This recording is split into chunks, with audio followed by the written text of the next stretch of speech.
traditional custodians of the land on which we gather today and pay our respects to their elders past and present.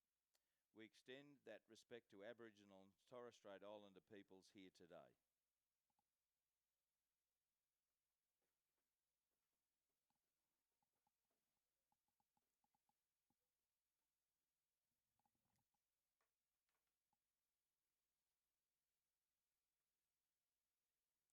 So good morning and welcome, ladies and gentlemen, to day one of the Australian Rowing Championships here at the beautiful Nagambie Lakes course in Victoria. I'm joined in the commentary box by Lizzie Chapman once again. Good morning, Lizzie. Good morning, Razor. Lovely to be back here commentating with you.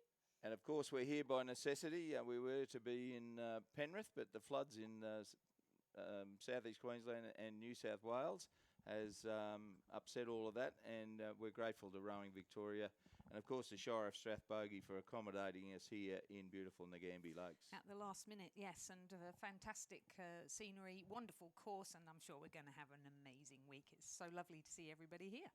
And we begin with the under-17s. We don't know a lot about the under-17s, you and I. We don't, do we know? As I was saying to somebody earlier, the Olympians-to-be coming through, hopefully. But yes, we've got a very busy morning schedule with 7 heats of the women's under-17 single scull and then 6 heats of the men's under-17 single scull. And from there we progress into 6 heats of women's under-19 and men's under-19. So a lot of rowing of young people in single sculls this morning. And the 7 heats of the under-17 women's would be the biggest entry for the regatta, I believe. I believe it is. So the winner will go through to the quarterfinal and the rest have to come back and fight it out again. Wow, that's a tough progression. It is, isn't it? Yeah. So on Sunday, of course, we'll finish up with the Kings and Queens Cups and the Interstate Regatta. But in the interim, we'll be having all sorts of rowings from under-17s to seniors to para rowing. And what are you looking for? Some of our Olympic gold medalists will be racing. They will, won't they? How fantastic. So, up to 8 people. I believe Jess Morrison is in the USA, but the others I think are going to be here. And, of course, also our bronze medalists in the quads. Yep. So, and Eric in his silver medal single scull from the Paralympics. So he's already training here and he'll be racing here as well. And Spencer Turren, fresh from blowing the horn at the Canberra Raiders game a couple of nights ago. Did you see that on social media? No, I did not, but why am I not surprised? Yeah. Fergie Bill Williams would have loved that. Fergus Cracknell. He would have. So we'll just be quiet for a second or two and then we'll bring you the first couple of races at about 7 o'clock when it's due to commence, or 8 o'clock in this time. I've come from Queensland. It's only 7 o'clock in Queensland. Right, yes, right you are. And they're actually in the starters' hands, Lizzie, if you can tell me who's in this event one. I can indeed. So race 1, starting at 8 o'clock, the first heat of the women's under-17 single scull. In lane 1 from Wendouree Ballarat, Jovi Skews Clinton. In lane 2 from Centenary, Greta Knott. In lane 3 from Canberra, Ella Boyd. In lane 4 from Kentish Rowing Club, Isabel Ritter. In lane 5 from Corowa, Anastasia McFarlane. In lane 6 from Commercial, Abby Wex. And in lane 7, also from Commercial, Bethany Harvest. The vagaries of a random draw. 2 commercial scullers beside each other. We've got 7 heats and still in the random draw it happens. For those of you watching at home, lane 1 is the top of the screen. So the far side of the southern side of Nagambie Lakes. A beautiful sunrise here this morning. And for those of you that have never been to Nagambie, just overlooking the start, there's a beautiful park. One of my other loves is horse racing, and there's a magnificent statue of the great black caviar overlooking the start line. Yeah, and just even driving by, seeing some of the horses in the fields, in the studs fields, obviously fantastic. So, definitely a high-performance place, isn't it? High-performance wine, high-performance horses, and high-performance rowing. High-performance wine, indeed. Yes, a beautiful course, and we're really looking forward to some fantastic racing. Beautiful conditions here this morning. As Razor said, a wonderful sunrise, and now we're looking forward to seeing these girls. I'm sure they're quite nervous because I would have thought all of them, it's probably their first national championships, and for a lot of them on a course that they've never raced on before. Yeah, I've seen Greta Knott race this season. I did the commentary at the Queensland Championships, and she had a very good Queensland Championships, but it's hard to line up Queensland form with, let's say, Kentish, which is a newish club up near Lake Barrington. Tasmania, Yep. And Corowa from Victoria, and Wendouree from Ballarat from Victoria, and Ella Boyd from Canberra. I'm sure we called her name last year. So it looks pretty good conditions, but they're not quite ready at the start line. We're getting a good shot through from the start line, and they're all sitting on back chocks. I was just saying to one of the boat race officials how amazing it is that we all just pick up from wherever we are in Australia, meet somewhere else, and just make this all happen with so little time to prepare or get to know the course. It's amazing. The wonderful, wonderful achievements that you can have by just combining together as a team, can't you? And we all know what we're doing when we're racing. We've all needed to be very agile during the COVID period, and then, of course, the floods added another complexity into it. Yes. And, Mind you, I don't know, sometimes I think I'd rather have rain than bushfire, but when it floods like it has, it's been terrible for some people, hasn't it? And Penrith Lakes, of course, has been knocked about very seriously. Very badly, yep. I think there'll be some severe damage to the infrastructure there, which will take some time to fix, which is really disappointing. So I think with the underage trials for the national team, they're supposed to take place there in early May, but I can't see how they will, so they'll probably have to move it to Canberra. I think I didn't tell you this story, Lizzie, but the evidence of the floods was obvious to me about 2 weeks ago on a bike ride on Sandgate, which is on the foreshore of Moreton Bay. I came across the remains of a single skull that had a name on it on the footpath. Right. The bow had been knocked off and most of the stern had been knocked off, and it had Tracy House written on it. And I put two and two together and worked out it was probably a St Joseph's College Gregory Terrace boat.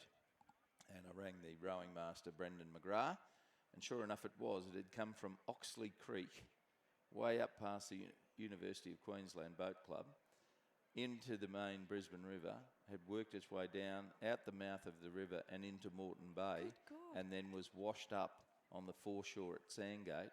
And a well-meaning person picked it up and put it on the footpath to be collected with all the other rubbish that was ready to be collected on that day. It was an incredible story, and Brendan confirmed that yes, it was a boat out of their boat shed that had been washed away. So just a slight delay there while we're waiting for this first race to get underway.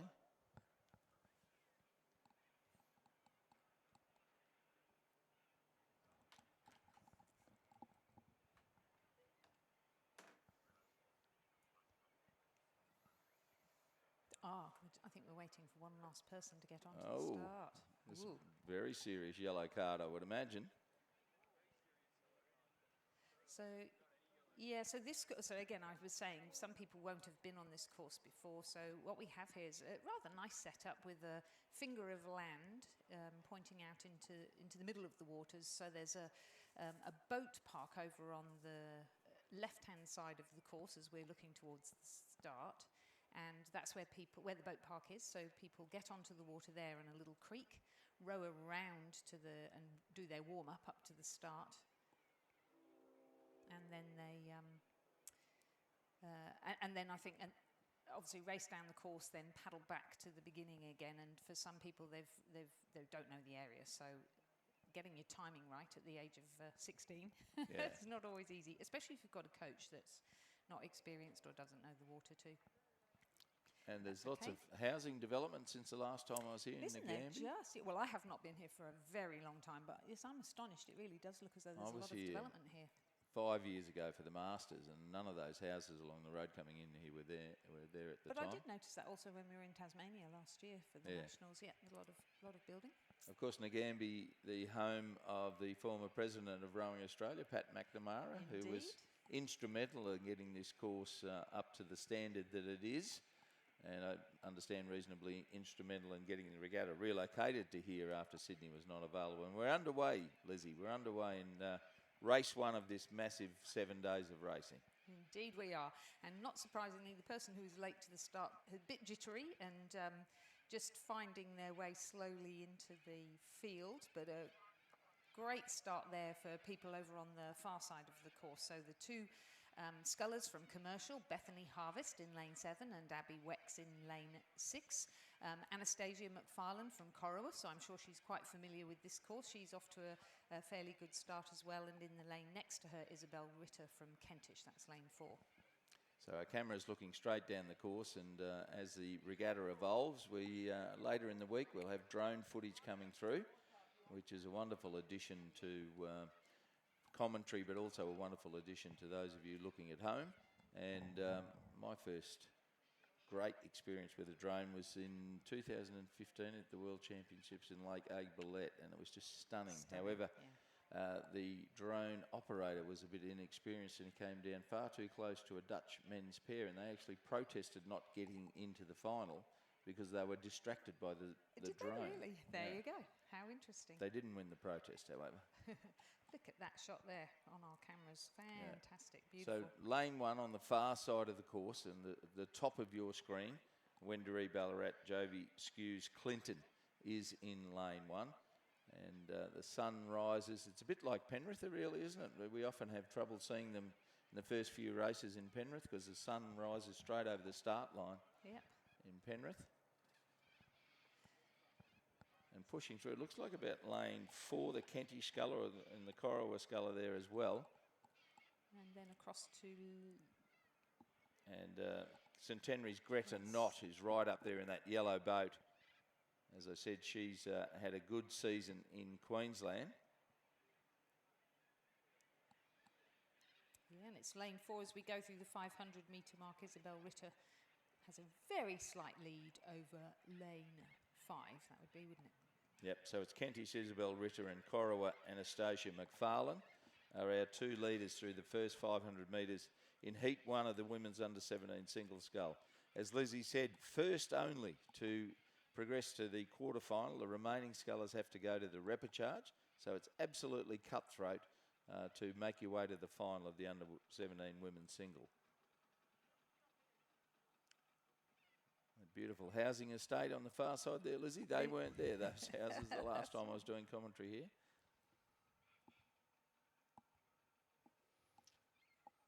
We've got a blind that I might need to put down before the next race comes up, but... that sun's just in the slightly awkward place. So you were talking about drone footage, but the regatta where I think it really comes into its own is Henley Royal Regatta, of course, where you've got side-by-side racing, a straight course on a wiggly bit of river, absolutely stunning scenery, but you'd never really get the full beauty of it from just looking at the rowing. But when the drone goes up and you can actually see the fields nearby and the old buildings and quite frankly, how, as the word you used, cutthroat, how cutthroat that racing is side by side, especially as they come into the crowds. That drone footage is fantastic. So yeah, hasn't it really transformed our enjoyment of rowing if we can't actually be there in the moment? And that's very progressive for Henley. Sometimes change takes a long time at the Henley Royal Well, I Regatta. don't know if you've heard, they've had another change this year. So when back in the day, when I used to go to Henley as a youngster, it was 3 days or 2.5 days. It's now 6. 6 days, yeah. 6 days. Under the leadership of Sir Stephen Redgrave. Under that leadership, indeed. Yeah, he's got ably supported by Sir Matthew Pinsent, is he not? Yes, absolutely. Yeah. Yeah, 6 days. It's going to be very expensive. Yeah. £12 for a pint of Pimm's. It's going to be very expensive. Well, and I noticed that you've got a broken arm, Lizzie. Has that got anything to do with Pimm's or gin and tonic? Might be gin and tonic. Might be. No. Certainly looks like our lane 5 sculler, Corowa's Anastasia McFarlane, is holding the lead there through the halfway mark. Further out here on this side, the commercial sculler Bethany Harvest, no match for those leading boats.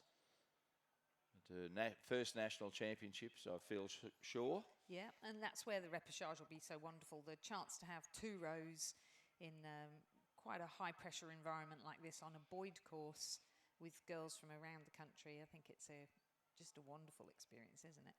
Well, and Commercial, I think, realised a couple of years ago they needed to get young people back in the club. They were, heading towards that, noted as a Masters club. But David Vandas and Joe Cook, the leader of the club there, David Vandas coaching, and they've gathered a very big squad of under 17 and under 19 girls, and they're doing a great job. So well done to them. Yeah.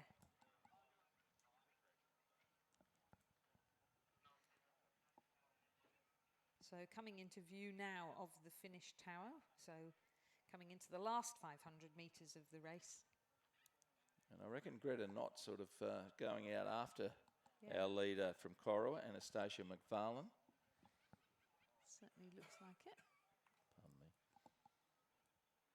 And she's had a great race right from the start, a good solid start, got herself into a nice rhythm, held that rhythm, held her length and pressure through the middle 1,000 of the race, because of course they're racing 2,000 metres here, and sometimes at that age you don't race 2,000, you race 1,500 or 1,000. And now she comes into the last 250, timing it really nicely, really pushing Anastasia McFarlane from Corowa hard for that one place to progress through to the quarterfinal. And it's a while since I've been here, so you can be tricked by the angles, but I think Greta Knott may have her bow in front now of Anastasia Ritter, and I did call Bethany Harvest off the pace there a bit. She, in fact, is in about third or fourth place. It was Abby Wex who was a little bit off the place in the commercial singlet in lane 6. Great race coming from Greta Knott there. Yeah, she's pushed through now and she's taken half a length over Anastasia McFarlane.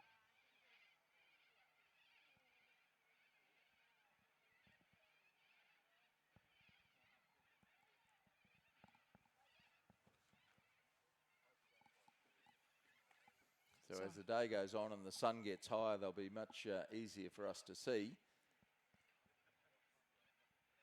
And this is a cracking race for the first of 7 days of racing. Anastasia McFarlane and Greta Knott obviously know what's at stake here. A progression straight through to the quarterfinals. No need to go through a repechage. And McFarlane has responded to that challenge from Greta Knott now. And some good pressure. That's Ella Boyd, I think, from Canberra, isn't it? Really pushing up on Greta Knott as well. So she's going with her, not letting her get away too far. Oh, no. Sorry if I got that.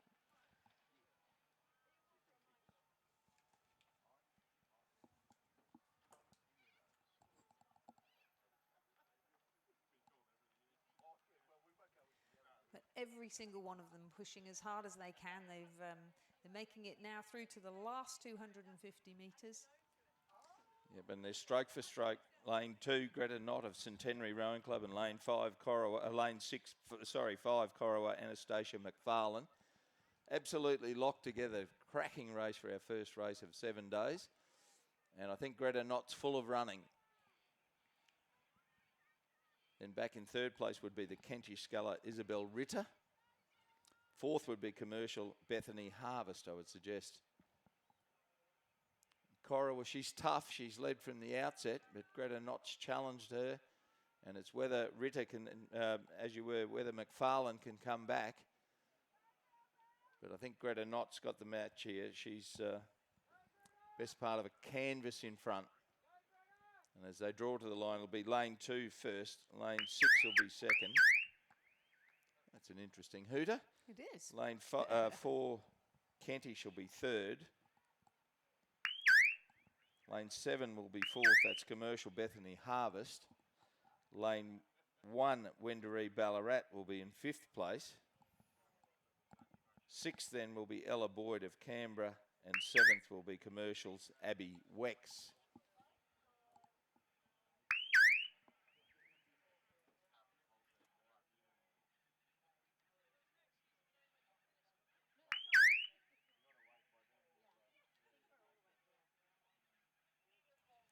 Cracking race. Yeah, cracking race to begin with, that's for sure, for our first race of the regatta. Unofficially first is Greta Knott of Centenary Rowing Club. In second place was Corowa Anastasia McFarlane in lane 5. Third was Kentish in lane 4, Isabel Ritter. Fourth, commercial in lane 7, Bethany Harvest. Fifth was Wendouree Ballarat, Jovi Skews Clinton. Then followed Canberra's Ella Boyd and commercial Abby Wex. So the second heat is underway in this under-17 women's single scull. And in lane 1, we have Ella Gerrand of Gippsland Grammar, sorry. In lane 2, we're looking at Holly Smith from Caulfield Grammar. In lane 3, Angelica Chia from Norwood Morialta High. In lane 4, Hannah Alexander from Roseville College. In lane 5, Madison Duncan from Canberra Grammar School. In lane 6, Lucy Quinn from Centenary. In lane 7, Olivia Crawford from Canberra Girls Grammar School. And again, only the first one to progress through to the next round. The rest will go to the repechage. And as they come out of the sun, it's very, very bright. They're shiny, but it looks like Madison Duncan of Canberra Grammar may be our leader. I'm hazarding a guess there in station 5.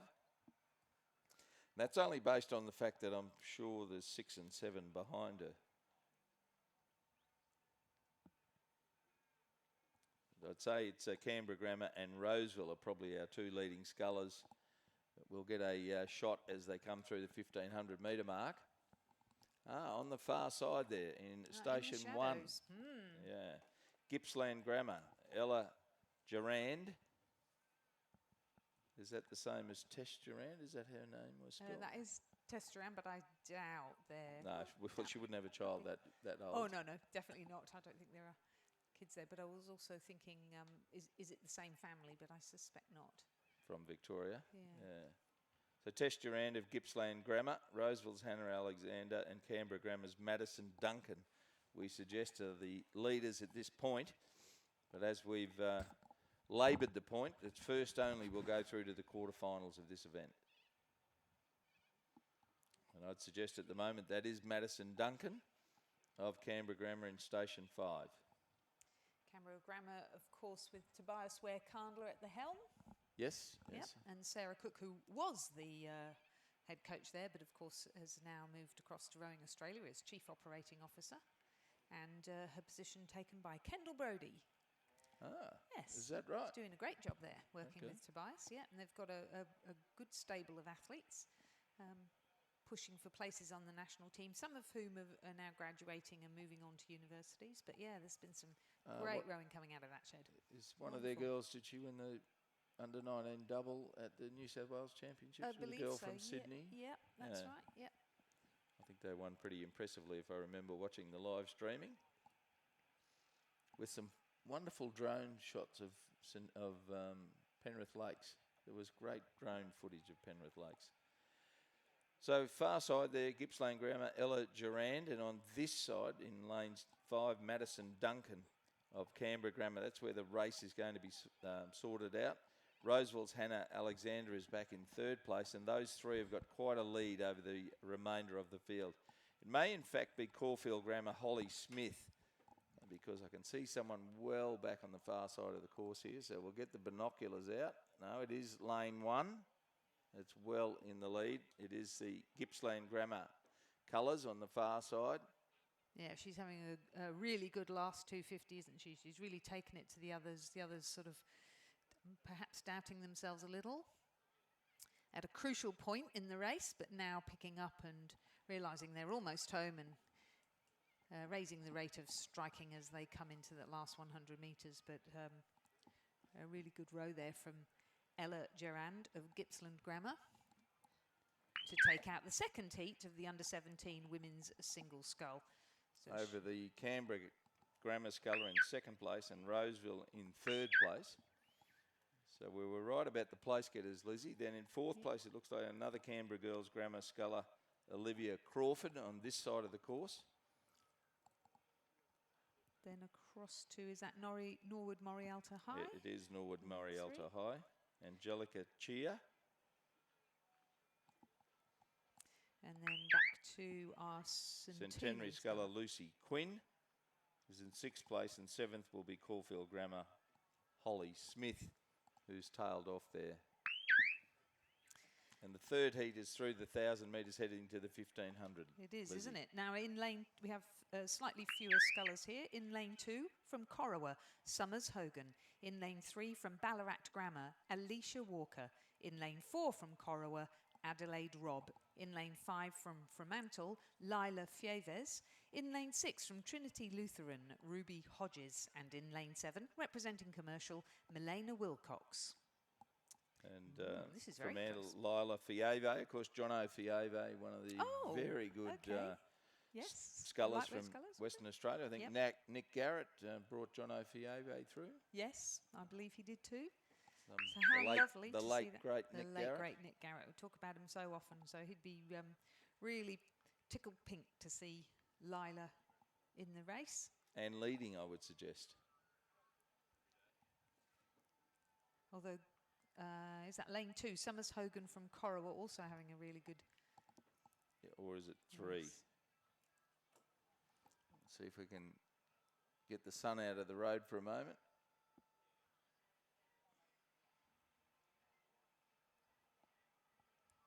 I think it might It's be very Ballarat deceptive, Grammar. isn't it? Oh, yes. I think so too, because you can see Summers on the inside there. So Ballarat Grammar is Alicia Walker. She's in lane 3, just ahead of her Adelaide Robb from Corowa in lane... Oh, is that right? No. Lila Fievas from... Lila Fieva, yeah, she's leading from Alicia Walker. So it's Fremantle leading Ballarat Grammar. Thank you for saying there are fewer people in it, Lizzie. I love the fact that you have the Queen's English well and truly, because if you were a newsreader, you would have said there were less people in it. Tut. And you also would have said former Olympian. No such thing. No, exactly. One of my pet peeves with the media. So Lila Fieve from Fremantle Rowing Club, obviously from Western Australia. She's surrounded by Victorians and 2 Queenslanders, Trinity Lutheran on the Gold Coast, Ruby Hodges, and Commercial from Brisbane, Melina Wilcox. But none of them any match for the Fremantle sculler, Lila Fieve. Doing a great job.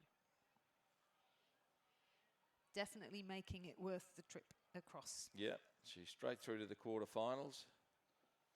Second is Alicia Walker of Ballarat Grammar.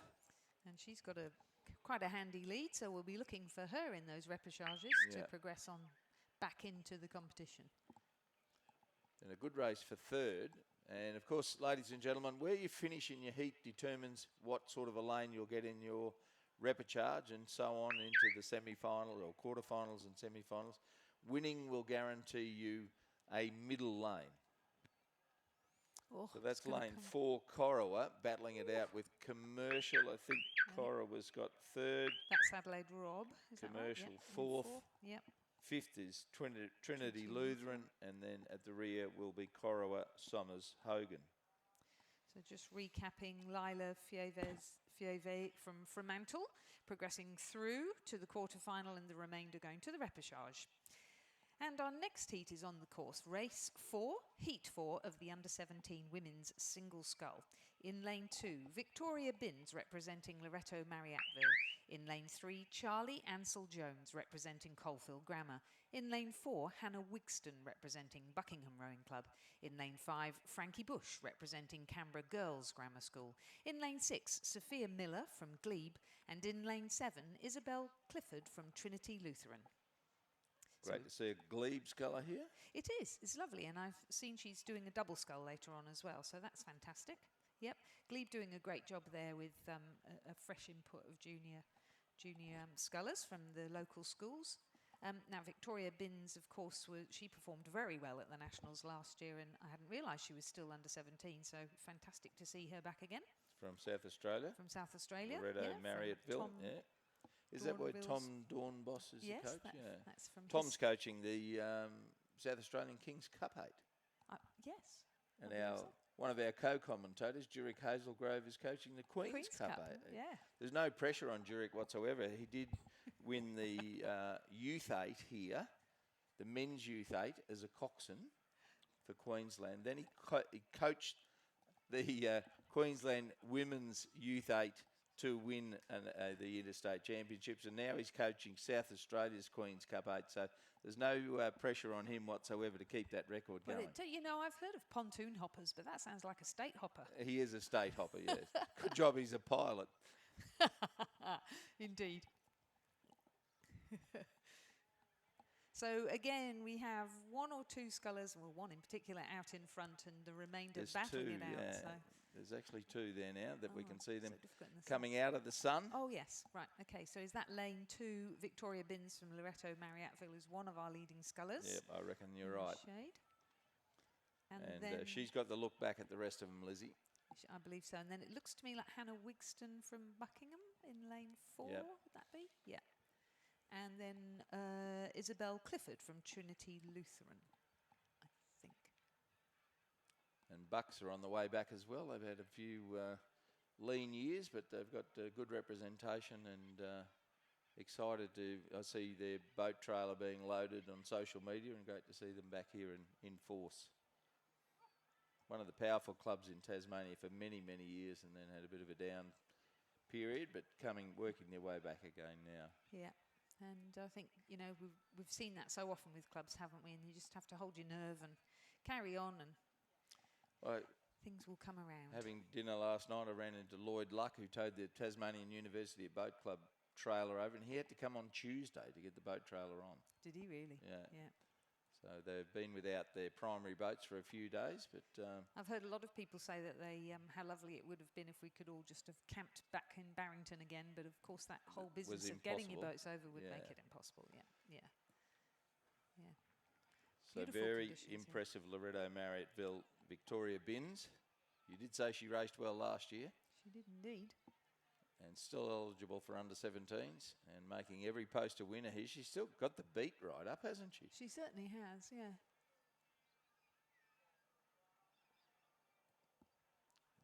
There's no prize for having the fastest time. And I think, no, very true.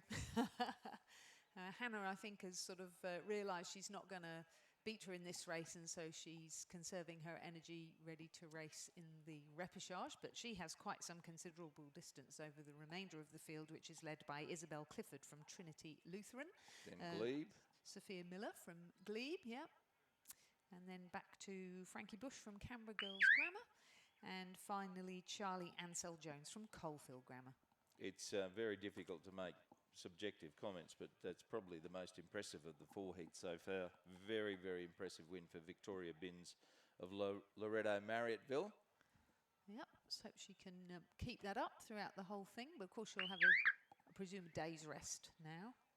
So second across the line, Hannah Wigston from Buckingham Rowing Club. Lovely long rowing there. Third will be Trinity Lutheran, Isabel Clifford. Fourth will be Glebe, Sophia Miller.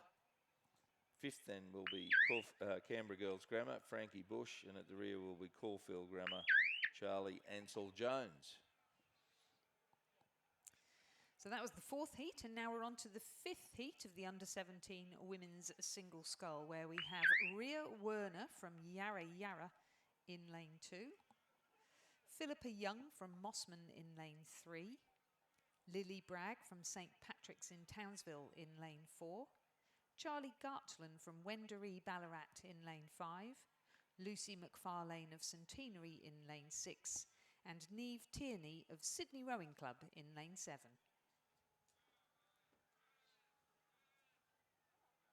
And while we've been saying how wonderful it is to be here in Nagambie, we should probably recognise the efforts of people like Alice Evans of Rowing Australia and Chris Grummett for making it all possible. Absolutely, massive effort. Such short notice, and I saw former RA board member and Rowing Victoria chairman Andrew Gearan yesterday, and he is showing wear and tear from his efforts here this week. He's been working his backside off all week to help make this happen, so well done to them all. And of course, Fred Taylor from Ted & Co as well. Superb, whole team. Much closer race, this one. No straight leader, so we've got across the field really. Looks like Neve Tierney from Sydney Rowing Club is having a good race. She's in lane 7. Next to her, Lucy McFarlane from Centenary. And is it the St Pat Sculler from Lily Bragg? Might be the other one in the mix there? Yes, I think it is. Yep, yes it is. So those are the 3 at the moment that we're looking at.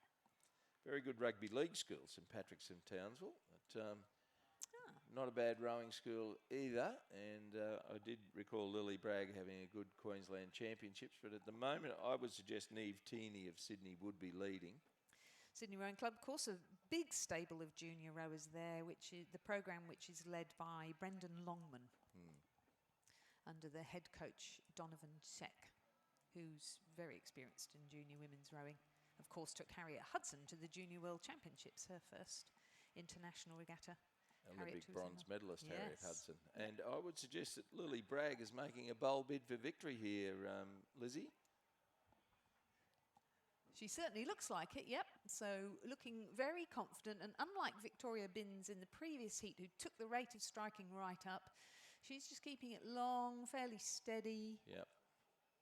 Mind mind you, very strong push there from all of them.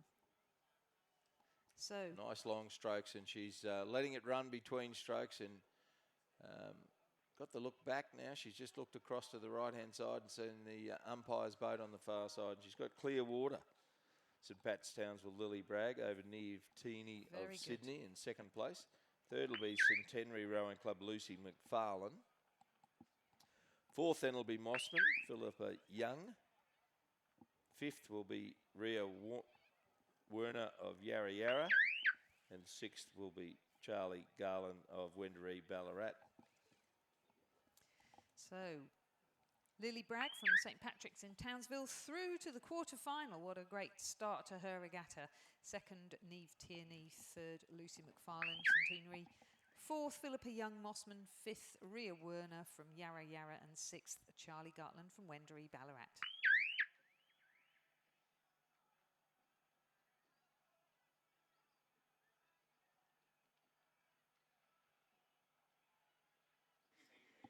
Now we have another sculler from St Patrick's Townsville in heat number 6 of the under-17 women's single scull. So this is the penultimate heat. And again, the first only will progress through to the next round and the remainder will go to a repechage. So the sculler in lane 2 is Kitty Elias from Ascombe School in Sydney. In lane 3, Imogen Gray from Queenwood Girls' School, also in Sydney. Sarah Burke is our St Patrick's Townsville sculler. She's in lane 4.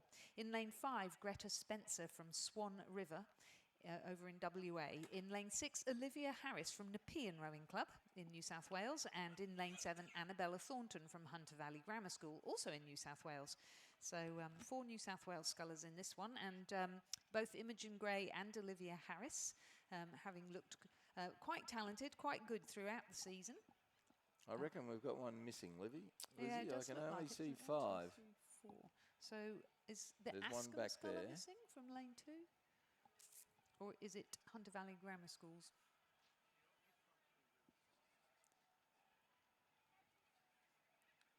Again, long stroking, low rating, our leader. That looks like Imogen Gray from Queenwood School Yep, in it the is. grey and red. It's the Queenwood colours. And sitting in second at the moment, Sarah Burke from St Patrick's Townville. In third, Greta Spencer from Swan River. And in fourth, it looks like, yes, the blue of Nepean Rowing Club, so Olivia Harris. So I'd say Hunter Valley Grammar has not started on this side. So Imogen Gray, officially coached by Katie Healy at Mossman Rowing Club in the Queenwood, but also, of course, the Matthias and Judith Ungermach, who are the lead coaches there. And then at Queenwood School, the programme that is directed by our Rowing Australia women's coach, Alfie, and Sydney University, Alfie Young. But Imogen's getting input from all sorts of people, including Alan Bennett, who's coaching at Queenwood too. So Imogen making good use of all of the advice she's received from all of those people. Amazing how Let's hope talent she doesn't attracts get that. confused. And she's safely through to the quarter-final with Sarah Burke of St Patrick's Townsville having to go through the repechage. But a great race in both of them. Third, Greta Spencer from Swan River. Fourth, Olivia Harris from Nepean Rowing Club. And it looks as though we had it did not start from Kitty Elias of Ascombe. No, there she is. Yep. So she will progress through. That's wonderful. She'll And it did not start from Hunter Valley Grammar, I'd suggest. Yeah, looks like it. Now, you said about all the coaching the youngsters getting, Imogen Gray. Yes. I said I hope she doesn't get confused. You know, there's a very old statement that rowing is a simple sport that's been made hard by experts. That's right. So I think if she sticks to the basics, she looks like she's quite a talent. Quite athletic, and the daughter, as we often find, daughter of another sports person, so Nathan Gray, the rugby union player. Yep. Wallaby. Indeed, yes. And that's somebody who isn't here, I don't think. I don't see Lily Eel's name. John Eel's daughter, she was racing, wasn't she, last season and the season before? She hasn't gone to the US to a college or anything? Oh, yeah, quite possible. I'll have to check with Brendan Longman, won't we? And Lachlan Carter over there at Sydney Rowing Club. I actually saw on social media the other day Patrick Long from Nudgee College is at one of the colleges in the USA, and he's won the Hammer Award. He's set the best time on an ergo for a freshman ever. Has he really? And yeah, he's really having an impact in the short time he's been there. His transfer to the college was delayed because of COVID. And of course, he had to work the bar when Jerick Hazelgrove and Matty Edmonds left Queensland to go to South Australia. He just happened to be working in that pub that day. A fine young man and had a very successful time at Nudgee College, where he's coached by John Bowes. Yep. And yeah, he's doing well, as most of our athletes do. And John Bowes off to America on the 1st of May to catch up with all of the Australian youngsters who are at college over there in rowing in the USA. There's quite a few of them, aren't there? And yeah, very good. Is there 140 or something? Something like that. It was lovely to have them back during COVID. So, and I think the strategy of Rowing Australia to make sure they stay involved and included is very sound. And a good man to be doing it. Absolutely. John Bowes under the leadership of Jaime Fernandez. Yep. Very good team. And I'm sure we'll see more and more of those UF athletes come back. Yes. And try to represent Australia. Especially with such a short gap between the Tokyo Olympics and the Paris Olympics in 2024, yeah. Was Sam Locke one of the first to do that? Don't know. I think he was up there with one of the first. And then, of course, Josh Hicks and some of the girls have done Sam it as well. Hardy, and the girls, Rosie Popper. Yep. Yeah. Now, we do have our final heat of the under-17 women's single scull in progress, and it's slowly coming into view. Over in lane 2, we have Scarlett Wood from Trinity Lutheran. In lane 3, Lily Barker from Kentish in Tasmania. In lane 4, Isabel Middleditch from Caulfield Grammar here in Victoria. In lane 5, Rose Ricks from Commercial Rowing Club in Queensland. In lane 6, Amelia Dennis from Hunter Valley Grammar School. And in lane 7, Rose Hudson from Centenary in Queensland. And I'd suggest it's Scarlett Wood. Looks like she has a good lead. Is it? Yes. No, it's in fact, I'd say it's Lily Barker from Kentish. Oh, yes. There's a lot of boats sitting around over there, Lizzie. In that little bay. There's umpires' boats and rescue boats. And a cappuccino boat? There may well be. Could be why. Or maybe the people in those nice new homes there overlooking the lake are bringing them out. Or shouting. Yeah. Stop making a noise. So we do have Lily Barker from Kentish in the lead, and then relatively close for the remainder. Yeah, I would suggest Rose Ricks of Commercial may be in second place, but at the moment they've got quite the job in front of them to catch Lily Barker of Kentish. As we said at the start of the day, Kentish, one of the newer clubs in Australia, up there near Lake Barrington. I think Barrington is it in the Kentish Shire, or certainly in that area, and that club's doing very, very well. Had a good representation at Lake Barrington last year, which is understandable on their home turf, but here they've come to Nagambie Lakes and replicating the numbers and the performances that they showed last year. It's a real community club from what I saw last year under their tent there at Lake Barrington. Yeah. And talking of community, I mean, it's quite amazing. It is 8:30 in the morning on a Monday, and there are a number of supporters here already, aren't there? It's, it's a fantastic. good crowd rolling up early in the day, that's for sure. I would ask people to be careful when they're driving down the course from, or down the road from Nagambie. This morning when I came along, there was about 8 cyclists. They were all rowing athletes cycling along. They did have lights on, and it was quite dark, so please be careful when you're driving into the regatta grounds of a morning. Obviously, some of these athletes are accommodated nearby and they're using bicycles as their mode of transport. So please be careful on the roads here. So coming up to the last 250 metres of the race, Lily Barker from Kentish continues to lead over Rose Ricks from Commercial, and the remainder of the field pretty even. I reckon this is our biggest win of the morning. No, it does look as though Scarlett Wood from Trinity Lutheran, is that who has pushed on up? Yeah. In lane 2, yes. So she's actually she's done quite well in that middle piece, hasn't she? She's pushing back up on Rose Ricks. She's currently sitting in 3rd.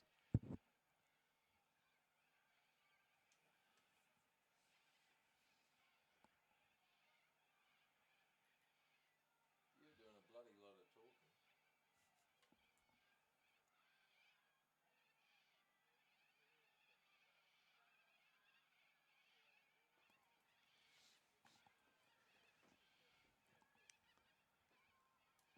It's a very distinctive coloured boat there. It's a very mauve-looking boat, is it not, Lizzie? It certainly is. So we'll know who Lily Barker from Kentish is when we see her race again. She'll straight through to the quarter-final, looking at this finish, looking very relaxed, taking her time. She's got a considerable lead over the rest of the field. In the meantime, Rose Ricks plodding along steadily. She's representing Commercial, but Scarlet Wood from Trinity Lutheran taking the opportunity to position herself well for the repechage and get a better lane, but also obviously have a hit out and get comfortable with racing against people you don't know on a course that you don't know. Eric Rowan, former Tasmanian, heading up the program at Trinity Lutheran.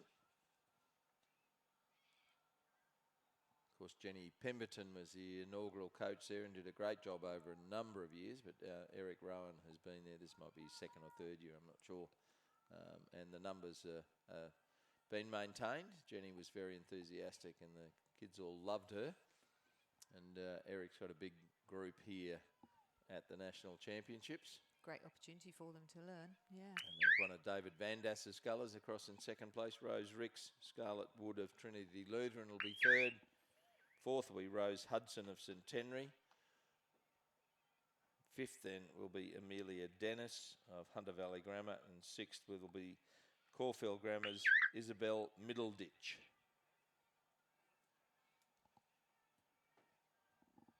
So confirming that Lily Barker from Kentish will progress through to the quarter-final, and then going through to the repechage.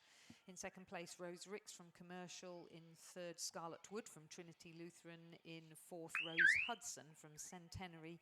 In fifth, Amelia Dennis from Hunter Valley Grammar. And in sixth, Isabel Middleditch from Caulfield Grammar. And that completes the 7 heats of the under-17 women's single sculls. So we're 7 races in to day 1 of the 2022 Australian Rowing Championships, coming to you live from here at Nagambie. And heat 1 of the under-17 men's single sculls underway. And Lizzie, we'd hazard a guess that the great majority of these under-17s would be rowing school races as well? Yes, I would think so. And some are here representing their school Schools, rather yeah. than the club. Yeah, so we will probably see them in the school events a bit later on in the week as well. Yeah. But may see them in club crews. So you've got St Virgil's, Nudgee College, Christian Brothers, Hunter Valley Grammar. A good lineup. So race number 8 is the first heat of the under-17 men's single sculls. It should be on the course now. Yes, it is. In lane 2, representing Ballarat City, Benjamin Meakin. In lane 3, representing St Virgil's, Anthony Volter. In lane 4, representing Nudgee College, George Coury. In lane 5, representing Centenary, Charlie McBride. In lane 6, representing Christian Brothers School, Cooper Hoskin. And in lane 7, representing the Hunter Valley Grammar School, Harrison Nichols. So Christian Brothers from Brisbane? No, I don't believe so. Ah. I'm not sure where they are, and I don't have my full draw sheet in front of me, so I can't help you with that. We'll find out. I could probably get on my phone and find out. I'd be like a young person doing that. But, Nudgee College, of course, St Joseph's Nudgee College, as Gregory Terrace is actually St Joseph's Gregory Terrace. And Lizzie and I have both got a message through. I'm not sure if he's here, but we have to wish men's head coach for Rowing Australia, Rhett Ailiff, a very happy birthday. So happy birthday, Rhett, if you're here and you can hear Rhett that. Ailiff. I'm going to have a whip around amongst the commentary team. If we all put in about $5 each, we might be able to buy you a haircut. Yeah. But or a hairband. yeah, with the greatest of sincerity from Lizzie and I, happy birthday to Rhett Ailiff, men's head coach for Rowing Australia. Absolutely. What a great appointment. So such a great leader within our pathway system, and to see him progress on to the Men's National Training Centre, especially with the pedigree of already being a gold medal Olympic level coach. Fantastic to see him in that group of people. Lovely to see so many people out here already watching the rowing, probably been out for their early morning paddle prior to racing. timing is a bit tight because obviously the time at which the sun comes up and it's light enough to go paddling, and then an 8 o'clock start means there's not much time at all for people to get out and have a paddle, but they have done, which is great. And then they make the most of the end of the day as well, and get off just as it's getting dark again at the end of the day. So Earlier we were talking about Lila Fieve, and I mentioned Jono Fieve. Yes. Jono won a gold medal in the 1996 junior double scull when he was coached by Nick Garrett, a world championship gold right, medal. so 96, there we go. So wishing the best to his daughter Lila. Is she his daughter, Following or in are we just, Oh. I don't know. We're just recognising the surname, Yeah. I'm assuming so. So back again to the first heat of the under-17 men's single scull, and as they come into the last 500 metres, it's been pretty close most of the way up the course, but starting now to see a slight lead coming from what looks like Cooper Hoskin of Christian Brothers. Can you see 6 scullers there, Lizzie? 1, 2, 3, 4, 5. No. I can't see a 6th one either. And it looks to me that might be Benjamin Meekham from Ballarat. No. Maybe Anthony Volter from St. See Virgil's the missing. N on the back of the Nudgee College sculler there. And he's doing well, but he's lying in third at the moment. George Corey from Nudgee, by the looks of things. Yeah. Cooper Hoskin from Christian Brothers certainly looks as though he has a slight lead over Harrison Nichols from Hunter Valley Grammar School on one side of him, lane 7. And the Nudgee College and Centenary Scullers on the other side of him. Certainly looks like the Christian Brothers sculler, as you suggested. I'm not familiar with those colours, having said that. But it's Hunter Valley Grammar on this side of him and one lane away from him. This is definitely lane 6, Christian Brothers, Cooper Hoskin, who's our leader. Good race, one of our better races of the morning so far. But it is Cooper Hoskin, sitting nice and tall, letting the boat run, not wasting any effort there. Nice clean extraction. And he's really pulled away from the others in the final stages of the race. But The looking, Nudgee College Scullers moved into 2nd place there. Good race for 3rd and 4th yeah. between Centenary and Hunter Valley Grammar. Ooh, Nudgee will it's be gonna be very 2nd. tight. Hunter Valley Grammar will be 3rd. Centenary will be 4th. And that looks like Ballarat City In 5th. in 5th, which means that the St Virgil Sculler either did not start or had some sort of a mishap on the way down that we didn't see. Yeah. So just repeating again, because we have 6 heats of the under-17 men's single scull, the first sculler here goes straight through to the semi-final rather than the quarter-final as we had with the previous event. And that person is going to be Cooper Hoskin from Christian Brothers School, all being well. And the remainder will go through to the repechage. That's George Corey from Nudgee, Harrison Nichols from Hunter Valley Grammar, Charlie McBride from Centenary, and Benjamin Meekin from Ballarat City. We were talking about children of sports people, and I just mentioned that I hadn't seen Lily Eel's name on the programme. Evidently, she is at Yale University. Thank you, Chris McCarthy, our co-commentator, who's joining us later in the week for that piece of intel. As you said, at Yale. Yale. Yeah. Okay. One of the Ivy League colleges. I think that's where Sophie Deans went as well, isn't it? Yep. So, yeah. So we're using a 7-lane progression, Lizzie. We are. Yes. Which I'm not familiar with. Nor I'm me. Certainly familiar with 6 and 8 lanes, so this is an odd number. Yeah. So I have printed out the document. Me too, I've and not killed brought it with a me. number of trees Right. doing all this stuff, but yeah, it is a different concept, working beautifully, however. But that's why, ladies and gentlemen, if you see the different progressions, it is all down to how many entries there were. And for instance, in races for lanes, if there's more than 4, I think it's 6 or more entries, 6 or 7 entries, there will be a compulsory race for lanes, but fewer than 6, there'll be a straight final.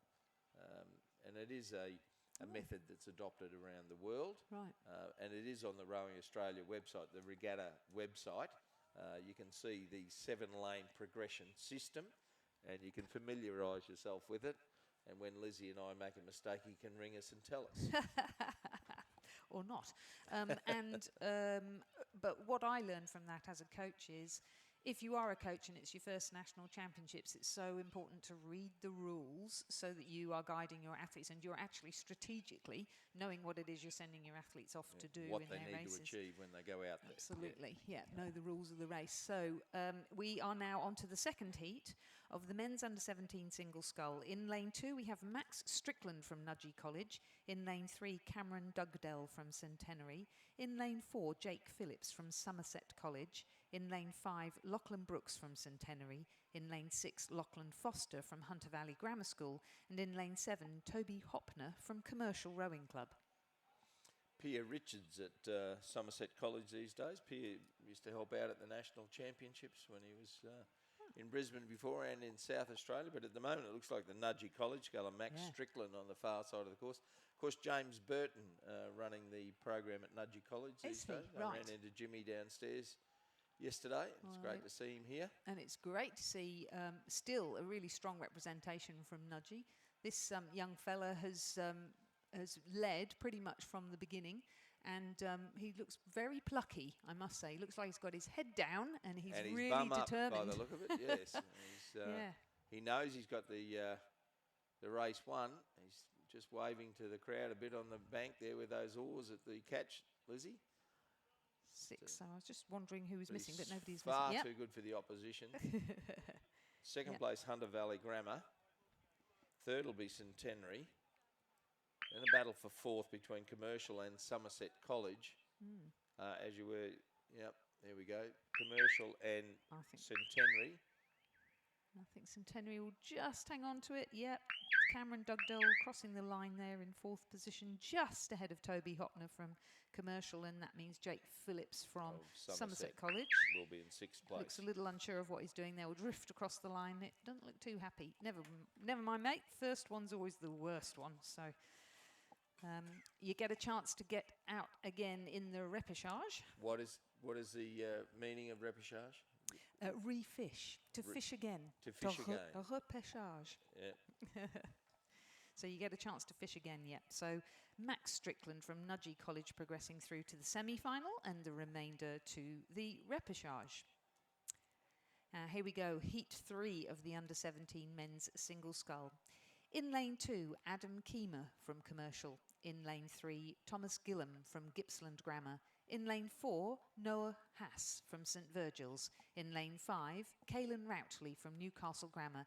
In lane 6, Albert Howard from St Peter's College. And in lane 7, Thomas Maloney from Sydney Rowing Club. So Newcastle Grammar School, they too have a new head coach, Brad Smith, who was the captain at Glebe Rowing Club, who's now moved into coaching. Yeah. There's a vacancy in Queensland as well at the moment. Brendan McGrath is finishing up at St Joseph's Gregory Terrace, so that job's been advertised or is about to be advertised. Right. He's built the program up nicely there, Brendan, and got family commitments, so he's going to take some time away from a very trying position, isn't it, being the head coach of a school program? Oh, I would think so, yeah. And hats off to all the very many people who actually do that job, because as we can see from the last 9 races, there's great strength in depth. It's so wonderful to see so many young people coming into this sport and enjoying it. I think particularly through COVID, the structure and the format of rowing was greatly appreciated, and we saw a real growth in numbers. Yep, we were lucky. And had you arrived for dinner last night when the wonderful Zoltan Shepherd was at our dinner venue? Yes. Yeah, so he's doing a great job at Brisbane Boys College. They won the first 8 and the Year 11 8 this year.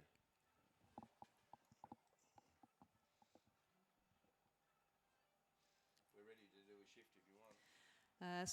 The third heat of the under-17 men's single scull is now coming into the last 250 in another race where it was pretty close for much of the way, but it looks as though our sculler, I think it might be Kaylin Ratley from Newcastle Grammar School. Trying to pick the zoot suit here. Or is it Albert Howard from St Peter's College? Nope, I think it's Kaylin Ratley from Newcastle Grammar, who has a lead over Albert Howard from St Peter's College, who's in lane 6, and Noah Hass from St Virgil's, who's in lane 4, with Thomas Gillam from Gippsland Grammar pressing close to that. And then falling away, the lane 1 sculler from Commercial, Adam Kamer, and the lane 7 sculler from Sydney Rowing Club, Thomas Maloney. Newcastle Grammar in that almost retro USA Olympic outfit, isn't it, really? But first time I saw it, that's all I could do is, remember photos of Jack Cleary or someone like that winning a single in representing the USA in colours like that. He wouldn't have been in a zoot suit, that's for sure. But Kaylin Routley of Newcastle Grammar leaving St Peter's College. That's head of the river winners in South Australia again, St Peter's, coached by James McRae. Well, it's a great race going on for third position. Terrific race for third.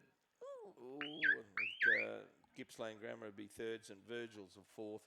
Fifth will be Commercial and sixth will be Sydney Rowing Club. Lizzie and I are going to step out now for a little stint, and we're going to be handing over to Jurek Hazelgrove and Richard Dorstein, who will bring you the next bracket of races. And Lizzie and I can go and do some admin for our extracurricular things that we do other than doing commentary. Right, you are. And as we hand over, just to give you the lineup of race 11, which is the 4th heat of the under-17 men's single scull. In lane 2, we have Matthew Lesky from Griffith Uni Surfers Paradise. In lane 3, Tom McMahon from Oxenford. In lane 4, Angus Proctor from Centenary. In lane 5, Zander Borum from Ballarat City Rowing Club.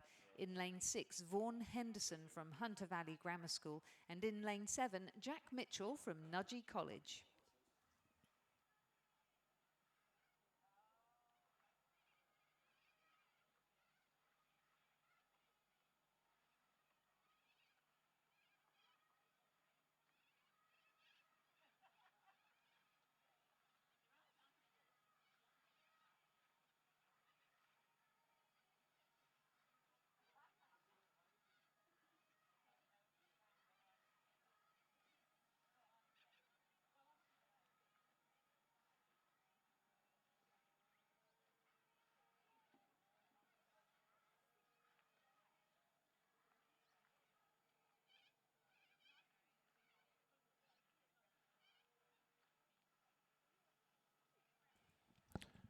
Thank you to Lizzie Chapman and Ray Ebbett, working hard as always over the opening hour of racing here at the 2022 Australian Rowing Championships here with wonderful conditions at Lake Ngambie.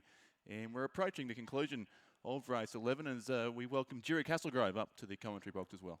Thank you, Richard. Great to be here. Fantastic spot up here in the finishing tower. Great view as we watch the next event on the course, the under-17 men's single scull heat 4 come down towards us here at the finish line, and currently leading in lane 7, Nudgee College's Jack Mitchell.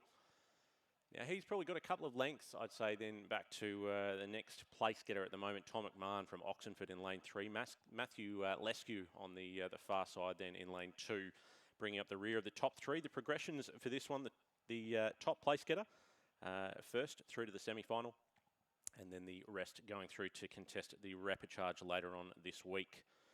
I think we've got all 6 heats of the under-17 men's single scull, so quite a large number of entries as we watch this 4th heat now come down through the final 250 metres. Fairly clear placings at this stage still with Jack Mitchell looking to go through to the semi-final at this late stage of the race. No one else looking like they're too phased at this point. The rest of the field spread out a little bit behind now as we get some nice cloud cover so that we can see a little bit further down towards the start line. But great view here of the last 250 metres as Jack Mitchell from Nudgee College comes down to close out race 11 on day 1 of the 2022 Australian Rowing Championships here at the lovely Lake Ngambie. A very willing and able replacement to Penrith Lakes, of course, after the recent floods down there in Western Sydney. And some spectacular racing conditions here as this under-17 men's single scull heat comes to a close. Jack Mitchell still comfortably in the lead, about 3 lengths then back to Oxenford's Tom McMahon, and Matthew Leskew on the far side from Griffith University Surfers Paradise to come across in 3rd place. And Jack Mitchell there going through to the semi-final in the under-17 men's single scull. Behind them, it will be Vaughan Henderson, Alex Borum and Angus Proctor from Hunter Valley Grammar, Ballarat and Centenary, respectively. So at this stage, it'll be the sculler in lane 4 there from Centenary, Angus Proctor, going to pick up 4th place. All these remaining crews going through to the semi-final, through to the repechage in the under-17 men's single scull, with 2 more heats following these ones down hot on their heels. Quick little burst of speed there for lane 6, Hunter Valley Grammar's Vaughan Henderson. Very concerned about where the line is on either side there. A quick look over the shoulder. All over bar 1. Lane 5 is going to be Ballarat City's Alex Borum to round out heat 4 of the under-17 men's single scull. Thanks, Jerry. So the results unofficially there. First place, Nudgee College, Jack Mitchell through to the semi-final of the under-17 men's single scull. Second place, Tom McMahon of Oxenford. Third was Matthew Leskew of Griffith University. Surface Paradise there as the last couple of scullers just coming across the line. Centenary 4th, Hunter Valley Grammar 5th, and Ballarat City now in 6th place. As we move on to the rapidly approaching race 12, they're coming thick and fast in the early races this morning. Heat 5 is the under-17 men's single scull again. Lane 2, Luke Purdy of Hunter Valley Grammar. Lane 3, Lachlan Fraser from Mossman. Lane 4, Callum Miles of Somerset College on the Gold Coast. Lane 5, Thomas Stevens from Brisbane Boys College. Lane 6, Evan Lewis of Gippsland Grammar. And lane 7 is William Rogers from the King's School. Thank you, Richard. And again, a fairly widely spread field here as Heat 5 comes down through the final 500. Race leaders, again, we're looking sort of more towards the inside lanes here at this stage. So for those of you watching at home, the lane obviously closest to the camera is lane 7 for our 7-lane progression this week, and then across the course to the far side, lane 2 and lane 1. And we saw Jack Mitchell from Nudgee in lane 7 pick up the win in the previous heat, and we're seeing Evan Lewis now from Gippsland Grammar in lane 6. Leading this field, I think, by the looks of it, fairly comfortably. Unless it's lane 5 and we've actually lost one, I think we might indeed. Yeah, it looks just to be the 5 scullers on the course as we desperately try and work out which sculler is not present. I think we might have lost Will Rogers from Kings on the inside lane. So my mistake, I think it'll be lane 5's Brisbane Boys College. Tom Stevens leading this one down, but a little bit more of a challenge here coming again from the outside of the course. It might be Mossman's Lockie Fraser over there in lane 3, currently still within striking distance as they come through towards 250 to go.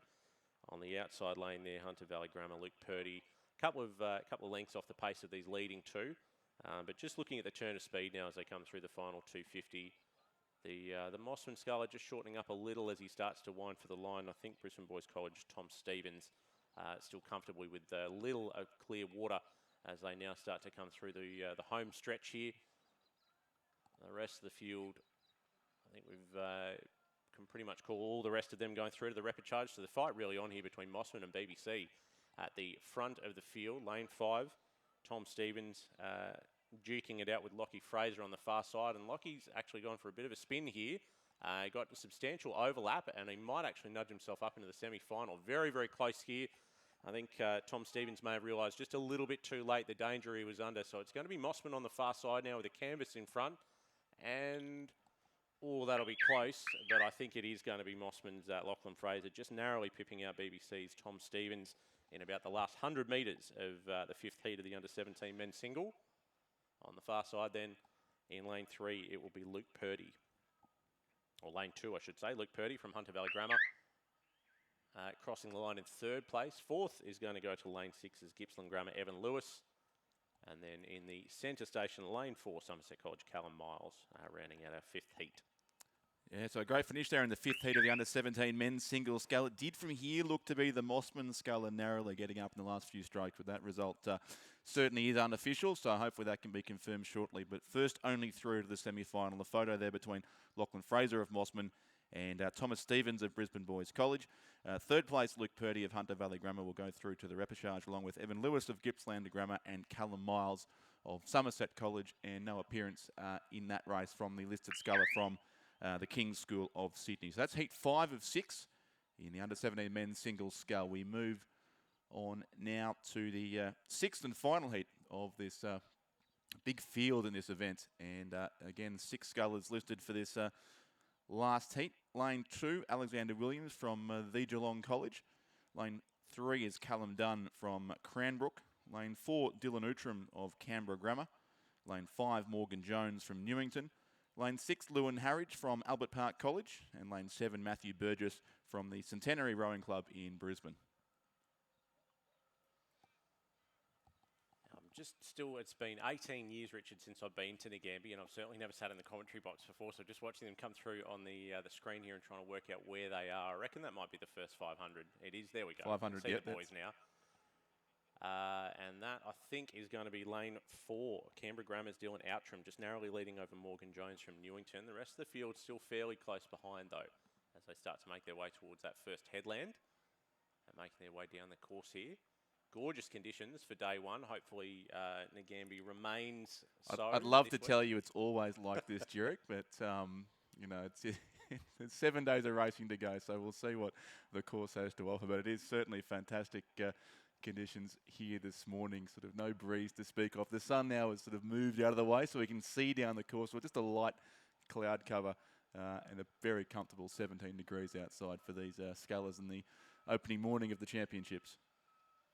Yeah, and obviously a very challenging logistical exercise for Rowing Australia and all the clubs alike, with the last-minute change coming here to Nagambie as a result of the unfortunate situation in Sydney. No one's fault, really, unfortunately, but making the best of the situation down here, and enormous support from the surrounding area, and of course Rowing Victoria as well, to make an event like this happen in such short notice. Yeah.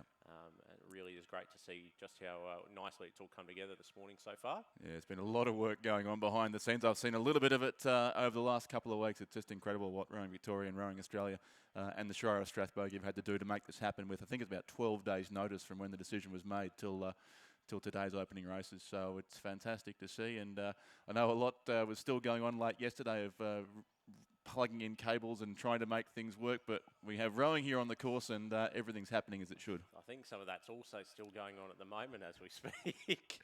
I wasn't going to mention that.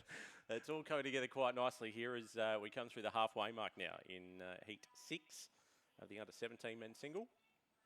And still our lane 4 sculler from Canberra Grammar, Dylan Outram now, just out over to maybe a breath of Clearwater. No, not quite. Still a little bit of overlap back to Morgan Jones from Newington.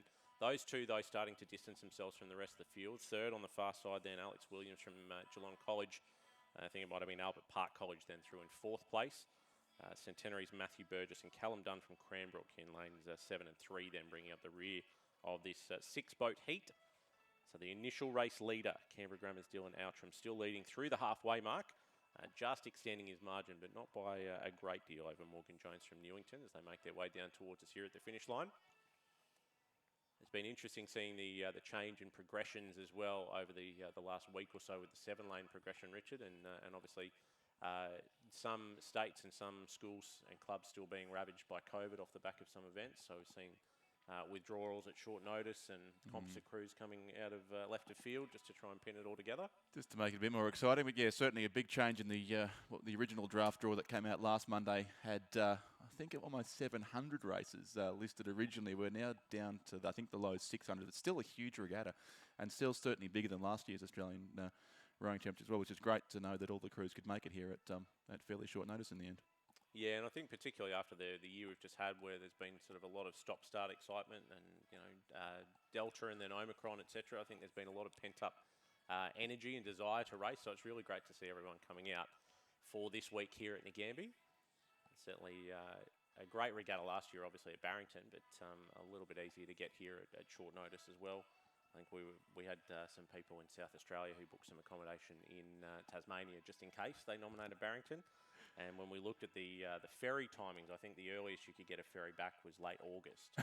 So I think everyone but them realised that it maybe wasn't going to happen. You can get to Tasmania, but you can never leave. It's that kind of place. But it was a great regatta last year. I still recall that very fondly. But and that was 12 years between regattas at Lake Barrington. It's been 12 years since Nationals were last here at Nagambie as well now. So 2010 was the last time. So it's certainly good to be back after 12 long years. Now, we've had a little bit of a changing of the guard here by the looks of it. Through 500 to go. I think we've still got Dylan Outram still leading for Canberra Grammar in lane 4 as they came through the 1,500 metre mark. But I suspect it may actually be Alex Williams on the far side from Geelong College, who's now moved up into the number 2 spot as Newington's Morgan Jones slips back a little bit in the third 500.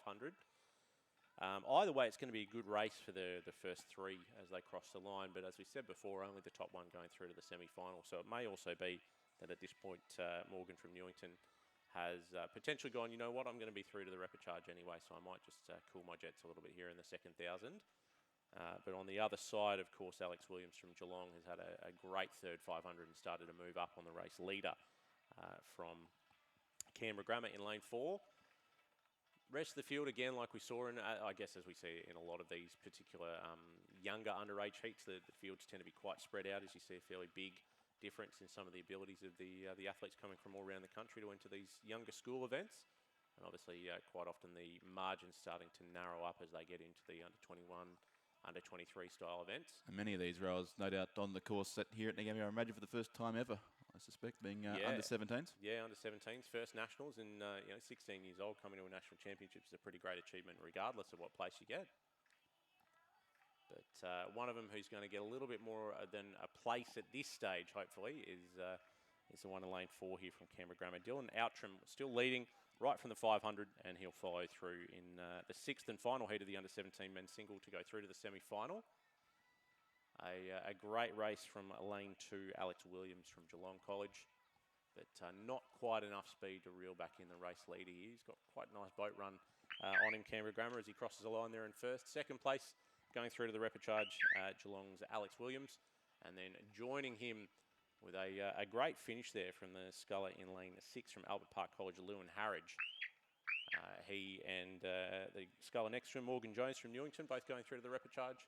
And then to cross the line behind those 4 in 5th place, lane 7, Centenary, Matthew Burgess, and Callum Dunn from Cranbrook in lane 3 to round out the 6th and final heat of the under-17 men's single. So unofficially in that 6th heat of the under-17 men's single scull, first place was the sculler from Canberra Grammar School, Dylan Outram. Ahead, he goes straight to the semi-final. The rest of the field to the repechage. Second place, Alexander Williams of the Geelong College. Third, Morgan Jones from Newington. Fourth, Lewin Harridge of Albert Park College. Fifth, Matthew Burgess from Centenary. And sixth, Callum Dunn from the Cranbrook School. So that does conclude the 6 heats. Big field there in the under-17 men's single scull. And a pretty big field the next event too as we move up one age category to the under-19 women's single scull. Again, a set of 6 heats here.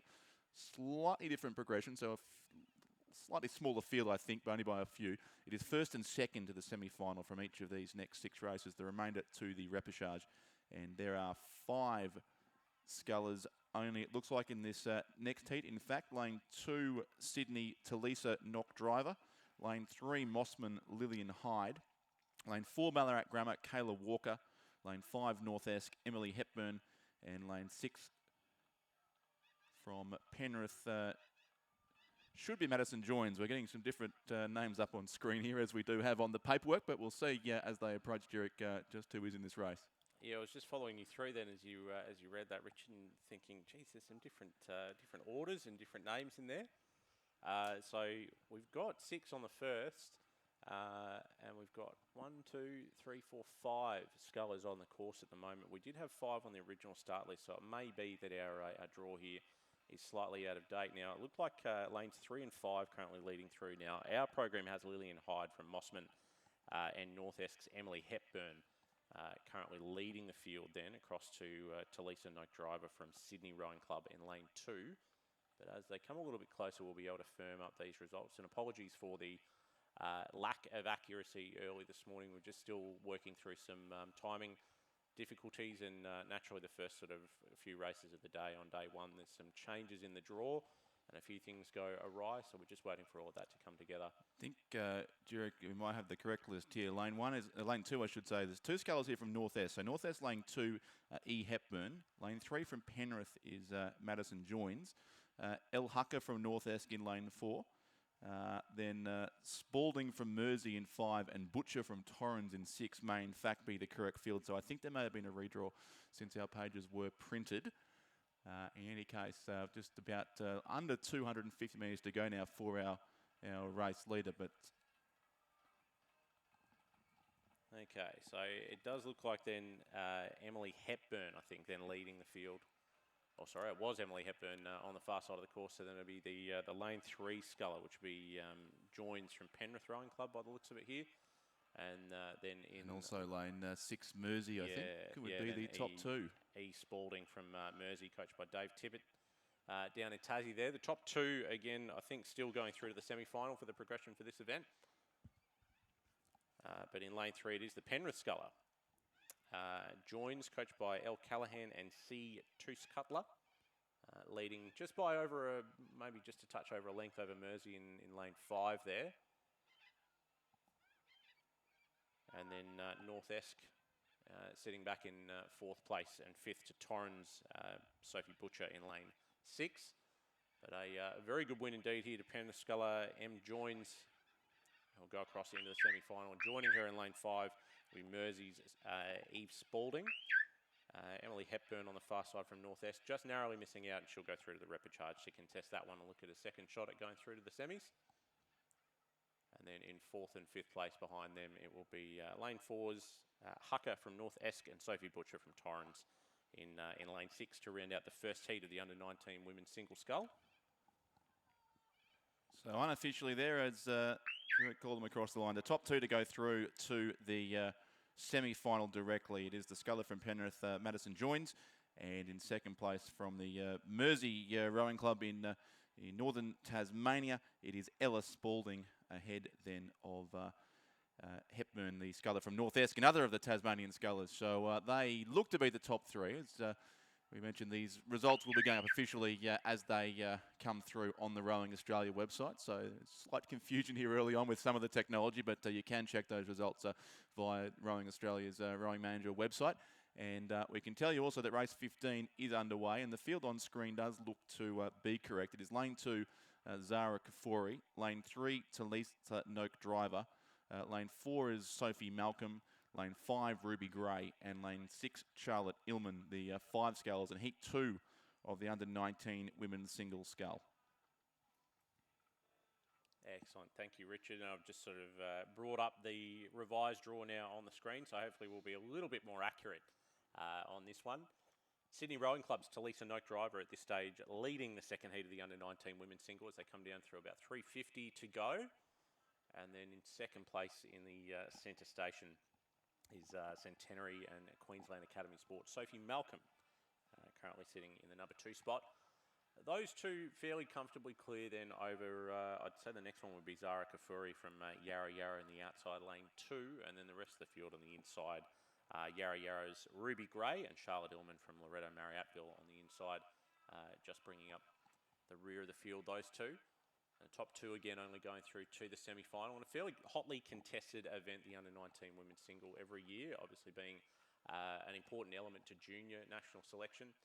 The junior team, of course, essentially an under-19 team for the Australian rowing team, and hopefully this year travelling overseas again to the Junior World Championships, I think in Varese. Yes. Yes. So no doubt we're going to see some of Australia's best sort of junior athletes in these under-19 single scull events as they come through as part of their selection process for the Australian rowing team this year. And one of them certainly looking very good at this stage, Talisa Noak Driver from Sydney Rowing Club, coached by Brendan Longman and Donovan Check from SRC here, and making very easy work of it in lane 3, probably at about maybe 22, 23 strokes a minute at the most. Not being overly challenged in the final strokes here, no, making it look very easy indeed. And to be honest, Sophie Malcolm also doing the same there in lane 4 with a rather snazzy looking boat, yellow and red. I don't know if that's a Ted Hale or an M-Packer or... Bit of both. Yeah, love child of both maybe. But Talisa Noak Driver from Sydney Rowing Club will pick up the win in the second heat of the under-19 women's singles. Second across the line with her, and also into the semi-final will be Sophie Malcolm from Centenary QAS. On the far side then, Yarra Yarra's Zara Kafuri, just missing out and going through to the rep with the rest of the field in 3rd place. And then to cross the line in lane 6, it will be Charlotte Illman from Loretto Marriottville, and Yarra Yarra's Ruby Gray bringing up the rear of the field.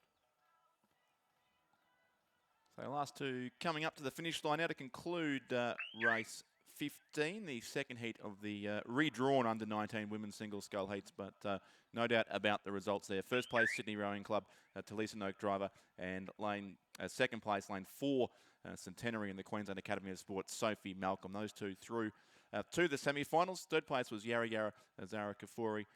Fourth place then, Ilman from Loretto Marriotteville. And Ruby Gray from Yarra Yarra finishing in 5th place. The top two through to the semis there in the second heat of the under-19 women's single scull. The third heat is race 16 on the program. It is in lane 2, Elena Moran of the Australian National University. Lane 3, Louisa Wagner of the Torrens Rowing Club. Lane 4 is Alexandra O'Brien from Sydney University. Lane 5, Catherine Greenhill of the Mersey Rowing Club. And lane 6 from Yarra Yarra in Melbourne is Annika Siritic. And thankfully they don't have the camera feed of us on at the moment, Richard, but I don't know what we would have done before the era of 4G and iPads and phones.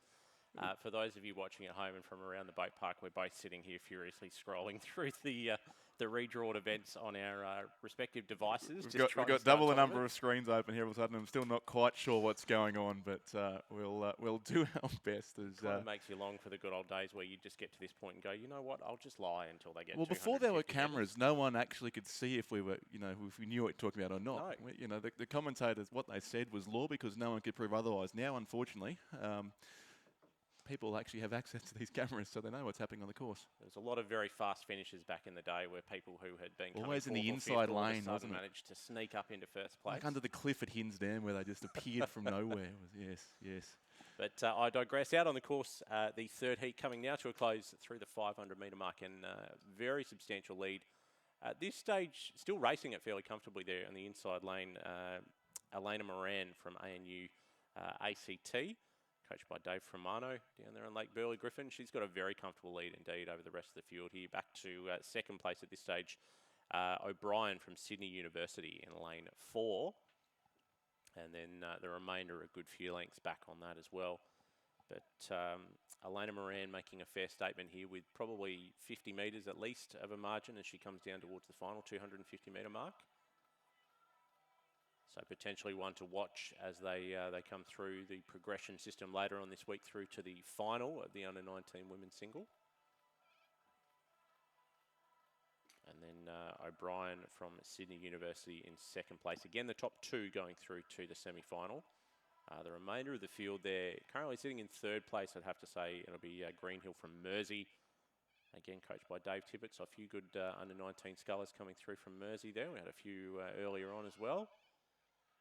And then the rest of the field, most likely Wagner from Torrens in lane 3 and Yarra Yarra's Sirotic in lane 6 to round out the field of the third heat here. But right up the pointy end of the field, a very comfortable win indeed coming through for Elena Moran from the Australian National University Boat Club and the Australian Capital Territory Academy of Sport, I believe, there on the far side.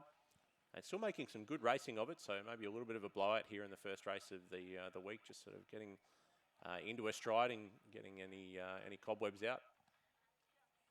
Obviously, always a logistical challenge getting over to regattas like this, particularly for those who are quite a fair way away, like WA and Queensland.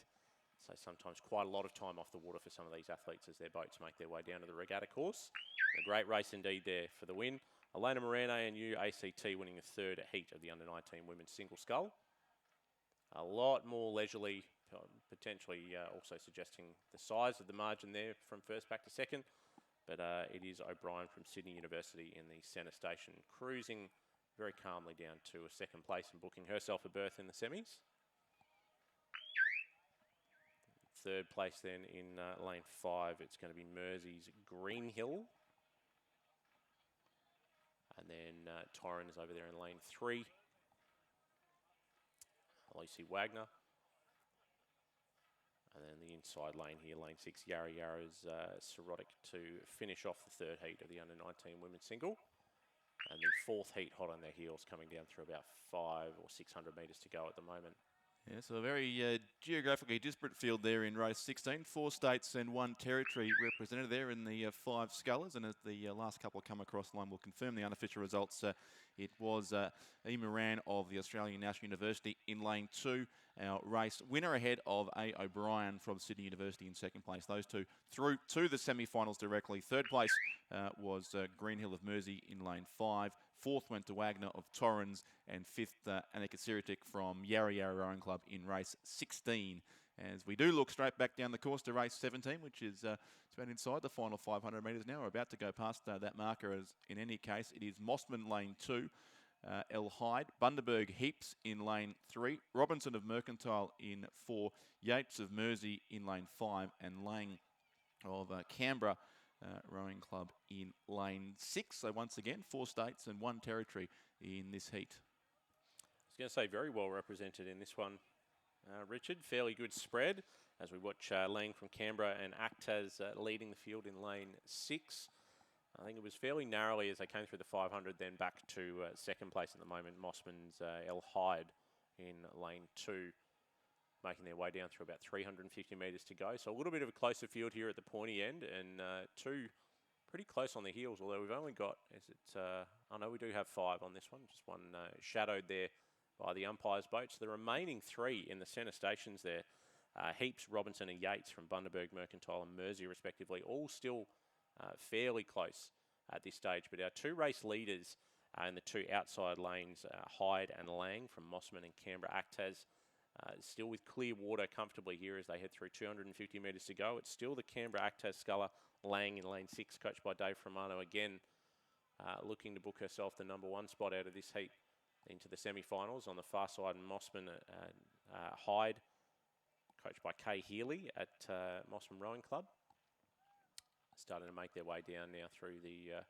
very calm, flat stages of the last 200 metres here at Lake Ngambie.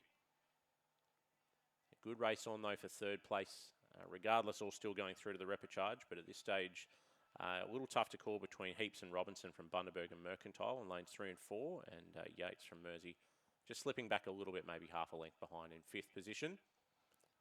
But Canberra Actaz Sculler Lang in the inside lane, still maintaining some good length as she comes down to the line here, and she's going to pick up the win by a little over maybe boat length and a half, potentially even 2 boat lengths. Good clear water then back to Hyde from Mossman in lane 2 on the far side, who will also go through to the semi-final.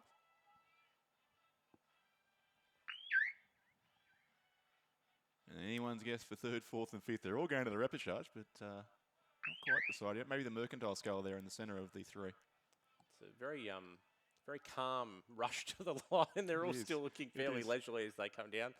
I think it's going to be lane 4, Mercantile Robinson just knocking out Heaps from Bundaberg in lane 3, and then Yates from Mersey to finish out our 4th heat of the under-19 women's single. And for the 2nd heat in a row, it is a win to O'Sculler from the Australian Capital Territory, this time from the Canberra Rowing Club. The sculler laying there, coached by Dave Romano on lane 6. The comfortable winner, lane 2, El Hyde of Mossman in 2nd place. And then it was in a very tight blanket finish for the next 3, but all will go to the repechage. Looked to be Chloe Robinson of Mercantile just ahead of the scullers from Bundaberg and also Mersey in the concluding stages there of race 17. Race 18 is the 5th heat, the 5th heat of 6 in the under-19 women's single scull. So 2 heats remain. Again, a field of 5. And it is Ballarat Grammar's Kayla Walker in lane 2. Morgan Brown of North Esk in 3. Ellie Clifford from Trinity Lutheran in 4. Daisy Page of the Geelong College lane 5. And Meg Castles of Mersey in lane 6. So messing up the 1 from each state. There's 2 Tasmanians in this race. Plenty of Tasmanian representatives across Bass Strait and come up here to race at Ngambie this week, which is great to see. Yeah, we just missed them coming through the 1,000, Richard, on the cameras there, but reasonably tight field as they come through the 3rd 500, and obviously starting to see some of the inside lanes here. Meg Castles and Daisy Page from Geelong College and Mersey just dropping back a little between or behind the top 3 here. Our 2 race leaders at this stage, Kayla Walker and Brown from North Esk in lanes 2 and 3, the far side. Difficult to pick them at this angle. I'd have to say it would almost be Kayla Walker, maybe just very narrowly ahead Although now you look at it in different light, and I may call that back to front, actually. It might even be Brown from North-Est just leading out over Ballarat Grammar. It's certainly looking to be one of our closest races so far in the early morning heats. There's not a lot in it between those scullers over on the far side. And I think we might have it right the second time. So it is North-Est currently leading over Trinity Lutheran, Clifford, and Ballarat Grammar Walker. Those are our top three. And again, only two going through to the semis. So one of them, unfortunately, going to miss out at this point. And probably the all-important third 500 where you can establish a lead or consolidate a lead over some of the rest of the field. Meg Castle's just now starting to move up over the Geelong College's Daisy Page in lane 5. So up into the number 4 spot and potentially even maybe knocking on the door of third with Trinity Lutheran in the centre lane. Clifford just slipping back a little, although again it's still very close between these top three, so we might actually have a really good race here. And you look there as they go across the camera at the 500 to go, and you basically got three with a very solid overlap. And then right behind them, it's Meg Castle's now leading by a few lengths over Geelong College's Daisy Page in the rear of the field. But a good race on here with about 350 metres left to go. The running being set currently by Brown from North-Est in the centre lane of those three. Lane 3, Ballarat Grammar, Kayla Walker and Clifford from Trinity Lutheran now chasing them down. Keela Walker, we've been told, thank you very much. We've just got an update on how to pronounce Keela's name from Ballarat Grammar in lane 2 there. Hopefully we'll be calling her maybe in second place for whoever was sending us that delightful message. Always great to get some clarification on how to pronounce some of these quite tricky names. It's a phone number I don't know, to be honest, Jerick. So someone's done well to get them the direct hotline to the commentary box, but thank you for that correction. I do, and look, I speak from experience as well, having a difficult name myself, that it's much nicer to be referred to as Jerick than Jerk on a broadcast. You and me both, Jerick. Try being a Dorstein. So it is still Brown from North-Est, just copying what looks like a very minor wash there, but sort of equally affecting pretty much everyone as the umpires head back down to the start.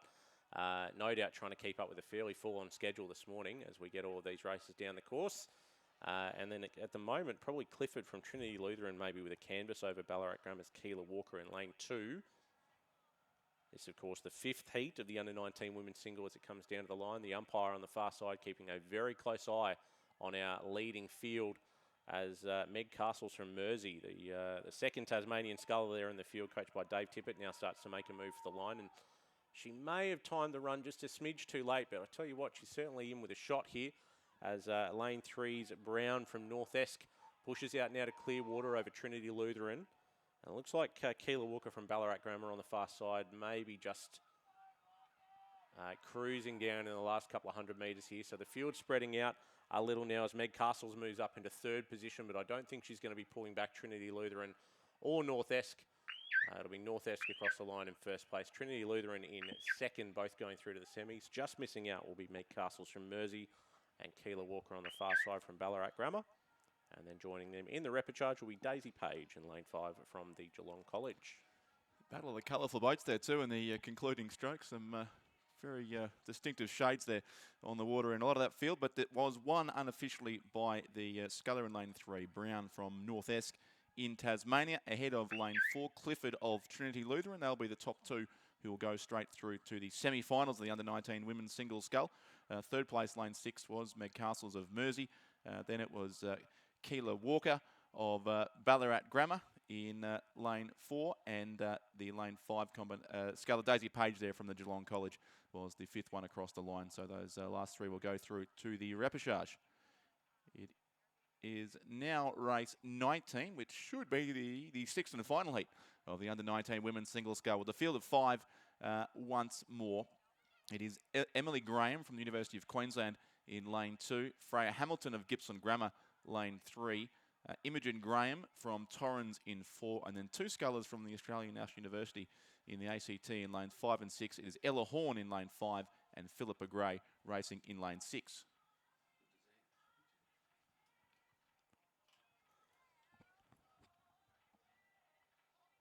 Thank you, Richard. I just missed them, unfortunately, as they came through the camera there. I was trying to refresh my page so I could get the first names of the scullers coming down their final heat. But even just looking at the slight parallax here, we can see a reasonably close field as they come down through the halfway mark. Race leader tough to call between the outer lanes and potentially lane 3, Gippsland Grammar. So University of Queensland, Emily Graham on the far side, Philippa Gray from ANU in lane 6, and Freya Hamilton from Gippsland Grammar in lane 3. I'd say comfortably our 3 race leaders at this stage, potentially just Philippa Gray from ANU sitting back out in 3rd position as they come down towards the 500 to go. The under-19 women's single, of course, seeing some back-to-back wins over the last few years in some of these events, and certainly seen a couple of them go through to represent in the single scull on the Australian junior team as well. I actually ran into one of my old athletes yesterday from the University of Queensland days who won this event in 2014, I think it was, Ellen Posey. Who's just been over at Syracuse University, finishing off her college degree over there, and is now back racing in the open events here for UQ. Great to see Ellen racing. I did, as you might recall, Derek, had the pleasure of coaching Ellen at school at All Hallows in Brisbane, even before you corrected all the flaws that I taught her over the subsequent years. But it's great to see her back on the water. She's a wonderfully competitive athlete. I think from memory there weren't a lot of flaws that ended up being corrected in the end. That's true. That's more to do with Ellen than us, I suspect. Razor's in the background asking if she's had counselling since she was coached by Richard and I. I don't know, potentially. But back she had to leave the country, so that tells you something, doesn't it? Well, yes. Back out on the course, we've got Emily Graham from University of Queensland still leading over Gippsland Grammar's Freya Hamilton. I reckon Philippa Gray from ANU on the inside now, up in the number 2 spot. And it may have just been that parallax as they came around through about 750 to go that we're struggling to see. But it may even be Philippa Gray from ANU at the moment, narrowly over Emily Graham. It is very difficult to separate them when they are on the outside opposite lanes. sides of the course, just to make it rather more challenging for us. But yeah, I reckon they're certainly the top 2, but we'll wait till they get a little bit closer, I reckon, Jurek. And some good clear water, really, for those 2 back to the rest of the field. They're in a good position to watch the majority of their contenders, but obviously very challenging for both of these athletes as well, watching from the outside lanes of the course when you are almost sort of parallel to another crew. Without a coxswain, you've really got to take a good look to figure out where you are in relation to that person that you're racing. The benefit, of course, in these heats is the top 2 through to the semi, so either way, both of them should book a berth at this stage. But it's Freya Hamilton and Ella Horn, Gippsland Grammar and ANU Actas in lanes 3 and 5, respectively, who are currently sitting in the 3rd and 4th spots. And then it's Torrens, Imogen Graham in lane 4. Sitting in 5th in this 6th and final heat of the under-19 women's single, but becoming quite a bit clearer here now as Emily Graham leads this 6th heat through to its conclusion, currently leading by a little clear water over Philippa Gray from ANU in lane 6. Going to be a good win here for University of Queensland on the outside. And for one of your old clubs, Derek. What's that? One of your old clubs. One of my old clubs, yes. As has already been established this morning, I'm apparently a bit of a state and club hopper. I go where the work is, in my defence. But UQ on the far side, Emily Graham, very good win there for her as she goes through to the semis in the under-19 women's single. Joining her will be Philippa Gray from ANU, and then through to the rapid charges, holding out a good, or I'm actually not going to call this until they get to the line. Sad heat for 3rd.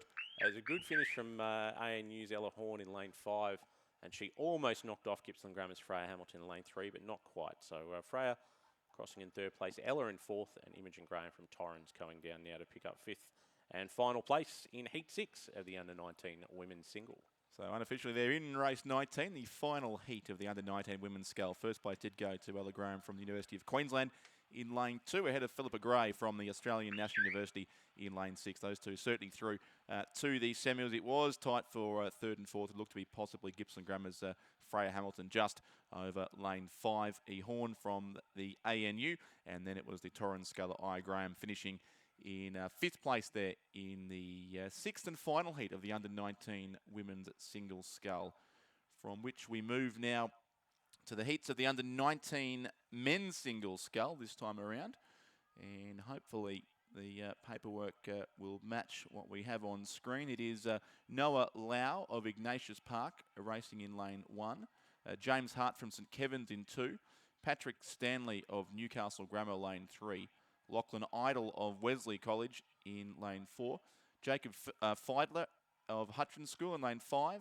Hugh Harold from the Nepean in lane 6, and Will Clark of Ballarat Grammar is racing in lane 7 in race 20. And again, if you're going off the printed draw, that will not be accurate. It does appear this event has also been redrawn, so we'll keep the iPads close, Jerick, for these next 6 heats as well. Indeed, yes. Well, actually, it's only going to be 4 by the looks of it. So just looking at the program further down the page, if you are looking at the Rowing Australia website or the Rowing Manager website for the draw, that is now correct, and you'll notice that this event has been redrawn now to 4 heats instead of 6. So we've seen consolidation. So a couple of late scratchings, we assume, which has brought us back to a different progression system, and suddenly only 4 heats required. Yeah, so 4 full heats here, 7 lanes on the program, and I think we had 7 on the course, at least for this first one. The top 1 going through to the semi-final, the rest through to the repechage based on the progressions I've got on the screen here.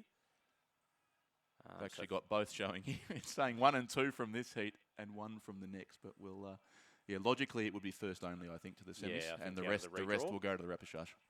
And now, I think we have a leader on the far side too. Yeah, we're pretty comfortably got a leader at this stage. It looks like St Kevin's, James Hart, in lane 2, leading this first heat of the under-19 men's single by a fairly substantial margin here. You'd have to call that probably close to 50 or 60 metres over the next contender.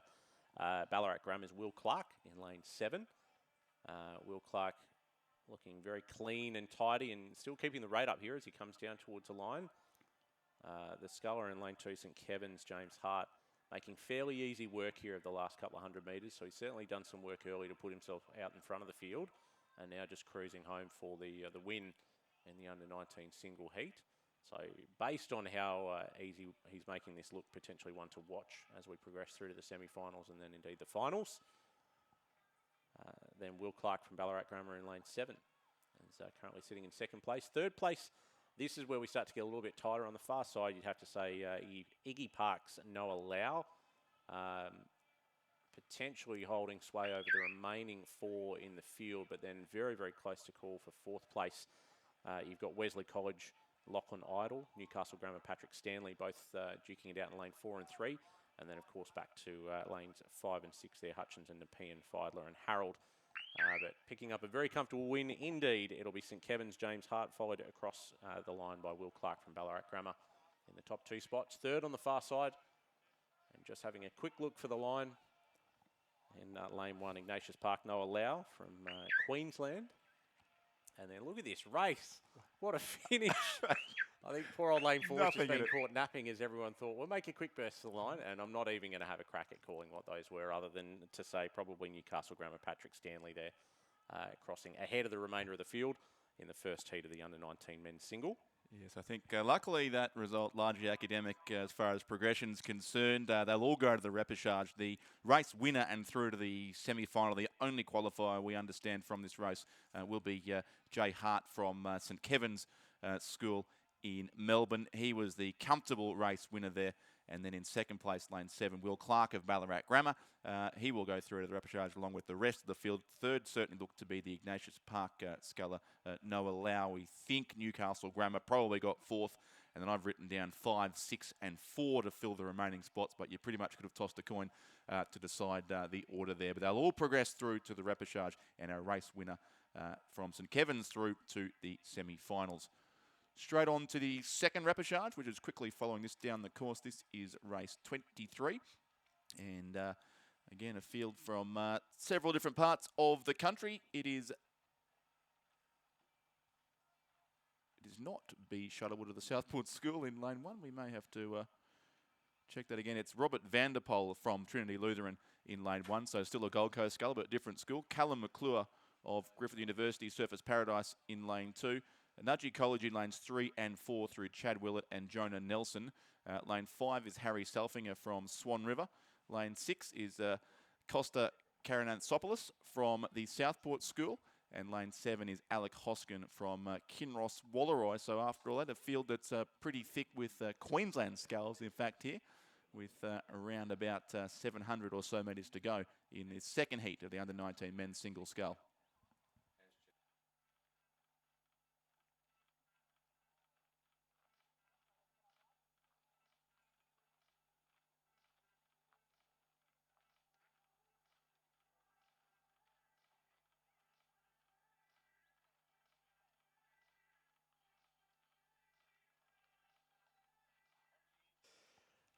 So just a quick update for those of you in the boat park area, just while we've got your attention, just a reminder that there are no bikes permitted on the path running along the front of the tents and the spectator area. You are able to ride along the back roads, obviously through the boat park, etc., but there are no bikes permitted along this sort of final 500, 600 metres along the bike path along the front of the course there. So back out on the course. Familiar side of Nudgee.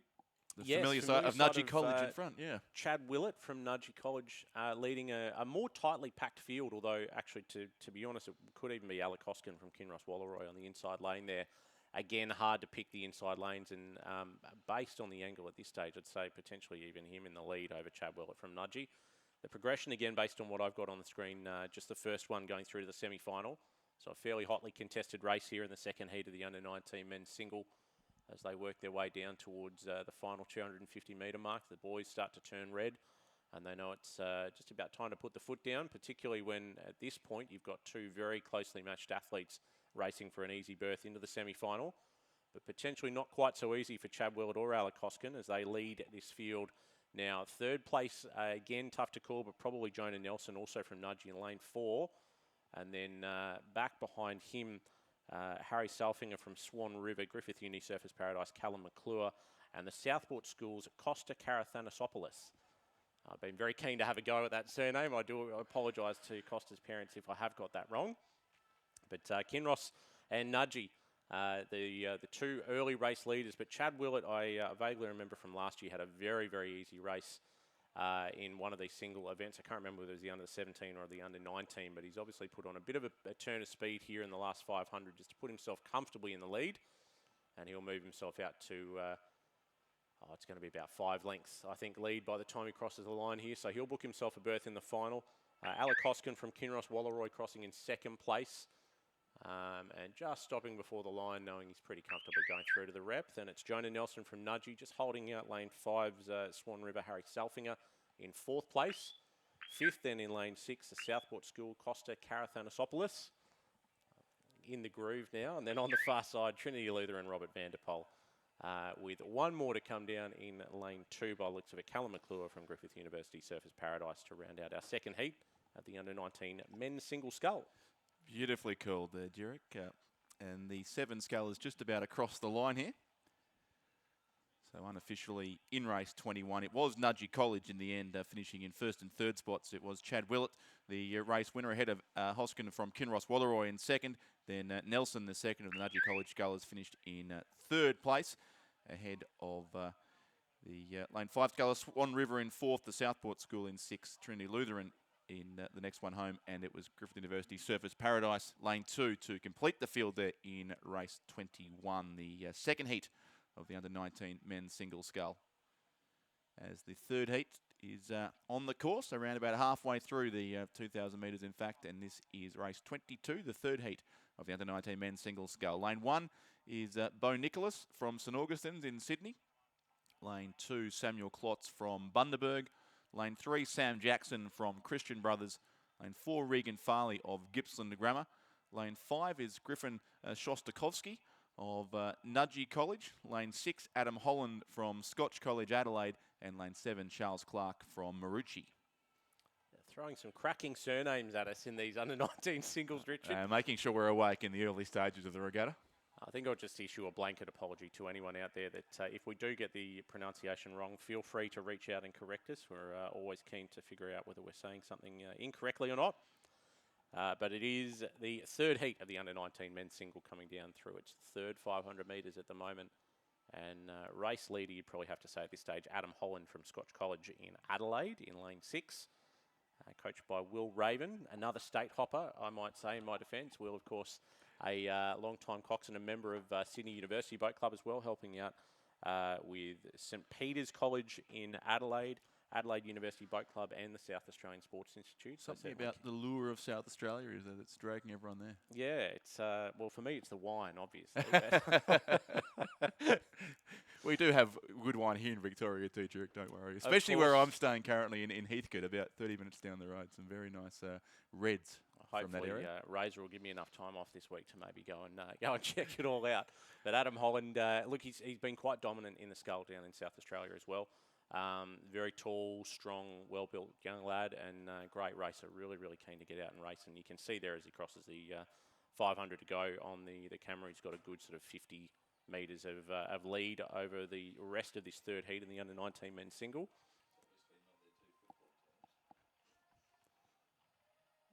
And he's look. To be honest, he'll be definitely one to watch. I think in this the under-19 single field across the rest of this week.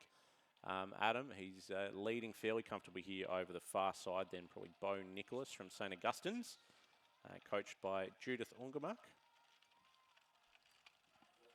And then back in third place, or actually it might even be currently sitting in second place. I apologise. It might even be Griffin Shostakowski from Nudgee College.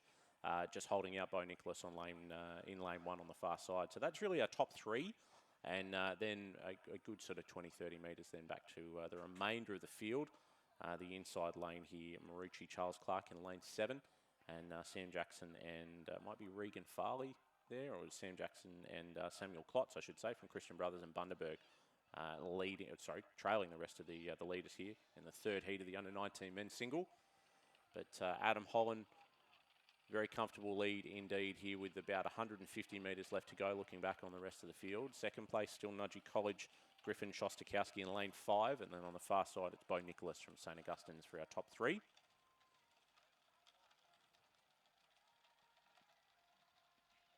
And just one I think might be Regan Farley from Gippsland Grammar potentially, or maybe Sam Jackson from Christian Brothers just sitting back a little way on the rest of the field. Off the back of the course there. But Adam Holland, we can see looking very comfortable indeed as he comes down to the line. It'll be a good win there for Scotch College Adelaide and the South Australian Sports Institute. And he'll book himself a berth in the semi-final. The rest going through to the repechage. And Nudgee Sculler, Griffin Shostakowski just having a bit of an exhausted look over the right shoulder there. Think, how much have I got left? Do I really have to hold on? But another quick look, and I think he's still going to comfortably do it by about half a length over Bo Nicholas on the far side. So it'll be Nudgee across in second, St Augustine's in third place. And then a pretty tight finish here for 4th, 5th and 6th. Lane 7's Marucci Charles Clark. Good little turn of speed. Puts the foot down the last couple of 100 metres. He'll book himself 4th position. And then 5th, tough to call between lanes 2 and 3, Sam Klotz and Sam Jackson, with Regan Farley from Gippsland Grammar to come down to round out our third heat of the under-19 men's single. Yeah, once again, very close there for the reminder places as they came across the line, but all of those scullers to go through to the repechage. It was Adam Holland from Scotch College Adelaide. As Jurek said, one of the scullers to watch in this event, and certainly a very comfortable win there. So he is through first in the unofficial results of race 22. Second place was lane 5, the Nudgee College sculler. Third then lane 1, St Augustine's. 4th was Marucci lane 7, and then very tight behind that looked to be Christian Brothers from Bundaberg, and also the Gippsland Grammar sculler here, Regan Farley, with just a few strokes to go to complete the 2,000 metre course, and he'll be across in 7th place, and he'll also move through to the repechage of the under-19 men's single scull. So that's heat 3 of 4 almost complete. 4th and final heat now is on the course, and the field there of 7 is Ben Shuttlewood of the Southport School in lane 1, Winston Hooper from Melbourne Grammar in 2, William Gregory of Radford College of the ACT in lane 3, Oliver Ashby from the Geelong College is in lane 4, Troy Heron of Trinity Lutheran in 5, Jack O'Toole from Commercial lane 6, and O Frangos of Ballarat City is racing in lane 7. Just looking at the first athlete there, you mentioned Ben Shuttlewood, coached by Cam Kennedy, a name I haven't seen on a regatta program for quite some time. Not in Australia, no, for many years. No, Cam, of course, one of the, I guess, top coaches at St Peter's Lutheran College back in their heyday, and also at Brisbane GPS as well in Brisbane, and brought quite a number of young female athletes through the pathways and into the national teams. And has since been over in the UK coaching to quite some success over there. But obviously the lure of Australia has brought him back at some point. The wine is better than it is in the UK, I've no doubt about that. Even in Queensland. I don't know about the Scotch though. No, true. But Ben Shuttlewood on the far side for the Southport School. Just sitting back a little bit from our 2 race leaders at this stage in lanes 2 and I think it'll be lane 3 there as well. Melbourne Grammar Winston Hooper, coached by Tom Abramowski. Abro, as he's affectionately known by some. And Radford College Will Gregory, coached by Craig Muller and Michael McCormack. Those two leading fairly comfortably. Then back to third place, a little tough, but probably Jack O'Toole from Commercial. The Southport Schools, Ben Shuttlewood, and maybe Troy Heron from Trinity Lutheran as well. Bringing up the rear of the field then, Oliver Frangos and Oliver Ashby from Ballarat City and Geelong College. So no New South Welsh representing this one. We've got a few Queenslanders and some Victorians, and Radford, of course, from the Australian Capital Territory. Radford producing some great results last year, and a couple of boys on the national junior team from memory in the, I think it was the Coxless Four, one of the two. But certainly doing quite a good job here in the later stages. Will Gregory and Winston Hooper. Melbourne Grammar and Radford College, and you'd have to probably say it'd be Will Gregory from Radford at this stage with about a length then over Winston Hooper from Melbourne Grammar. They progress towards 250 metres to go, and you really couldn't ask for better racing conditions at the moment. Certainly the last 250 metres, we're seeing the boat park and spectator areas starting to fill up a little bit more now. A few people walking along the park and everyone coming in for the start of day one here at the Australian Rowing Championships. And great to see so many of the boat builders back again this year with great representation throughout the boat park and a lot more going up along the front of the course as well here. As we watch the fourth and final heat of the under-19 men's single come to a close. Good race still between Will Gregory and Winston Hooper. Radford College been leading pretty much from the 1,000, and he's still only got about half a length. And I tell you what, Winston Hooper from Melbourne Grammar is making him work for it because he knows there's only one spot going through to the semi-final. And it's pretty much still up for grabs at this point. You can see on the far side, Winston Hooper just holding his length a little more, but the rate a little bit lower than Will Gregory, who's put his foot down and shortened up maybe a touch just to try and hold on to his lead. And now with only a couple of strokes left, he looks across and he can see the bow ball. He's going to book himself a spot in the semi-final.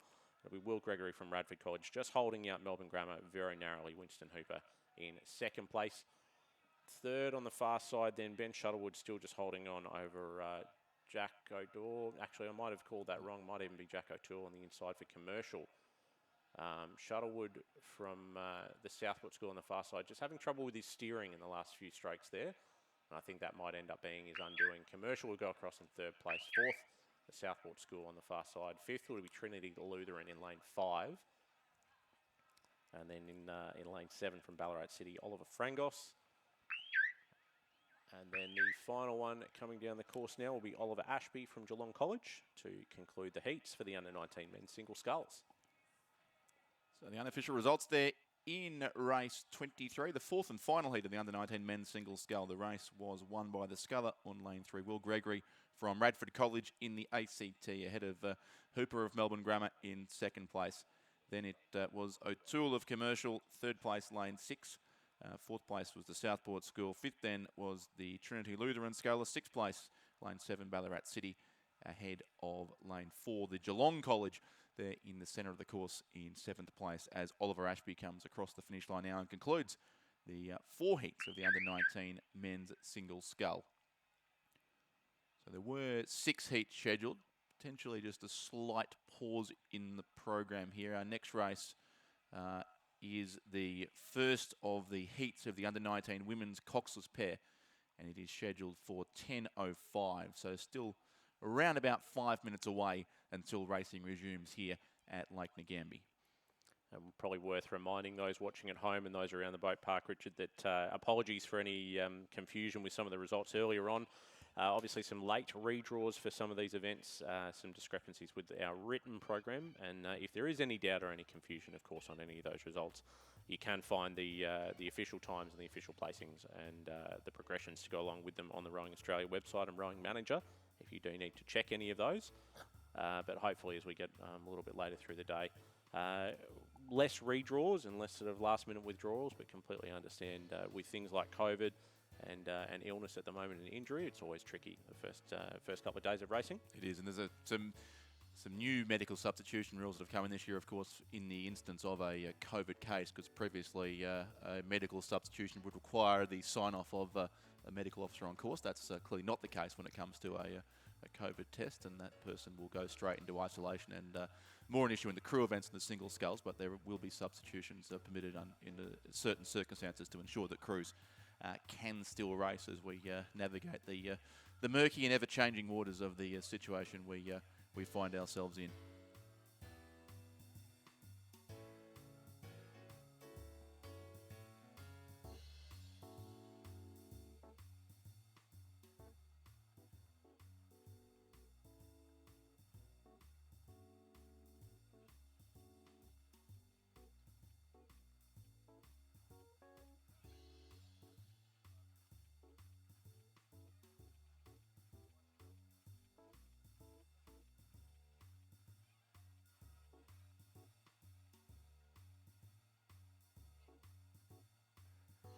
For those watching the live stream too, don't forget, as Ray mentioned earlier today, there is the drones are back later in the week, so there will be some new and even better cameras as the week progresses through to the finals.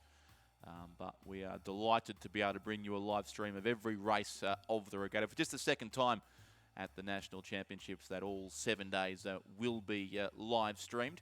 But particularly once we get to the finals beginning on Thursday morning, there will be the addition of a few new cameras with some high definition coverage, and of course there's the drone, which does give us some great shots from above the course, makes our life a lot easier too in terms of lining up the crews, but it is a unique perspective on rowing to see it from above, so something you have to look forward to later in the week as we go through 7 days and 600 plus races here on the waters of Lake Ngambie.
So racing about to resume here, Jurek, with race 26. So just a slight gap in the program with the redrawn under-19 men's single scull going from 6 heats to 4. But we're just about ready for what should be the 10:05 race there in the starters' hands. It is the University of Queensland Lane 1, a composite crew from Queensland, the Cairns and Toowong rowing clubs. In fact, they're in Lane 2, University of Queensland Lane 1, Cairns Toowong in 2, Mercantile from Melbourne are in Lane 3, Loreto Marriotteville of South Australia in 4, the Pine Rivers combination in Lane 5, and 2 crews from Kinross Wallaroi in Lanes 6 and 7. And I'd suggest that the captain of our commentary team with his Pine Rivers cap on is watching closely as the crew that did very well last year in the National Championships is soon to race here in the Pine Rivers colours on Lane 5. Yeah, we can see the race getting underway there now from the 2,000 metre start down just pretty much in the township almost of Ngambie, the start line there. It's one of the great start lines, really, and to be able to stand there and watch them roll away like that from the 2,000 metre start while sitting on the edge of the town of Ngambie, it's quite fantastic. Yeah, it's actually probably one of the better courses, to be honest, in terms of the ability to spectate the racing. Obviously, Penrith, fantastic for coaches to get down on the bikes, etc. But for the normal spectators who aren't allowed on the bike path during regattas, you don't really have much of an option down there. Whereas here, you can basically go down and have a coffee, a breakfast roll, head out on the park there and look at the statue of Black Caviar. And then stare at Black Caviar, that's right. Watching over the course now, it is certainly all here in Ngambie. And the conditions, if anything, getting better now as we get underway with the first heat of the under-19 women's pair. Again, one of these selection events, so the selectors will be watching the results in these events quite closely, particularly for the Australian junior team to be selected later on this year. And 2 heats, reasonably, what do we got, 6 and 7? So 13 in the draw at the moment for the under-19 women's pair, so good representation. My old club, of course, UQ in Lane 1, and the first one coached by Gus Rodero up there, who's been doing a phenomenal job with a very big program, to be honest. But this stage, the leaders looking like they're perhaps a little bit closer over towards this side of the field. It might be Pine Rivers. Might be Pine Rivers. Ella Smith and Jave Probert's there, coached by Ray Smith and Glenn Smith. Bit of a family affair, I believe, as they come down towards 500 metres, and Pine Rivers there already with clear water, then back to the rest of the field. But fairly close race then back with Loreto Marriotteville in second place. Third, very, very close to call, but probably Kinross Wallaroi there in lane 7. The rest of the field very, very close behind. Now the progression for this one, again, it's a really tough progression, the 7 lane. So with only 2 heats still, it's the first one's going straight through to the A final, which will make life a lot simpler later on this week, and then the rest, of course, going through to contest the repechage. So Ella Smith and Jay Proberts from Pine Rivers in Queensland, currently leading as they now approach the halfway mark here in the 2,000 metre event. But I was going to say Gus Rodero from UQ, managing a mammoth squad between him and Michael Russell up there on the Brisbane River, and has actually is just preparing to move across to the Queensland Academy of Sport and Rowing Queensland. So great opportunity for a coach who's poured quite a lot of his heart and soul into the UQ program in the last couple of years. Absolutely. And Pine Rivers, I think, just getting a new trailer. Razor was telling me the other day, receiving a great grant up there from one of the, I think the Community Gambling Benefit Funds or something like that, getting a snazzy new Australian rowing trailer for them, to no doubt bring all their equipment down here for this regatta here at Ngambie. But now, refresh my memory from last year, Richard. Did they win this last year? They did. Fairly comfortably? They did win. I'm just checking if it was this event or was it well, it would have had to be the under-19. So, yes, they won and won well. It was the first national title for Pine Rivers in many years.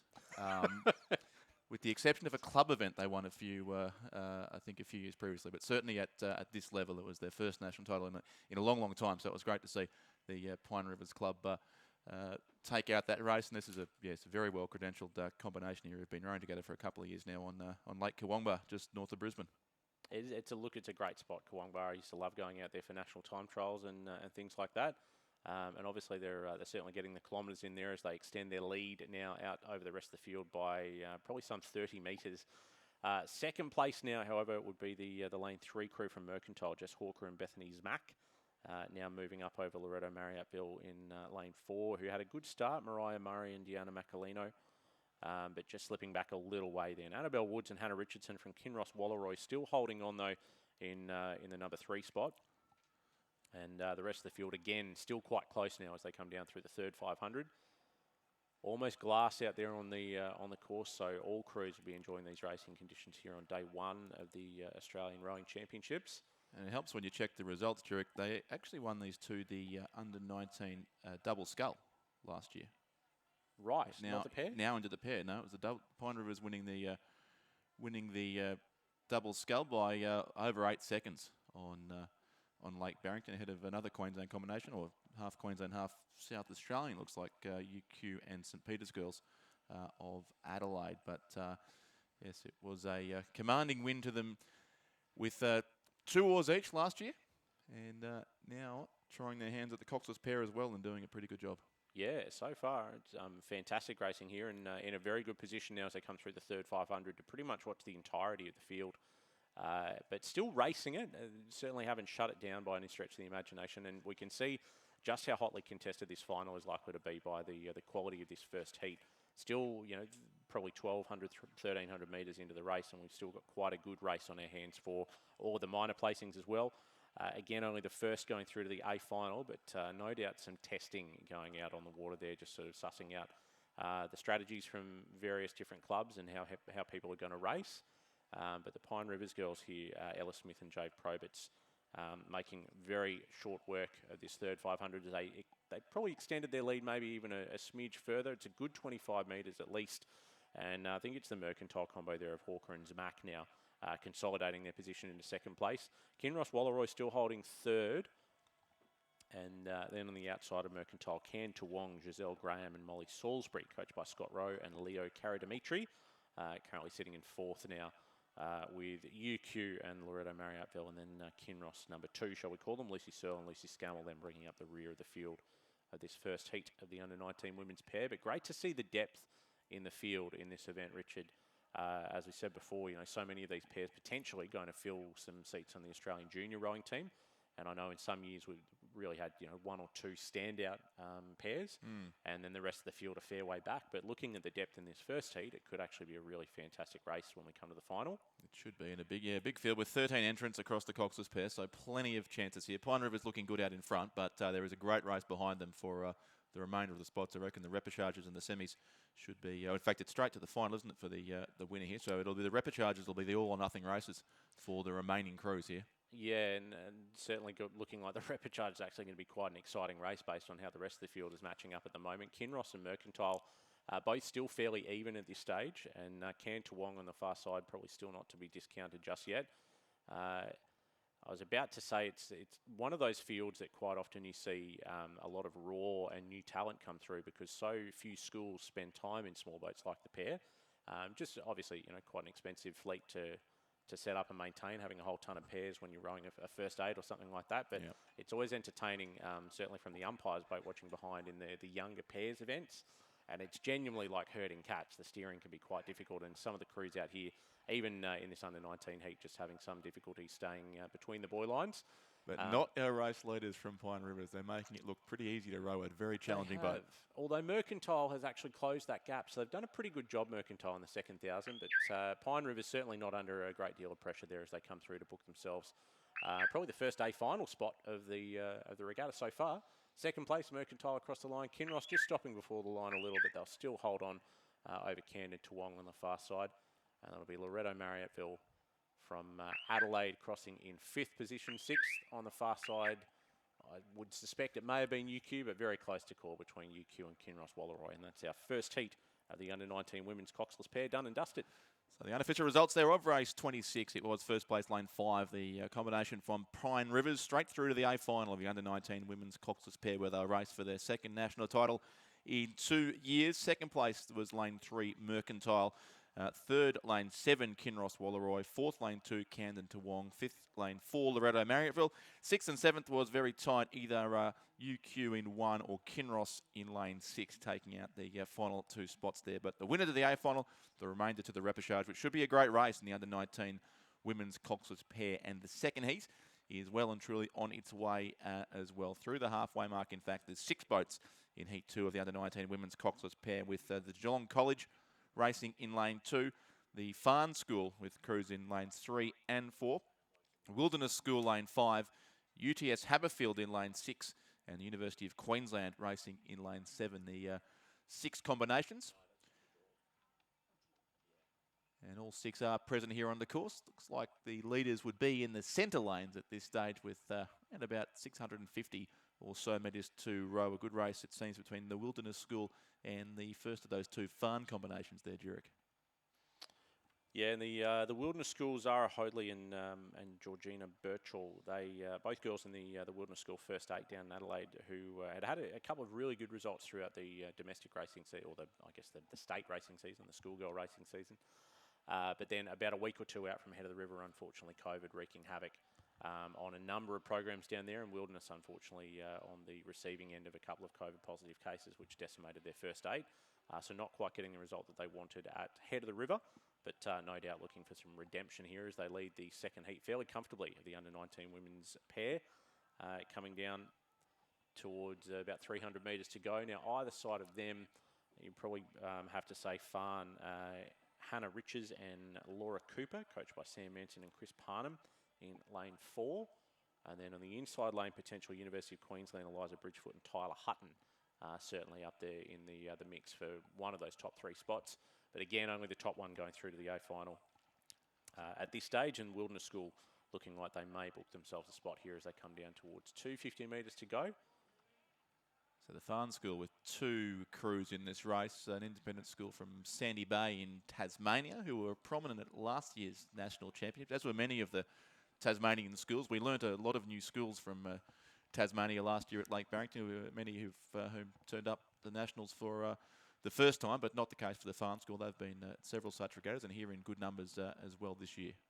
And they're racing it really nicely on the outside, I guess, there of the Wilderness School. Again, just making mention of the steering before, we can see a few of the pairs here, just meandering, shall we call it, between the lane boys. It's a very polite way of putting it. But seeing the sights of the course. Yeah, certainly covering probably more than their fair share of the 2,000 metres. But Wilderness under a little bit of pressure here, to be honest, from Farn in lane 4, who have really turned up the heat with about 200 metres left to go.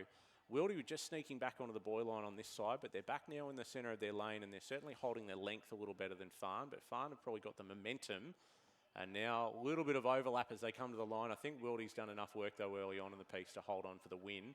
University of Queensland now consolidating their position up into 3rd over the crew from UTS Haberfield, Critchlow and Cooper in lane 6. A good win there for the Wilderness School in lane 5, the second heat of the under-19 women's coxless pair. Farn in lane 4 then, Riches and Cooper picking up 2nd place. 3rd, University of Queensland, Bridgefoot and Hutton. And 4th place in lane 6, Critchlow and Cooper from UTS Haberfield. And then in 5th in lane 3, it'll be Farn again, Molly Crosby and Annabelle Fry, and Chantal Mason and Amy McLaughlin from Geelong College on the far side to conclude our under-19 women's coxless pairs. And I apologise, Richard, but this is where I leave you. Going to hand over to the dulcet tones of Lizzie Chapman, who's going to take my seat, and I'll see you a little bit later on today. Thank you, Jurek. Great to have you here once again, wearing multiple hats at this regatta, as you've had to do, but off to for some coaching responsibilities now as well. So the unofficial results there in race 27, the second heat of the under-19 women's coxless pair. First place, lane 5, the Wilderness School, going straight through to the A final. Second place was Farn in lane 4. Third, University of Queensland, lane 7. Fourth place was UTS Haberfield in lane 6. Fifth, Farn, lane 3. And 6th place was lane 2, the combination from the Geelong College in race 27. So we move on to race 28, the first heat now of 3 in the under-19 men's coxless pair, with a field of 6 in this opening event, which is quickly reaching its conclusion, in fact. It is lane 2, the University of Queensland. Lane 3, Torrens and Christian Brothers. Lane 4, St Patrick's from Ballarat. Lane 5, Mossman. Lane 6, the Southport School. And Lane 7 is the Hutchins School. And they've got about 350 metres to go here as Lizzie Chapman assumes the seat alongside me. And we look out and see a pretty close finish coming up here, Lizzie, between the three crews closest to us, at least, I would think, from Mossman, Southport, and also Hutchins. Yeah, yes, indeed. Ooh, that's very loud. Just move that a bit more. Yeah, very close indeed by the looks of things. So I'm just looking here at the names. So we know we've got Tom Bailey in the stroke seat of the Hutchins crew, Tyler Lane in the stroke seat of the Southport School crew next to them in lane 6, and then Joshua Wilson's in the stroke seat of the Mossman crew in lane 5. And as you say, across on the far side, sneaking up, Torrens Christian Brothers crew, stroked by Noah Buxton. So just 2 to go through as well here from this field of 6. Looking to be narrowly, I think, the Southport School from Mossman, and Torrens Christian Brothers still attacking late, but might just come up short. Ooh, Mossman raising their rate of striking, really chucking everything in there. And Just got Southport, their noses in front. yeah, I think they will. Southport just got messy for a few strokes there. And that will have cost them. It will have cost them. Mossman crossing the line there with Josh Wilson and Joe Lynch. So they'll take out the first heat of the under-19 men's coxless pair here at the 2022 Australian Rowing Championships. Second, the Southport School.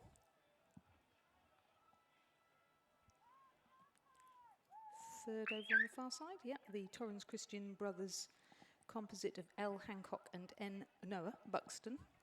And then fourth, Hutchins, the crew of Bailey and Gibson.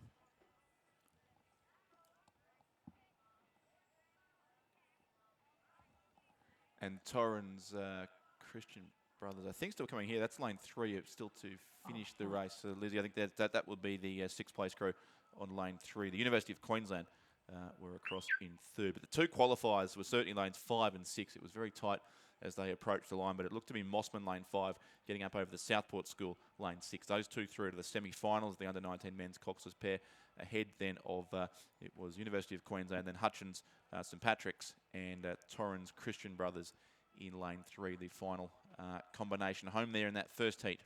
Second heat is now on the course in the under-19 men's coxless pair with Christchurch and West Australian Rowing Club composite in lane 2, Coalfield Grammar in lane 3, in lane 4 Fremantle and the West Australian Rowing Club, and then 3 crews from St Joseph's College, New South Wales.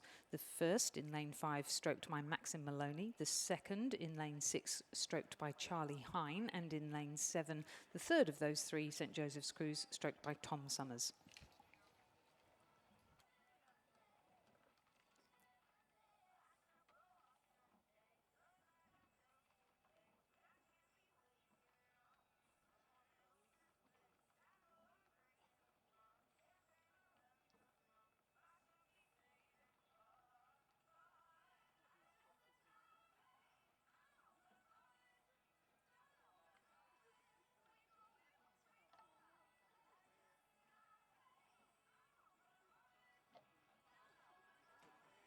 So they're approaching the last, about 400 metres to go here in this race, and 3 crews here from St Joseph's of Sydney, and at least one of those 3 combinations will be up in the top couple, possibly lane 4, I would think, the Fremantle West Australian Rowing Club combination, and also then right across on the other side, lane 2, Christchurch and the West Australian Rowing Club as well, and leading the charge for St Joseph's, certainly the lane 6 combination, stroked by Charlie Hine, would be the best of those 3 combinations. Only 2 will go through here from race 29, the second heat of the under-21, the under-19 men's coxless pair. St Joseph's certainly looked to be in one of the 2 qualifying spots, and they're very close between the various West Australian combinations, Fremantle and the West Australian Rowing Club in 4, Christchurch, which is a school from Perth, and the West Australian Rowing Club over in lane 2. The 3 chances you would think, and also St Joseph's there with a good representation. Lizzie, one of the strong schools in the New South Wales schools program. Yeah, it certainly is. A highly competitive school program, as you say, but with St Joseph's College here, their head coach is very proud to see all of these young men coming up to the national championships. And as you say, great showing there from that pair that's stroked by Charlie Hine. Yep, and they'll be across just over a length clear in the end of lane 2. So it is the Grant Hogarth stroke crew from Christchurch and the West Australian Rowing Club who take second spot, and with that passage through to the semi-finals, the under-19 men's coxless pair third place, and to the repechage go Fremantle and the West Australian Rowing Club ahead then of the next of the St Joseph's combinations. That's Maxim Maloney stroking there on lane 5, and they'll be followed home by Caulfield Grammar and also St Joseph's again on lane 7. So as the last crew comes into the finish line now, just recapping those results in the second heat of the under-19 men's coxless pair. A win for St Joseph's College, New South Wales, the crew stroked by Charlie Hine. Second, Christchurch and West Australian Rowing Club, the crew stroked by Grant Hogarth, and those two progress through to the semi-final. Third, Fremantle WARC. Fourth, St Joseph's College, Maloney. Fifth, Caulfield Grammar. Sixth, St Joseph's College, Summers will progress to the repechage. Next race is race 30 on the programme and is the third and final heat of the under-19 men's coxless pair. And again, the first two progress to the semi-final. In lane 2, a crew from Hutchins, stroked by Archie Stewart. In lane 3, a crew from the Southport Schools, stroked by Liam Hollis. In lane 4, Hawthorn, stroked by Max Curry. In lane 5, Corio Bay, stroked by Charles Rawdon. In lane 6, Hutchins, stroked by Hayden Mounter. And in lane 7, from Mossman Rowing Club, the crew stroked by Oliver St Pierre. Thanks, Lizzie. Looking once again for the top two here in this third and final heat of the under-19 men's coxless pair to move through to the semi-finals.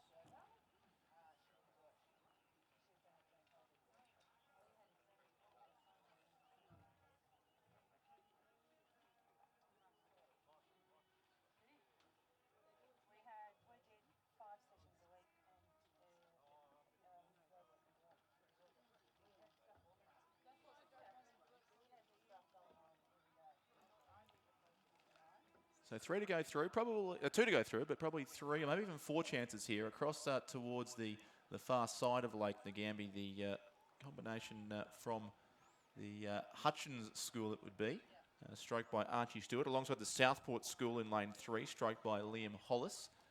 And then on the judges' side of Lake Ngambie, a couple of crews pretty close together. Corio Bay's combination there on lane 5 is certainly doing best of the crews on this side of the course, but probably in second place overall behind, it would seem to be that combination from Hutchins who do lead this race.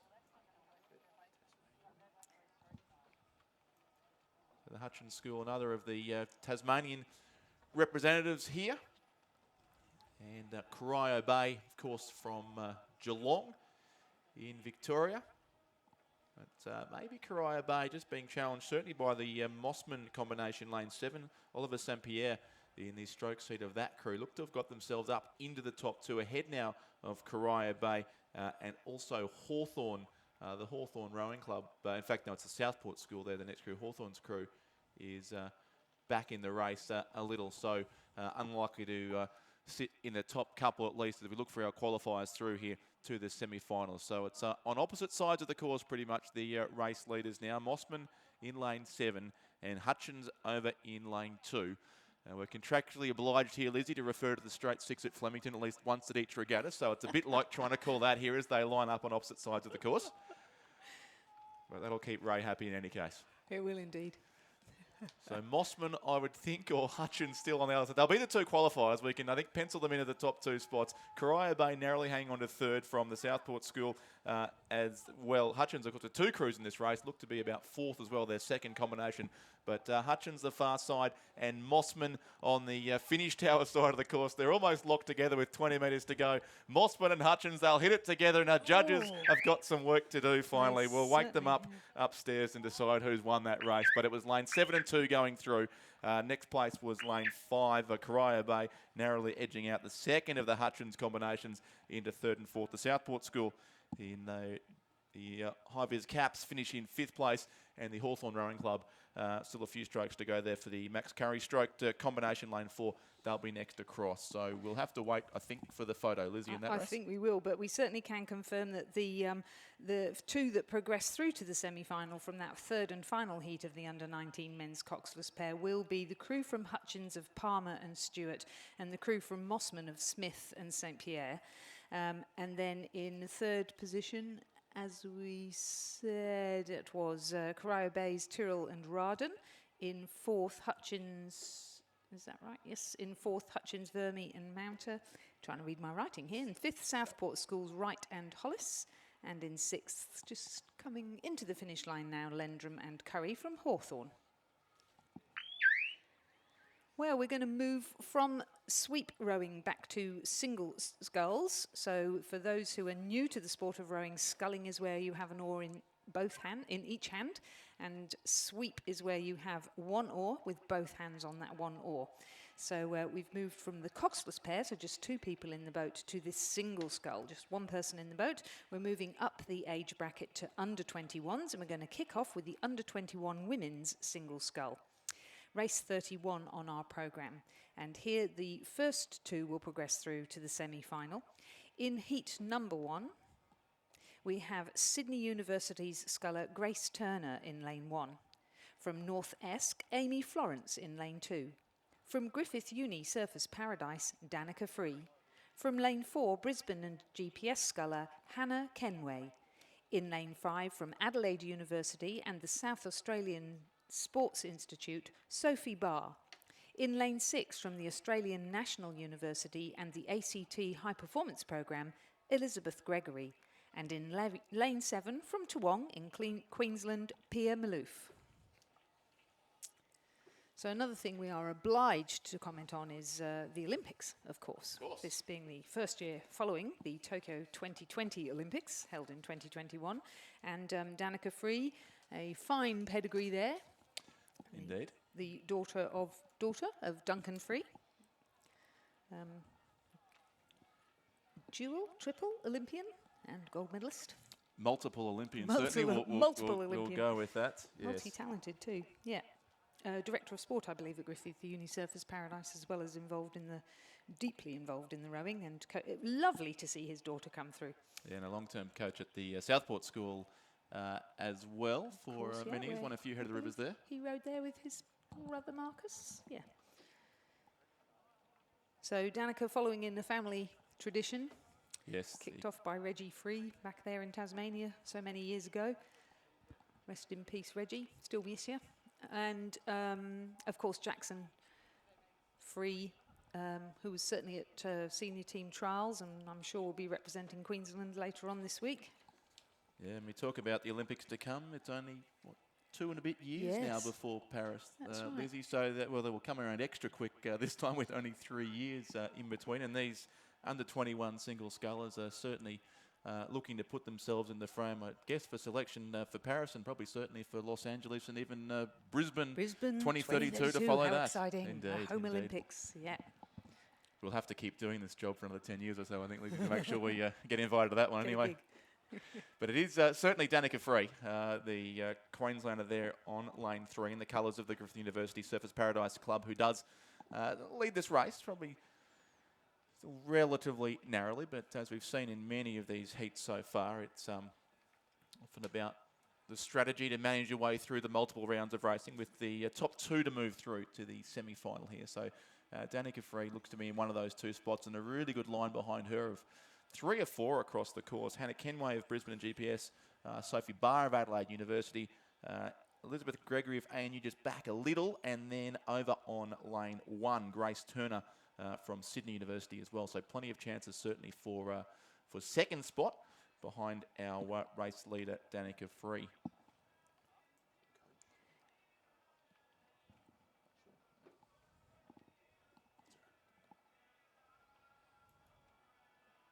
So about 300 metres to go now for this the leading scullers, at least in this race, the first heat of the...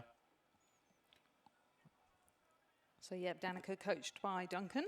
as we would expect. As the program, and you might wonder why we're not be able to give full names here. We are trying to describe these names off the system, which gives an initial and a surname. So we've currently got for this combination, it's D Free in lane 3, coached by D Free. So Danica coached by Duncan, who leads, but only narrowly if she's still in front. In fact, it's been a good push late from the Scullers over in lanes 5 and 6 here, and also on the other side of the course as well. So there's about 5 all of a sudden, but Danica Free looks maybe just to be holding enough, but over in lane 1 there, Grace Turner. From Sydney University. So she's from the stable of Alfie Young and also Jack Hanley, the development coach there at Sydney University, who's doing a really good job, found some wonderful talent. And actually, as we come into the final couple of strokes of the race, Grace Turner has taken a lead over Danica Free. And she will win by half a length. And then a real battle between lanes, what is that, 5 and 6? The 3rd and 4th, I think in that order. And then Hannah Kenway next also for Brisbane and GPS. So either great race management from those top 2 or a really close finish. You can look at it either way, but they'll both go through, Grace Turner and Danica Free. Amy Florence next home for North Esk, and Pia Maloof also for Toowong. Yeah, so Sophie Barr, coached by Christine McLaren, who's the talent coach there for the youth squad at the South Australian Institute of Sport, and Elizabeth Gregory, coached by Dave Frage-Romano from the ACT High Performance Program. So some great talent, great young talent coming through there. A fantastic race. The first 2, Grace Turner from Sydney Uni and Danica Free from Griffith Uni Surfers Paradise, progressing directly through to the semi-final. And the remainder get a chance to race again by going into the repechage, the chance to fish again, which will take place tomorrow. I was able to use that line at a regatta in Geelong just last week and impress the locals with my knowledge of French. But I did credit you for the pronunciation and the meaning of the word repechage. Good stuff. Our second heat of the under-21 women's single scull is on the course. In lane 2, we have Tanika Webb from West Australian Rowing Club. In lane 3, Lindsay Calvert from North Esk in Tasmania. In lane 4, Jemima Powell of Toowong, Queensland. In lane 5, Lydia Tippett from Mersey Rowing Club in Tasmania. In lane 6, Olivia Georgilopoulos from Griffith Uni Surfers Paradise. And in lane 7, Issy Petruni from Melbourne University Boat Club. 6 scullers are on their way, just past half distance, in fact, now it looks like, Lizzie. So here we have again the family connection from Mersey Rowing Club, Lydia Tippett from that famous Tippett family. Coached by, is it Doug Tippett? And then Griffith Uni Surfers Paradise, Olivia Georgilopoulos, coached by their head coach there, Lincoln Handley. And certainly she would be one of the top 2, I think, the Griffith University sculler. And Lydia Tippett of Mersey be just back a little there on lane 5. There's a bit more pace on the other side of the course. Another Tasmanian, in fact, Lindsay Calvert from North Esk Rowing Club in Launceston. The very impressive looking North Esk Rowing Club. We were able to check that out last year. And when we look at her coaches, coached by Brendan Long, so clearly in the talent group there in Tasmania, and Barrett. Top 2 to go through. Certainly does look as if Olivia Georgilopoulos from Griffith University Surfers Paradise will be one of those, and I'd still favour Lindsay Calvert of North Esk at this point of proceedings, ahead of Toowong's Jemima Powell, Lydia Tippett from Mersey, Tanika Webb from the West Australian Rowing Club, and the sculler on the judges' side of the course here, Issy Petruni from Melbourne University, who raced, I mentioned the regatta at Geelong last week. Lizzie, wasn't any regatta, it was the head of the schoolgirls regatta, which was the championship regatta for the most of the Victorian, at least the non-APS rowing schools. And Issy Petruni there was the winner of the open single scull event. Oh, right. So had a strong win, about 8 or 9 seconds I think she won by. So, but rowing up a couple of categories here in the under 21 single scull. She rode there for the Geelong College, racing now for the Melbourne University Boat Club on lane 7. And as we often see, combining school rowing with then venturing into club rowing is just such a fantastic way for a talented athlete to get the best of this rowing experience. They can row in different events, basically, represent your school in some events and represent a club in another event. It obviously gives them a chance to do composite rowing with people from other schools, which is seldom the chance within school rowing unless you're in the state pathway programme.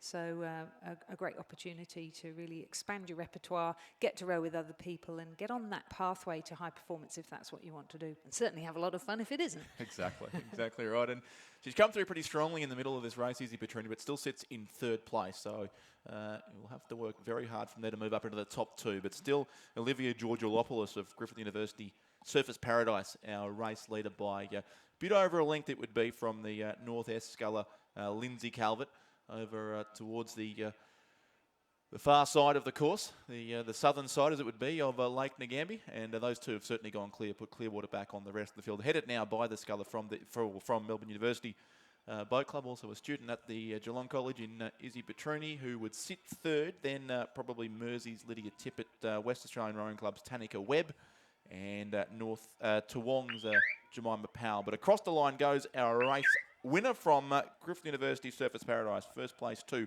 Olivia Georgilopoulos. And it is Lindsay Calvert of North Esk who takes out the second qualifying spot. Then the Melbourne Uni sculler tied again for fourth and fifth. Oh, wow. Maybe Toowong late over the West Australian Rowing Club. In fact, Mersey, I should say, over West Australian Rowing Club, and Toowong in sixth place.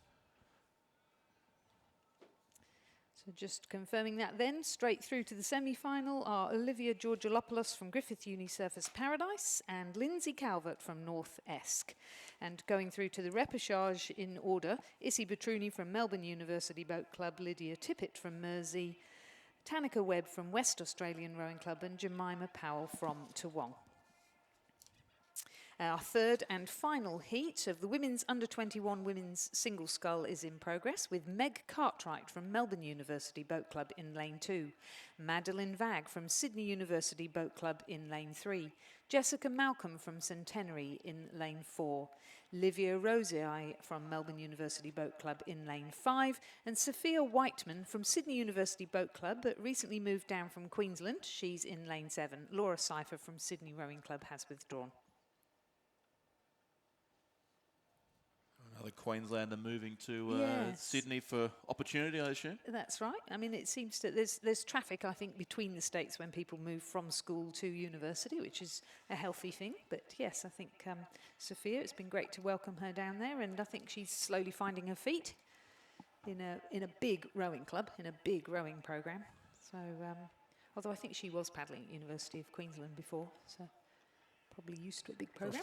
Yes, and Laura Cypher, the sculler who'd scratched from this race, also a Rockhampton rower who's now that's down right. in Yes, of Sydney course. as well. So, Yeah. so it is something With of her a... sister Grace. That's right. So But yes. there are different clubs. So Sydney Rowing Club also, I think we mentioned this earlier this morning, have a big junior program headed by Brendan Longman, who originally hails from Tasmania. So we've seen a number of those girls out on the water this morning, and a big women's program headed up by Lachlan Carter.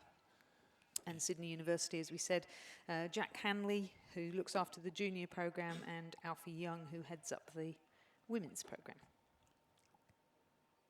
But it may, after all that, be a Queenslander who spoils the party here, Lizzie.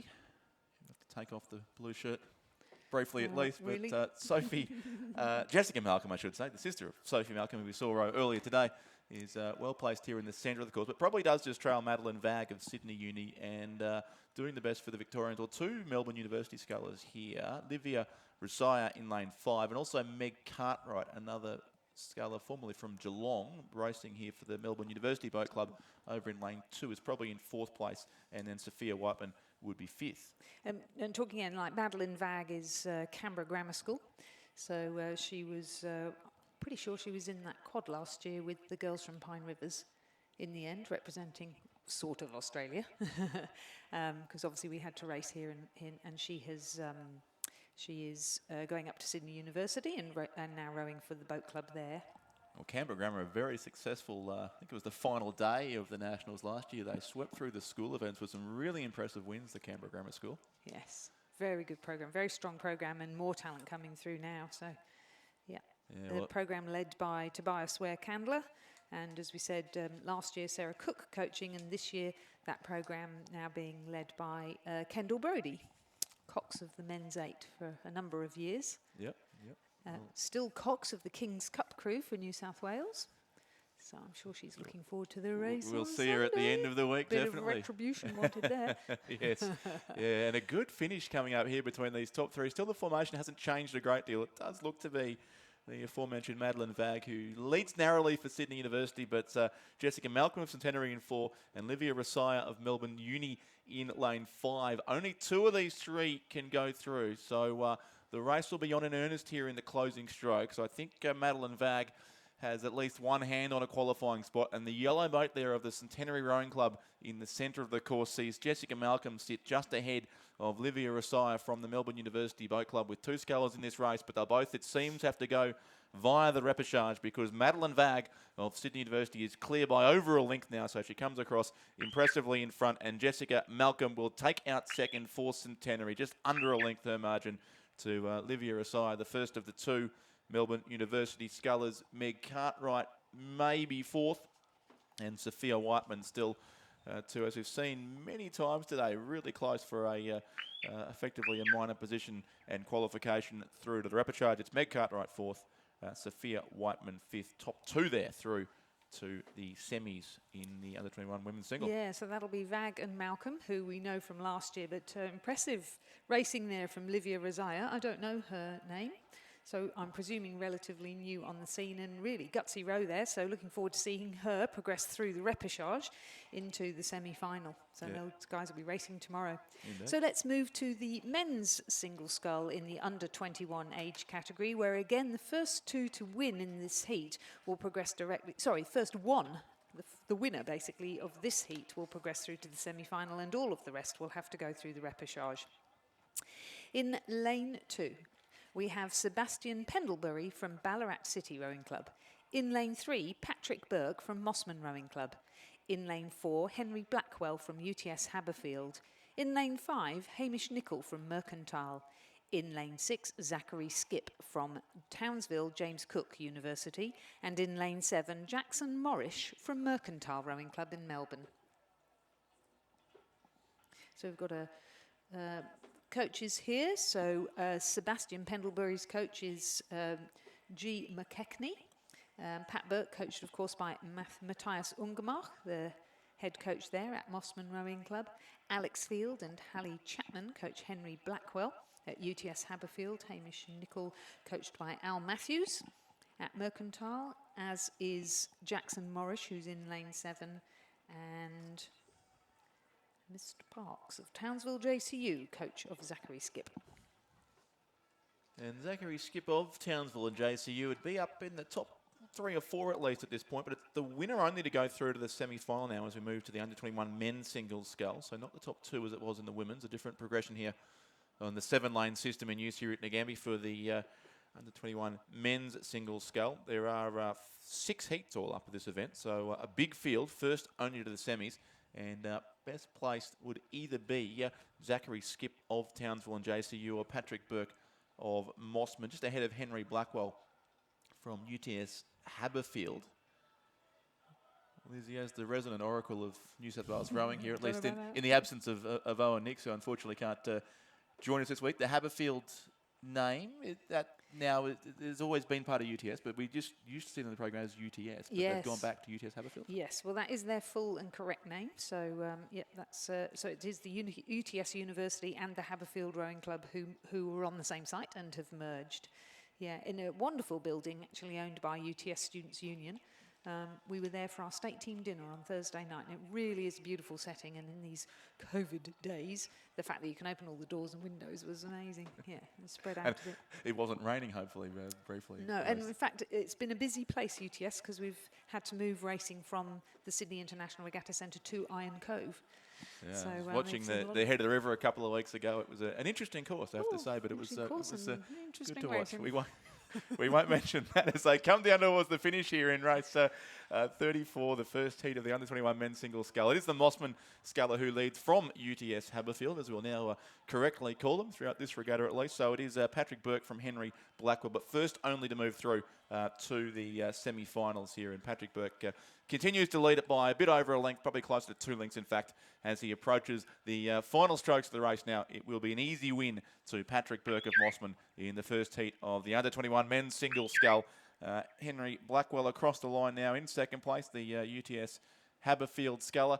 Tight for third, but tight, yeah. looks to be maybe lane 6. Zachary Skip of Townsville and JCU will be the next one across. 4th and 5th will be even tighter. That distinctively coloured black and white boat there of Sebastian Pendlebury of Ballarat City will finish 4th. 5th will go to, looks like Mercantile there, Jackson Morrish in lane 7. And one to come home again from Mercantile, that's Hamish Nicol there, who will finish in 6th place. So confirming the results of the first heat of the under-21 men's single scull, progressing directly through to the semi-final is Patrick Burke from Mossman Rowing Club. Now progressing to the repechage, Henry Blackwell from UTS Haberfield, Zachary Skip from Townsville JCU, who was 3rd, 4th Hamish Nicol from Mercantile, 5th Jackson Morrish from Mercantile, and 6th, that was Ballarat City, Sebastian Pendlebury in 4th, and 6th, Hamish Nicol from Mercantile. And of course, those placings are pretty important because they will determine which repechage you go into and what lane you get in that repechage. Now, weather's looking good for tomorrow, so perhaps won't be quite so important, but later on in the week, Wednesday and certainly Thursday, when the wind gets up, the officials have already said we need to be ready for either the lanes to be moved over if wind is unfair or even redrawn, where your placing means the higher you finished in terms of speed or placing in your previous round will determine a more favoured lane in the final rounds. So very important to, again, we were talking about this earlier, understand the rules, understand the strategy, understand the tactics. We have 3, 4, good Lord, what a big event this is. 6 heats in total in this one. So, 3rd heat is now on the course, and we have Mitchell Bridge from Toowong in lane 2, Harvey Woodburn from Ballarat City in lane 3, Namkai Stiliano of Sydney Rowing Club in lane 4, Max von Appen of UTS Haberfield Rowing Club in lane 5, Noah Roseman of University of Queensland Boat Club in lane 6, and William Delaney of Sydney Rowing Club in lane 7. Yeah, hard to believe as we sit here now, Lizzie, with barely a breath of wind on the course. The flagpole out the window here is the flag is very, very limp, but yeah, the forecast for later in the week is not perfect, but this is Victoria, Lizzie, and things can change. I have heard quickly. 4 seasons in one day, yes. but not hopefully not today. Not today, no. It should be the first couple of days at least. The forecast is very, very encouraging for great racing. I think certainly the wind forecast for Sunday looks great. So I think our final day with all the wonderful school rowing and then the interstate competition should be fabulous. Yep. No, and exactly. Hey, it's an outdoor sport. Like, if you're not prepared to put up with a bit of wind and rain, then you shouldn't be doing rowing. Exactly. Telling it like it is. That's true. So, out on the course is the second heat of the under-21 men's single scull with a field of 6, and Noah Roseman from the University of Queensland looks to be our pretty comfortable race leader over in lane 6 by a bit over a length from another UTS Haberfield sculler in lane 5. That's Max von Appen, again coached by Alex Field and Hallie Chapman, the UTS scullers, and Noah Roseman coached by Michael Russell at the University of Queensland Boat Club. So there's certainly the top 2. And then a line across the course here of the next 3. William Delaney of Sydney, Harvey Woodburn of Ballarat City. In fact, no, it's not him. It is the Sydney Rowing Club sculler, Namkai Stiliano, there in lane 3. And lane 1, Mitchell Bridge of Toowong, leading Harvey Woodburn of Ballarat City. So we talked a bit earlier about the Sydney Rowing Club Junior Development Programme, but we have a youth programme that's led by Donovan Check, the head coach of Sydney Rowing Club, because we have 2 scullers from that club in this heat, but ably assisted by Shane Mulvaney, who is an Irish rower who is now here in Sydney, working with that coaching team at Sydney Rowing Club and getting some good results, gradually building up a good team of athletes there. It's not a very Irish name at all. Shane Mulvaney, would never have guessed. And we have plenty of great Irish coaches over here, don't we? We're very lucky. Yeah, there's a few good things to come out of Ireland. Guinness being another one. But, Most definitely. the red boat here of the University of Queensland Boat Club, very comfortably clear. That's Noah Roseman, coached by Michael Russell, ahead of Max von Appen of UTS Haberfield, and William Delaney of Sydney would sit there in third place. So the orders just about sorted out here as they approach the finish line. First only again to go through to the semi-final, and a controlled win coming up to the sculler from the University of Queensland Boat Club as Noah Roseman goes across and takes the win by 2 lengths from Max von Appen. Very strong looking, yeah. Yep, Impressive. it was a good finish, a good controlled race from him.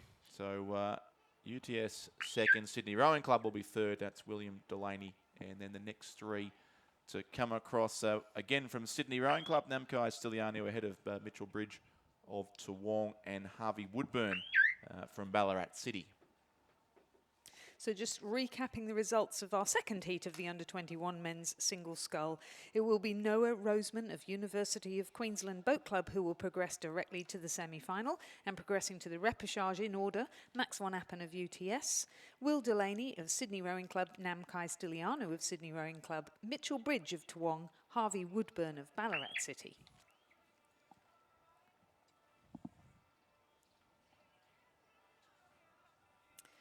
Heat number 3 of the under-21 men's single scull is on the course. In lane 2, Moss Murphy from Toowong Rowing Club. In lane 3, Tate van Heemst of UTS Haberfield. In lane 4, Kyle Brown of Mossman Rowing Club. In lane 5, Cormac Hayes of Canberra and the ACT High Performance Programme.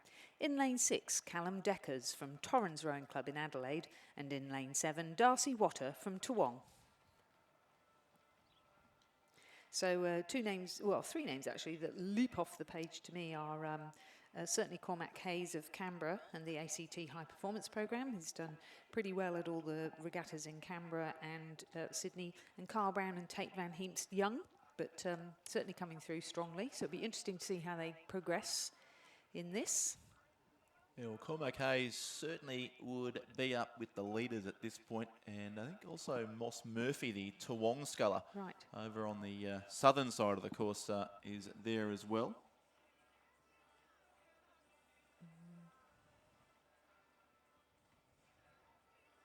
Coached by Michael Hawke and Alex Gerber at the Toowong Rowing Club.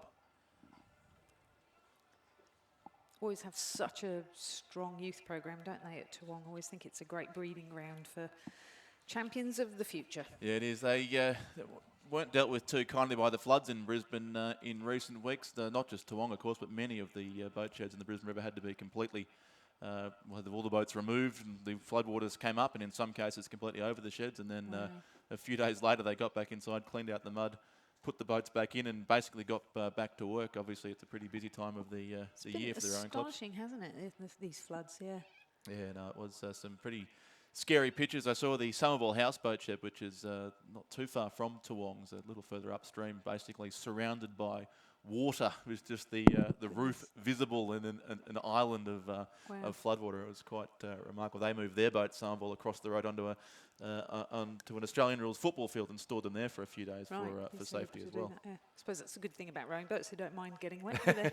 No, just not being saw stuck in some the building. pictures of Grafton, and it's the whole rowing shed's completely disappeared. So the only bit that was sort of just sticking through the water was the top of the commentary box. Yeah, So that was obviously the safest place to be.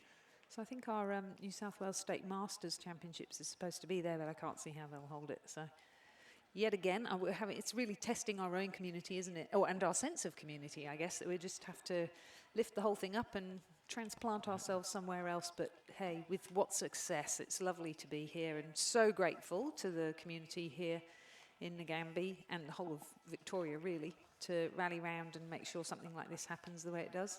Yeah, no, we've all learnt to be, I think, in the words of Gillan McLaughlin, to be flexible and agile in the past 2 years, and to pivot regularly to whatever's next. And in this case, it's the Australian Championships at Ngambie for the first time in 12 years. And as someone who lives in Melbourne, it's good of you to come and see us finally after the many trips to Penrith over the last decade or so, Lizzie. But it is Cormac Hayes here of the Canberra Rowing Club and the ACT Academy of Sport who does lead this race fairly conclusively, hence the Yeah, I like the random way he's thoughts? just sort of worked steadily, hasn't he, and just pulled his way gradually through the entire field and is leading by good, clear, many lengths actually, now coming into the last 100 metres. And does look to have a little bit in reserve too for the remaining rounds of racing. He's not having to sprint to the finish line, but the Toowong sculler, Darcy Water on this side, is actually doing by far the better of the two Toowong rowers in this race. So Darcy Water lane 7 from Moss Murphy over in lane 2. Callum Deckens of Torrens possibly third here as well, but it's first only to go through to the semis, and it will certainly be Cormac Hayes, the sculler there on lane 5 from the Canberra Rowing Club, and the ACT Academy of Sport wins it by about 5 lengths over Toowong lane 7. Darcy Water will get second place, and as Lizzie mentioned, that could be important for the repechage if it comes down to lane allocations for that race. And a really good battle in 4th, 5th, 6th, and 3rd as well, still to be decided. It may well be the Torrens sculler who gets it narrowly. I think Callum Deckers may be ahead of Toowong, Moss Murphy, but very close. They're also UTS Tate Van Heemst and Mossman's Kyle Brown, the next two home. So those positions will be sorted out by the judges, but they'll all go through to the repechage, and Cormac Hayes was our comfortable race winner. He certainly was. So just recapping then, Heat 3 of the under-21 men's single scull, a resounding win for Cormac Hayes of Canberra Rowing Club and the ACT High Performance Programme, and he will progress directly through to the semi-final, with the remainder of the field progressing to the repechage. So heat number 4 of the under-21 men's single scull is now in progress, with Ben Horsnell of Griffith Uni Surfers Paradise in lane 2, Joshua Lascock of Adelaide Rowing Club in lane 3, Wesley Hudson from Melbourne University Boat Club in lane 4, Aria Almasi from West Australian Rowing Club in lane 5, Rodin Martin from Toowong Rowing Club in lane 6, and Edward Findlay of Mercantile Rowing Club in lane 7.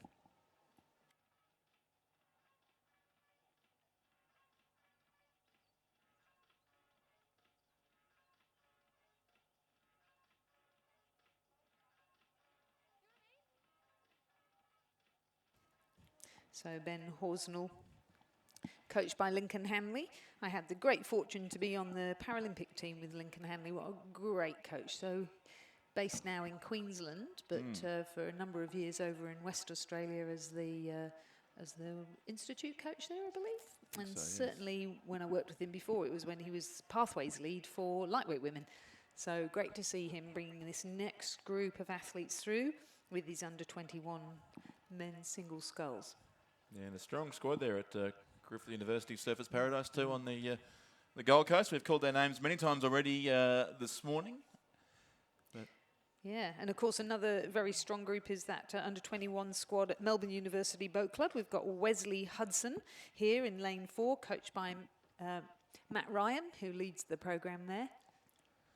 Recently recognised at the Rowing Australia Awards as the Pathways Coach of the Year, yeah, Matt Ryan. Fantastic, wasn't it? And then Stefan Belosso from West Australian Rowing Club. He's the coach of Aria Almasi in lane 5. And those two lanes look as though they're having a good battle there in the middle of the course. As they make their way down the course, there must be at about, 500 to go mark now. Yeah, just over that left the race. And yeah, exactly right, Lizzie. Aria Almasi of the West Australian Rowing Club has a good lead of the scullers on either side of him. The only danger probably is over on the far side of the course with the sculler we mentioned from Griffith University Surfers Paradise. But Ben Horsnell sits still, I think, a couple of lengths away from our race leader. So Aria Almasi of the West Australian Rowing Club. Either side of him is Wesley Hudson from Melbourne University Boat Club, and also Rodin Martin from Toowong. So several states here vying for the lead. Michael Hawke and Leo Karadimitrius, the coach of the sculler there from Toowong. And also lane 7 there, Edward Finlay, as coached by Al Matthews at Mercantile, sitting back probably in 5th or 6th place, along with Joshua Lascock of the Adelaide Rowing Club there over in lane 3 he is, but sitting outside of our top 3. So as suggested, it is two scullers a few lanes apart. Aria Almasi of the West Australian Rowing Club in the centre of the course there, lane 5, and Ben Horsnell from Griffith University Surfers Paradise in a good battle for second, along with Roden Martin of Toowong and Wesley Hudson of the Melbourne University Boat Club. So you'd think racing for repechage positions here with the sculler from the West Australian Rowing Club maintaining a comfortable lead here. Aria Almasi still close for second place, but Ben Horsnell of Griffith University has that narrow edge on Roden Martin of Toowong and Wesley Hudson of the Melbourne University Boat Club. Those two very close together, in fact, in the race for what will be third and fourth, and then back, I think, to the Adelaide sculler, who's narrowly fifth. But it is Aria Almasi of the West Australian Rowing Club. Another comfortable win here in these heats of the under-21 men's singles scull. He's across by about 2.5 lengths, the sculler from the West Australian Rowing Club. Second place will go to Ben Horsnell of Griffith University Surfers Paradise. Third will be lane 6. That's Roden Martin of Toowong. Fourth goes to Wesley Hudson of Melbourne Uni. Fifth will be Adelaide, and sixth place Mercantile. Some interesting results there, aren't there? So clearly some people happy to progress through to the repechage are not too stressed about it, because I suppose it gives them an extra race, especially if they've not been doing an awful lot of single sculling.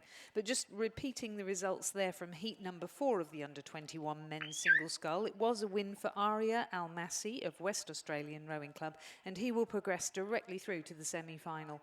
And then going into the repechage, Ben Horsnell from Griffith Uni Surfers Paradise, Roden Martin from Toowong, Wesley Hudson from Melbourne University Boat Club, Joshua Lascock from Adelaide, and Edward Findlay from Mercantile.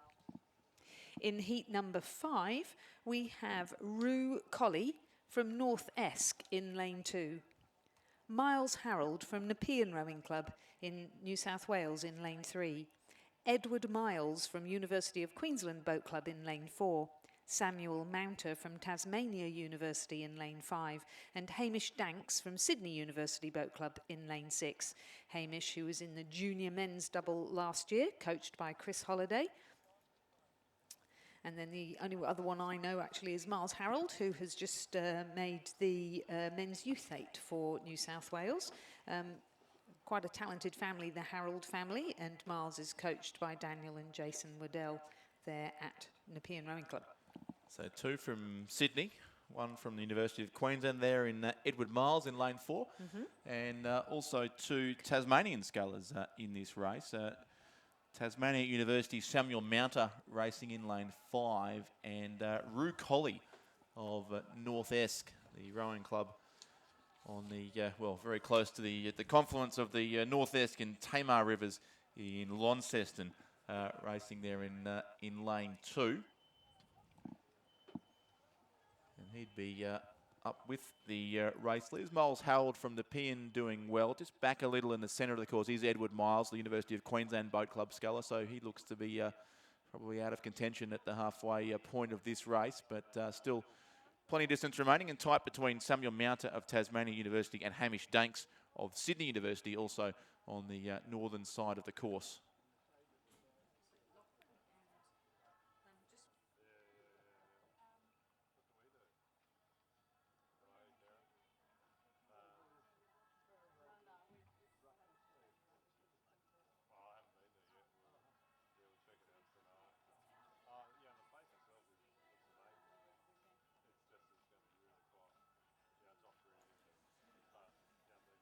So about 2/3 of the race is done now in the 5th heat of the under-21 men's single scull.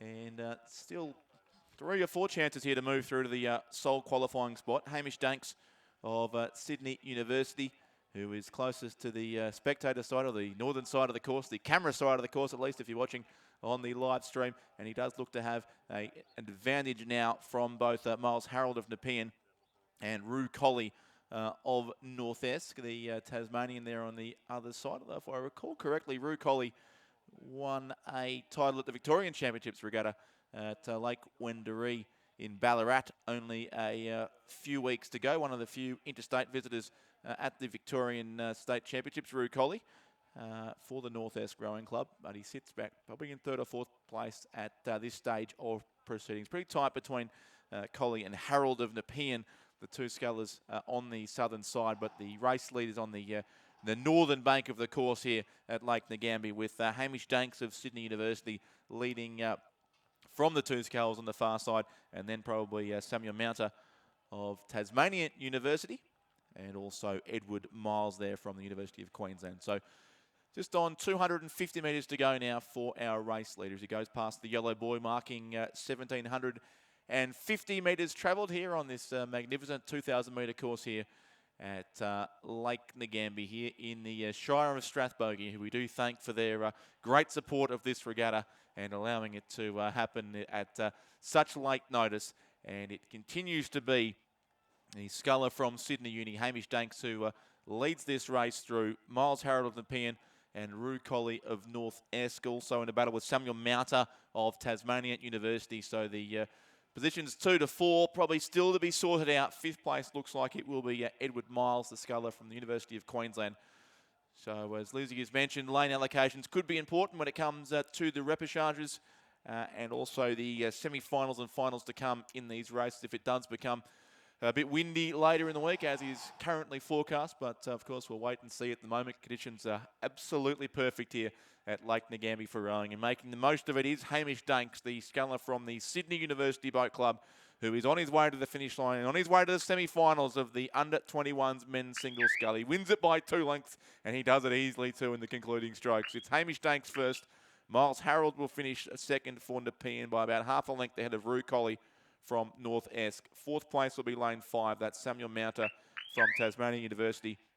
And then it will be Edward Miles from University of Queensland in 5th position to conclude that race. Race 38, the 5th heat of 6 in the under-21 men's single scull. And just to confirm the unofficial placings, it was Sydney Uni first, Hamish Danks. He's through to the semi-finals. 2nd place, Miles Harold of Nepean. 3rd, Rue Colley of North Esk. 4th, Samuel Mounter of Tasmania University. And 5th place, Edward Miles from the University of Queensland. As we look back down the course for race 39, the 6th and final heat of the under-21 men's single scull, with a field of 5 in this race. Lane 2, Raphael Priest of Canberra Rowing Club. Lane 3, Blake Wyatt of the West Australian Rowing Club. Lane 4, Mark Putter from Banks. Lane 5, Felix Oliver from Melbourne University. And lane 6, Ben Ashman from Adelaide University. The 5 scullers in this race. Again, about 2/3 of the 2,000 metre race already completed. One sculler is well back. That looks to be Ben Ashman from Adelaide Uni. But the other 4 still very much in contention. A bit of work to do also for lane 2 there, Raphael Priest of Canberra.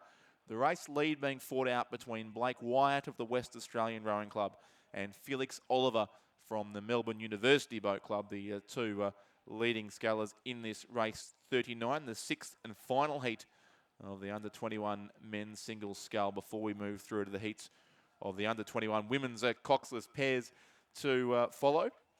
And right on schedule, Lizzie Chapman's back with the paperwork for the next few races. So thank you, Lizzie, for that. We How can good continue. is this? We've actually got people's names now. And we've got exactly a full list of names and coaches. So unfortunately now we have no more excuses for getting it wrong. But we'll think of something if we have to. But a race in 5 here, Lizzie. These mentioned there's probably 2 out of contention for the top spots. It is lanes 3 and lane 5 at this stage. That is Blake Wyatt of the West Australian Rowing Club, coached by Stefano Beloso, and the Matt Ryan coach sculler from Melbourne University, Felix Oliver, would be the top 2, with just 1 to go through here to the semi-finals directly.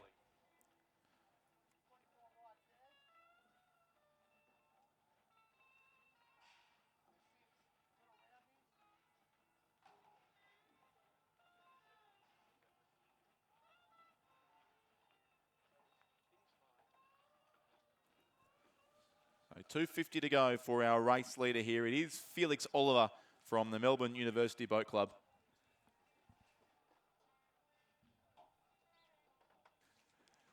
Who leads this race still narrowly from Blake Wyatt of the West Australian Rowing Club. So opposite sides of the country contending here for the 1 spot through to the semis, with about 150 metres now to race. Look at those conditions. How fantastic. Yeah, no, it is Especially- marvellous, Ngambie, Yeah, exactly. at the moment. And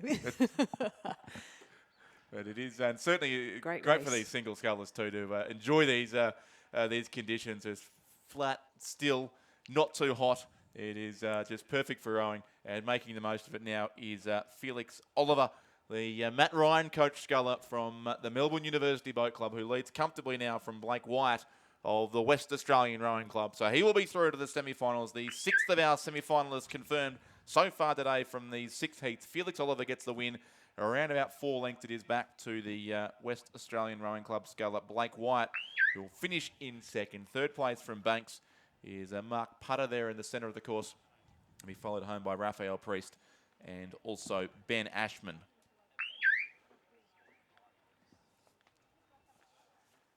Don't know Ben's name. Looks like possibly this is his first foray into this standard of competition. Good on him. And he'll race again tomorrow in the repechage, as will all of the, 4 of the 5 from this race. The winner only to the semi-final with this big field, so it'll be some tight racing, those repechages, and obviously semi-finals to come as well, which are often the hardest races of all to get through. Yeah, quite brutal. So as our final sculler approaches the finish line, just recapping on the results of the final heat of the under-21 men's single scull, confirming a win for Felix Oliver of Melbourne University Boat Club, and he progresses directly through to the semi-final, with Blake Wyatt of West Australian Rowing Club, Mark Putter from Banks Rowing Club, Raphael Priest from Canberra Rowing Club and the ACT High Performance Programme, and Ben Ashman of Adelaide University Boat Club progressing through the repechage. So back to sweep rowing, and as we explained before, if you're new to rowing, this is where you have 1 oar per person. So both hands on that 1 oar, and of course you need at least 2 people in the boat. So this is the smallest of the sweep boats, the coxless pair. And we have now the first heat of the under-21 women's coxless pair, with the first 2 crews to progress through to the semi-final. In lane 2, representing UTS Haberfield Rowing Club, Sarah Fard and Taylor Kerpiniotis. In lane 3, representing Mercantile Rowing Club, Talia Barbayanis and Harper Waring. In lane 3, representing the University of Queensland Boat Club, Claire Taylor and Sophie Lucas. In lane 5, representing the Melbourne University Boat Club, Steph Gordon and Juliet Roy-Smith. In lane 6, from Mercantile Rowing Club in Melbourne, Remy Mackay and Emma Haberfield. And in lane 7, a second crew from Melbourne University Boat Club of Zara Lavery and Katerina Bitsios. Some names there that we've seen come through over the last few years, and some good pedigrees as well. So really interested to see how they go. Taylor Kerpiniotis from UTS Haberfield is definitely on the rise in the pair here with Sarah Fard, and has just made the New South Wales Women's Youth 8. She's coached, of course, by Hallie Chapman and Alex Field. And they had a really good start to that UTS Haberfield crew. We were getting some shots through from the start there. In Melbourne Uni lane 7 and UTS Haberfield lane 2 were the quickest away in the early strokes of the race. Melbourne University, the crew of Zara Lavery, and I'm sure she's sick of everybody saying this, but both of her brothers at the National Training Centre, and of course big brother Nick went to the Olympic Games in the men's 8.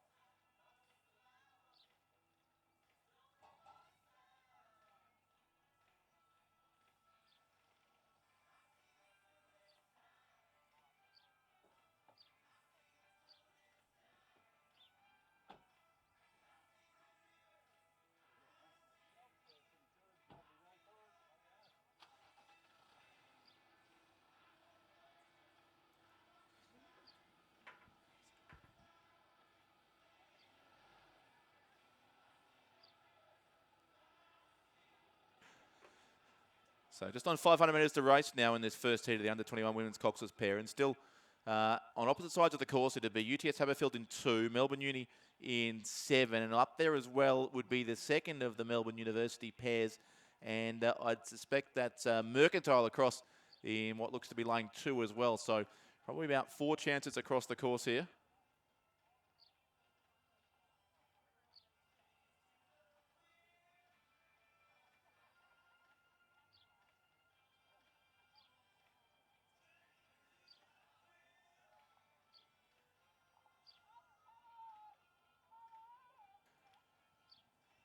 So still Melbourne Uni, Zara Lavery and Katarina Bitsios, coached by Mitch Nelson and Edward Fuller. And over the other side of the course, as Lizzie mentioned, Sarah Fard and Taylor Kerpeniotis, coached by Hallie Chapman and Alex Field for the UTS Haberfield Club, our top two. It is two to go through in this race, Lizzie, so they look to be the two in the qualifying spots here on opposite sides of the course. They do, and but a plucky row coming from the other Melbourne University crew, as you said, Steph Gordon and Juliette Roy-Smith, also coached by Mitchell Nelson and Edward Fuller. And then on either side of them, Mercantile in lane 6, Remy Mackay and Ebba Haberfield, coached by Mike Mackay and Sam Fennessy.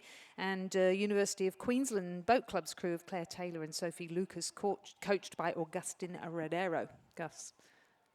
Yeah, this race certainly thick with Melbourne clubs, 2 from Mercantile, 2 from Melbourne Uni. But the UTS Haberfield crew, the sole New South Wales representative, might be looking to pinch this one late. They will move through to the semi-final, certainly it is, with Melbourne Uni. So lanes 2 and lane 7 will go through as they approach the final 60 or 70 metres of the course here. And tight also for third, Melbourne Uni and Mercantile. Well, 2 Mercantile crews, plenty of rivalry there from the Yarra River in Melbourne. But it will be the interstate visitors from UTS Haberfield, Sarah Fard and Taylor Kerpeniotis, who go through and take the win by about 3/4 of a length, the margin on the line, ahead of Melbourne University, Zara Lavery and Katarina Bitsios. Melbourne Uni will finish with third place as well through Steph Gordon and Juliette Roy-Smith. Mercantile, the next 2 crews home in lane 3, followed by lane 6.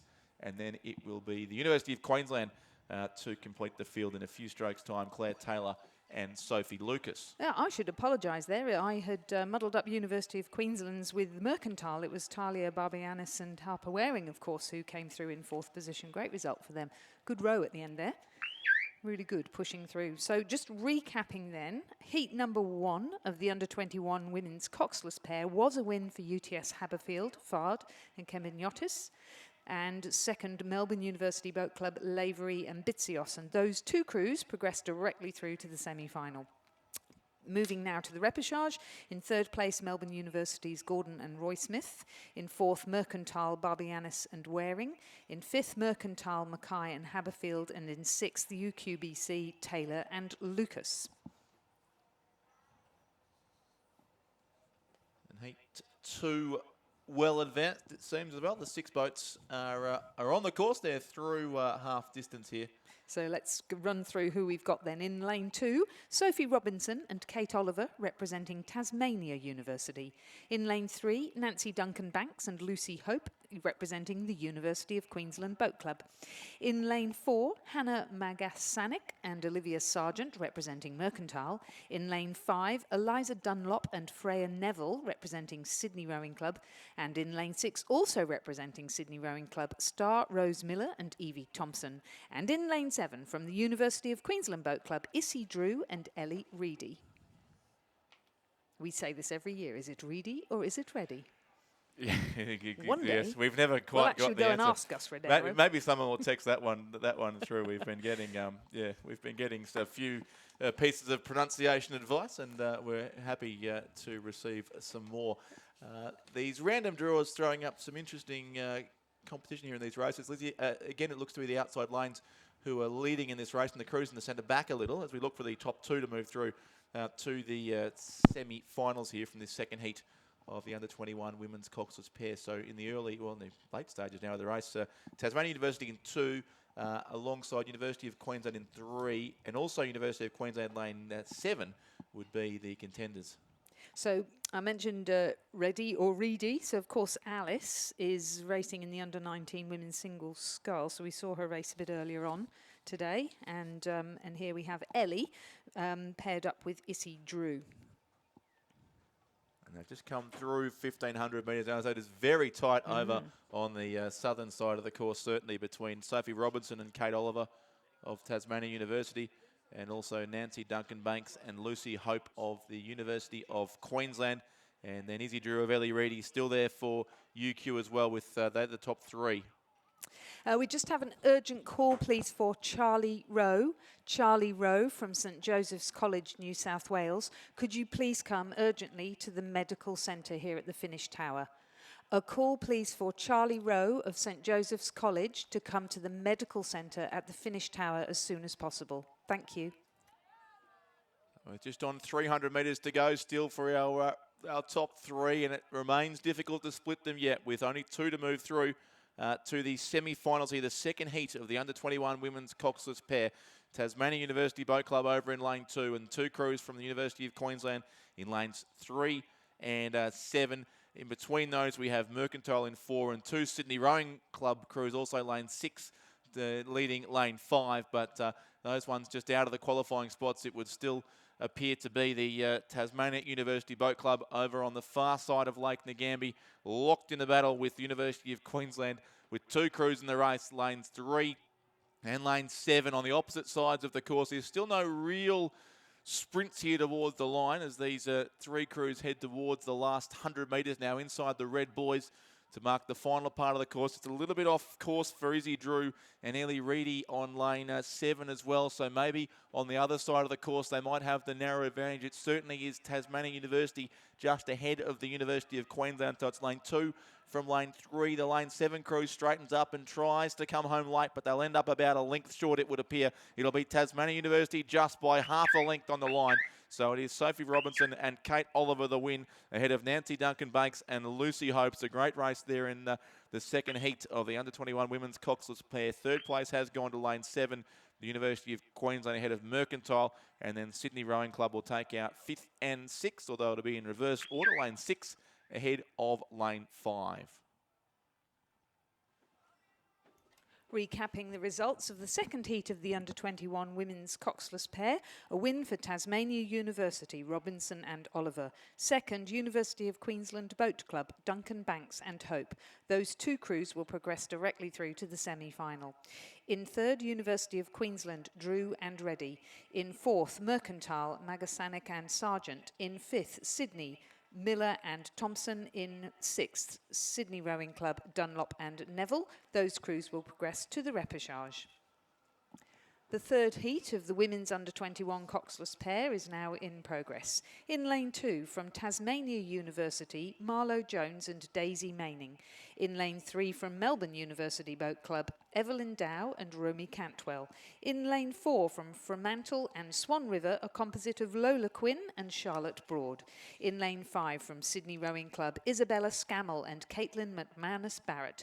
In lane 6, from Adelaide University and Adelaide Rowing Club, Grace Seppelt and Claire Romanuik. And in lane 7, from the West Australian Rowing Club, Holly Cannon and Aquila Ambrosino. Just past halfway now. In fact, about probably 12:50 gone now in this race. And leading couple of crews here. Lane 3, Melbourne Uni. Lane 5, Sydney Rowing Club. We've just spotted lane 6, Adelaide University. Adelaide, coached by one of our co-commentators, Jurek Hasselgrove, which explains why he had to leave the box in such a hurry about 45 minutes ago. So Jurek, one of his many crews, are on the course here, but probably sitting back in about third or fourth spot, although Jurek will know, having done this job before, that we could be slightly confused by the angles at this stage of proceedings, but certainly it looks to be the lane 5 Sydney combination. Isabella Scammell and Caitlin McManus Barrett up there with lane 3, Melbourne Uni, Evelyn Dow and Romy Cantwell, the top 2 at this point in the qualifying spots in the third heat of the under-21 women's coxless pair, the third and final heat of the under-21 women's coxless pair before we move through to the 2 heats of the men's event, the under-21 men's coxless pair, to follow this race. So on lane 5, it is the Sydney Rowing Club combination, who've got a lead now. It seemed to be boat length or maybe even a little more from Melbourne Uni there, Dow and Cantwell. And moving through strongly in the centre of the course, the West Australian, well, at least the composite crew of various West Australian clubs, Lola Quinn from the Swan River Rowing Club and Charlotte Broad from Fremantle Rowing Club, who are coached collectively by Mark Beer, Neville Kempton and Tom Gaddy. So they would be in third place, but the West Australians still sitting what looks to be a length or a little more out of the qualifying spot. The Adelaide University composite crew there, probably fourth. That's Grace Seppelt of Adelaide. It's a great name for a South Australian, Seppelt. It certainly is. And Claire Romanuik of Adelaide University, coach, as we mentioned, by the great Jurek Hasselgrove.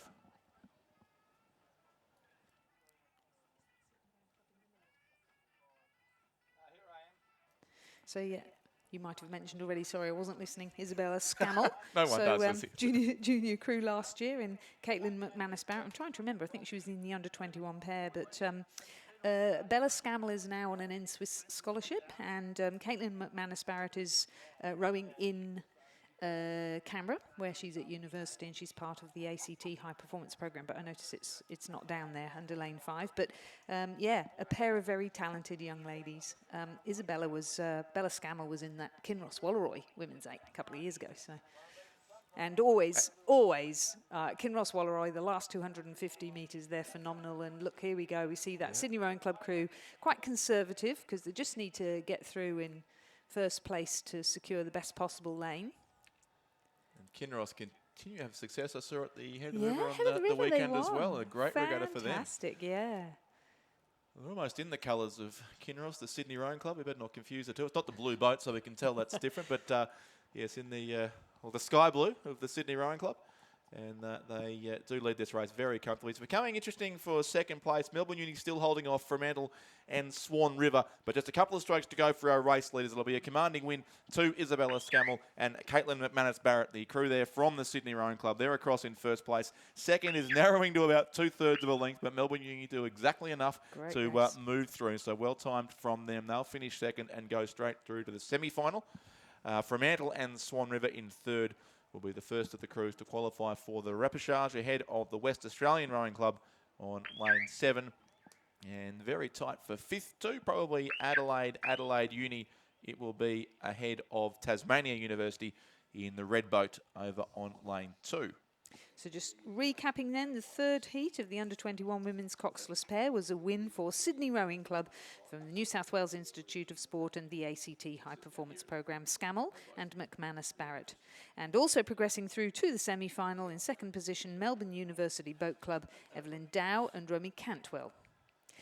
Progressing now through the repechage, the Fremantle Swan River composite of Quinn and Broad. In fourth, West Australian Rowing Club Cannon and Ambrosino. In fifth position, Adelaide University Adelaide Rowing Club composite of Seppelt and Romanuk. And in sixth, from Tasmania University, Jones and Maining. We now move to men's under-21 coxless pairs, where we have only 2 heats now. They've been the 3 heats have been combined into 2. Heat number 1, we have Griffith Uni Surfers Paradise in lane 1, Max Taylor and Mackenzie Branch.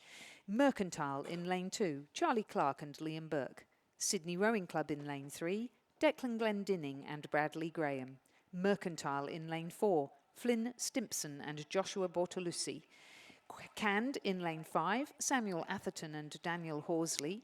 UTS Haberfield Rowing Club in lane 6, Mitchell Kaponis and Luka Stefanovic. And in lane 7, Canned and the Queensland Academy of Sport, Jared Lord and Mitch Salisbury.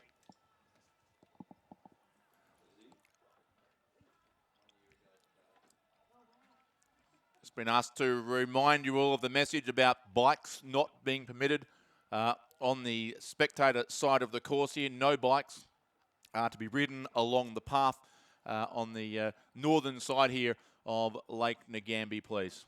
Must be very difficult if you're used to using this course. I was having a look at athletes going out and coming in yesterday, and some of the local coaches were explaining to me that normally athletes can row right along the creek on the way back in and just come back in where their boats are. But today, especially if you've just arrived at the course, please note that you can't do that at this regatta. There's slightly different circulation paddles, so go out, head out from the little beach, head straight out around the back of the wreck is what people have told me, and then onto the course. And then coming back in again, just making sure that you come straight back into that little beach. So the way I was looking at it is just keep the bank on your left-hand side, as your right-hand side as you're rowing, and that will lead you straight back into the beach again. If you keep continuing to where that little pontoon is, you'll find you're in the wrong place because that's being reserved for the para-athletes. Yeah, so great race. Yeah, it is. And with this redraw, Lizzie, the winner will go straight through to the A final here now. So lots to race for. And the Canned combination, Canned and the QAS on lane 7, Jared Lord and Mitch Salisbury, coached by Scott Rowe, are in front here. And they're in front by a couple of lengths. So doing it pretty well, Canned, ahead of Sydney Rowing Club, lane 3, Duncan Glendinning.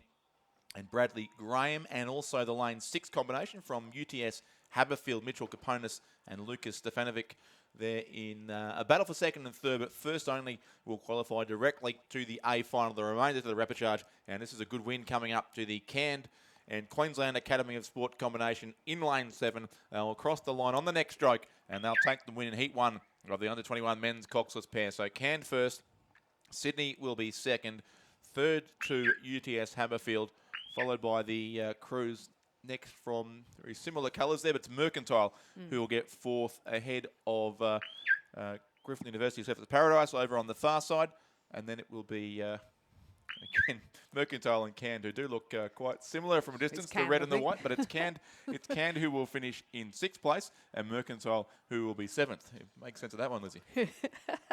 The most important thing, confirming that the winner of the under-21 men's coxless pair was the crew from Canned, supported by the Queensland Academy of Sport, Jared Lord and Mitch Salisbury, coached by Scott Rowe. So they progressed directly through to the A final, and progressing to the repechage in second position, Sydney Rowing Club, Glendinning and Graham. Third, UTS Haberfield, Kaponis and Stefanovic. In fourth position, Mercantile, Stimpson and Bortolucci. In fifth, Griffith Uni Surfers Paradise, Taylor and Branch. In sixth, Canned, Atherton and Horsley. In seventh, Mercantile, Clark and Burke. So the second heat of the under-21s men's coxless pair is now in progress. So we're up to race 44 on the programme. In lane 1 from West Australian Rowing Club and Fremantle, Liam Walker and Alex Baroni, coached by Tom Gatty. In lane 2 from Sydney University Boat Club, Henry Ryan and Ryan Gibson, coached by Chris Holliday and Tom Lorridge. In lane 3 from UTS Haberfield, Charles Jewell and Mackenzie Thompson, coached by Alex Field, Hallie Chapman and Elliot Shatcloth Bertonetti. In lane 4 from Tasmania, North Esk Rowing Club, Carl Breyer and Laurie Dean, coached by Trevor Barrett. In lane 6 from Mercantile Rowing Club, Austin Reiner and Dom Frederico, coached by Mike Mackay and Brendan Scott. In lane 6 from New Norfolk Rowing Club, Aidan Midson and Tom Morgan, coached by Kelly Graham. And in lane 7 from Mantle, Liam Davis and Alex Kakeli, coached by Tom Gatty. I'm sure that's not how you pronounce it. Is it Kakeli? Kacheli? Kacheli. Well, we like that one. We'll get, yes, that add a bit of a foreign variation, make it sound very good. In any case, it is the Mercantile combination, it looked like, who were leading out through the halfway mark of the race. That was Austin Reiner and Dom Frederico there, coached by Mike Mackay and Brendan Scott, the lane 5 combination, although further across the course also lane 3, UTS Haberfield would be up there in contention for just the one spot to go through to the A final here. Charles Jewell and Mackenzie Thompson of UTS Haberfield, coached by Alex Field, Hallie Chapman and Elliot Shatcloth Bertonetti. And what I really love about under-21s, you come to nationals and you find that a number of these kids were rowing in school programs. They've gone to university or having a gap year. They've joined a local club. And here are all these names that we're not really all that familiar with because they've really done school rowing. And you think, who are you? And you're going pretty well. That's right. It's a very exciting period of the rowing year, I always think. It is. They haven't lost a lot of their skills, many of these athletes in the under-21 men's coxless pair level now, but it is still a good race between Mercantile there in 5, UTS Haberfield in 3, and then continuing out towards the southern side of the course, lane 2, Sydney University, Henry Ryan and Ryan Gibson. And a West Australian and Fremantle Rowing Club's composite crew, Liam Walker and Alex Baroni, over on lane 1 as well, as they've come through 1,500 metres now. And it is first only who'll get the spot through to the A final and join Canned from the previous race as the commanding winners.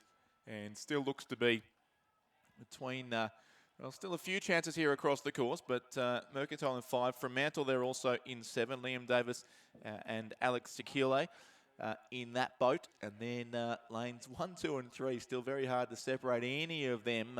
West Australian Rowing Club and Fremantle, maybe narrowly from Sydney Uni and UTS Haberfield, but they clearly sit a little behind Mercantile there in 5 as well. But it's lane 7 and lane 1. Of course it is on opposite sides of the course here with about 200 metres to row. Winner only through to the A final. And that West Australian combination really motoring home down the southern side of Lake Ngambie here. Liam Walker from the Fremantle Rowing Club and Alex Baroni from the West Australian Rowing Club.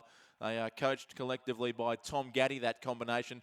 Back on the Judges Tower side of the course, certainly Fremantle have gone past Mercantile. So it's going to be the West Australians taking out the Quinella here in this men's coxless pair, under 21 men's pair, second heat. The winner only through to the A final, and it looks increasingly like it will be over on the far side. They're just passing the umpire's boat in the final sector of the course. It is the combination of Liam Walker from Fremantle and Alex Baroni of the West Australian Rowing Club, leading now by a bit over a length from Fremantle's Liam Davis and Alex Chakili, and Mercantile third. So the West Australians take the top 2 spots. It is lane 1 who gets the win, the composite crew ahead of Fremantle, lane 7. Then it will be Mercantile in third place. That's the lane 5 combination there. And back a few lengths to a good race for fourth. UTS Haberfield narrowly from New Norfolk. I think it will be UTS fourth, New Norfolk fifth, sixth to Sydney Uni, and 7th then will be the North-esque combination, another of the Tasmanian crews in the race. What a fantastic race. So Fremantle, who came second, a really fantastic race the whole way down the course. So we're really looking forward to seeing what they're doing in the repechage, and I'm pretty sure they'll be in that final. But progressing directly through to the final was the Fremantle rower Liam Walker and his pairs partner from West Australian Rowing Club, Alex Baroni. So progressing directly through to the final. As we said, second Fremantle, third Mercantile, Reiner and Frederico, fourth UTS Haberfield, Jewell and Thompson, fifth was New Norfolk, Midson and Morgan, sixth Sydney University Boat Club, Ryan and Gibson, and 7th North-esque, Breyer and Dean, and they progress to the repechage. Race 45 is cancelled. I'll show you pictures of race 46 at the start shortly. So a slight gap here in the program, Lizzie, a very slight gap, but with the 3 heats of the under-21 men's coxless pair becoming just 2 heats, which we have seen. So the 11:40 race not required. The 11:45 race, however, is about to commence, and we can get some use for our cameras here at the start line as we look at the boats in the start pontoon for race 46. Always such a good bit of vision, isn't it, when you're looking at the starter's tower down the course. Always looks like such a long way. About 2,000 metres, I understand, from there to where we're sitting. Approximately, yes. But you've got to think about, especially if you come into rowing in the first race you do in a single is 2,000 metres. It's a long way and a bit scary. It is in a single scull, and so we're up to under 23 level now, so we're moving through the age categories, but certainly with some of the under 17 sculls we saw in the opening race of today, it is, yes, if it's a real thing, it is a long 2,000 metres. It is, isn't it? So good on them for doing it. So Heat 1 now of the under 23 women's single scull. So we're going up the next age group now to under 23s. And these heats all very important for the under 23s who are trying to vie for a place in the trials for the underage team of Australia to go to the under 23 World Championships later in the year. In lane 2, from Sydney University Boat Club and the New South Wales Institute of Sport, Ella Mentzines. In lane 3, from Sydney University Boat Club, Emily Shepherd. In lane 4, from the University of Queensland, Alexandra Rooney. In lane 5, from the Australian National University and the ACT High Performance Programme, Eloise Lambden. In lane 6, from Sydney University Boat Club, Nicola Greenland. And in lane 7, from Swan River Rowing Club, Leah Franklin. We've got some great athletes there. This should be a cracking race. Yep, indeed, and they're away from the 2,000 metre start. We just saw the boat holders up on screen too. Possibly one of the more thankless tasks at this regatta, those who have to sit up in the sun all day and lie on their stomachs. Hold boats. I did receive an email a couple of days ago from the people running the volunteers thanking me for volunteering my time to be a boat holder at this regatta, and unfortunately I had to reply that regretfully I was unable to accept their kind offer because I have to sit here in the air-conditioned comfort of the finish tower and talk to people like you, Lizzie. But no, we do thank our boat holders and all the volunteers, but certainly those who are sitting out in the sun. It's not ridiculously hot here today, but it is a long day sitting there in the water facing downwards and holding the boats, but it's just critical to ensuring a safe start for all these crews. But I feel I've served my apprenticeship. I started by lying at the start holding boats, yet, and moved to progress to the timing huts down the course. You gradually get to and the now end you've of the really course. made it, yes. Absolutely. Get to the finish tower and then finally up into the commentary position. Yeah. Exactly. So That's where we go from here. As expected, they're off to a great start, and it's going to be a cracking race between Ella Menzies in lane 2, Sydney University Boat Club, Emily Shepherd, up-and-coming youngster, coached by Jack Hanley, and Alfie Young there at Sydney University Boat Club. She's in lane 3. Alex Rooney from University of Queensland, coached by Gus Rodero in lane 4. Eloise Lambden, coached by Fraj, Dave Romano at the ACT High Performance Programme. In lane 5, Nicola Greenland, who is in the, I'm trying to remember, under 23 or under 21 quad last year, coached by Alfie and Jack there at Sydney Uni. And Leah Franklin, coached by Mark Beer and Neville Kempton from Swan River Rowing Club. Do these races form part of the selection process, Lizzie? For the under-23? So I think what you're doing here is you need to obviously get your way into the final, and in this race the first 2 will progress through to the semi-final and the rest will have another chance through the repechage. But yes, you really need to position yourself well in the single scull in order to be considered for trials, together with your ergo result, of course, the 2,000 metre ergo that was done recently. Yeah, well, as they went through the first 500 metres, and news that will no doubt warm your sky blue shirt, Lizzie, it was Sydney Uni 1, 2 and 3 narrowly. Nicola Greenland looked to have the edge just from Emily Shepherd and Ella Menzies as they passed through the first 500 metres. So a very good start to the 3 Sydney Uni scholars in this race.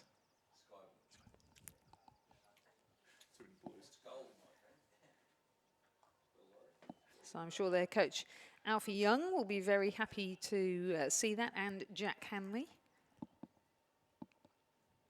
But of course anything can happen over 2,000 metres, and I'm sure none of them will be taking that for granted, especially with the calibre of the entire field here.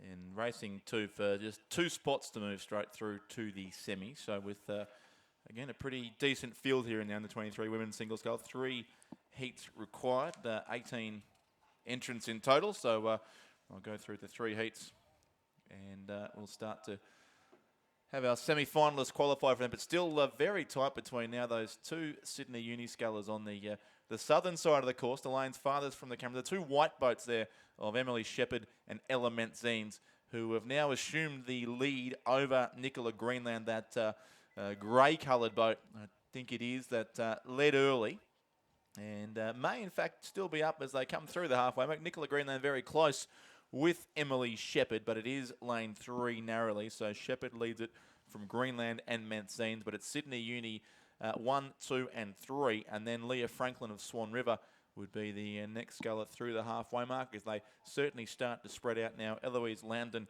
of ANU in 5th place and Alexandra Rooney of the University of Queensland in 6th position.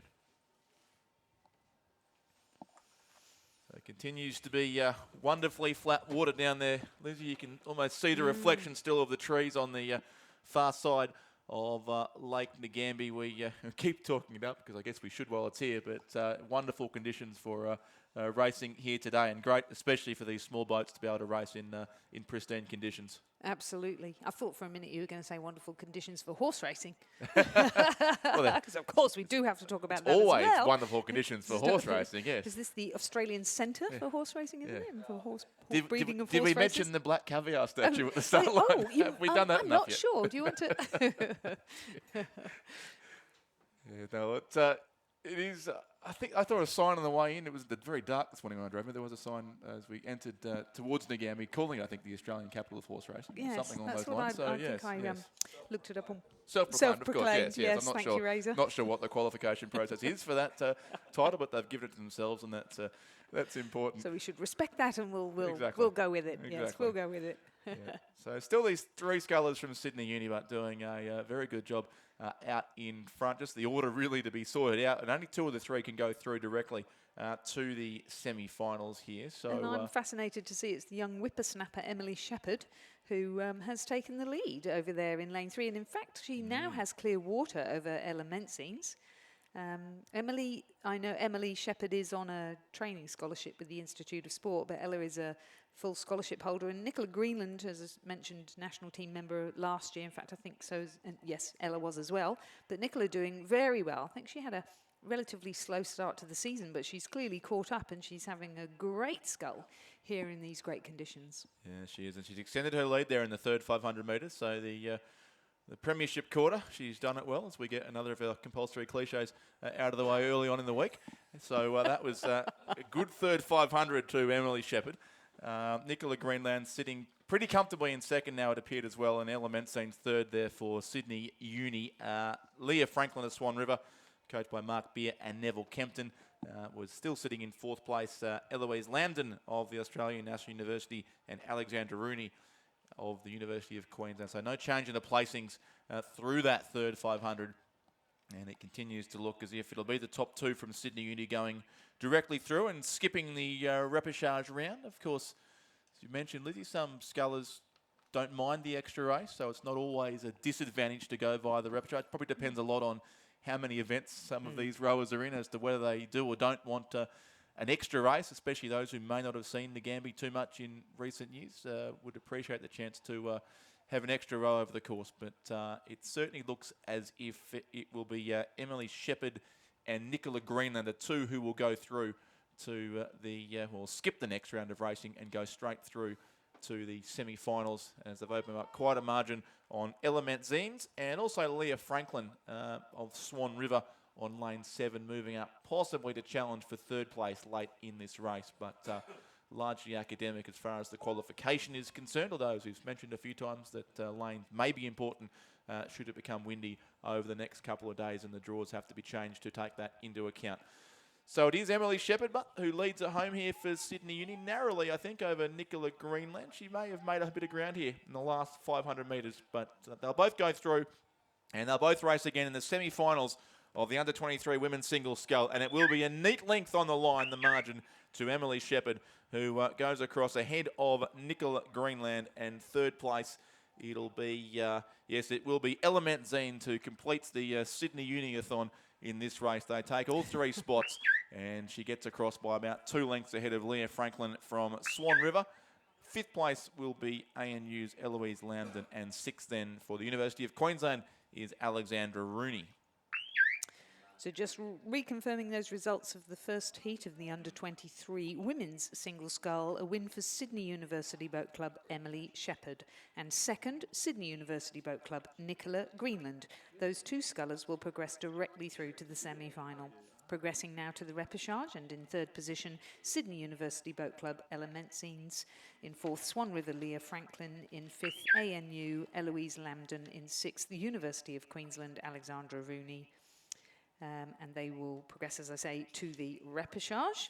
And we'll move on to the second heat of the under-23 women's single scull, which is now in progress. In lane 2, representing Adelaide University, Siobhan Rowe, coached by Jurek Hazelgrove. In lane 3, representing UTS Haberfield and the New South Wales Institute of Sport, Laura Gourley, coached by Hallie Chapman and Alex Field. In lane 4, representing Sydney University Boat Club, India Hobbs, coached by Alfie Young and Jack Hanley. In lane 5, representing University of Queensland, Elizabeth Newell, coached by Gus Rodero. In lane 6, representing Brisbane and GPS, Charlotte Morris, coached by Catherine Borger and Alan Borger. And in lane 7, representing Mercantile, Louisa Bongrain, coached by Mike Mackay and Al Matthews. A good field here in this second heat of the under-23 women's single scull, but relatively spread out as they come through into the final third or so of this race. The sculler from UTS Haberfield across in lane 3 is Laura Goulet, who looks to be best placed ahead of the University of Queensland's Elizabeth Newell, and then also Louisa Bongrain of Mercantile on lane 7 look to be the top 3 at this stage. Yeah, Laura was in that under-23 quad for Australia last year. Of course, all it could race was the seniors and the other underage teams, but quite a good quad. And I know Laura, she's very strong on the ergo, so she'll be looking to make her mark at these national championships in order to position herself well for trials later on in the year. Yeah, well, she's certainly cleared out of the scullers on either side of her, being Siobhan Rowe of Adelaide Uni and India Hobbs from Sydney Uni. got a commanding lead on that southern side of the course, but still the two scullers towards the northern bank. Elizabeth Newell of the University of Queensland and Louisa Bongrain of Mercantile there. India Hobbs of Sydney Uni probably sits about fourth as well, so not certainly too far out of the placings, but as far as progression is concerned, it's just the top two who will go through. And Laura Goulet doing a very good job over virtually rowing by her own there on the far side of the course with a good look back on the rest of the field. Elizabeth Newell from the University of Queensland, and then still Louisa Bongrain of Mercantile in lane 7. About 350 metres to go now, and it is getting interesting for second place, I would think. Laura Goulet still looks to be pretty comfortably in front, but race on for the second qualifying spot. The red boat there is that of Elizabeth Newell of the University of Queensland, being chased by scullers on either side of her. Louisa Bongrain from Mercantile, a former head of the schoolgirls winner here in Victoria a few years ago now, but still very competitive up in the under-23 level now, and she would certainly be in third spot ahead of India Hobbs, the Sydney University sculler. He got 3 through, or the top 3 spots in the last heat, of course, Sydney Uni, but probably sitting out fourth now is India Hobbs in this race. And then we go back further to Siobhan Rowe of Adelaide University and Charlotte Morris then from Brisbane and GPS in 6th place there as well. But Laura Goulet leads this race still very comfortably for UTS Haberfield and the New South Wales Institute of Sport there racing in lane 3. The red boat still there in 2nd place, so Elizabeth Newell doing a good job there on lane 5 to be holding herself in the second of the qualifying spots. And then the Mercantile sculler Louisa Bongrain, who's coached by Mike Mackay and Alistair Matthews, racing in lane 7, but will have to be content, you would think, with 3rd place and a trip to the repechage of the under-23 women's singles scull. But it is Laura Goulet, very impressive there, over in lane 3, taking out a big win for UTS Haberfield in the second heat of the under-23 women's singles scull. She wins it by about 4 lengths ahead of University of Queensland. Elizabeth Newell there in 2nd place. Then it is Louisa Bongrain for Mercantile. She'll finish 3rd. And next home will be, it looks like, Sydney University. India Hobbs in 4th place, followed by Siobhan Rowe of Adelaide Uni and Charlotte Morris from Brisbane and GPS.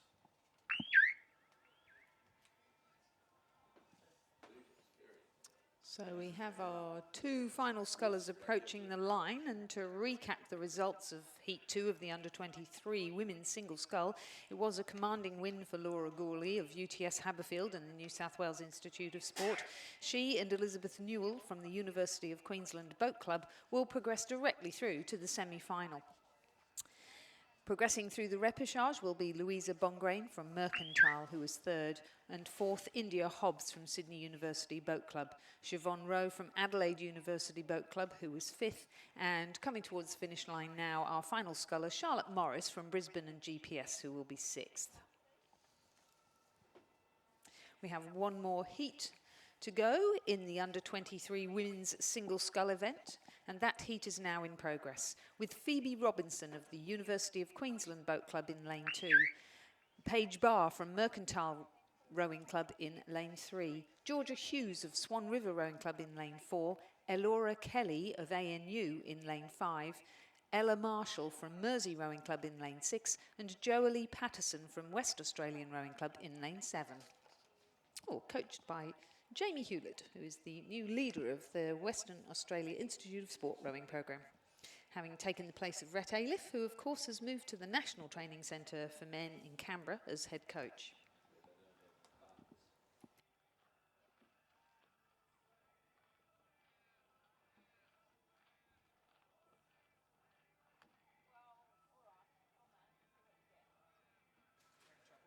So these 6 scullers with about 650 metres now to race, at least for our race leaders. Paige Barr of Mercantile doing well on the southern side of the course and across to the northern bank. Also Jolie Patterson of the West Australian Rowing Club, as Lizzie said, coached by Jamie Hewlett. Alongside her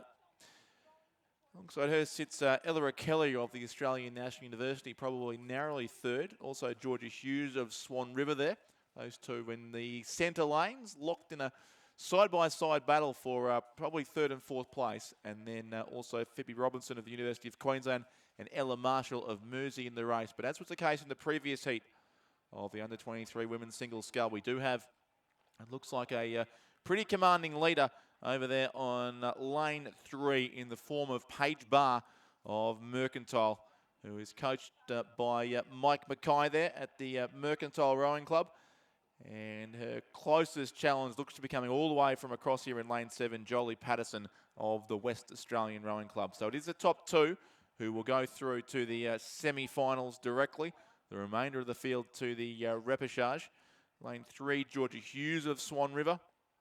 2 West Australians here, having probably engaged in a race, you would think, for second and third. And also Ella Kelly from the Australian National University in the ACT, who's certainly sitting in 4th place. Then Mersey and University of Queensland round out the field here in this race. But Mercantile's Paige Barr is doing it well there on lane 3. And also Jolie Patterson from the West Australian Rowing Club, lane 7. The top 2 here clearly in this third heat of the under-23 women's single scull.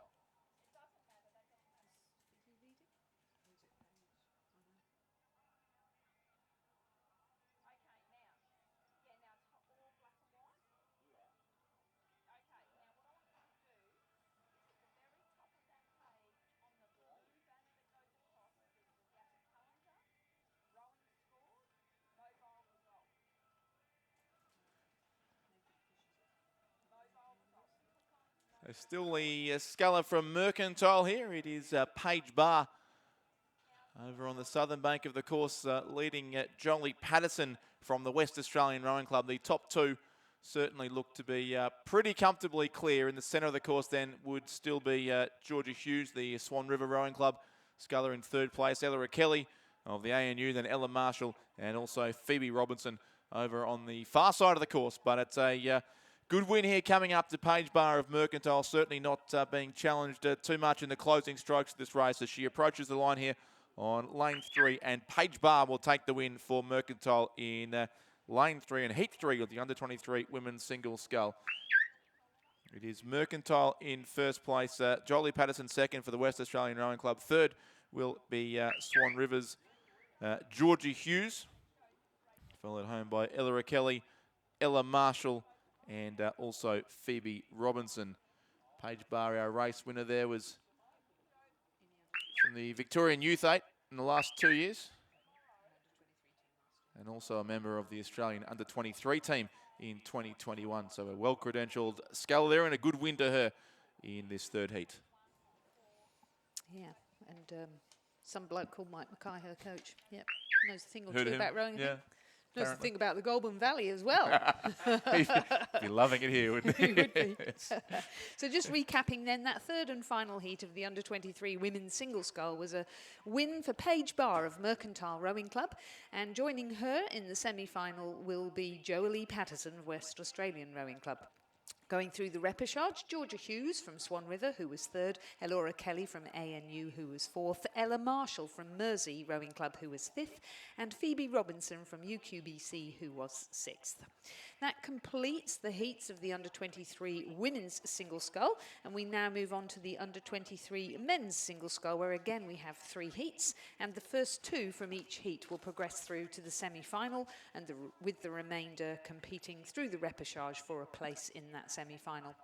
In the first of those under-23 men's single scull heats, we have Max Crow from Sydney Rowing Club in lane 2, Lucas Wigston of Buckingham Rowing Club in lane 3, Alex Wood from UTS Haberfield in lane 4, Lucas Matic from Melbourne University Boat Club in lane 5, Cormac Kennedy Leverett from Griffith Uni Surfers Paradise and the Queensland Academy of Sport in lane 6, and Mitch Blackmore Cram from Drummoyne Rowing Club in lane 7.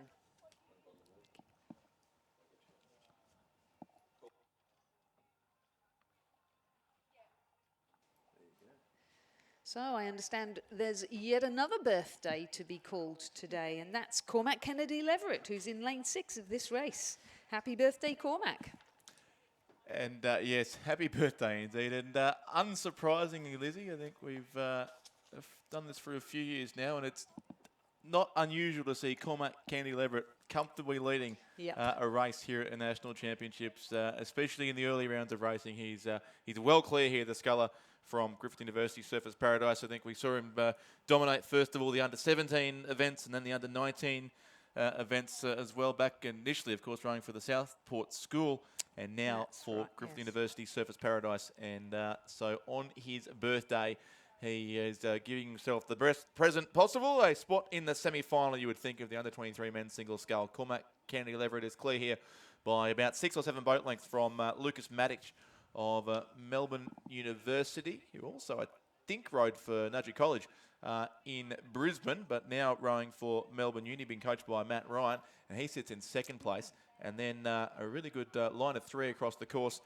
Mitch Blackmore, Cram of Drummoyne, the He's sculler with from St Joseph's UTS. College, so another school row. another one, Yep. yep. Yeah, And very then successful there. Alexander Wood of UTS and Lucas Wigson of Buckingham as well, the rest of the field there. But happy birthday to Cormac Candy Leverett. He has a look and checks where the finish line is. Very comfortable indeed as he goes across and takes the win. So Griffith University Surfers Paradise in first place there with Cormac Candy Leverett the win. Second place to Lucas Matic of Melbourne University. Third will be close in a few strokes' time. It'll probably be the UTS Haberfield sculler Alexander Wood, just sneaking his boat ahead of the competition either side of him. He'll take third. Fourth will go to lane 7. That's the Drummoyne sculler Mitch Blackmore Cram. Fifth place to Lucas Wigson of Buckingham in Tasmania. And sixth place still to come home is the Sydney Rowing Club sculler in lane 2, Maximilian Crow. So as Max Crow comes across the finish line, just recapping the results of our first heat of the under-23 men's single scull, a commanding win for Cormac Kennedy Leverett of Griffith Unis Surfers Paradise in the Queensland Academy of Sport, coached by Lincoln Hanley. Happy birthday to you, Cormac Kennedy Leverett. And progressing through to the semi-final with him, Lucas Matic from Melbourne University Boat Club, coached by Matt Ryan. Moving into the repechage, Alex Wood from UTS Haberfield. In third, fourth, Mitch Blackmore Cram from Drummoyne Rowing Club. Fifth, Lucas Wigston of Buckingham Rowing Club. And sixth, Max Crow of Sydney Rowing Club. Our second heat of the men's under-23 single scull is now on the course with Sam Green from Commercial Rowing Club in lane 2, Harry Crouch from Sydney Rowing Club and the New South Wales Institute of Sport in lane 3, Lachlan Dunn from St George Rowing Club in lane 4, Kai Binion of the University of Western Australia in lane 5, Marcus Delamata from UTS Haberfield and the New South Wales Institute of Sport in lane 6, and James Gardiner from Melbourne University Boat Club in lane 7. So Harry, who was in the under-23 men's 8 last year, and I'm trying to think, he was certainly in the junior quad, and I'm pretty sure he was in something else the year before that. So, and Marcus Delamata, who was in the double scull with Torrin Olsen, I think, last year for the under-23s. So we certainly have those guys well credentialed and already having represented Australia, who will be looking to make their mark in this race here. But I'm absolutely sure none of the other guys are going to make it easy for them. No, Torrin Olsen I see also racing in the next heat, so they'll be possibly facing each other in the semis or the repechage of this event. But they have split once again here into a race of two halves. We've got Commercial Sam Green and Sydney's Harry Crouch over on the southern side of the course, and I think Sam Green would have the narrow advantage there. Two scullers in the centre lanes are back a little, and then it's lanes 6 and 7. Marcus Delamata of UTS and James Gardner of Melbourne University would be the next two. Again, Delamata leading Gardner there in the battle on the northern side of the course. So it would be Sam Green of Commercial, who's coached by Charles Green. It's his uncle, Charles Green, a long-serving coach and member of the Commercial Rowing Club in Brisbane. I think very involved with the State High rowing program for many years as well.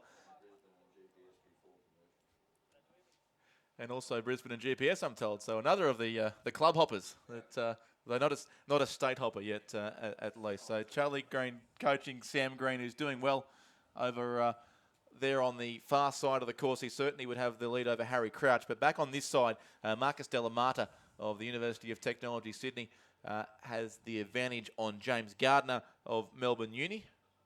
Marcus Delamata coached by Alex Field, Hallie Chapman and Elliot Shackloff Burtonetti. And James Gardner, of course, at Melbourne Uni, coached by Matt Ryan.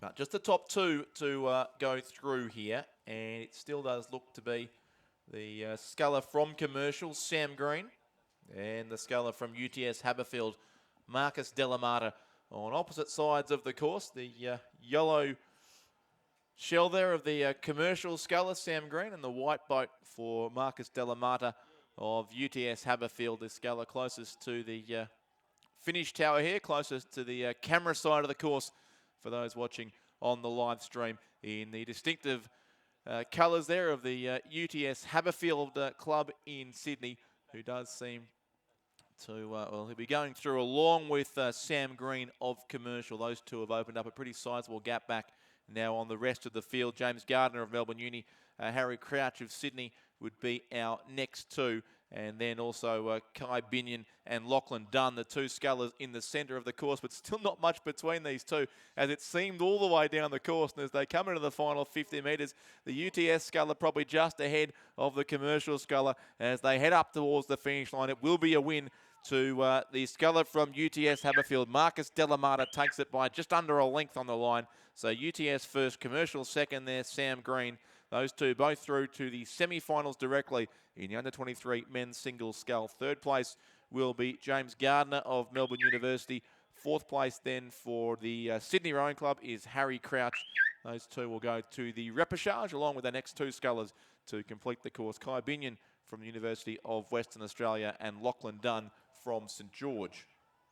What a great finish there. So just confirming that the winner of the second heat of the under-23 men's single scull in the end was Marcus Delamata from UTS Haberfield and the New South Wales Institute of Sport. Congratulations to him. And progressing with him through to the semi-final is Sam Green from Commercial Rowing Club. Progressing to the repechage, James Gardner from Melbourne University Boat Club, who was third. Fourth, Harry Crouch from Sydney Rowing Club and the New South Wales Institute of Sport. In fifth, Kai Binion from University of WA. And in sixth, Lachlan Dunn from St George Rowing Club, who's crossing the line now.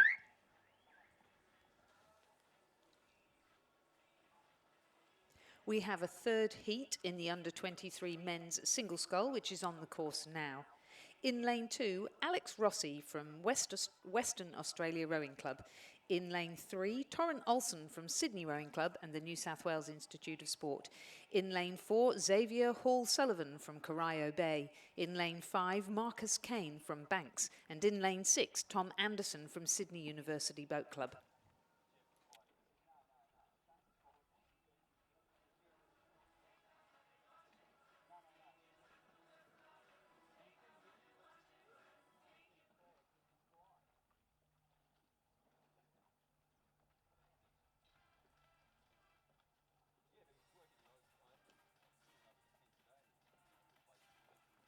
The five scullers well advanced in heat 3 of the under-23 men's single scull. Over on the far side, Alex Rossi from the West Australian Rowing Club, coached by Jamie Hewlett. In the centre of the course, Xavier Hall-Sullivan of Corio Bay, coached by Lee Hall-Sullivan. And lane 6 from Sydney University, Tom Anderson, coached by Donald McLaughlin and Christopher Holiday, would look to be our top three. 3 into 2 doesn't go particularly well, with just 2 spots on offer here. The last 2 spots to move directly through to the semi-finals of the under-23 men's single scull. So the top 2 from this heat will join the 4 who've already qualified through the previous 2 heats. The remainder will go through to tomorrow's repechage. Semi-finals, of course, on Wednesday morning, and then Thursday morning, the first of our A finals will take place. The first medals of the Australian Rowing Championships of 2022 to be awarded on Thursday. But plenty of racing until we get to that point, and especially in this event, the under-23 men's single scull, with the West Australian Rowing Club, Alex Rossi doing a good job there over on the far side of the course. Xavier Hall-Sullivan in the centre lane looks to be, well, certainly in the top 2, and just to the advantage of Tom Anderson of Sydney Uni and Marcus Kane from the Banks Rowing Club of Melbourne next to him. And also there is Torrin Olsen of Sydney Rowing Club, who would be sitting probably in 5th spot, but there's not too much between 3rd, 4th and 5th.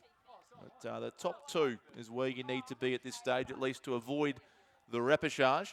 And it is increasingly looking as if Alex Rossi of the West Australian Rowing Club and Xavier Hall-Sullivan from Corio Bay Rowing Club in Geelong, who are making the best of these conditions. Just the lightest of light breezes, Lizzie. We've been talking up the Flatwater all morning. It's just come up ever so slightly, but nothing at this stage to be concerned about at all as far as the weather is concerned.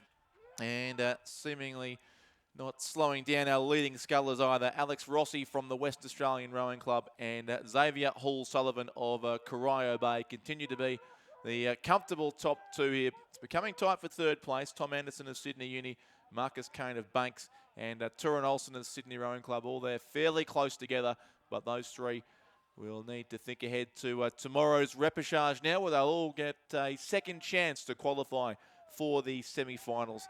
And the top 2 can have the day off, unless they're entered, of course, in a different event, which many of them will be over the course of a busy week here at Ngambie. And it is Alex Rossi, coached by Jamie Hewlett at the West Australian Rowing Club, who will win this 3rd heat of the under-23 men's single scull by 2.5 lengths. So it's West Australian Rowing Club first. Xavier Hall-Sullivan second there for Corio Bay. And then a gap back to the other 3. It'll be the Bank sculler Marcus Kane in the end, moving up into 3rd spot, ahead of Sydney Uni's Tom Anderson. And 5th place then, Torrin Olsen from Sydney University. An excellent race there between Alex Rossi and Xavier Hall-Sullivan. Great to see. But both of them progressing through to the semi-final, with Alex Rossi from West Australian Rowing Club taking out 1st position and Xavier Hall-Sullivan of Corio Bay 2nd. Progressing to the repechage, in 3rd position, Marcus Kane from Banks. In 4th, Tom Anderson from Sydney University Boat Club. And in 5th, Torrin Olsen from Sydney Rowing Club and the New South Wales Institute of Sport. Quite a surprising result there. So that completes our 3 heats of the under-23 men's single scull. And with no break in racing, we now move back to sweep rowing again with the under-23 women's coxless pair, where we have 2 heats, the winner of each heat to progress to the A final and the remainder to move to the repechage. In lane 1, Melbourne University of Boat Club, represented by Bridget Harwood and Sarah de Urai, coached by Mitch Nelson. In lane 2, a composite of Buckingham Rowing Club and New Norfolk Rowing Club from Tasmania, with Molly McCausland and Isabel Higgins, coached by Abby and Brett Crow. In lane 3, from Cand, Rosie Turnbull and Jess Scott, coached by Scott Rowe. In lane 4, representing Tasmania University, Amy Bain and Anna Blackwell. In lane 5, a composite, the University of WA and Swan River Rowing Club, Rebecca Pretorius and Claire Netherway, coached by Mark Beer and Jamie Hewlett. In lane 6, a composite of Pine Rivers and Cand, Georgia Stoddart and Lukey Smith, coached by Scott Rowe and Ray Smith. And in lane 7, representing Tasmania University, Sophie Robinson and Kate Oliver. Thanks, Lizzie. This is the first of 2 heats now in the under-23 women's coxless pair. And there are 7 pairs across the course in this race, and they've got just on about 650 metres to race now as well.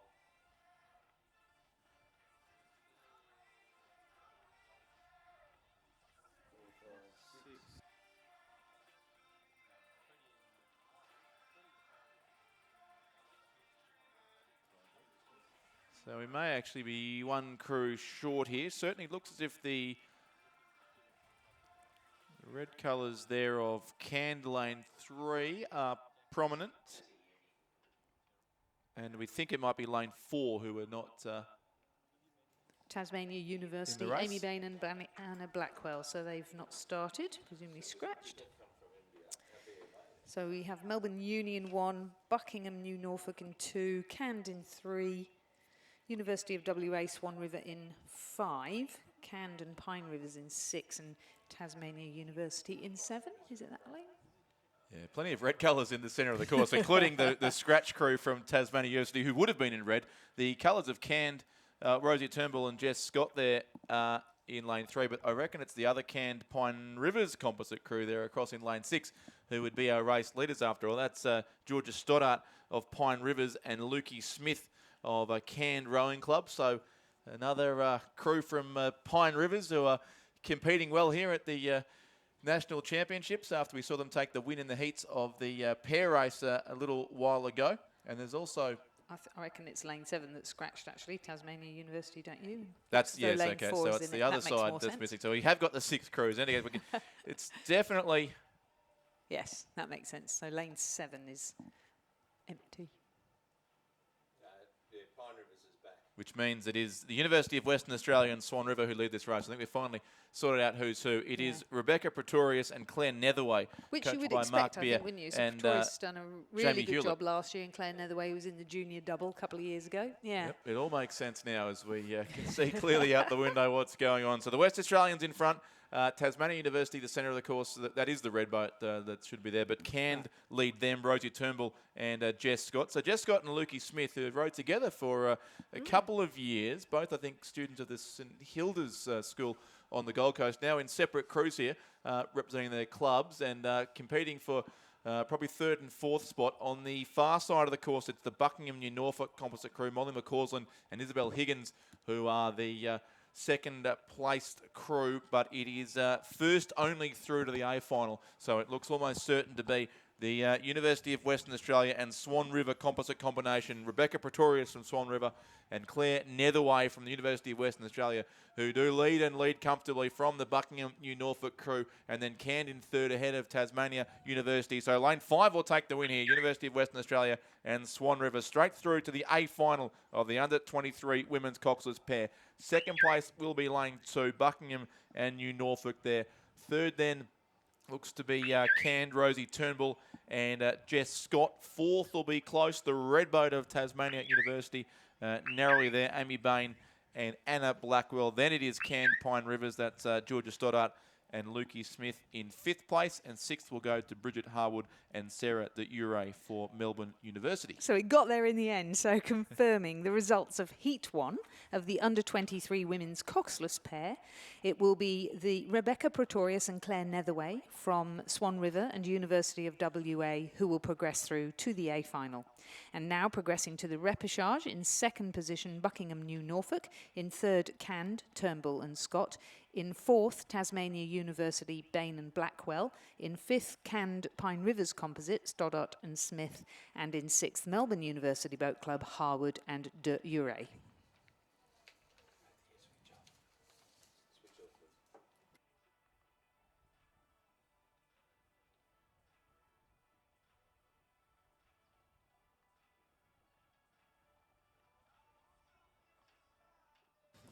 So heat number 2 of the under-23 women's coxless pair is in progress with Adelaide University Boat Club in lane 2. Sophie Tickner and Caris Jones, coached by Jirick Hazelgrove. In lane 3, a composite of Swan River and Fremantle, Genevieve Hart and Jackie Swick, coached by Jamie Hewlett. In lane 4, a composite of Buckingham and North Esk, Abby Butcher and Jessica Stevens, coached by Abby Crow and Trevor Barrett. In lane 5, a composite, Melbourne University Boat Club and Sydney Rowing Club, Lauren Graham and Eliza Gaffney, coached by Mitchell Nelson and Lachlan Carter. In lane 6, from Adelaide University Boat Club, Jemima Richter and Cleo Wilson, coached by Jirick Hazelgrove. And in lane 7, a composite between Griffith Uni Surfers Paradise rower Monique Bitsios and Carly Furman from the University of Queensland Boat Club, coached by Gus Rodero and Lincoln Hanley. No wonder Jirick's not come back to join us, Yeah, Lizzie. exactly. He's He's a bit busy. He's got runners everywhere in this regatta. Okay, well, wait till lunch is on. He'll come back then. Jen Hart and Jackie Swick, saw them at the trials, which is where I fell over and broke my wrist, not because I was whacking my husband for not giving me a gin and tonic. Let's just be clear about that. Could have been both at the same time. And also at trials, and all of these girls were very impressive, were Lauren Graham from Sydney Rowing Club and the New South Wales Institute of Sport, and Eliza Gaffney. So we've got some great talent coming through, pushing up into the senior ranks from the under-23s, and having a good old ding-dong against each other here now. Yeah, they are. And certainly two crews have gone out to the head of the field. Here looks to be the, with all lanes filled this time, we're a bit more confident. It's the lane 3 combination. Swan River from Mantle, Genevieve Hart and Jackie Swick over on lane 3. And then lane 5 is the a 2-state composite crew, Lauren Graham of Sydney Rowing Club and Eliza Gaffney of Melbourne University. They are clearly our top 2. And then quite a gap back to the rest of the field. Adelaide Uni in 1, Buckingham North Esk in 3, Adelaide Uni again in lane 6, and Queensland University and, Griffith University of Paradise and University of Queensland Boat Club.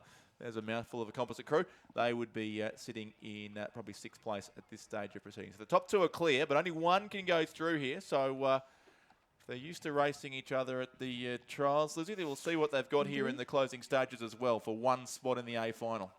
I think the other thing is these names are so familiar from racing in their youth crews for their state, and we've obviously got 3 states represented here, WA, New South Wales and Victoria. The competition in the youth women's 8s is so fierce, and of course in the Queen's Cup 8s as well, but youth in particular, and it's such a good pathway that we have here in Australia, headed up by Jamie Fernandez, where we have high performance clubs and institutes of sport really, and the state team system, which is so fantastic.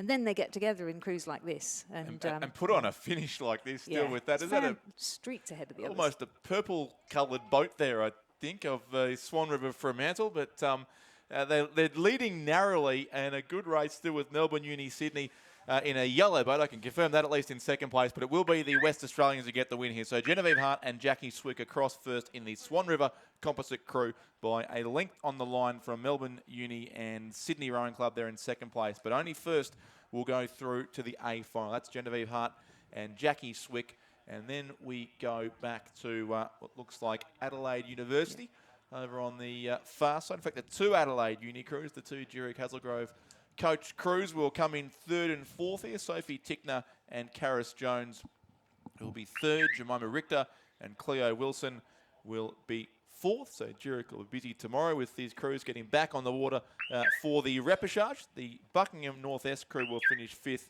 and 6th place then is the University of Queensland. There's some great rowing there.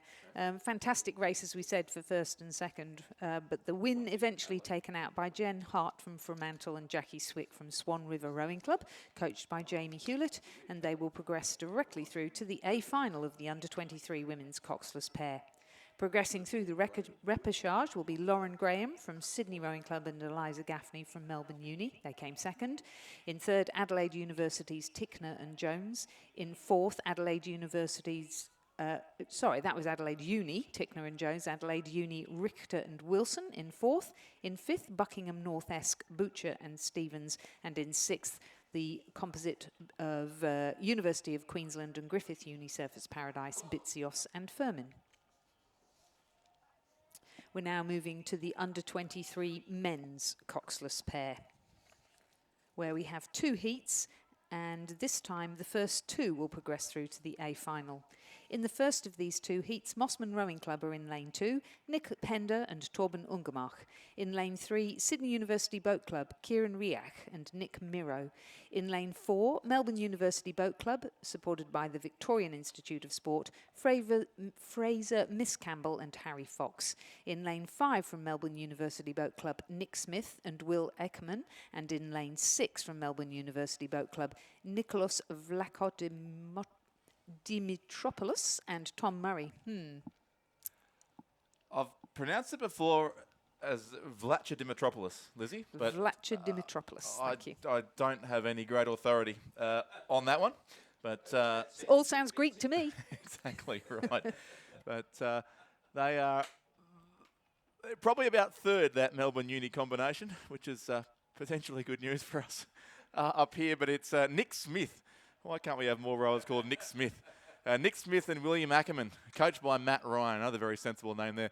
The Olympic silver medalist in charge of the Melbourne University Boat Club combination there as well. And they lead this race. It's going to be, I think, Melbourne University first, second and third here, as we saw Sydney Uni do a few races ago, although possibly Mossman on the far side may have something to say about that. Nicholas Pender and Torben Ungemak are in, well, they'll be in fourth, but not too far away from the third place combination, Melbourne University in lane 6. But it certainly is Nick Smith and William Ackerman who lead this race, ahead probably of Fraser Miscampbell and Harry Fox, the top 2 crews for the Melbourne University Boat Club now, with about 200 metres to go for our race leaders. It is first and second through to the A final here, so a slightly different 7-lane progression in the under-23 men's coxes pair as it was in the women's. Top 2 through to the A final with just a 10 entrants overall in this field. So a lot to race for here. They can go straight through to Thursday's A final, and you can pencil in lane 5, Nick Smith and William Ackerman of the Melbourne University Boat Club. Still a very good race for second place between the next 2 Melbourne Uni combinations, and certainly Mossman over in lane 2 and Sydney Uni in lane 3. But it's Nick Smith and William Ackerman of the Melbourne University Boat Club just lifting 2 in the last few strokes to extend their margin of victory out to 4 or probably 5 boat lengths as they come across the line. It is lane 5 who gets the win for Melbourne Uni. Nick Smith and William Ackerman through to the A final, and they'll be joined by Fraser Miscampbell and Harry Fox finishing in second place. Third and through to the repechage is Melbourne Uni on lane 6.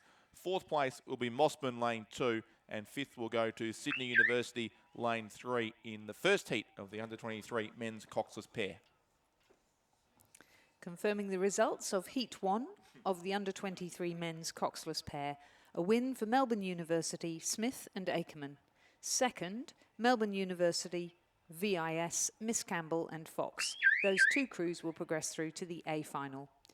Through to the repechage, in third, Melbourne University, Vlachodimitropoulos and Murray. In fourth, Mossman, Pender and Ungemach. And in fifth, Riach and Miro. Heat number 2 of the under-23 men's coxless pair is now on the course. In lane 2, a composite between Melbourne University's Rowan Lavery and Cairns rower Miller Rowe, both of them supported by their local Institute of Sport. In lane 3, a composite between Riley Rees-Turner of Swan River Rowing Club in WA and Will Birchmore from Tamar in Tasmania. In lane 4, from Swan River Rowing Club, Johnson Daubney and Hayden Coote. In lane 5, from Canned Rowing Club and the Queensland Academy of Sport, Angus McCasker and Dylan Rhodes. And in lane 6, from Melbourne University Boat Club, Hamish Wynne Pope and Charlie Betruni. Thanks, Lydia. So this is race 55, now the second heat of the under-23 men's coxless pair. And just come through the 1,250 metre mark of this race. Again, looking for just the top 2 to move through to the A final directly to go straight through to Thursday's race for the medals. Lane 2, Miller Rowe of Canned and Rowan Lavery of Melbourne University. Certainly doing the best of the crews on that side of the course, but still also there in the centre lane, Johnson Daubney and Hayden Coote of Swan River alongside Angus McCasker and Dylan Rhodes of Canned there as well. That'd be our top 3, and then Melbourne Uni and also the Tamar and Swan River composite crew, the remaining pairs in this race, the second of just 2 heats in the under-23 men's coxless pair. We move on to some of the, to the open events for the first time today after this, with the heats of the open women's and men's at single scull to come. A few of our Olympians to be on the course very shortly in these next races. But still, it's the under-23 men's coxless pair at this stage. And we're looking again for the top 2 to move through to the A final here. Continues to be lanes 4 and 2. Swan River in 4 and Melbourne Uni and Canned over in lane 2. And also then still Canned lane 5 as well. McCasker and Rhodes there. That's where the interest looks to be as far as the qualifying spots are concerned. Hamish Wynne Pope and Charlie Betruni of Melbourne University are there as well. They were first, second and third in the previous race, but a bit of work to do here for the lane 6 combination in this heat.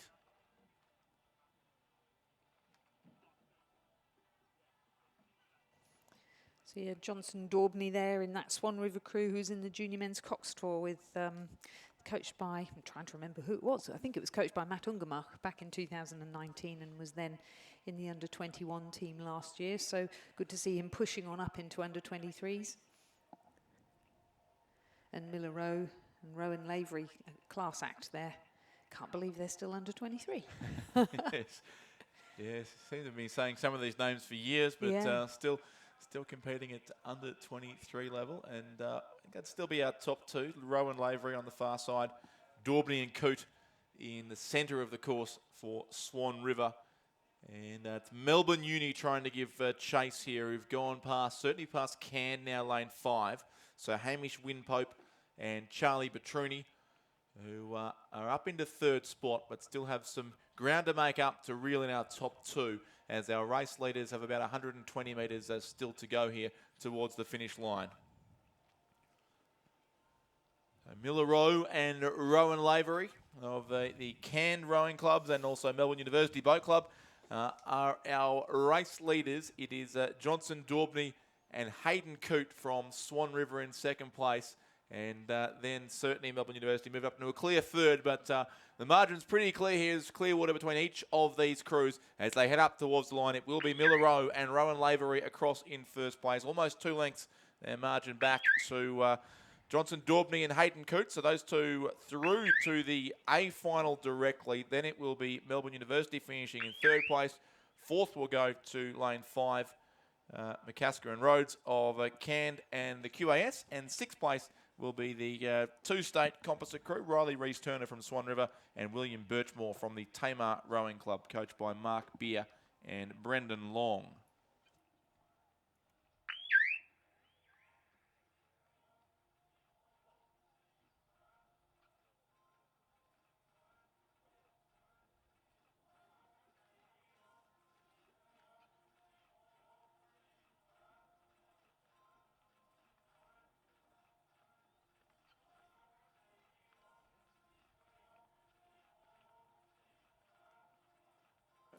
Just recapping then on the results of the second heat of the under-23 men's coxless pair was a win for the composite between Cand and Melbourne University of Miller Rowe and Rowan Lavery, and second was Swan River's Johnson Daubney and Hayden Coote. Those two pairs progressed through to the A final, and progressing to the repechage, Melbourne University's Winpope and Petruni, who were third, Cand's McCasker and Rhodes, who were fourth, and Tamar Swan River composite of Rees-Turner and Birchmore, who were fifth.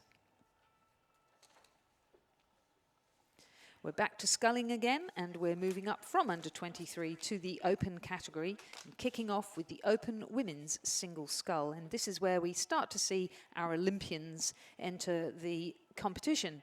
In lane 1, Olympian Annabelle McIntyre representing Fremantle and the WA Institute of Sport, coached by Jamie Hewlett. In lane 2, Ebony Ebenwaldner of Ballarat City. In lane 3, Madeline Williams of the University of Queensland and the Queensland Academy of Sport.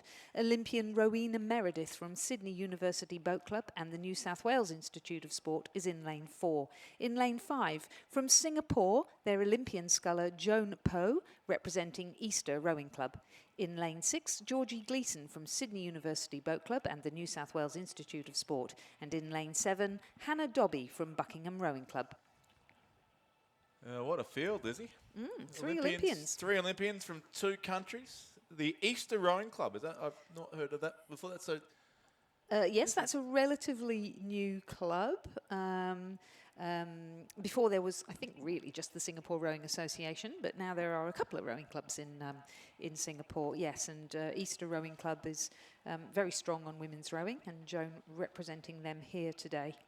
Yeah, so Joan Poe in the field here in lane 5 for the one of our, I think one of probably very few international visitors this year, I suspect, unfortunately, given the Sydney International Rowing Regatta years are gone past, where we had many of those, but we are seeing certainly two of Australia's biggest names in this race in the form of Annabelle McIntyre of Fremantle over in lane 1 and also Rowena Meredith of Sydney University in lane 4 in the centre of the course. So Rowena Meredith was a member of the Quad Scull that snatched a fantastic bronze medal Wasn't that good? in that race. That was, I reckon, is of those so four gutsy. races, it's hard to pick, but that was just brilliant to watch the way that crew just was there in the right place at the right time and could take their chance and win a bronze medal.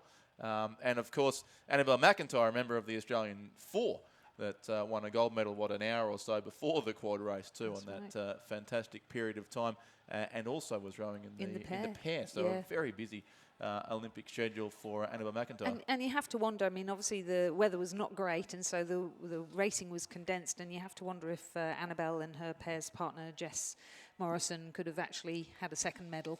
So there we go. Those are the chances you take when you double up, I guess. It is, yeah. And the weather, well, 2 days of racing were lost effectively, so the racing was compressed, and it meant that I think the pair had to go and row their semi-final. Was it the That same day? day as Yeah, the same final? day, I So think, it was a very tough program. But the compressed program did give us that wonderful hour of racing where they Yes. took all those medals came in quick succession, which was a very unproductive morning at work, that one. A feast of I can rowing assure you, but it was celebrations for great us. to watch. So it is Rowena Meredith, I think, in the centre of the course here, who would be our race leader. Also, Annabelle McIntyre over on the far side. Doing well on the northern side would be Georgie Gleeson of Sydney Uni, and Hannah Dobby of Buckingham there, probably 4th place. So fairly spread out across the course, but as you'd probably expect, Rowena Meredith rowing for the Sydney University Boat Club here in New South Wales Institute of Sport, sitting in 1st place, and it's the winner only through to the A final. So at least some of these Olympians will have to go the long way around to make the A final of the Open Women's Single Scull. So I was interested to see Annabelle out in a single the other day because, of course, we know Annabelle from juniors and under 23s when I believe she was coached by Rhett Aliff, and always has been fantastic in a pair. And I had a look at her and I thought, I don't recall ever seeing you in a single before, but she looks beautiful. Such long sculling. She's certainly putting pressure on Rowena, making sure she keeps her honest all the way through to the finish. It's almost as if Rue has heard me, and she's upping her rate of striking and just making absolutely sure that she progresses through to the A final, because only one person can go directly through to the A final. But yeah, very impressive sculling over there from Annabelle McIntyre, very talented athlete. Yeah, no, it is indeed, and but certainly an impressive performance also from Rowena Meredith, the Olympic bronze medalist in the centre of the course, takes the one spot on offer through to the A final of the Open Women's Single Scull, ahead of Annabelle McIntyre rowing for the Fremantle Rowing Club, who'll finish 2nd. Georgie Gleeson there in 3rd place. I'm informed those are the boats of the NTC. That's the colour scheme that we're seeing on Yes, on those grey with the greyish black and boats. white. So not sure where I saw the purple, but we'll blame the sun glinting off the water in a certain way. Lane 7's 4th. Hannah Dobby of Buckingham is across the line. The University of Queensland, Madeline Williams, will be next on lane 5 and lane 3, in fact, in 5th place. And 6th and 7th still to be determined here. Joan Poe from the Easter Rowing Club in Singapore, and also Ebony Ebenvalder of the Ballarat City Rowing Club on Lake Wendouree. And it might just be the Ballarat sculler who will get up into 6th spot. So Ebony Ebenvalder finishes in 6th place, and 7th goes to Joan Poe, the Olympian from Singapore, rowing for the Easter Rowing Club. And one thing we didn't say is Annabelle McIntyre from Fremantle, Rowena Meredith from Sydney University, and Georgie Gleeson from Sydney University have all been selected into the squad that's going off to World Cups 2 and 3, and hopefully then on to the World Championships. So congratulations to them. And I presume Joan will be representing Singapore. So good luck to them with the rest of the season. So just recapping then, the results of Heat 1 of the Open Women's Single Scull was a win for Rowena Meredith of Sydney University Boat Club, and she progresses through to the A final, with the remainder of the field progressing to the repechage. The second heat of the Open Women's Single Scull is in progress. And again, just one will progress through to the A final. Catherine Khan is in lane 1. She's representing the Australian National University from Canberra. She's coached by Nigel Harding. Myla Marston is in lane 2. She's representing Melbourne University Boat Club and is coached by Mitch Nelson. Tara Rigney from Sydney University Boat Club and the New South Wales Institute of Sport is in lane 3. She's coached by Alfie Young and Jack Hanley. Thea Adamson from the University of WA is in lane 4, coached by George White. Sarah Hoare from Sydney Rowing Club and the Tasmanian Institute of Sport is in lane 5. Lily Alton from the University of Queensland and the Queensland Academy of Sport is in lane 6. And Liza Marie Lutz from the University of Queensland and the Queensland Academy of Sport is in lane 7. And again, we have a couple of Olympians here. We have Tara Rigney from Sydney University, who represented in the double scull in Tokyo, and Sarah Hoare from Sydney Rowing Club, and originally from Tasmania, who represented in the 8. Yeah, another good field here, Lizzie. Just your reminder, firstly, to all coaches, please, there are a number of redraws that have taken place for events on today's program. So we do remind all coaches and all athletes to check the website for the latest version of the draws for this afternoon's racing. We are approaching the lunch break here, but racing resumes at 1:45. So all coaches and athletes, please make sure you check the website schedule to ensure you are in the right lane and also at the start at the right time for your events. There's been a number of redraws of this afternoon's racing, so please check the website. Tara Rigney from Sydney Uni. Lizzie doing a good job over there in lane 3. As you mentioned, she was an Olympian in the double scull with Amanda Bateman. That's right. And this year she really wants to represent in the single. So she's being allowed to race in the single, having won trials. She's going to be allowed to race there, certainly at World Cup 2. And I think then they'll assess how she's going. And if not the single, then she'll be in the quad, I believe. But certainly, it's her absolute passion.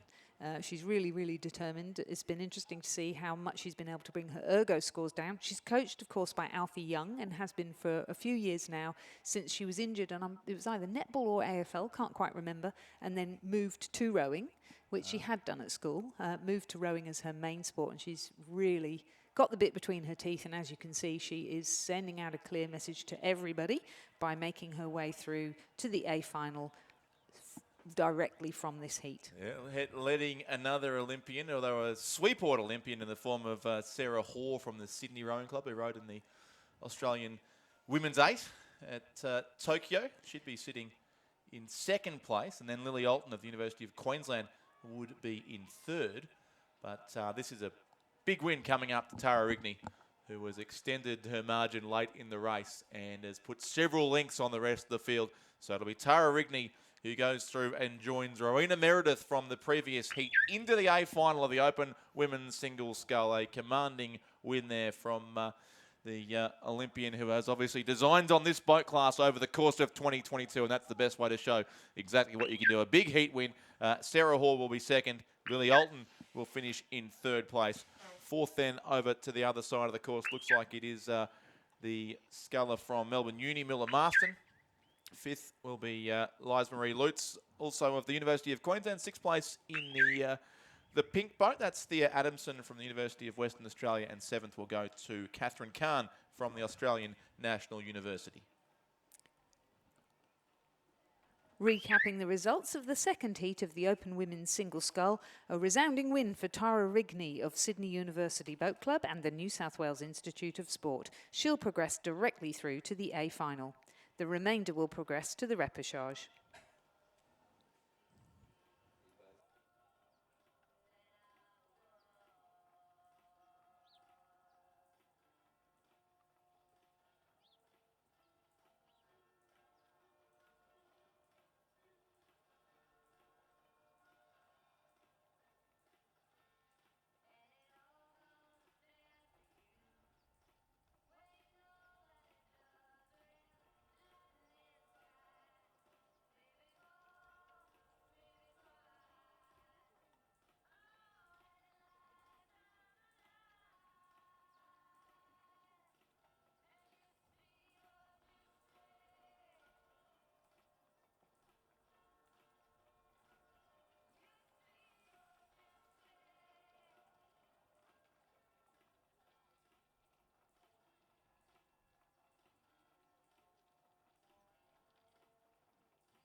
So we've got some lovely footage again of the taken from the starter's hut there, looking down the course as the first heat of the Open Men's Single Scull gets underway with Joseph Wilson from Buckingham in lane 3, Jack Barrett from North Esk in lane 4, Joel Kane from Mercantile and the Victorian Institute of Sport in lane 5, Jackson Free from Griffith Uni Surface Paradise in lane 6, and James Meads from Banks in lane 7. And as Razor has just pointed out, every single sculler in this race has a Christian name that begins with a J. Missing from it is Spencer Turren from Sydney Rowing Club, our Olympian, also from the New South Wales Institute of Sport, but clearly he's scratched because his name did not begin with a J. Yeah, clearly. So Jack Barrett, coached by Brendan Long from the Tasmanian Institute of Sport, and Trevor Barrett. Joel Kane from Mercantile in lane 5, coached by Mike Mackay. Jackson Free from Griffith Uni Surface Paradise, coached by Marcus Free. And James Meads from Banks, coached by Thomas Krieber and Tony Lee. Must be approaching lunchtime, Lizzie, given the standard of the comments coming from the back of the box. But, exactly, with all the battle of the J's in this race. But they are heading towards 500 metres in this. In race 59, the first heat of 3 in the Open Men's Single Scull. So probably quite short break in racing to come after these next 3 races are concluded before we resume at 1:45. I think it's quite hilarious. You look at these because clearly we have a random draw for the heats. So in this heat we were to have Spencer Turren. And then there's Jack Hargreaves, another Olympian, in the 3rd heat. But in the 2nd heat there's Alex Pinnell and Caleb Antill from the bronze medal winning quad, David Bartolo, who was in the double scull the year before, Paddy Holt, who's right up there at the men's NTC, and Devlin Walsh, who's the sculler there from Sydney University, actually joint president of Sydney University Boat Club and very experienced, formerly of the under-21 team. So at least we know good quality. It is, and the computer that does the random draws has a sense of humour because it knows what to put into which lane, which we appreciate. It gives us something else to talk about. But the 5 scullers on their way here, and it's not a great deal between any of them. No. Perfect conditions once again here, but Lizzie, look at those conditions down in the first half of the course. And whatever breeze there was ever so lightly half an hour or so ago has completely gone. It looks... Well, very hard to split these 5 from here. Maybe slightly the centre of the course. Joel Kane and Jackson Free might be a narrow edge. I think certainly the scullers closer to the camera, narrowly with the advantage as they head up towards the halfway mark, past these new housing estates, which are springing up all over Ngambie. So some new waterfront property there that... certainly was not here when the Nationals were last held in Ngambie back in 2010, but becoming quite the desired postcode in this part of Victoria. And as they come up towards the halfway mark, certainly does look to be Joel Kane and Jackson Free, the top 2 scullers here. They'll go through the 1,000-metre mark shortly, so we can line the mark accurately, and there will not be a lot between them at all. But Joel Kane, it is our narrow race leader, the Mike Mackay coach sculler from Mercantile and the Victorian Institute of Sport. Alongside him, Jackson Free, coached by Marcus Free. It's been a successful day for the Frees already, with Danica and Coach Duncan having a win earlier today. Now it's the turn of Jackson Free, who is rowing for the Griffith University Surface Paradise Club. Then James Meads of Banks, Joseph Wilson, I think, of Buckingham, and Jack Barrett of North Esk.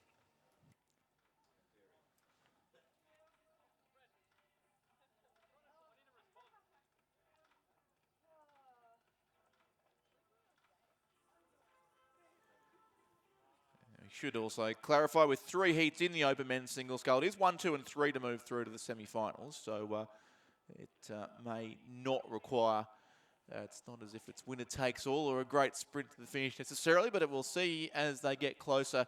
The racing for 3rd and 4th place is where the real interest may lie. But Jackson Free in the red colours there of the Griffith University Surface Paradise Club, and alongside him Joel Kane from Mercantile and the Victorian Institute of Sport. Those two certainly have themselves at this point fairly comfortably in 2 of the 3 qualifying spots. And then it looks like the extremities of the course who will race for the final position, Joseph Wilson of Buckingham and James Meads of Banks. Banks Sculler coached by Thomas Kreber and Tony Lee. And then North Esk would be in 5th place through Jack Barrett, who's coached by Brendan Long and Trevor Barrett. But there's probably 3 lengths 1st to 5th here, Lizzie, so plenty of racing to continue here. As they come through 1,500, it is still Joel Kane hanging on narrowly over Jackson Free there, and then very tight, as they thought it might become for that 3rd and final qualifying spot. James Meads and Joseph Wilson there racing for direct passage through to the semi-finals of the Open Men's Single Scull. So 3 heats required for the Open Men's Single, a slightly bigger field than the women's, with 15 entries in, or 16 plus a scratching, so 15 scullers it appears who will be in this race, which requires a full set of 2 semi-finals, and the top 3 from each of these heats will qualify directly for them. So the line of 4 across the course, but we need to see one of these scullers be rode through into the repechage, it would seem. Jackson Free and Joel Kane, who've been sort of side by side right through this race. There's not been a boat link between them over the entire 2,000 metre course.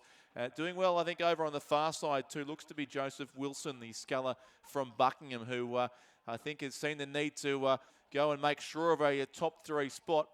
And then back to Jack Barrett of North Esk, who is there in 5th place. But the other 4 scullers, there's barely a length between them as they come through now at about 150 metres still to race. It is Joel Kane of Mercantile, Jackson Free of Griffith University Surfers Paradise, and then James Meads of Banks or Joseph Wilson of Buckingham over on the far side of the course. 100 metres to go, and these 4 scullers lined up across the course in the first heat of the Open Men's Single Scull. It's been a very strong finish for the Tasmanian there on the southern side of the course. Joseph Wilson of Buckingham may just about have got his boat in front now of both Joel Kane and Jackson Free, and James Meads in 4th place. So it will be Joseph Wilson of Buckingham who will win this race by 2/3 of a length. Joseph Wilson first. The Mercantile sculler, Joel Kane, finishes 2nd. Jackson Free is 3rd. So those 3 are all through to the semi-finals directly in the Open Men's Single Scull. What a race that was. 4th place will go to Banks, James Meads, who will have to race again in tomorrow's repechage. And then 5th will be Jack Barrett from the North Esk Rowing Club in Launceston. So I don't think any of them were expecting that hard a race in the first round. And you can see them just breathing in the deep breaths too. That was an unexpectedly tight heat there. With 3 to go through, you would think the progression would be straightforward, but anything but. Yes, a fantastic race between all of them, really. But in the end, the win went to Joseph Wilson of Buckingham Rowing Club. He progresses through to the semi-final. In 2nd, Joel Kane from Mercantile, and in 3rd, Jackson Free from Griffith Uni Surfers Paradise. And those 2 scullers join Joseph Wilson in the semi-final, and they'll have to fight their way in through the repechage for a place in the semi-final. James Meads from Banks, who came 4th, and Jack Barrett from North Esk, who came 5th. But a cracking race there in the first heat of the Open Men's Single Scull. The second heat is on the course in the Open Men's Single Scull. We have Paddy Holt from UTS Haberfield and the New South Wales Institute of Sport, but also in the Queensland Kings Cup 8 in lane 2. Devlin Walsh from Sydney University Boat Club in lane 3. Caleb Antill, Olympian from ANU and the ACT Academy of Sport. Alex Pinnell, Olympian from Sydney University Boat Club and the New South Wales Institute of Sport in lane 5, and David Bartolo from Sydney University Boat Club and the New South Wales Institute of Sport in lane 6. Caleb Antill, of course, from the bronze medal winning Olympic quad for Australia, and Alex Pinnell, OAM, Olympian representing Australia in the men's coxless 4, which took gold in Tokyo. Yes, the new awesome foursome, I think, as they were officially christened. I hate them being called Can't that. say that? No, booze Right. all round. No, there was only one awesome. Well, there was one group of people who were the awesome foursome, and I think even the guys who are in the 4 now would say they don't want to be the awesome foursome. They're something new. So yeah, We're just not We've very got to find a creative new- with we're our not. names. Not We much need to- rhymes with foursome, does it? But we'll give that some thought. We've got 6.5 long days to go, Lizzie. I'm sure we can work something out by the end of the week. But Alex Purnell from that four, let's just call them the gold medal winning Australian Cox, was four for now. Sitting back, probably behind David Bartholow, and very close with Caleb Antill from the bronze medal winning quad scull as well. They're certainly clearly our top three, and unlike the previous heat, it's difficult to see that progression changing a great deal. Paddy Holt from UTS Haberfield is in fourth on the southern side of the course, and Devlin Walsh of Sydney University sits in fifth position. It's a classy field, as we said before. Yeah, Alex Purnell, whose first Australian team boat was the quad, actually, coached by Al Matthews back in, can't remember now, but I'm trying to remember who was in that quad, but certainly had Rob Black, formerly of the senior team. Might have had Tom Schramko. Can't remember now, long time ago. It's hard to keep up with all the well, he's crews over the very years. talented, I think, that he switches between, because I'm pretty sure he was jumped into that quad that won a medal that Mark Prater coached when we won a medal in the Worlds in 2018, I think it would have been. So, yeah, good crop of athletes coming through. Caleb Antill, of course, who's really performed so well in sculling in both the double and the quad, and been one of our leading singles at trials. David Bartolo, he's been on the national team, was in the double in the qualifying year 2019, and is back into the team again this year. Will be going off to the World Cups, coached by Don McLaughlin over at Sydney University Boat Club, and then of course by Rhett Aliff and Mark Prater now that he's at and Lyle McCarthy now that he's back at the National Training Centre.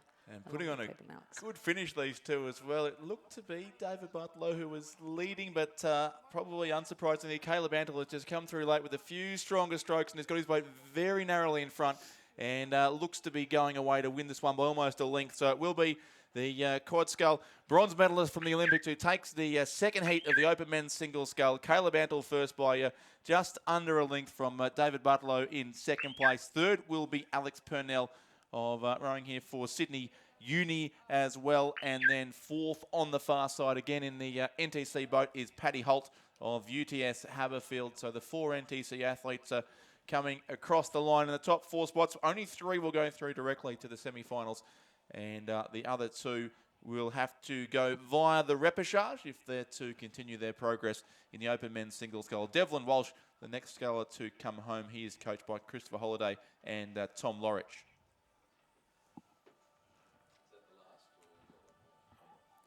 And as Devlin crosses the line, just recapping on the results of Heat 2 of the Open Men's Single Scull. With the first three progressing to the semi-final, that will be the winner, Caleb Antill from the Australian National University and the ACT High Performance Programme. In second, David Bartolo from Sydney University Boat Club and the New South Wales Institute of Sport. And in third position, Alex Purnell from Sydney University Boat Club and the New South Wales Institute of Sport. Moving to the repechage, Paddy Holt from UTS Haberfield and the New South Wales Institute of Sport, and Devlin Walsh from Sydney University Boat Club.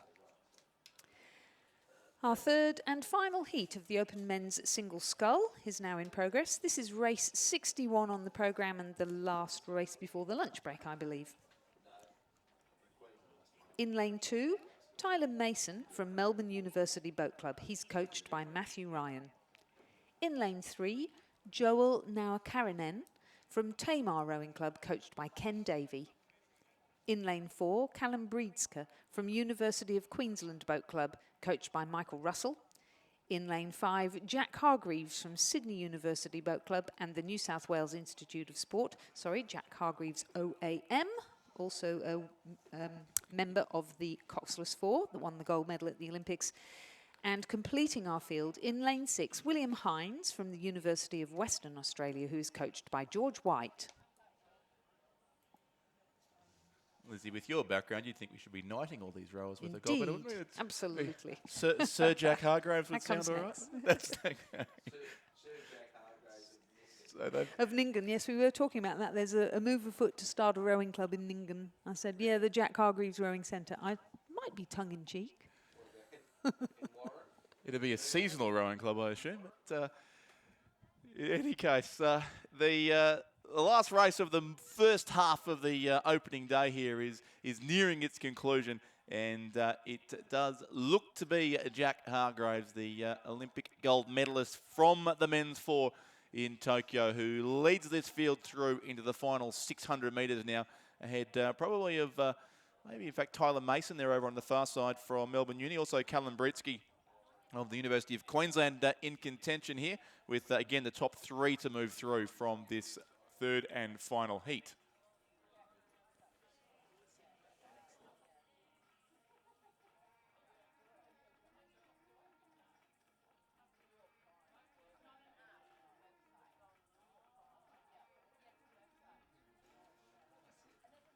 So past the 1,500 metre mark they go, and certainly Jack Hargraves very comfortably leads this race now as we look again for the top 3 spots to move through to the semi-finals directly here. So this is the last race before the lunch break. Don't go anywhere if you're watching on the live stream here at the course, because Ray Ebbert's about to slip back in to the commentary box here with his usual lunchtime interview session with a surprise guest hiding behind the curtain, but we'll get to that very soon. But in the meantime, it is Jack Hargraves rowing here for his club, the Sydney University Boat Club, and the New South Wales Institute of Sport, who comfortably leads this field into the final 250 metres. Tyler Mason of Melbourne Uni over the far side, coached by Matt Ryan, looks to be in second place, and third is Callum Britsky of the University of Queensland, coached by Michael Russell. Ahead then of the University of Western Australia, William Hines, and Tamar's Joel Nakarinen. So 5 different states represented in the last race of the first session of racing here. But they're reasonably spread out across the course. Jack Hargraves holding on here and is being challenged late too by the sculler from Melbourne Uni. Tyler Mason making up some ground, but Jack Hargraves looking very comfortable out in front and will ensure a pretty easy passage through to the semi-finals of the Open Men's Single Scull. So he leads it by probably about 2.5 lengths as they're into the final few strokes of the race now.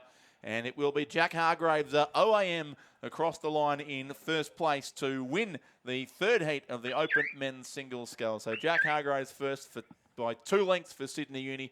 Second place goes to lane 2, Tyler Mason from Melbourne University Boat Club. Third will be Callum Britsky of the University of Queensland. Fourth will be William Hines from University of Western Australia in 4th place, and 5th from Tamar Joel Nakarinen. Lizzie, I'll allow you to confirm the official results. I will vacate the seat and make way for Ray Ebbett. So confirming the results of Heat 3 of the Open Men's Single Scull, a win for Jack Hargraves of Sydney University Boat Club and the New South Wales Institute of Sport. Second, Tyler Mason of Melbourne University Boat Club. Third, Callum Britsky of University of Queensland Boat Club. Those 3 scullers progress through to the semi-final.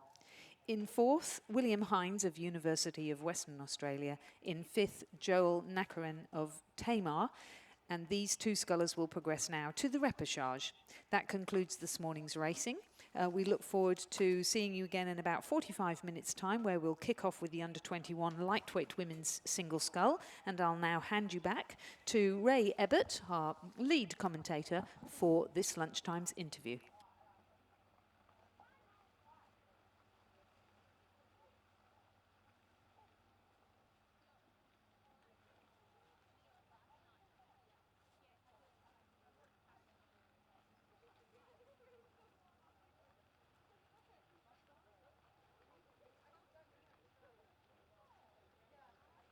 So thank you, Lizzie and Richard, for this morning's sessions.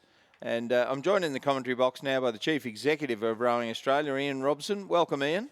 Razor, welcome. Good to have you here. Good to be here. It's, in a state that's not your own state, but you occupy it. yes. Just hang on. Sorry, false start there, ladies and gentlemen. I'm joined in the commentary box by Rowing Australia Chief Executive Ian Robson. So welcome, Ian.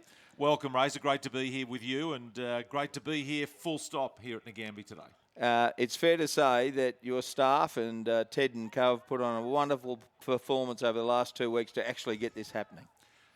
Yeah, it was a pretty interesting place where we were 2 Fridays ago. Sounds crazy when you say it out loud. 2 Fridays ago, we got confirmation that Penrith sadly was going to be unavailable due to water contamination issues. The venue has essentially been declared unsafe. And as recently as late last week, we got further confirmation that a blue-green algae outbreak has occurred, as was predicted. So effectively, Penrith now is closed for a couple of months. Well, it's pouring again today. Yeah.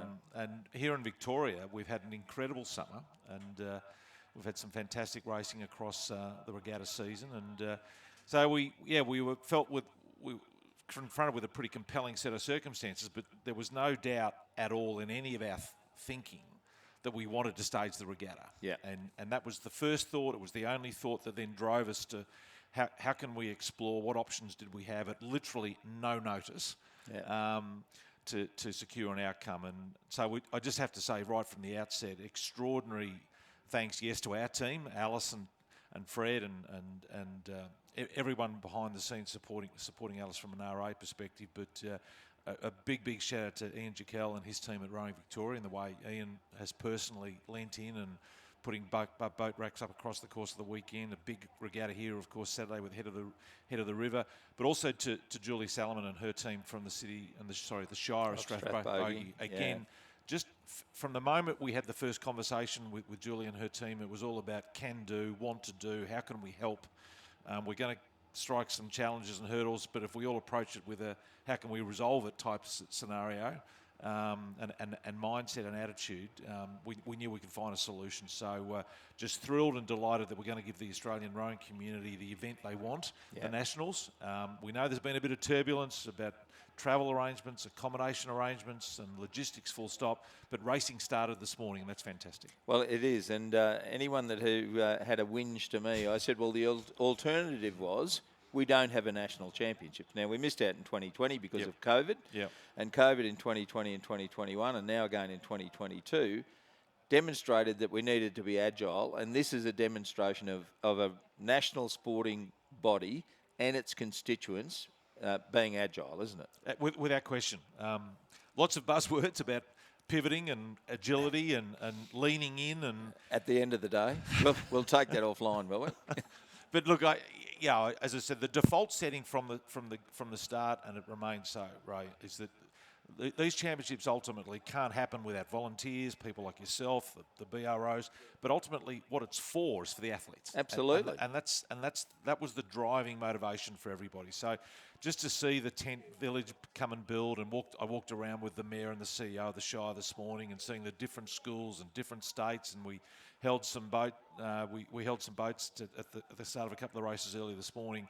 So they've literally been hands-on with us this morning, which is great. So a lot of excitement, a lot of positivity. As I say, I know there's been some difficulties, but let's endure all of those with a smile. Let's have a little bit of gratitude, dare I say, Ray, with some of the things that are happening around the world at the moment, not just with COVID more broadly, but with what's going on in Ukraine. I think there's a good opportunity for us all to have a bit of perspective and be supportive, appreciative, and be enormously happy and grateful for what we have and what we're able to enjoy here this week. I've got to tell you, Ian, from the time we knew that we weren't going to Penrith, I kept saying, well, Ngambia will be the place we go to because it's the only place that I thought could handle it on such short notice. And the local rowing club, and of course the former president of Rowing Australia, Pat McNamara, is a local fellow. He gets a bit done here and there, and he's instrumental in getting the course built in the first place. So community is the key to this sport, isn't it? Oh, without question. And I think so many people. I live in a big city, Melbourne. I work in a big city, Canberra, and spend a fair bit of time in another big city called Sydney. And for so many people who perhaps have a narrow lens of our sport, they see it through the lens of a Penrith or the Brisbane River or the Yarra River, but the reality, some of the extraordinary stories that are part of our sport that reside and live and are still vibrant so in regional parts of Australia. I had an opportunity between Christmas and New Year to head over to Kangaroo Island, and we stopped off and spent some time at the Dimboola Rowing Club. Oh, right, that's been up and running with Leanne Ambrose. The great Pam Westendorf's a Dimboola lady. Exactly. And rowing there since 1882. Bairnsdale Rowing Club's another one. Here in Townsville here today, the biggest rowing club in Queensland in terms of membership. So the regional clubs, the regional venues are such a compelling part of the heartbeat of our sport, and that's why it's great to be here today. Because as I say, the community in and around this place, the Strathbogie Shire, if they didn't have the mindset to want to make this happen, we wouldn't be here. Simple as that. No, well, that's right. And the other thing is, our schools do such a great job, and you got people like Lucy Steffen from Nil. Yep. Well, there's no rowing club in Nil, but she went to school in Ballarat, and you got Jack Hargraves from Ningen, who went to school in Sydney, and they're Olympic gold medalists. From these towns that aren't the biggest towns in the world, that's for sure. I drove past Ningen once, and it was shut. I did stop and have a pie in Nil.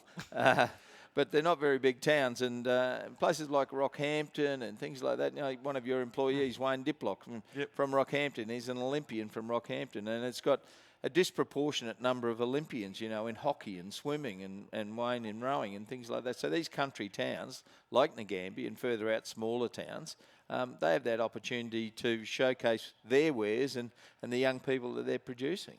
Without question, I think I said to you off air, 4 of our 8 Olympians have come from towns. Gold from medalists. Tokyo, the gold medalists. Yeah. 4 of our gold medalists come from towns with a population of less than 2,000. And Lucy, I think there's a bit of controversy about Lucy because I think Ngambia are trying to now claim her as their own. Last time she spends a bit of time here. I understand that, but word reaches me that might be true. But last time I drove through Nil, there was a sign that's welcome to Nil, and underneath it, home of Tokyo Olympic gold medalist Lucy Steffen, which was a nice touch because Lucy's not only she's the first Olympian from Nil, and the first Olympian is an Olympic gold medalist, which is just outstanding. And you mentioned, Pat, the Ngambia Rowing Club, there's a couple of components. Obviously, there is the rowing club, and then there's the venue. And I had dinner there last night with Ian and Andy Guerin, and saw a lot of rowing people around. Pat is a great cheerleader for this community, we know, and his drive and energy working alongside the council and also with the state government of Victoria, who have now come on board and supporting us, and the big brother Shire Next Door, City of Greater Shepparton, are on board as well. And again, that it was going to take that sort of collective team effort to get it done, and that's why we're going to see it throughout the course of this week. I'm staying in Shep at the end of the week. I know there are people in Bendigo. There are people staying all in and around this community. So the economic impact, the benefit of this event is going to be felt far and wide. Well, I know I was talking to the rowing coordinator at Nudgee College, James Burton, yesterday, and they're actually changing accommodation during the week because someone else has got the accommodation they're in now booked out. But again, they're agile. They're committed to coming to the national championships, whether they're in Penrith, but now they're in Ngambia. So they're doing everything they can to come along and fulfil the dreams of the young men that row for that school. Yeah, as the schools are a big part of it, and that was one of the things that we also said we weren't going to change the dates. We just felt that was really, really important. If we could find a venue, but we needed to hold to the dates because we wanted to maximise the opportunity for all of the big schools to race against each other. We know how important that is. And again, the exciting thing, I said this at the start line this morning with the under 17 girls single scull which started. Which one of these girls might be rowing at Wairalong in 2032 in the Australian Olympic team? And that's the beauty now with a home Olympics 10 years on the horizon, like a beacon on the hill. What better motivation could you have? And we know, candidly, Ray, we haven't yet won a home Olympic gold medal. Yeah, that's right. And so there's another first in Australian sport in terms of a box to tick. But again, the good thing for us, you've got, and I love talking about this event to external partners because we have our and we've just seen them, our Olympians come down, and the boat park doesn't have sort of a VIP area for the Olympic athletes or the NTC athletes or the Paralympic athletes. We all muck in together. Yep. And so, with the support of Sport Australia and the AIS, with the support of Mrs. Reinhardt and Hancock Prospecting, so much of what we're able to share this week is that demonstrating the complete inclusivity of our sport. Yep. And again, that's another beautiful part of, as you say, the rowing community. And we missed in 2020. We got to Barrington. And I had a sense that apart from the rowing, it was just good. People were telling me it was taking them an hour to walk through the boat park. Yeah, that's right. They needed to plan it because, g'day, hi, hadn't seen you. And so, one of the driving factors for us as a community to come together, really, really important. Well, it's a year to the day we were in Barrington. I saw a photo on Facebook before from the boys from BMA had put up, and their boss Glenn Watson holding up I think it was the King's Cup he was holding up, not that he could ever win one himself.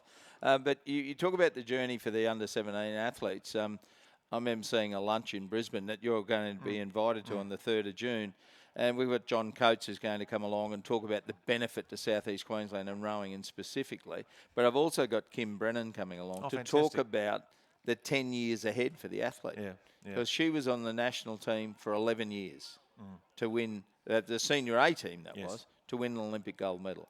So these kids need to know that it might take you 10 years. You need to be starting now if you're going to be winning an Olympic gold medal in 2032. In more ways than one, the resilience piece is so critical, and we know that if you like, our disadvantage is our international dislocation. If we were in Europe, we could drop down the road and see different European competitors, and we're about to go back to Europe for the first time in 3 years at the end of May, early June, and you know we've got some concerns we're still working through with World Rowing. The first World Cup we want to compete at is In Poland, yes, that's right. and again, we can't ignore the reality of where the world is at right now in that part of Europe, and then the World Championships later in the year in the Czech Republic, and planning to get to Henley and Lucerne. So it's just going to be important to give our athletes, and that's the seniors team. We've also got the pathway team, the 23s and 19s are at Gabarate, Varese, Varese, and so just important to race is part of our preparation to all the way through to Paris and then LA and then obviously Warralong beyond that. And this week, what's really exciting, Ray, we're hosting for the first time, certainly since I've been in the role, the executive director of World Rowing, Vincent Gallard, who has only been in the post 3 odd months, started just on Christmas time. He's coming out with one of his colleagues to spend some time with us, which is really exciting. We know we have a crack at the Europeans about being Eurocentric, Exactly. and we've had that conversation with him already. But for Vincent to come here in his first international trip since taking the role and getting a sense of the vibrancy, the health, the challenges, but also the opportunities for our sport here. We're engaged with our colleague Jeff Barry over at Rowing New Zealand, and we're going to talk about indoor rowing. We're going to talk about coastal rowing. We're going to talk obviously about the flat water and again, as I say, the vibrancy of our sport. And so at so many levels, this event becomes a real calling card for us, looking internationally, looking at the future of the sport, looking at the here and now, and certainly, as I say, the opportunities for these kids. I can map out a plan here, and be excited about, be inspired.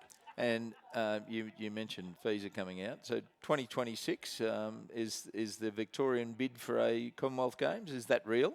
It's very real, and we're great supporters of the bid generally, because I think it'd be a fantastic thing for the state of Victoria, because it's going to be a very different type of Commonwealth Games. It would be held around. It's a Victorian bid, not a Melbourne bid, and yeah, there's clearly a very strong bid within that structure for rowing to be returned, and at this venue here. And I know Pat's very strong on that. There's been a lot of work done by the Victorian government. We've been in constant communication with them and the Commonwealth Games Association. We understand the decision, Ray, as to the awarding of the games will happen just before Easter. Yep. Whether or not we get confirmation at that time that rowing is in the sporting program, we're not sure. Worst case scenario, we'll know by the end of the year. But if we could have a Commonwealth regatta return, the last one was in 1986. That's right. People and say Australia won the men's 8. correct, and I think Jimmy Tompkins might be defending Commonwealth Commonwealth Games Champions. We could gold. trail him out. We could Yes. trot him back out in a wheelchair or something like that. I'm sure he'd enjoy that. And that was, of course, over at Strathclyde in Glasgow, albeit the games were in Edinburgh. So, yeah, a lot of excitement for there, and we understand with 26 locally here in Victoria. The other big piece of news to come out of World Rowing will be by early January, we think, confirmation of the prospect of coastal rowing being included in the program at LA in 28. Okay. We know that's going to be a different type of regatta, because it's going to be 1,500 metres metres. at Long Beach, so that presents another challenge. And then down the track again, as we say, in 2032 at Warralong. So there's plenty to talk about, Ray, across the course of the conversations we're going to have with Vincent, but just plenty for the community to talk about. I do want to give one a shout out, and you're looking resplendent. Thank you very much. Should say. In my shirt that says Sydney. Well, it does, and of course that's the reality of Absolutely. having to pivot. That's the agility Well, that we've had to go. to be candid, we weren't going to throw them away. But I want to give a big shout out to Coles, who are again on board with us, supporting all of our volunteers. we simply, as I said, we understand the regatta is for the athletes, but we can't do it without the support of the volunteers, whether that's the boat race officials and the umpires who I saw first thing this morning and have been out and had a tireless morning. And it's going to be a massive week because effectively we're racing 8 till 6, Monday to Friday. Yeah. And that's everything going well. We know we've got a little bit of turbulence coming with the weather maybe on Wednesday, but otherwise the forecast looks kind. But again, for everybody, Coles has been fantastic supporting the athletes at the NTCs with food, the fuel. Yep. But they're doing a lot more with us in community as well, and start to row programs, and that's something that I know Ron Batt and his team, Ron will be here at the back end of the week. You might have a chance to talk about that, but without their support.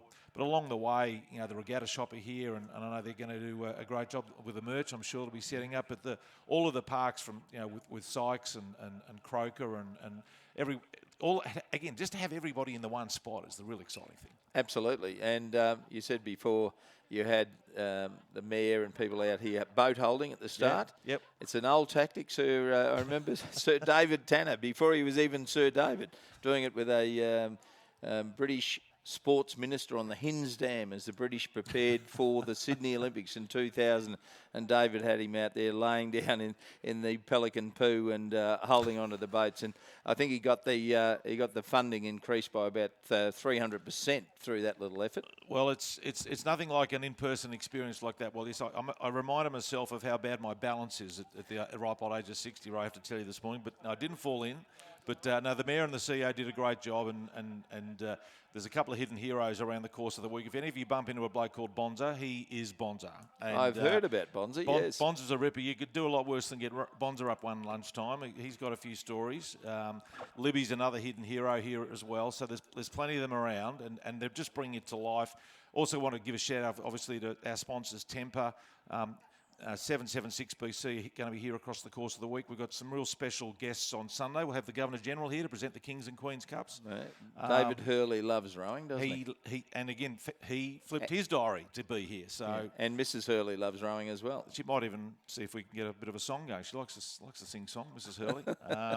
But Rob Scott, our president's going to be here. Sadly, he couldn't be at Barrington last year with travel restrictions. So Rob is going to be here with his wife Liz. Their son's racing, I think, without putting any pressure on him unnecessarily, carrying that name. But again, just so many layers of interest across the course of the week in the build-up to Sunday, and what is always going to be a stunning regatta. It was such a stunning Sunday last year, wasn't it? I think in the first 7 races, every state and territory won a title last year. It was terrific. Yeah. And then that incredible finish in the King's Cup. It was. I'm still in trouble with people from New South Wales for talking about the big white V. All I was doing was telling them what was actually happening out there, because I'm looking for the big white Q all the time. So, not that I'm biased at all. Well, I think the margin in the end might have been about a foot, wasn't it? Yeah, it wasn't much. Yeah, it was literally. Very, very tiny and very tight, and it was a little bit more decisive, obviously, in the Queen's Cup. But interesting to see how they all respond this year. And again, we just hope the conditions are kind. There'll be a great crowd here cheering them all on, and the intensity of that racing at that very, very elite end is pretty special to witness. I witnessed a King's Cup here one time, and Mick Mackay was in the Victorian crew, and Mick couldn't go and have a beer until he went in and reported into his grandmother. So I worked out that day who was running the Mackay dynasty there. And it was a wonderful scene to see Mick giving his grandma a hug so many years ago now. And Mick, I'm sure, will be coaching the King's Cup crew again for Victoria this year, having won it last year. He and Noel combining to do that. But I just want to congratulate you and Alice and all of the staff and Chris Grummett and the likes of people like that. And the agility shown to get this actually happening is something that the sport can be proud of. You as the chief executive, of course, can be proud of it, but the sport as a whole should be proud that we've packed up. Our entries are bigger than last year in Barrington. Yes, that's right. Now, they've suffered a little bit from where they were. I kept an eye on one particular event, and it went from 31 to 32 to 36 and settled back down to 31 or 32 again. Yeah. And that's pretty natural, you know. And I think it's just an outstanding outcome that we're here. We're racing in absolutely pristine conditions today. You couldn't get better. No, it's beautiful. And look, again, a shout out to everybody's attitude and intent to want to be here to race. A couple of other things just to wrap up in one sense, Roy.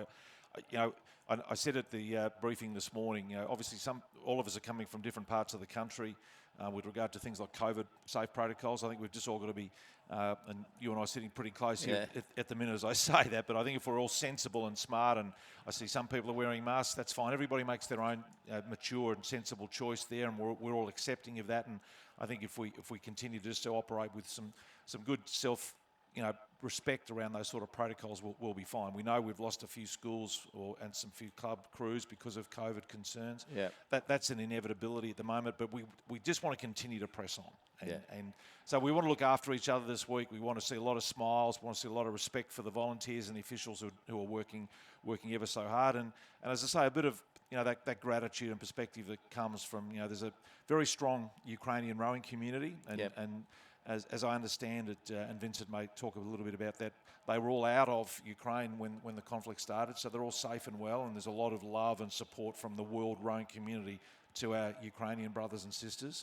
And as we look at the blue and yellow on your run sheet here, it's I think in that sense we can have a real sense of perspective about just how fortunate we are to be in this great country at a great venue and our national championships, and looking forward to seeing some wonderful racing over the course of the week. Thank you very much for your time, and well done for getting it to happen. No, thanks, Ray. Cheers.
Welcome back. We're about to get underway here shortly with the afternoon session of racing on the first day of the 2022 Australian Rowing Championships here at Lake Ngambie.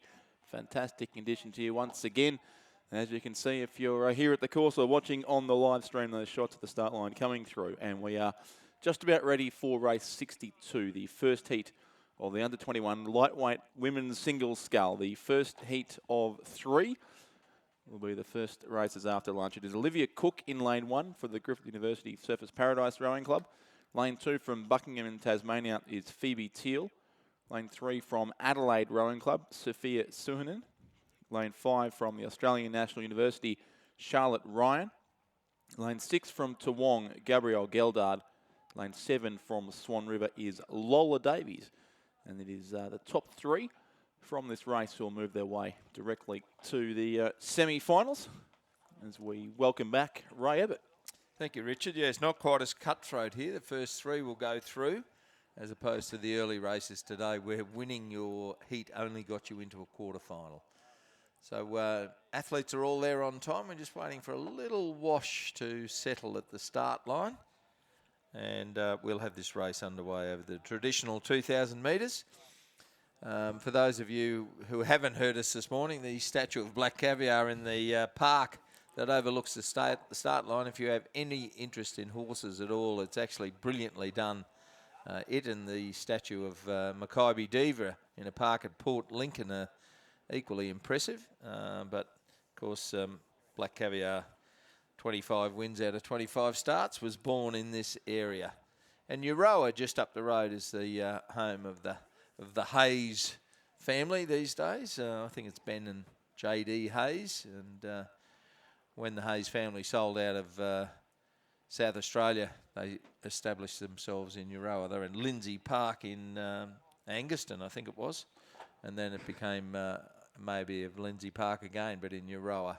So an area that is rich in racing history. What did you say they called themselves, Richard? I think it was the horse capital of Australia. Was that what the sign said? It was very dark when I drove past it this morning, but it was something along those lines. So the self-appointed horse capital of Australia. But I guess if you can lay claim to Black Caviar, yes, you're doing something right. That's a reasonable start. Exactly. And not a bad area for wines as well, with the Mitchelton Winery, Chateau to Bilk and others in nearby. Is it a Richard Traeger outlet down in town? I think I saw. I think, yeah, I haven't been as far as Ngambie yet, but certainly we're staying in Heathcote, 30 minutes the other way, and there's quite a few nice wineries in that part of Victoria too. We may have tested out 1 or 2 of them yesterday afternoon while you were here setting up the course. You've become very Victorian. Heathcote, yes, very. You've fitted right in. And you go to Castlemaine. Castlemaine, yeah. Yeah, exactly. So this first heat of the under-21 women's lightweight single scull, there'll be 3 from each heat, so 9 will go directly to the semi-finals. The remaining scullers will go through a repechage, a second chance to fish, as Lizzie reminds us, with her knowledge of French. And why the word repechage doesn't have an R in it is beyond me. Yeah, it's chage, C-H-A-G-E, is it not? Yes, but I think the way we pronounce it somehow includes an extra R or 2 generally. We could, the proper Australian way would be repechage, wouldn't it? But, a nasally repechage. Exactly, yes, exactly. Yes. So as I said in the interview with Ian Robson, well done to all of the competitors to be here. It was announced less than 2 weeks ago today that we would be coming here to Ngambie for the National Championships, the Interstate Regatta, and just a wonderful response from the rowing community. Maybe a little bit of extra cost, maybe a bit of disruption, but the agility of the rowing community to turn up here in their numbers, terrific entries, and everybody out and racing in near perfect conditions here on day 1. Let's hope the conditions hold up for the rest of the week. I think, as you and Ian discussed before lunch too, the alternative was just not palatable. The alternative is not to have a national championships, and that achieves nothing for anyone. Exactly. I missed 2020. There was no national championships in 2020, and I've been doing this since 1993. So I can't say that I've been doing it consecutively, so because we missed 2020. No. Of course, the great Roger Wilson did about, 33 nationals in a row or something like that. I forget how many King's Cups he's called in a row. And Was it on Saturday, the head of the river? Was his 38th, I think? or Yes, back up here just, 2 days ago. And course has been magically transformed since then too, from school racing to what we see here for the Nationals as well. something? Is that a fire? We can see. There is, yeah, I was just outside collecting my lunch before, and there is a hint of a fire just Over there. not too far behind the finish line here, which was briefly visible on the live stream shots, but hopefully a safe distance away from here. But there is something definitely burning in the background. Let's hope it's not near the trailer park. No, that's true. Yeah, a lot of equipment stored up here for this next week. I did see on my way up from the airport yesterday a school trailer heading back. Obviously, someone had spent the night here and decided to just bring the boats back to Melbourne after lunch yesterday. Really had a pleasant evening in Nagambie or one of the environs, and then headed back yesterday with the school trailer. Absolutely chock-a-block. Might have been the Scotch Collies trailer after their big win in the head of the Maybe, river. maybe. So how many's that out of about the last 5 or 6 years, Scotch? Only Melbourne Grammar. Well, Brighton Grammar. Brighton. Rogers Old School won it last year, which was their first win in quite some time. Melbourne Grammar have had one win, I think, in recent history, and the rest have all been Scotch. So Scotch, yeah. there's an honour board downstairs I was looking at before. It's a record of domination for Scotch in the boys, and Geelong Grammar in the girls' 8 have won most of, I think it's 20 something out of 30 the time that's been contested with as a school girls' 8 as well. And Kings back-to-back in Sydney, and Brisbane Boys College back-to-back in Brisbane. Yep. And St Peter's back-to-back in South Australia as well. BBC had been off the honour board in Brisbane for quite some time, but Randall Martin coaching the first there with Zoltan Shepherd running the show, and John Pettigrew coaching the Year 11 first, and they won the first 8 and the Year 11 8. And the firsts are here, and some of the Year 11s are here rowing a quad by the looks of it, and they had a single sculler who won his heat this morning. Yeah. Well, their last win, if I recall correctly, was when I was still at school, and you were probably commentating at the time. I think it was 1993 was BBC's previous... at Lake Wivenhoe? At Lake Wivenhoe, and that was the same crew that then I think went on to race and went to Henley. Oh, with Hamish Carcrash. That's in right. it. That's right. Yeah. Okay, they won the Schoolboy 8, which is now, what is it, the Queen Elizabeth Cup. That's the one. Credit to Simon Newcombe, who instigated that. He wrote to the Buckingham Palace, and the race became the Queen Elizabeth Cup. A stalwart of rowing in Victoria before he came to A Queensland. powerful man without doubt. He was an energizer bunny, that's for sure. I should correct the record briefly on the schoolgirls head was at Victoria. It was won by Wesley College this really? year for the second year in a row. So despite Geelong Grammar's long record of domination, it's Wesley who've won the last 2. Our good friend Hannah Every Hall was coaching them last year. She was not officially this year, but still involved in the Wesley College program, and one of her 17 jobs that she undertakes. Is that under Matt Ryan? Or? Yes, I believe it. Yeah, he's all part of it as well. So it's a pretty well organised program there. Well credentialed. At Wesley, exactly. And they had their second win in 2 years as well, after about a long gap anyway from their previous one. Yeah. I'm not sure about the delay here. No, certainly the athletes are ready. The boat holders are in position. The water is all set for racing. So, And the scullers for the next race seem to be there, congregated, ready to come charging in as soon as they get their chance. yeah, so obviously there's a full changeover of officials that takes place in the lunch break, but that will have well and truly be taken care of by now. Yep, under the presidency of Carolyn Schomburg. Even our lifesavers are on the water, so yes, no clear reason at this stage, but hopefully racing should be underway very soon. Especially, I suspect the 6 scullers in Heat 1 would appreciate a start, having been There for quite some up time. there for a while. Yeah. They're not being reshod or anything like that, like they were at Flemington the other day when they were being reshod. We don't have that problem here. Don't need vets examinations, no, just before the start. Hopefully no Chautauqua-esque starts here either from someone refusing to row away from the pontoon. Yes. And there's a sculler there having a couple of problems keeping it straight. Oh, now we've got a side shot, Richard. Yeah, you can see why the boat holders earn their money there too. It's not the easiest job to hold those boats in place. Do the Pelicans get all the way into here? They used to Wivenhoe. Pelicans used to fly in and drop their business on their start pontoon at Wivenhoe. It's a long way from the coast. Yeah, they've got a way of finding the right place to deposit things, I think. Yeah. So there appears to be a level of readiness with these colours at the moment. No one's sitting on back chocks. They're all sitting forward. Got the thumbs holding the handles up, make sure the spoons are buried. A little bit of nervousness coming through at the moment. You can just see the concentration just to hold the boats level at the start here. It just looks intense. And away they go. That's a great shot from the start line. Thank you to BMA and Chris Grummett for the shots that we're getting from there. And off they go in this Heat 1 of the under-21 lightweight single scull. I'm not overly familiar with too many of these athletes. Olivia Cook, of course, I'm from Griffith Uni Surfers Paradise. Raced well at the National Championships last year in Tasmania. Certainly won a medal, I believe, in the under-19 quad. I think she got a silver medal in that race. Phoebe Teal of Bucks, Abby Crow coaching Phoebe Teal. Adelaide, Sophia Suninen. ANU Charlotte Ryan coached by Nigel Harding. I think Nigel's son Hamish has just made the Australian Senior A team. Toowong Gabrielle Geldard coached by Leo Karademetris and Michael Hawke. And Swan River Lola Davies coached by Mark Beer and Neville Kempton. Despite the conditions being very, very placid, you can just see looking down the course there, a couple of scullers heading off towards the side of the Lena boys. So just shows how challenging it is, even in the what appear the most perfect of rowing conditions, to keep a single scull in the centre of the lane.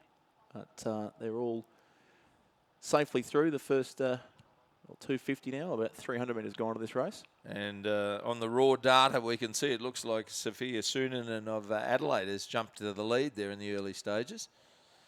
Olivia Cook in the yellow boat on the far side of the course, probably in about second spot, although on this side, Lola Davies and Gabrielle Geldard of Swan River and Toowong, respectively, are in the mix as well. Now we get the shot diagonal.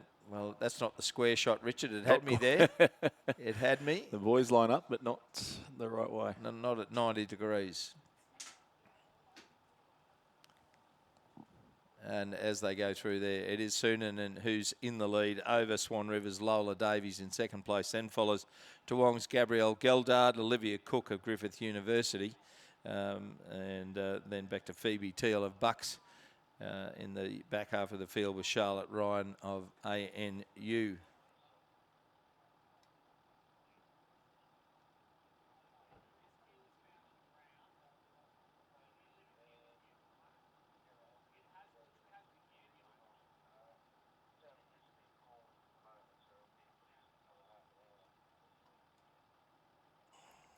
And Charlotte Ryan is another one having a birthday today. So there you go. And Sophia Suninen in the lead, coached by the real Ron Mobbs. Sophia Suninen. So great to see Ronnie here with athletes once again. Saw photographs of him sitting in the driver's seat of the Adelaide Rowing Club towing vehicle. I don't know whether that was just for social media or whether he was actually going to do the towing.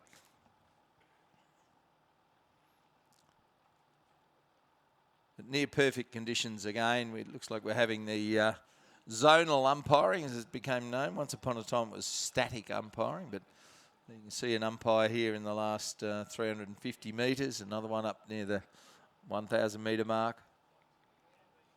And umpires following the early parts of the race, and then they drop off and head back to the start line again. Something that umpires, I proudly say, but umpires don't like it. I advocated at FISA level when I was the Australian team manager, and I had a great ally in Sir David Tanner, and it seemed to be adopted at FISA level. I think David had more influence than I did. Can share the credit for that one, I'm sure. Yeah. Someone at the back of the box said, "Is that the only reason umpires don't like you?" That's not very nice, Jerry. Sophia Soonen in the lead, and as I said, great to see Ronnie Mobbs continuing his coaching career. He's been at it a long, long time and continues to produce first-rate athletes. The Swan River Sculler throwing out the challenge now. Mark Beer and Neville Kempton coaching Lola Davies, and Mark Beer's mum, Jenny, is the lady you would have got your accreditation off, and the whole family involved in the noble sport. Jenny's been volunteering doing the accreditations for some years now, and her son Mark coaching Lola Davies, probably in the lead just in front of Sophia Soonen of Adelaide Rowing Club. Third place is up for grabs, and it will get you directly into the semi-final. Unlike the previous races earlier this morning, the heats of the under-17 single scull, it was first only through to the quarterfinals, and that was absolutely cutthroat. Yeah, there's some great racing in those this morning too, for some of those qualifying spots in the single scull races when it's all or nothing to go straight through and get the extra day off. Clearly, it was worth fighting for. As will third spot be in this race too, but they've probably got a relatively clear top three at this point. Yeah, it certainly looks like it. Although the colours of the boat sometimes gives you a false impression of how far up they are. And it's a bit like when you see Somerville House coming down the course, that incredibly distinctive green colours are so in your face that you think they're really, really prominent and really close to the lead, and sometimes they're not.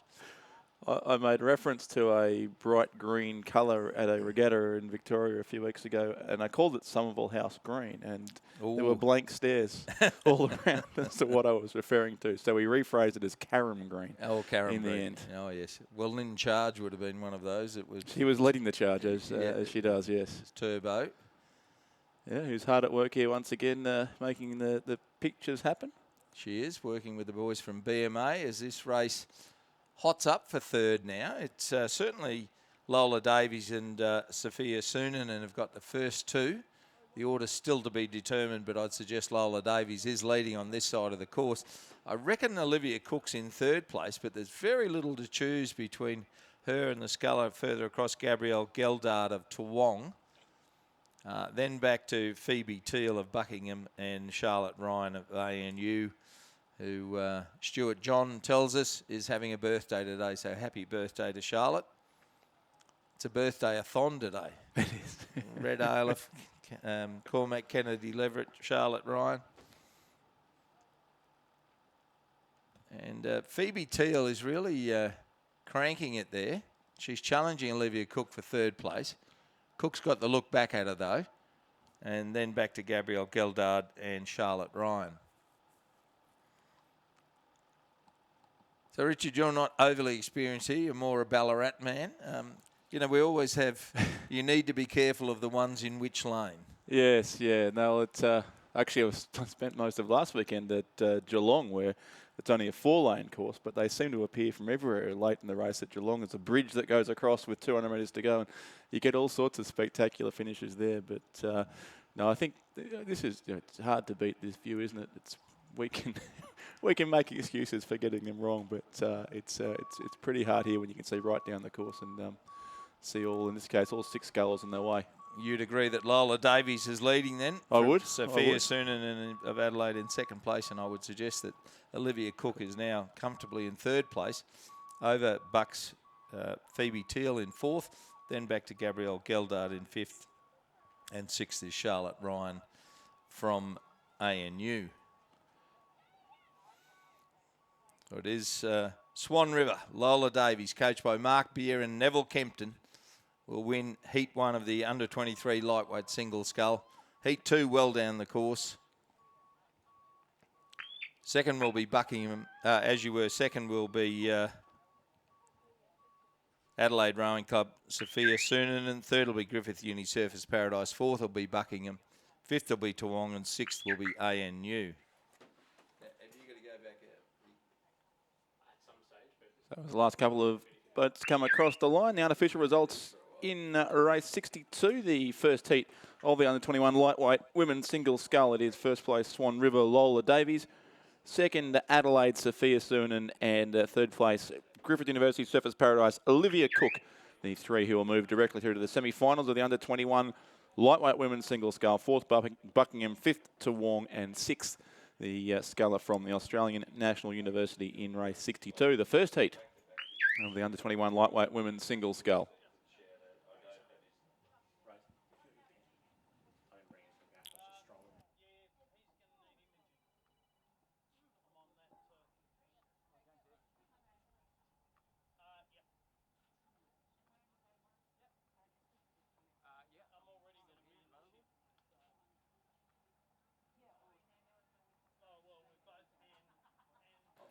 So on to heat 2 now of the under-21 lightweight women's single scull. Lane 2 is Christina Kamenev from Melbourne University. Lane 3, Emily Graham from the University of Queensland. Lane 4, Olivia Georgilopoulos from Griffith University Surfers Paradise. Lane 5, Rebecca Bolster of Swan River. Lane 6 is Laura Cypher of the Sydney Rowing Club. And they're well underway in this race as now we change commentators again, and welcome back Jura Castlegrove. He's back. Thank you very much, Richard. And exciting racing in the first round of the afternoon. Under-21 lighty women's single, very closely followed by the under-23 lightweight women's singles as well, shortly after the men's. And I'm just looking for Laura Cypher's sister, Grace. Both Rockhampton girls, as far as I'm aware, and products of the redoubtable Rockhampton Grammar School program up there, and then headed on down to Sydney Rowing Club to ply their trade through their sort of high performance years, and been getting some really strong results over the domestic season here, and of course last season as well. Laura and Grace, I think, pairing up in the lighty double from, if memory serves, from the New South Wales State Championships. I'm probably going to see them again later on tomorrow afternoon in the under-23 lightweight. Grace is racing in a few races' time in the under-23 lightweight single. Yeah, so about to come down, following her sister Laura from Sydney in lane 6 here, out on the course, probably narrowly in the lead over, or actually, no, I apologise, might be Rebecca Bolster there, actually just holding the lead in lane 5 over Laura Cypher, and Olivia Georgilopoulos in the centre station. 2 on the far side, Emily Graham, University of Queensland, and Christina Kamenev from Melbourne University, bringing up the rear of the field. Melbourne University sitting in 4th position.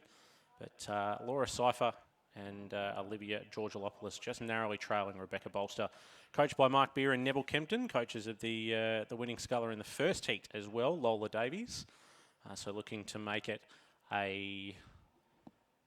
We call that is it a Quinella razor? Yep, a Quinella. Or was it a race-to-race double? Wouldn't it be? Like, yeah.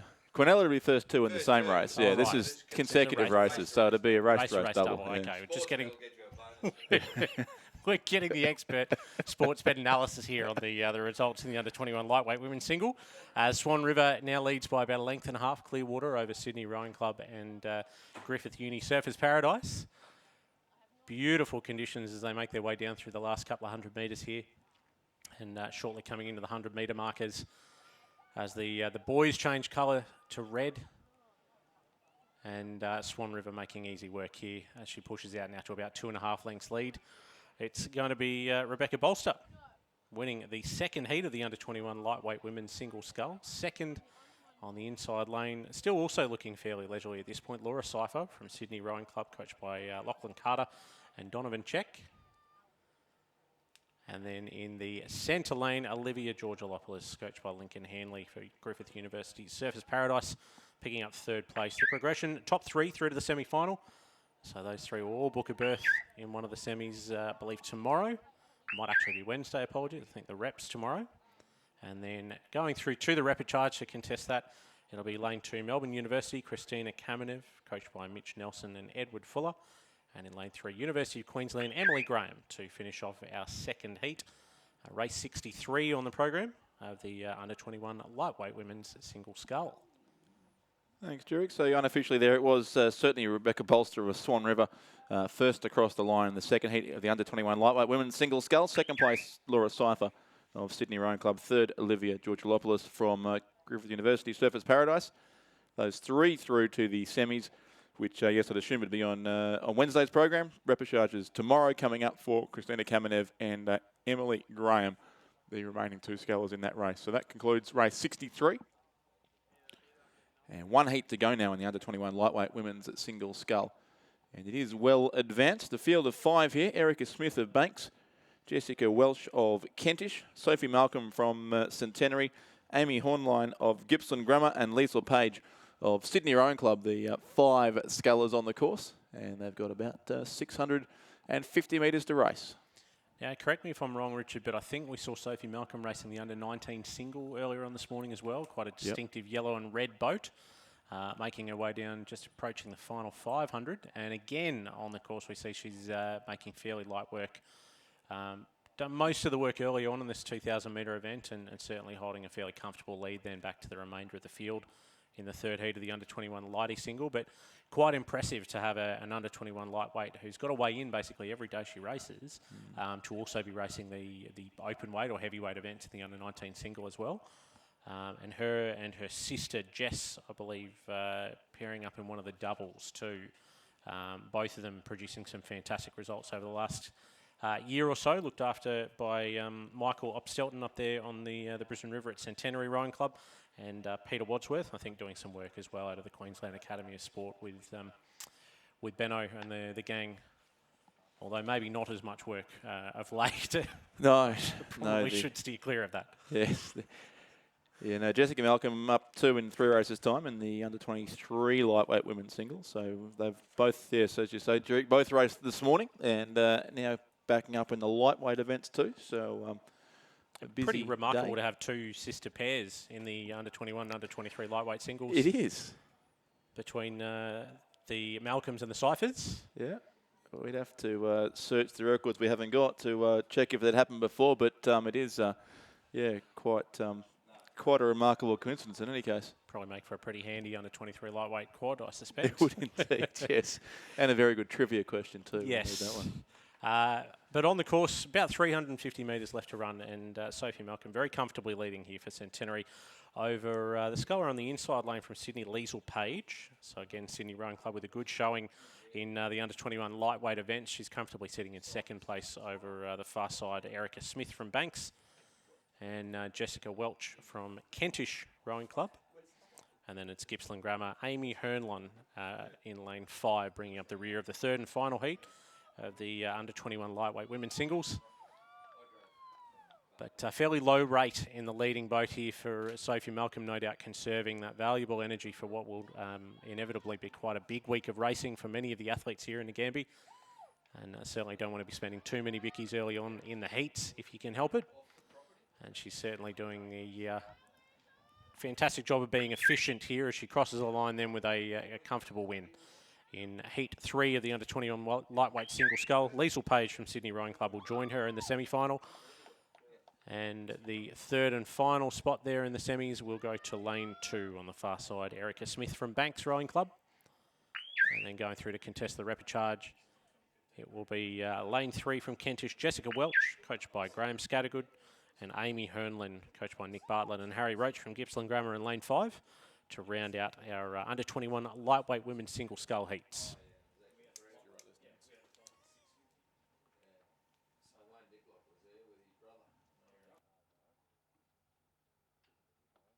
So the unofficial results in race 64, the third heat of the under-21 lightweight women's single scull. The race won by Sophie Malcolm of Centenary from Liesl Page of Sydney Rowing Club. Third place was the sculler from Banks, Erica Smith. Those 3 through to the semis. Fourth place, Kentish, and fifth was Gippsland Grammar in race 64. As we go across to race 65, the first heat now of the under-21 lightweight men's single scull. 2 heats of this race. And the first is a field of 6. So Alex Tomanovitz of Canberra in lane 2. Mika Talbot of Cathedra Townsville in lane 3. Harry Dixon from Nudgee in lane 4. Jackson Boyd of Canberra lane 5. Laurie Dean of North Esk in 6. And Sam Parry from Toowong in lane 7. The field of 6 here, the first of 2 heats in the under-21 lightweight men's single scull.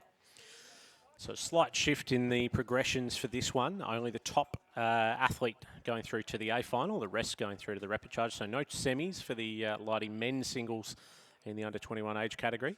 And looking like he should comfortably progress through to the A final at the moment. North Esk sculler Laurie Dean, coached by Trevor Barrett down there in Tasmania.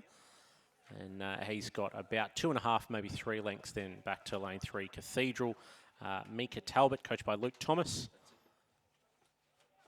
And then the remainder of the field fairly well spread out behind them. Just a good race on for third there between Canberra's Alex Tomanovitz and Harry Dixon from Nudgee College. And then Jackson Boyd from Canberra and Toowong sculler Sam Parry both back a little on the leading four here. That top spot still comfortably in the grasp of lane 6. North Esk Laurie Dean booking himself a berth in the A final, the under-21 lightweight single scull. Lane 3, the Cathedral School from Townsville. Micah Talbot is going to just miss out on the automatic progression through to the A final, but still potentially an athlete to watch in the repechage, as there'll no doubt be 4 spots up for grabs through those reps. And Nudgee College, Harry Dixon is still going to hold on for third place here, just narrowly knocking out Canberra, Alex Tomanovitz in lane 2. And then 5th and 6th, it'll be Toowong, Sam Parry, and Canberra, Jackson Boyd for our first heat of the under-21 Lighty men's single. So first only through to the A final directly from that first heat of 2. It is lane 6 there, the sculler from North Esk in Launceston. Laurie Dean, coached by Trevor Barrett, the race winner there. Second place, and to the repechage goes Micah Talbot of Cathedral Townsville. Third, Harry Dixon of Nudgee. Fourth, Canberra, Alex Tomanovitz. Fifth, Toowong, Sam Parry. Sixth, Canberra, Jackson Boyd, about to cross the line now to conclude race 65, the first heat in the under-21 lightweight men's single scull, as we go straight back down the course to the second heat, the final heat of this event. Again, a field of 6. Riley Williams of Townsville and JCU in lane 2. Ethan Toscan of Canberra in 3. Angus Painter of Tasmania University in lane 4. Hamish Roberts from Mercantile in 5. Harry Curtin of UTS Haberfield in lane 6. And William Tozer from Melbourne University racing in lane 7. The officials have had their Wheaties this morning, no doubt. They're sending them down hot on the heels at the moment of each of their preceding races and fairly close following behind. The first heat is this second heat of the under-21 lightweight men's single. Harry Curtin from UTS Haberfield leading in lane 6. And again, we're seeing a fairly clear lead to just one particular sculler at this point. The rest of the field fighting it out for the minor placings, coached by Alex Field and Hallie Chapman. Alex, of course, previously coaching in Queensland as well at Toowong Rowing Club, and had quite extensive success with young Amy James when she was going through her underage lightweight teams and producing some phenomenal results before she headed on to the National Training Centre. And both Hallie and Alex producing some great results of late with UTS Haberfield, and one of which, Harry Curtin, leading this one down very comfortably. Back to second place on the far side, it'll be Townsville JCU Riley Williams, and then Canberra ACT and Tasmania University Angus Painter, both still fairly close. And then I'd say maybe a length or so back then to Melbourne University's William Tozer in lane 7, and Mercantile Hamish Roberts just slipping back a little bit as the leading pack here approaches 250 metres to go. Again, the progressions to this one, only the top 1 through to the final. And Harry Curtin, having done the work early, again looking fairly cruisy as he approaches about 150 to go. Just long and I wouldn't say lazy, but it certainly looks leisurely, cruising his way down to a comfortable win here. The Townsville JCU sculler Riley Williams, coached by Harrison Parks on the far side, just perhaps working a little bit harder to hold himself up in the number 2 spot. Looking back over the rest of the field. And then a race for third between lane 3, Tasmania University in lane 4, and Canberra in lane 3. Ethan Toscan, coached by Dave Romano. Those two just battling it out for the minor placings, but as he said before, Richard, probably more so academic than anything, because the only one going straight through to the A final will be Harry Curtin, just crossing the line there for UTS Haberfield. To contest the repechage, first across the line it will be lane 2, Townsville JCU Riley Williams, coached by Harrison Parks. Good little burst of speed there from Angus Painter from Tasmania University. He'll go across in third. A length clear then of Canberra ACT Ethan Toscan. In lane 5 then it will be Mercantile sculler Hamish Roberts. And in lane 7, the sculler from Melbourne University, William Tozer. Yeah, Harry Curtin suddenly decided to sprint home quickly the last few strokes there after what you correctly described as a comfortable-looking concluding stage of the race. I wonder if he heard me. Maybe he's listening. Someone's listening. It's good to know. But a good win there to Harry Curtin of UTS Haberfield. He goes straight through to the A final of the under-21 lightweight men's single scull. Second place, and to the repechage goes Riley Williams of Townsville and JCU, ahead of Angus Painter of Tasmania University, Ethan Toscan of Canberra, Hamish Roberts from Mercantile, and William Tozer from Melbourne University to conclude race 66 as we go back down the course and the long-awaited second instalment of the Sisters Saga coming up here, Jurek. Race 67, the third heat of the under-23 lightweight women's single scull. Lane 1, Hannah Tippett from Mersey. Lane 2, Jessica Malcolm of Centenary. Lane 3, Siobhan Rowe of Adelaide University. Lane 4, Maggie Foley of Corio Bay. Lane 5, Sophie Gerber from Toowong. Lane 6 is Grace Cipher from Sydney. And lane 7, Nadine Johnson Arujo from the Sydney Rowing Club as well. Yeah, and quite a deep field we saw at the New South Wales State Championships across the under-21 and under-23 lightweight events, and we're seeing it again here across the underage lightweight events, pretty much across both male and female. And certainly a big field in both the first and second heats here. There's been a lot of dominance asserted by the likes of Grace Cipher, Maggie Foley, very strong, Jess Malcolm quite strong as well. Hannah Tippett from Mersey down in Tassie, also performing very well at the New South Wales State titles. And then again in the second heat, shortly coming up behind this one, we've got a couple of other very quick athletes that have been performing very well. Georgia Seed will be a bit of an unknown in lane 1.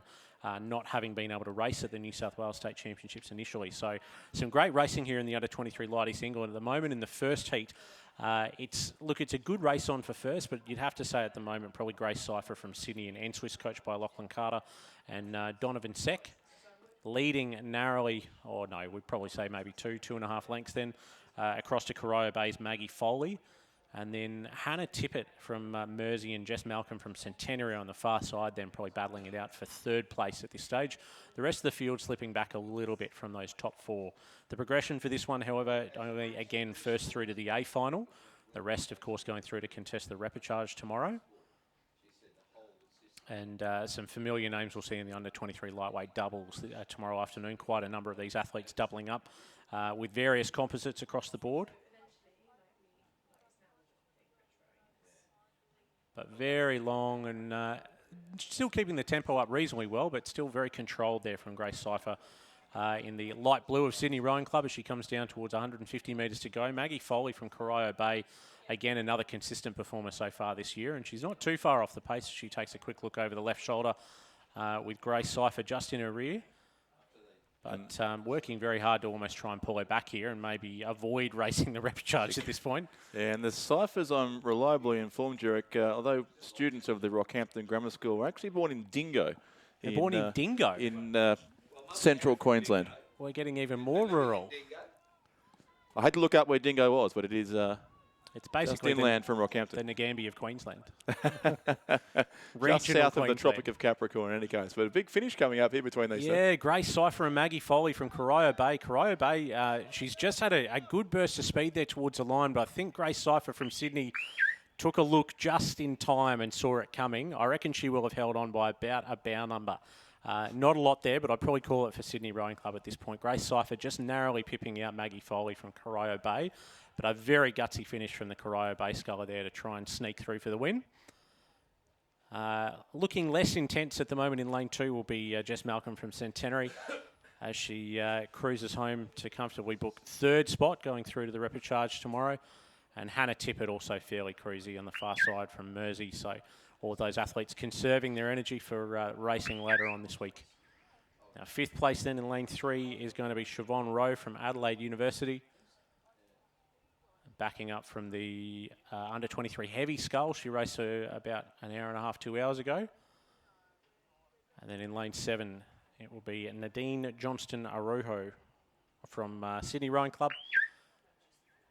And in lane 5 then, Toowong Rowing Club Sophie Gerber to round out the first heat of our under-23 lightweight women's single.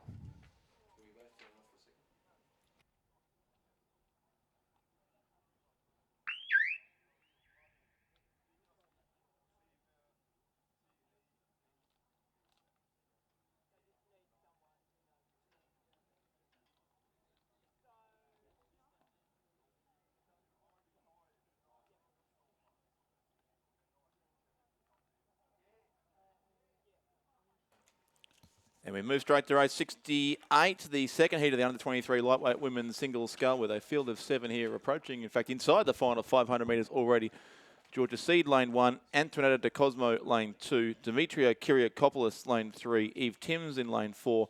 Olivia Evans in 5. Isabel Watson, lane 6. And Alexandra Moylan in lane 7.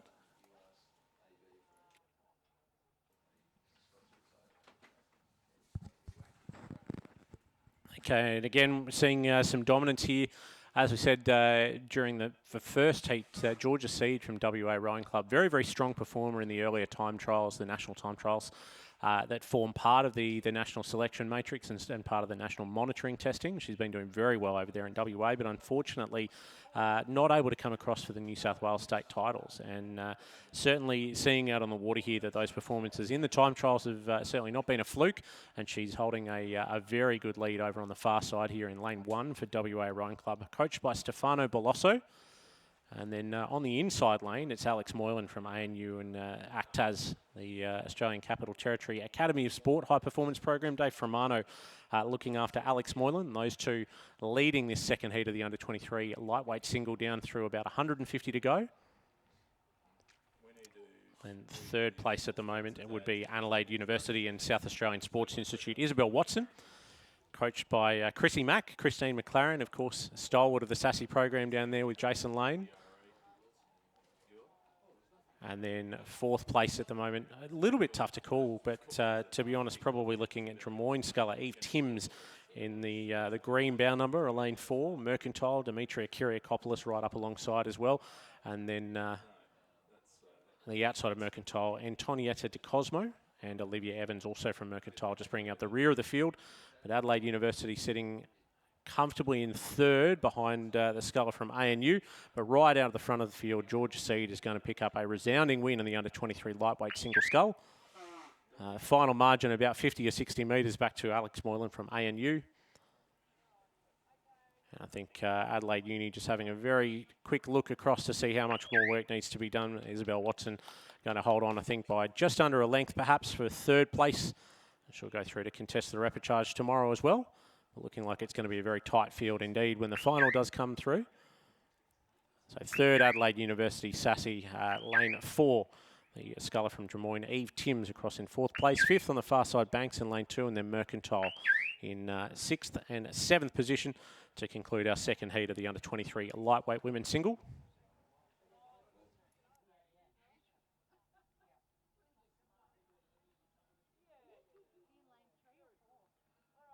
So the unofficial result there in race 68, the second heat of the under-23 lightweight women's single scull. First place, Georgia Seed from the West Australian Rowing Club. Second, Alexandra Moylan from ANU. Third, Isabel Watson from Adelaide Uni. Fourth was Drummoyne. Fifth, Banks. Sixth, Mercantile. That is Olivia Evans of Mercantile. And seventh, Mercantile, Demetria Kyriakopoulos. The results there in race 68. So race 69, the first heat of the under-23 lightweight men's single scull, is also nearing its conclusion. Lane 2, Harry Ross of Melbourne University. Lane 3, Liam McCoy of University of Queensland. Lane 4, Nick Zigida from Banks. Lane 5, Damien Schroeder of Melbourne University. And 2 Toowong Scullers closest to the camera side of the course. Jack Bowser, lane 6, and Christian Place, lane 7. We're picking him up through the 1,500 metre mark. And we've got some timing now. Jack Bowser from Toowong Rowing Club leading through 5:30.30 is 1,500 metre split, and only 0.8 of a second behind Nick Zigida. Very closely following him from Banks, and then Damien Schroeder about 2 seconds back then for Melbourne University. That's our top three, leading the first heat of the under-23 lightweight men's single through. And looking like this will be just a race for lanes, so no progression essentially through to the final. All of them will go through. This heat will just determine the seeding for the lane draw in the final of the under-23 lighty single, but a good race for the top three here. And to be honest, I'd say Jack Bowser may be in danger of being overtaken, if he hasn't already, by the two scullers from Banks and Melbourne Uni. Damien Schroeder and Nick Zigida almost slingshotting off each other in the middle stations there as they come into about 200 metres to go. Jack Bowser from Toowong Rowing Club now starting to step the rate up. And Melbourne Uni, Damien Schroeder, coached by Matt Ryan, has timed his run quite early and now starting to set the pace as they come through to about 150 to go. Right next to him, Banks, Nick Zigida, trying desperately to hold on here as Jack Bowser starts to find the accelerator and move up into the last 100 metres. Melbourne Uni, though, has timed the run exceptionally well, and he's out now to clear water over the remaining two and going to pick up a comfortable win at this stage in the heat of the under-23 lightweight men's single. It'll be a beautifully timed finish by Damien Schroeder. And I think Nick Ziegler from Banks knows when he's beat. He's looked across there about 150 metres out and just sort of shut it down a little bit, as has Jack Bowser, who's going to hold on, I think, for second place by about a canvas. But a great win for Melbourne University. Jack Bowser is still going to be one to watch, as will be Nick Ziegler from Banks in third place. It'll be a very exciting race to watch, the final of this under-23 Lighty single. Fourth in at lane 7, Toowong's Christian Place. Both Christian and Jack coached by Leo Cara-Dimitri and Michael Hawke. And then in lane 3, University of Queensland, Liam McCoy and Harry Ross from Melbourne University on the far side to conclude our under-23 lightweight men's single. So first place there unofficially was Damien Schroeder of Melbourne University. Second place, Jack Bowser of Toowong. Third, Liam McCoy from the University. Third, Nick Ziegler, in fact, they're from Banks. Fourth, Toowong, Christian Place. Fifth, University of Queensland, Liam McCoy. Sixth, Melbourne University, Harry Ross. The 6 scullers in the race for lanes, effectively, in the under-23 lightweight men's single scull. And we go through to another race for lanes in the open lightweight women's single scull this time. This will be racing for the Herald and Weekly Times Trophy come finals day here on Thursday for this race. And it is a field of 7 here, and they're already through the first 1,000 metres. Michaela Franz, lane 1, Lucy Coleman in 2, Sophie Gerapetritis in 3, Georgia Nesbitt, lane 4, Annika Reardon, lane 5, Eve Muir in 6, and Lara Glendinning racing in lane 7.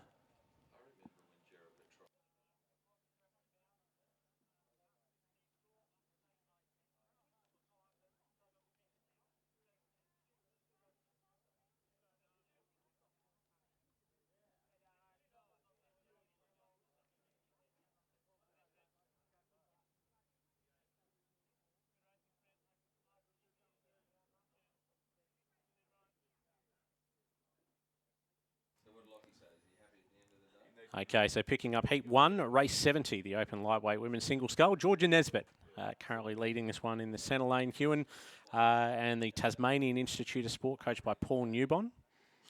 And Nez, as she's affectionately known, a long-time stalwart of the lightweight women's scene over the last kind of, what are we talking, 8 to 10 years, I think now. I'm pretty sure Paul was coaching her in an under-23 Lighty double, I'm going to say 8 or 9 years ago, and been on just about every single senior A team since. So a strong performer here, particularly in the single scull.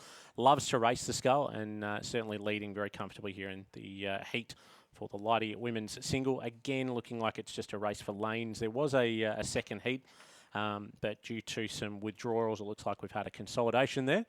So it'll be just a seeding race, essentially, for the Herald and Weekly Times Trophy here in the open Lighty single.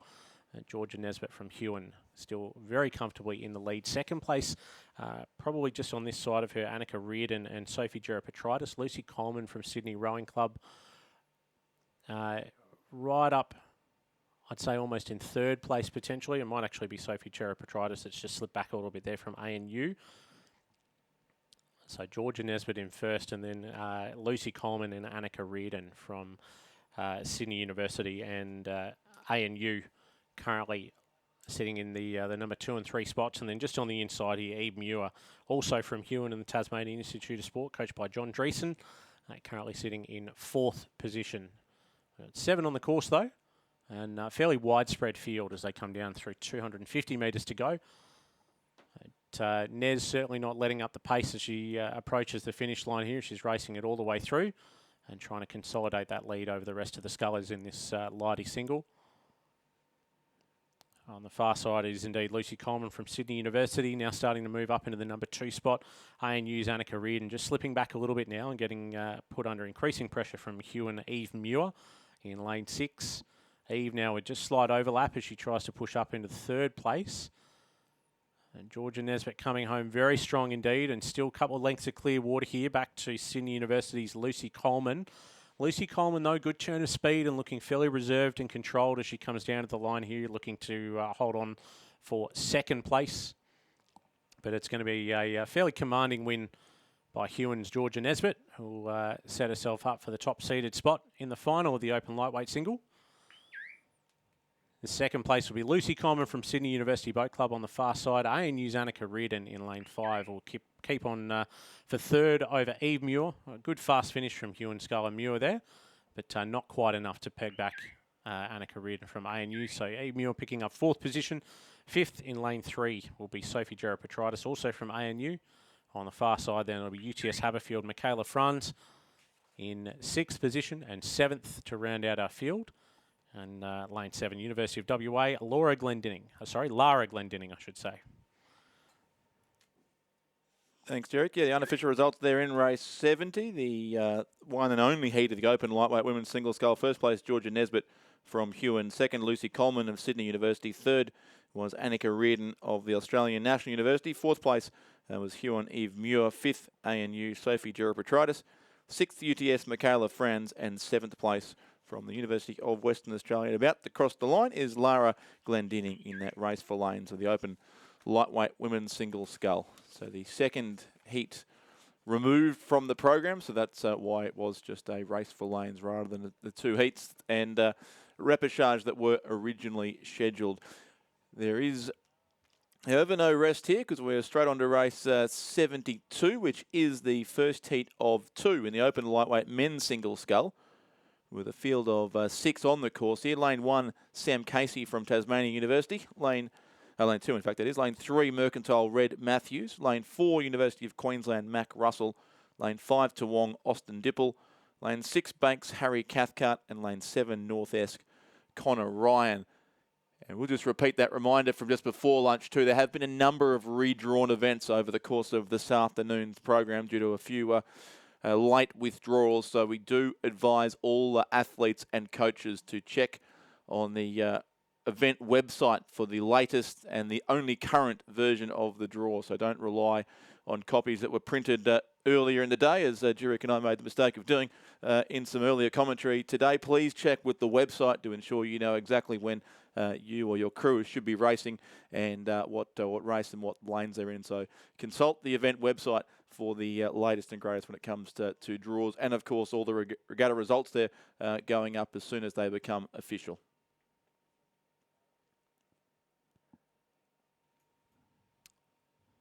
Thanks, Richard. So we're joining the first heat of the Open Lighty Men's Single at the 1,000 metre mark. We might get lucky and get some splits here as they come through. Or maybe not. Now, suspense. Yeah. In lane 6, Banks, Harry Cathcart, I think, sitting in 3rd place there behind Red Matthews and Connor Ryan. Red Matthews, of course, being selected in the senior lightweight double to contest the World Cups later on this year over in Europe, and his doubles partner in their reserve for that double racing in the next heat of this event. So unsurprisingly, Red Matthews leading the first heat of the lightweight men's single scull down through the third 500. Connor Ryan from North Esk, coached by Brendan Long, and Trevor Barrett sitting in 2nd place.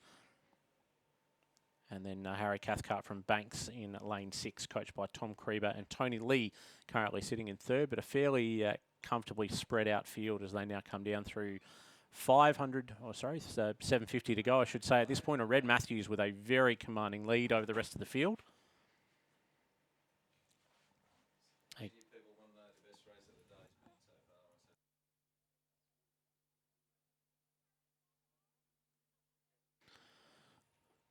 Again, Richard, the open lightweights, we're seeing a few sort of coming out of the woodwork in terms of some of the athletes. It's good to see Blaine Hesseltine in the next one, previously coaching on the Australian junior team, I think it was last year, and he's been around the traps for probably about the last decade, but making a return to training in the open lightweight single and did very well at the recent selections, just missing out, unfortunately. Yeah. No, he's decided, I think, to have one more go, certainly as far as selection in the top team goes, and knowing Blaine relatively well as I do, he will give it absolutely everything, I've no doubt. And an old boy of the Gungan Church Grammar School in Brisbane, so well educated. There's no doubt about that. Much like yourself. Well, I wasn't going to make that connection, but now you do. But I think he rode in the winning Churchy 8 of, it was either 2010 or 2012. I think it probably was likely 2012. Yeah, 2012 it was his last year.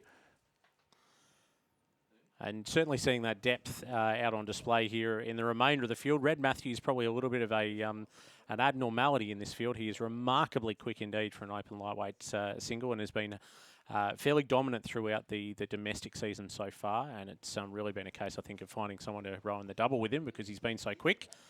He's doing exceptionally well here on the far side, leading down. Red Matthews from Mercantile, coached by Mike Mackay. And I'd say his margin as he comes through 250 metres to go is going to be about a good 100 metres. Then back to Connor Ryan, still from North Esk, sitting in second place. It's still Harry Cathcart, though, from Banks in third. And then fourth is probably where the race is at the moment between Sam Casey on the far side from Tasmania University and Toowong's Austin Dipple, with Mac Russell from the University of Queensland just sitting a couple of lengths back on that field, but not too far off the pace at this stage, as Red Matthews, in a very controlled manner, enters the red boys of the last 100 metres.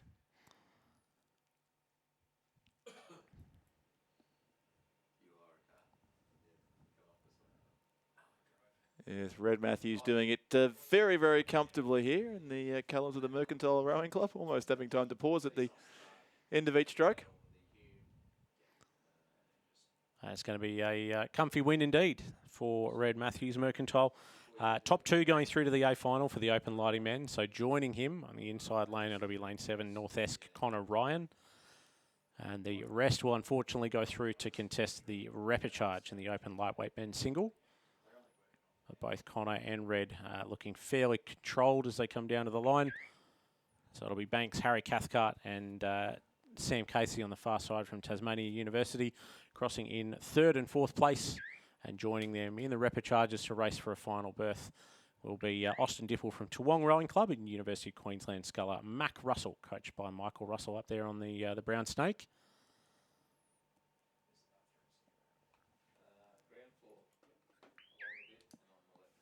So the results there unofficially in race 72, the first heat of the open lightweight men's single scull. First place was Red Matthews from Mercantile. Second, Connor Ryan of North Esk. Third, Harry Cathcart of Banks.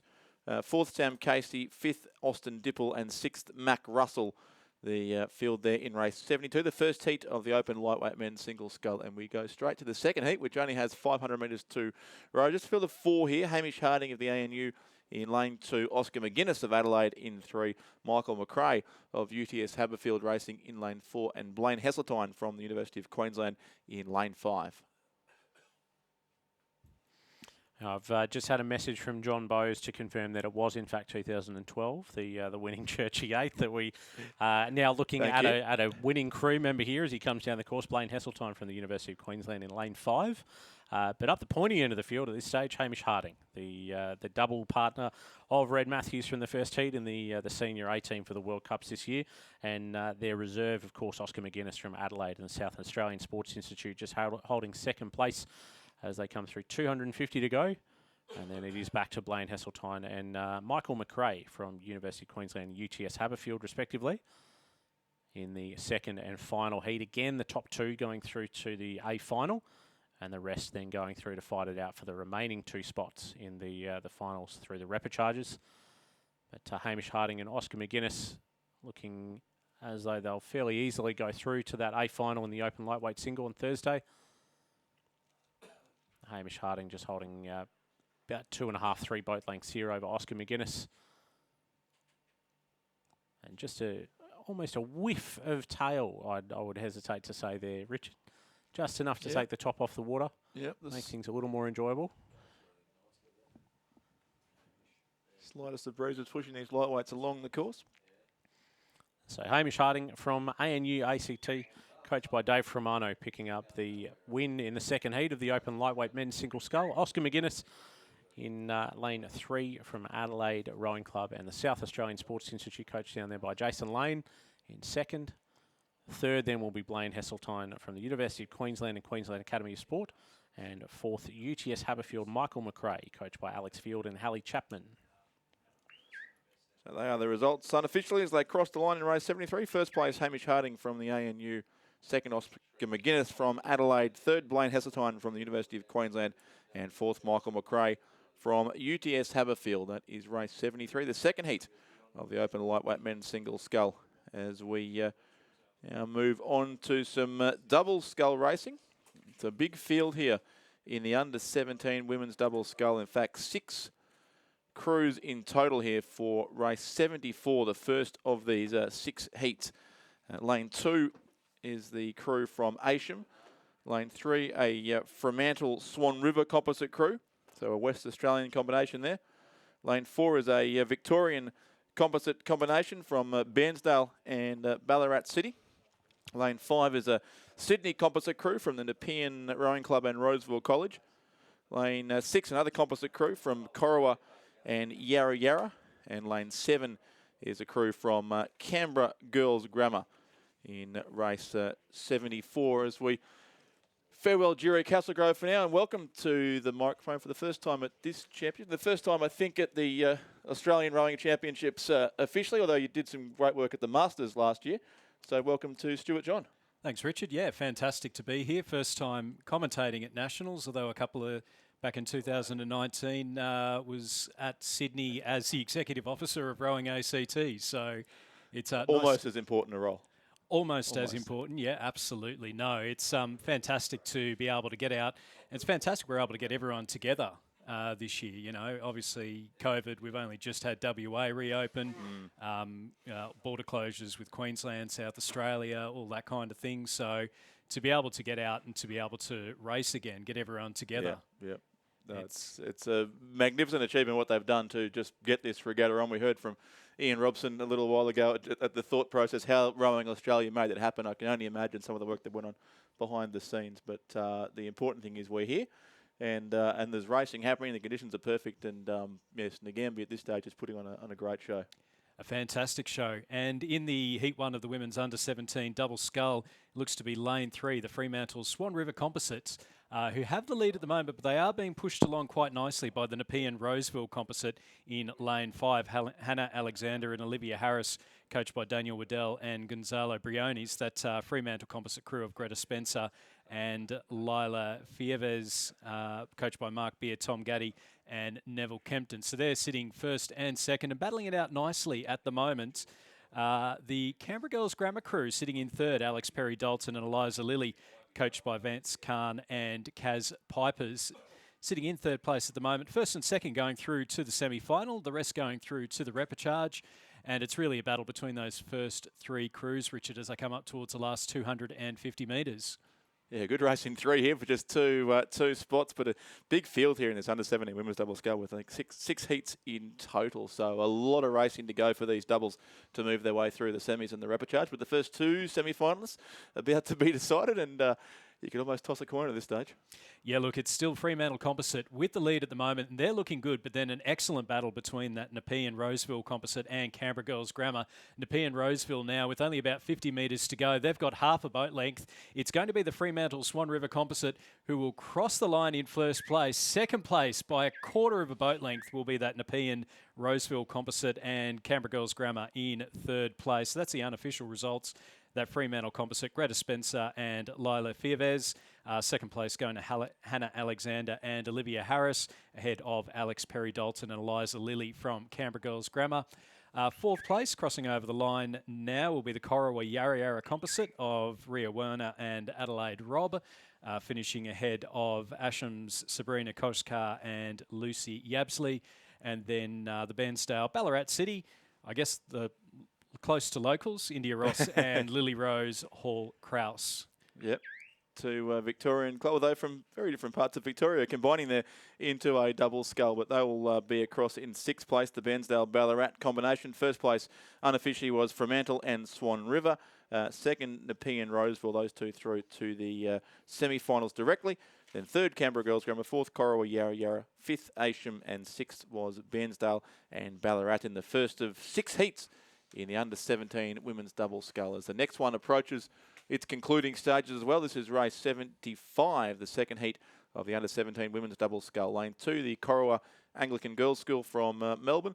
Lane 3, the Corowa Rowing Club from the extreme south of New South Wales. Lane 4 is Pymble Ladies College. Lane 5, Bairnsdale. Lane 6, Kinross Walleroy. And lane 7, Caulfield Grammar. And just coming up past the 1,000-metre mark, and we do have at the moment, it does look to be Corowa that have a bit of a lead at the moment, also being pushed there. Kinross Walleroy fantastic rowing program that they've got out at Orange and consistently doing well. They got, I think the first 8 got first in the 8s at the head of the river up in Sydney over the weekend. Very successful regatta. Yeah, they've had some pretty successful years. They're regular visitors down to Canberra. And every time they come down there, they do walk away. They take all the medals home with them. Luggage is significantly heavier, and I think that's just about every regatta they go to.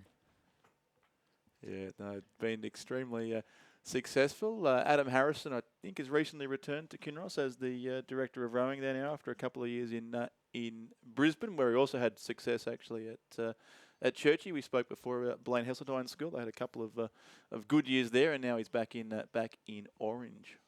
And into coming up with about 400 metres to go now. Heat number 2 of the women's under-17 double scull. First and second through to the semi-final. It is that Corowa crew in lane 3, Summers Hogan and Anastasia McFarlane.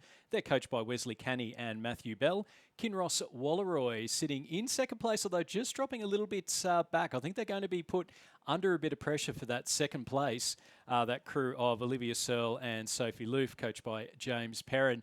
And then in the battle for third, or sitting in third and fourth at the moment, we do have the Barnsdale crew of Jessica Norman and Alex Hamilton, and then Hannah Kurtzen and Abby Sharrock from Corowa Anglican Girls, coached by Ailish McGrath. So first and second going through to the semi-final. Corowa in lane 3, sitting in first place and looking comfortable with about 150 metres to go. But Richard, we've got 3 crews going for second at the moment. Yet again, we do. And yes, this Corowa crew, I've seen these girls row at several regattas around the state in the past month or so. A very, very good combination. The Corowa crew in front, but Kinross, Bairnsdale and Corowa the school over in lane 2, not to be confused with Corowa the city and the rowing club, are in the mix, but they've got a little bit of work to do. Kinross probably narrowly second, but Corowa coming at them late. Yeah, look, so coming up towards the final 20 metres or so for Corowa, Summers Hogan and Anastasia McFarlane, they're going to qualify for the semi-final. We're into the last 20 metres or so. Kinross Walleroy about a bow number ahead of second and third at the moment, and that's how they're going to finish. So it will be second place to Kinross Walleroy. Third place will go to, it looks to be Bairnsdale next to them, and then Corowa Anglican School finishing in fourth place, but not much between, probably only about half a boat length between second, third and fourth. Coming up now will be Caulfield Grammar, Bailey Lotia and Miller Pierce, and then they'll finish ahead of the Pimble Ladies crew of Isabel Matasantos and Fifi Hazelwood Lee, coached by Angus Webster. And that was the second heat of the women's under-17 double scull. Another good finish there in the second heat as it was in the first close, certainly for the minor placings, but it looked clear enough from here. First place, Corowa lane 3, and second place, Kinross Walleroy in lane 6 will be the 2 qualifiers for the semi-finals. Just ahead of third place, Bairnsdale, 4th, Corowa Anglican Girls School on lane 2, 5th, Caulfield Grammar, and 6th, Pimble Ladies. The field there in heat 2 of the under-17 women's double scull. As we go straight back down to the third heat, which has Centenary lane 2, Loretto Marriotteville in 3, Kentish lane 4, Mossman lane 5, Canberra Girls Grammar in 6, and a Loretto Marriotteville and Aisham School composite combination racing in lane 7 and doing a pretty good job over there, that composite crew as well. Yeah, it looked to be about a boat length with just over 250 metres to go. That Loretto Marriotteville composite. Sophia Miller and Victoria Binns, coached by Tom Dornbus, Thomas Parker and Milan Parker. They're leading ahead. Second place is sitting the Loretto Marriotteville crew of Emily Lang and Bianca Kohlberg, coached by Rebecca Koch. And then they're ahead of Kentish crew of Lily Barker and Isabel Ritter, coached by Graham Scattergood. So we've seen some really good racing for the minor placings. Again, first and second going through to the semi-final, the rest going through to the repechage. Those 3 crews leading at the moment, coming up towards the last 250 metres. Then back a little bit further to the Mossman crew, Catherine Wilcock and Philippa Young, coached by Katie Healy. Canberra Girls Grammar sitting just behind them, Samantha Burns and Olivia Crawford, coached by Vance Kahn and Kaz Pipers. And then back to the Centenary crew of Lucy Quinn and Rose Hudson, coached by Cody Elam Allen. Once again, 3 into 2 with 100 metres to go. Yeah, and we've not much between them. It is nice and even. So that Loretto Marriotteville Composite crew in lane 7, being pushed hard there by the Kentish crew in lane 4, and then Loretto Marriotteville just dropping off a little bit into the final couple of strokes now, and it will be Sophia Miller and Victoria Binns crossing the line. Big finish from them, finishing ahead of the Kentish crew of Lily Barker and Isabel Ritter. They'll go through to the semi-final, and then in third place from Loretto Marriotteville, Emily Lang and Bianca Kohlberg. And we can see there, look, there's a bit of heat, bit of humidity out there at the moment, some unseasonably warm and humid weather, and you can just see a few of those rowers at the end of that heat just absolutely spent all their tickets. Yeah, it's we mentioned before, it's a long 2,000 metres sometimes in some of these races, even though a metre is a metre, but you can see the work that these girls have had to put in to travel that far in a tight double scull race. Absolutely. And Mossman finishing in 4th place ahead of Canberra Girls Grammar in 5th, and then back a little bit further to Centenary in 6th. So that was heat number 3 of the women's under-17 double scull. Race number 77 underway. It's heat number 4. Again, first and second through to the semi-final. Lane 2 is crew from Buckingham. Lane 3 from Rockhampton Grammar. In lane 4 from St Patrick's Townsville. Lane 5 Commercial. And in lane 6 from Loretto Normanhurst. And just need to go back a couple of races, Stuart. We said before having a birthday-a-thon. We missed one there, but happy birthday to Rayo Werner of Yarra Yarra, who was back in race 74 in the Yarra Yarra Corowa double scull. It is also her birthday today and competing at her first national championships here at Ngambie. So happy birthday to Rayo Werner and the many other luminaries who are celebrating their birthday here at Lake Ngambie today. So that's about 4 or 5 now, is it? I think I'm running out of fingers, but I think we're up to 5. Yes, yes. It's a popular day in the rowing community. I'll let others speculate as to why that may be, but probably not one for this broadcast anyway.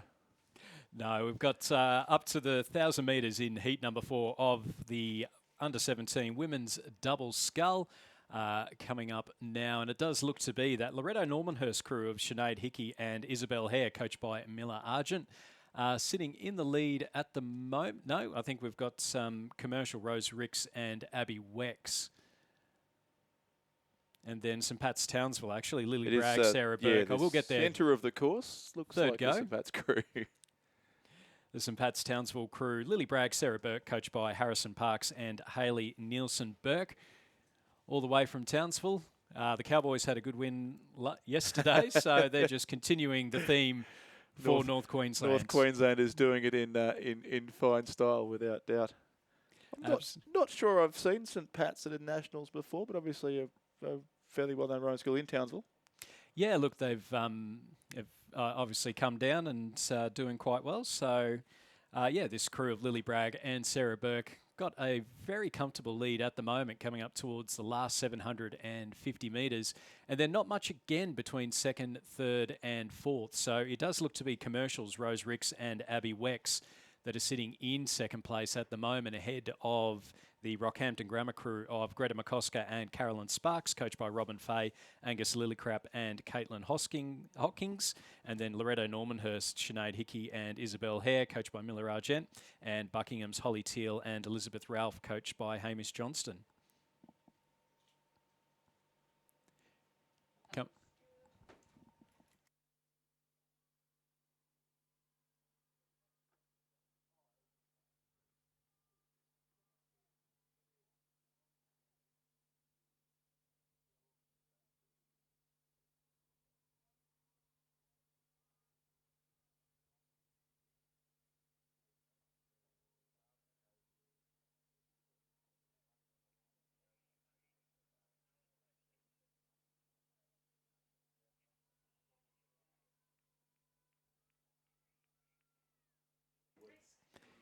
Into the last 250 metres, race number 77, heat 4 of the women's under-17 double scull. First and second through to the semi-final, and one of those, barring any major mishaps, will be St Patrick's Townsville, Lily Bragg and Sarah Burke. They've got a lot of clear water between themselves and Commercials, Rose Ricks and Abby Wex in lane 5. Then a little bit further back to Buckingham over in lane 2, Rockhampton Grammar in lane 3 and Loretto Normanhurst in lane 6. But into the final 50 metres or so for our leading crew, all the way down from Townsville. And with a couple of big strokes towards the end, they will come through and take the win in heat number 4 of the women's under-17 double sculls. Just confirmation there. So a massive lead there. Commercial sitting in second place and looking like they're going to be able to qualify for the final as well. For the semi-final, sorry. And then they're finishing ahead of the Buckingham crew lane 2, and then back to Loretto Normanhurst in lane 6 and Rockhampton Grammar in lane number 3. And the last couple of crews to cross the line here, the unofficial results in race 77, the 4th heat of the under-17 women's double scull. The first place St Pat's of Townsville, a convincing win to them, and they are through to the semi-finals along with Commercial in lane 5.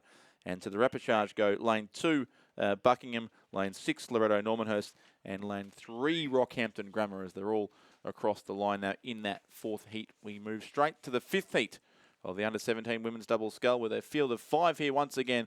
It is lane 2, Rockhampton Grammar, lane 3, a Ballarat Grammar and Gippsland Grammar composite crew, lane 4, Commercial, lane 5, Trinity Lutheran, and lane 6 is Kinross Walleroy.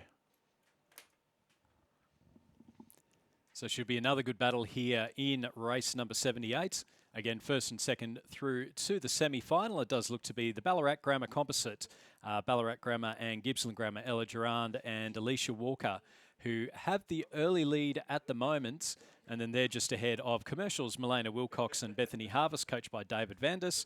The Trinity Lutheran crew of Scarlett Wood and Ruby Hodges, coached by Eric Rowan, as well as the Rockhampton Grammar crew of Aisha Stewart, Georgia Brennan, coached by Robin Fay, Angus Lillycrap and Caitlin Hockings.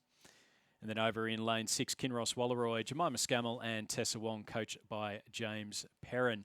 Coming up now towards the 1250 metre mark. And it's, again, not a lot between. We saw in the last heat, very much an easy win there for that St Pat's Townsville crew. This heat, Richard, there's not a lot between all of our crews. I think first is sitting quite comfortably, but I don't know that there's much between second, third, fourth and fifth. No, and looking for certainly that second spot to move through to the semis here. I think the semi-finals and repechage this event should be great racing, just seeing what they're doing in the heat. Some crews having to work very, very hard to get themselves through. Yeah, it's anyone's guess here for the minor placings, and only 2 can move through, and the rest will have to come back tomorrow and do it all again in the repechage. Yeah, look, and I don't even think there's that much between first and second. The Ballarat Composite crew sitting in the lead. Oh, there's about 8.5 seconds between Ballarat Composite and second place is Commercial, but then it's only about 2 seconds between Commercial, Rockhampton Grammar and Trinity Lutheran. So only 2 going through to the semi-finals. 2 of those crews are going to miss out. And yes, and they're going to have to race all the way to the line here to try and get themselves in the top 2. But if they come up short, then it will be the repechage tomorrow. Also, an interesting combination, that leading crew, Ballarat Grammar and Gippsland Grammar. So again, 2 schools from almost opposite sides of Victoria. Ballarat in the west and Gippsland Grammar in Sale in eastern Victoria. So clearly a deliberate combination for these 2 to be rowing together. Ella Durand of Gippsland Grammar and Alicia Walker from Ballarat Grammar. And it's certainly a combination that's coming up trumps at the moment as they lead comfortably from maybe developing into racing 2 here rather than 3 for that second qualifying spot between Commercial and the distinctive green boat of Trinity Lutheran College from the Gold Coast. Yeah, and Commercial just leading that one at the moment, both pulling away from Rockhampton Grammar over in lane 2 and then back a little bit further to Kinross Walleroy in lane 6. But it's still that Ballarat Grammar composite sitting in the lead at the moment. They're down to about the last 200 metres or so, so they're looking quite comfortable for that. We've got a boat length between Commercial and Trinity Lutheran in that battle for second place and the automatic qualification for the semi-final in a couple of days' time. So Commercial, Milena Wilcox and Bethany Harvest just starting to put the hammer down a bit. Can Trinity Lutheran match them, Scarlett Wood and Ruby Hodges? It's now a little bit of clear water between second and third, and then back at just over a boat length between Trinity Lutheran in third and Rockhampton Grammar in fourth. So just crossing the line now will be our Ballarat Gippsland Grammar Composite, Ella Durand and Alicia Walker. Second place, and quite comfortably towards the end there, will be Commercials, Milena Wilcox and Bethany Harvest. Third place will go to Trinity Lutheran in that very, as you mentioned, Richard, very distinctive green boat, and even got the high-vis bow number as well to go with it. They've done well there. And then Rockhampton Grammar finishing in fourth place ahead of Kinross Wallaroy in fifth in heat number 5 of the women's under-17 double scull. Yeah, so Ballarat Grammar and Gippsland Grammar, the composite crew, the winners there. And a very strong finish to Commercial too. It looked like it'd be close, and then they really powered away in that last couple of 100 metres. So Commercial will go through to the semis along with Ballarat and Gippsland Grammar's composite crew. Third place was Trinity Lutheran, fourth Rockhampton Grammar, and fifth was Kinross Wallaroy. So 5 heats done, 1 to go in the under-17 women's double scull. And in this 6th heat, it is again a field of 5. Centenary in lane 2. Trinity Lutheran again there in lane 3. 2 crews from Radford College of the ACT, lanes 4 and 5. And then Albert Park College from Melbourne are racing in lane 6. And it is one of those crews from Radford College that are in the lead at the moment. It looks to be Audrey Potter and Bonnie Hardy. Radford College, very strong rowing crew. Obviously last year at the Nationals, they were both the schoolboy and schoolgirl champions and have been doing quite well in a number of local regattas in the ACT as well. So Radford College in the leads at the moment as they're coming up past the 1,000-metre mark.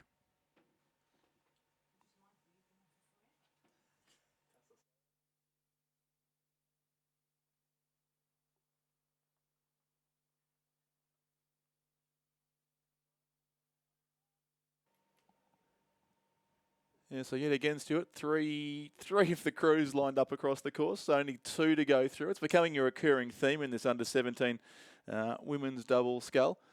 2 crews side by side there from Radford College, although one, the lane 5 crew, clearly in the ascendancy in the battle of the Radford crews, but Centenary and Trinity Lutheran as well. The Queensland schools are prominent. Absolutely. I think we're in for some fantastic repechage racing. Some of these crews aren't all that far off. And then even in the semi-finals, we might find that the battle for the last couple of places is quite tight, and particularly with only the 7 lanes that are in use. So only the first 3 going through. So we're really going to see crews absolutely race it out in the semi-finals in particular. Yeah, no, mentioning with Jurek this morning that the semis are often some of the most compelling racing of the entire regatta because the desperation to make the A final, and particularly to get in the top 3, as you say, in these with this one less lane here in use than we would have had at Penrith, but it'll make for some great racing come the semis on Wednesday and Thursday and Friday too, I think, of the program. Absolutely, and in the lead at the moment it is Zara Turner and Zoe Hickey from Radford College. They're ahead of Isabel Clifford and Ali Sims from Trinity Lutheran, and Centenary's Greta Knott and Lucy McFarland. So that's our 1, 2, 3 at the moment. Bit of a gap then to Albert Park College, Saskia Payne and Hannah Speed, and then back again to Audrey Potter and Bonnie Hardy from Radford College. So a couple of Radford ones in, 1st and 4th at the moment, the final heat of the women's under-17 double scull. The next event that we've got coming down will be the men's under-17 double scull, and another 6 heats in that event as well. So again, looking forward to some good racing in the stars of the future, I guess you'd call them. Oh, they are. It's great to see these, the depth and the competition in these under-17 events that are obviously, still at school in most cases, most of these athletes. And they've had obviously a couple of disrupted years, especially the schools I know here in Victoria, but it's not just not unique to here, right across the country. It's not been the couple of years they would have expected. So to see them racing in such numbers and racing so well here on the course is fantastic to note. And yes, Radford College of the ACT, probably just ahead of Trinity Lutheran again with the green boats. Gippsland Grammar often row in the same coloured green boats as well, but they're not in this race, fortunately, as far as spotting the crews is concerned. But I think for once the top 2 might be confirmed almost, Stuart, with about 100 metres to go. Yeah, Trinity Lutheran just pulling ahead at the moment. Isabel Clifford and Ali Sims ahead of Zara Turner and Zoe Hickey from Radford College. They've really come through with a nice, strong finish. Radford looking like they might just tire a little bit. You can see them looking out to their right, just making sure that Centenary are still that boat length away, so they do still qualify for the final. But with a couple of strokes to go, it will be Isabel Clifford and Ali Sims from Trinity Lutheran, finishing ahead of Zara Turner and Zoe Hickey from Radford College. So that's our first and second going through to the semi-final. Third place will go to the Centenary crew of Greta Knott and Lucy McFarlane. And then we've got some clear water between them and Albert Park College's Saskia Payne and Hannah Speed, and then Audrey Potter and Bodhi Hardy from Radford College. Just a bit of a strong finish there. You can see Albert Park College looking out to the right, making sure that they don't finish in 5th place. They'll cross the line in 4th ahead of Radford College. That was the final heat of the women's under-17 double scull. Yep, so it was Trinity Lutheran getting their boat in front late, and unofficially at least they were first across the line. Radford College in second place, Turner and Hickey. They are the 2 direct qualifiers for the semi-final. Third place Centenary, 4th was Albert Park, and 5th was Radford College Lane 4, Potter and Hardy. So 6 heats to come now in the under-17 men's double scull. I'm going to leave you, Stuart, in the very capable hands and soothing tones of Lizzie Chapman shortly, but we will just introduce the field first in the opening heat of the under-17 men's double scull. So lane 2 is Nudgee College, lane 3 Newcastle Grammar and Mossman, lane 4 Kinross Walleroy, lane 5 Centenary, and lane 6 is the crew from Radford College. Our thanks to Richard there for his commentary throughout the afternoon. And just coming into the last 750 metres, it's heat number 1 of the men's under-17 double scull. Again, first and second going through to the semi-final, the rest going through to the repechage. We've talked up Radford a little bit earlier, and they are sitting in the lead at the moment, Hamish Gaydon and Rowan White over there in lane 6. But they're being pushed quite nicely by the Newcastle Grammar Mossman composite, Lachlan Fraser and Kaylin Rotley from Newcastle Grammar. So they're our 2 leaders at the moment. Then back a little bit further, we've got Nudgee College's George Corey and Will Enders over in lane 2. Then Kinross Rolleroy's Nicholas Tancred and Tom Day, coached by Benjamin Watt. And then Centenary's Liam Robertson and Lachlan West, coached by Michael Swainston and Peter Hayes, as they come up towards our final 200s, getting up towards the final 400 or so metres. Radford College in the lead at the moment, ahead of Newcastle Grammar Mossman Composite in lane 3. Heat number 1 of the men's under-17 double scull. Again, first and second through to the semi-final, the rest going through to the repechage. So that Radford College and then the Newcastle Grammar Composite sitting quite comfortably at the moment, ahead of Kinross Walleroy, Nudgee College and Centenary back in lane 5. As we welcome Lizzie Chapman to the microphone. Thank you, Stuart. I think this is the first time we've done a shift at Nationals, isn't it? It is. Yes. So it is at Nationals. great to be announcing with you. Absolutely. Welcome to the team. Thank you. We can talk all things para. We can indeed. There we go. Make sure it's on the map. Absolutely. So Newcastle Grammar, the Newcastle Grammar Mossman Composite in the lead at the moment. I think we're just seeing Radford College really dropping off the pace towards the end there. There's only 250 metres to go, and we're seeing Nudgee College have made an absolute move over there in lane 2, and they're pulling ahead of Kinross Walleroy. We've just seen a little bit of a crab from Kinross. Radford College have really dropped off the pace a bit. They were sitting nicely into the final 750 metres or so, but they have now dropped down to 4th place. So Newcastle Grammar Composite, Lachlan Fraser from Mossman and Kaylin Ratley from Newcastle Grammar, coached by Amos Noon and Judith Ungamak. They're going to go through and take the win in heat number 1 of the men's under-17 double scull. Second place with a big finish will be Nudgee's George Curry and Will Enders. And then coming back from the crab, sitting nicely in third with a big finish, will be Kinross Walleroy's Nicholas Tancred and Tom Day, ahead of Radford's Hamish Gaydon and Rowan White. And then back a little bit further to Centenary's Liam Robertson and Lachlan West. Big finish there, Lizzie, from Nudgee College. Yes, indeed.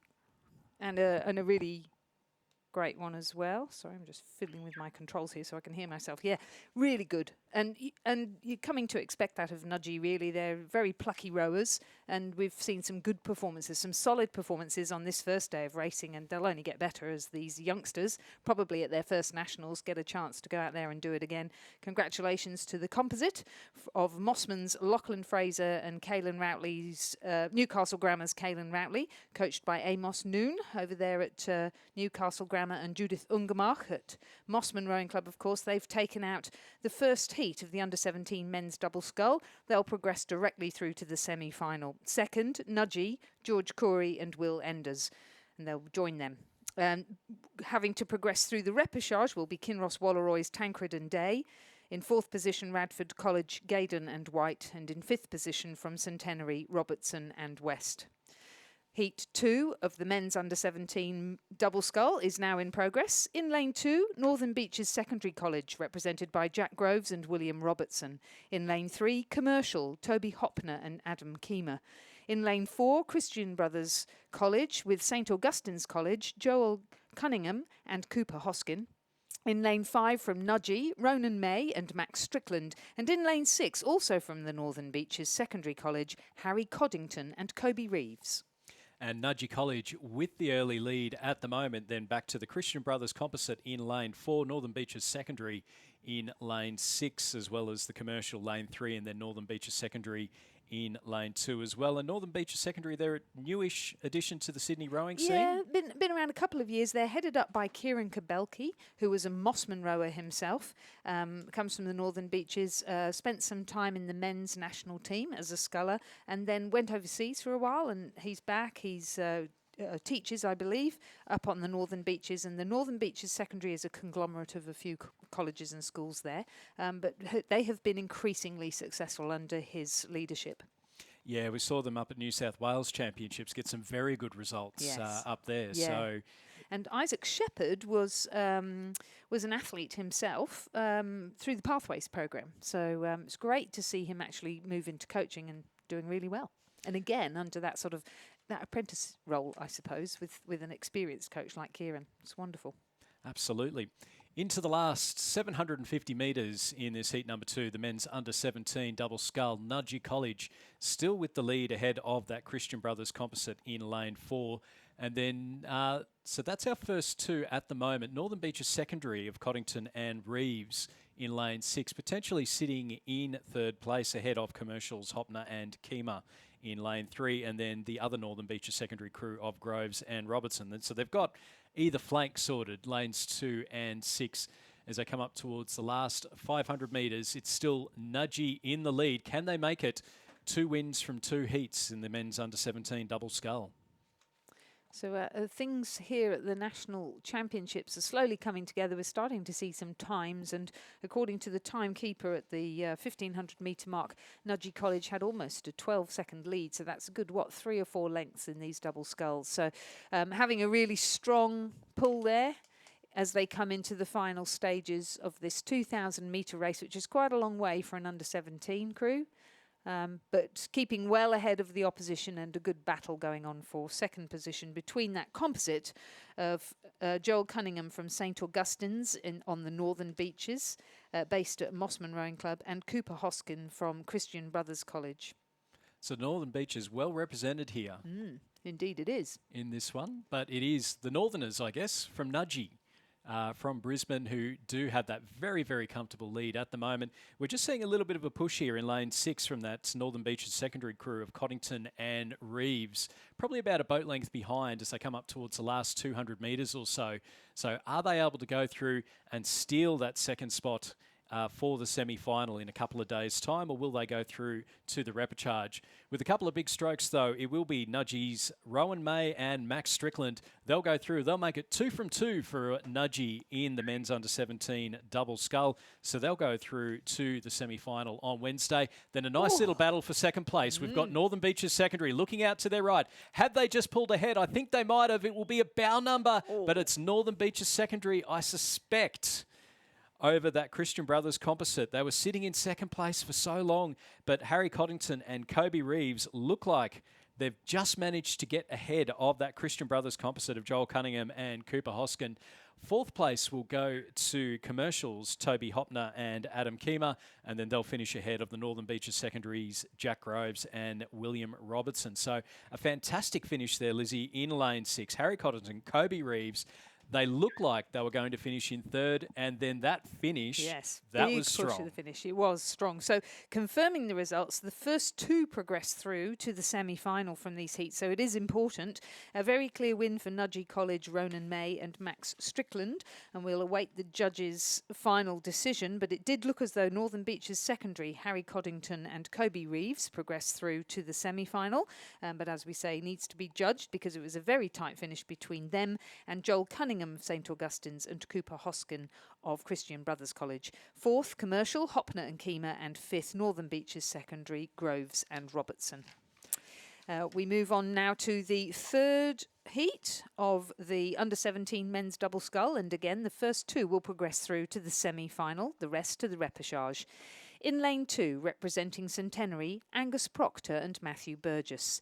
In lane 3, representing Radford College, Finlay Robinson and Hamish McKee. In lane 4, representing Caulfield Grammar, Toby Flinkier and Curtis Wilkinson. In lane 5, from Cathedral School in Townsville, Henry Chin and Darcy Hock. And in lane 6, from Kinross Walleroy School of Orange, Oscar Cleary and Oliver Smith. So the crew from Kinross Walleroy, sitting there in lane 6, a crew coached by Benjamin Watt. They've got off to a solid start, but it has remained fairly close between them and the Cathedral Townsville School crew of Chin and Hock beside them in lane 5 in the first half of the race. And then it's across to the far side. Looks as though it's Radford College, Finlay Robinson and Hamish McKee. And the Centenary crew of Proctor and Burgess sitting in lane 2.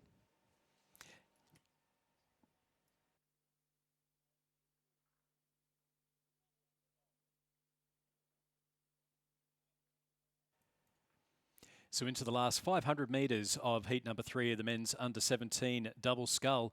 And it is Cathedral Townsville's Henry Chin and Darcy Hock sitting in first place, battling it out nicely with Kinross Walleroy's Cleary and Smith in lane 6. So our first 2 crews at the moment sitting very comfortably together. Not much between them, and then back a little bit further to Centenary is Proctor and Burgess, and then Radford's Robertson and McKee, and Caulfield Grammar's Flinkier and Wilkinson making up the field at the moment. So first 2 sitting in nicely. They'll qualify for the semi-final, and then third and fourth in Centenary and Radford College also sitting comfortably together. So we've got a couple of interesting little battles here, and thankfully, Lizzie, they're right next to each other. It does make it a little bit easier to call. It certainly does. Yeah, less than 2 seconds between Cathedral Townsville and Kinross Walleroy, and I'm always love seeing Kinross Walleroy come into the last 250 because they're astonishingly good, very gutsy. And here we see again that Cathedral Townsville School crew being hard pressed in this last 250 metres by the Kinross Walleroy crew. Certainly looks as though they're going to take out those first 2 positions and progress directly through to the semi-final. And we're just waiting for the official results of that heat number 2, the race before, and that battle for second place between Christian Brothers St Augustine's and also Northern Beaches Secondary. And it does look like it's just come up with Christian Brothers St Augustine finishing in second place. It was half a second between them and the Northern Beaches Secondary of Coddington and Reeves. How fantastic. Such close racing on the first day. The very first day. It sets it up really nicely, though, for the rest of the regatta, doesn't it? Surely does. And I think these repechages, I heard you mention earlier that you think there's going to be some really good repechages in these under-17 events tomorrow, presumably, and I think you're absolutely right. So Kinross Walleroy continue to press Cathedral Townsville, but they haven't been able to break the back of that 1-length lead at all.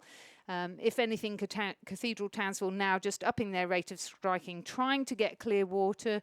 And I think they will manage it in the last couple of strokes. They're certainly going to take out Heat 3 of the under-17 men's double scull and progress through to the semi-final. The next crew to progress to the semi-final, Kinross Walleroy, Cleary and Smith, who are second. And then coming in third place will be the Centenary crew of Proctor and Burgess.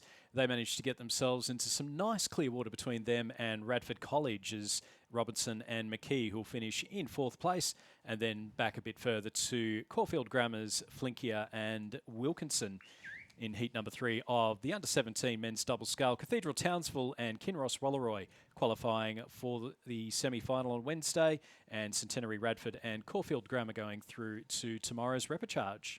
Heat number 4 of the under-17 men's double scull is in progress. In lane 2, representing Centenary, Cameron Dugdale and Charlie McBride, coached by Michael Swainston and Peter Hayes. In lane 3, representing Caulfield Grammar, Sachin Kellett and Rafe Rosenberg. In lane 4, representing Corowa, Eric Hogan and Lockie Hogan, coached by Wesley Canny and Matthew Bell. In lane 5, St Augustine's College, New South Wales, Tom McGee and Oscar St Pierre, coached by Bjarni Ungermach. And in lane 6, representing the Hunter Valley Grammar School, Max Blatchley and Hayden Williamson, coached by Austin Bond, Mark Partridge and Rowan Hislop. And we've got St Augustine's in the lead at the moment as they come up past the 1,000-metre mark. And then a little bit further back to it looks to be the Centenary crew in lane 2, sitting in second place at the moment. And then the Hunter Valley Grammar in third place in lane 6, and then back a little bit further to Corowa and Caulfield Grammar making up our field in heat number 4. So another 2 heats in the men's under-17 double scull after this. Remember, first and second going through to Wednesday's semi-final, and the rest going through to the repechage. And then after the men's under-17 double scull, so we've got a few more of those, and then we move on to the under-19 double scull. So the women's and then the men's under-19 double scull events. The first heats for the day, the first day of racing here at the 2022 Australian Rowing Championships. On the course now in Heat 4 of the under-17 men's double scull. A good lead now for Tom McGee and Oscar St Pierre of St Augustine's College, New South Wales.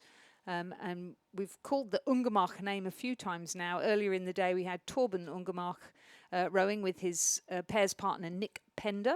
Matthias Ungermach, of course, is the coach of that crew and head coach of Mossman Rowing Club.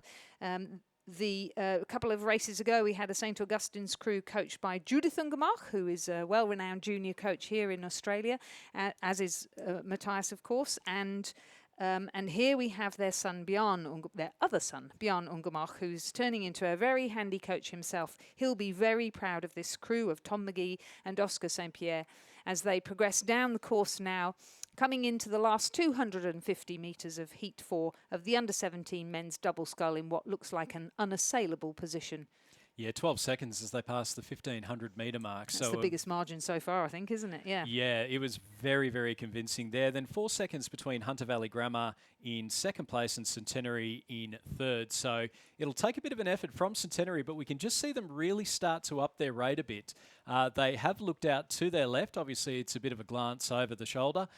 But they are pushing hard to see if they can come through in second place. And I rather suspect that they are just getting a little bit ahead of that Hunter Valley Grammar crew of Max Blatchley and Hayden Williamson as they're coming up towards the last 200 metres. So we've got St Augustine's, New South Wales, sitting in the lead, looking very comfortable for the win. They've had this race well and truly under control for most of it.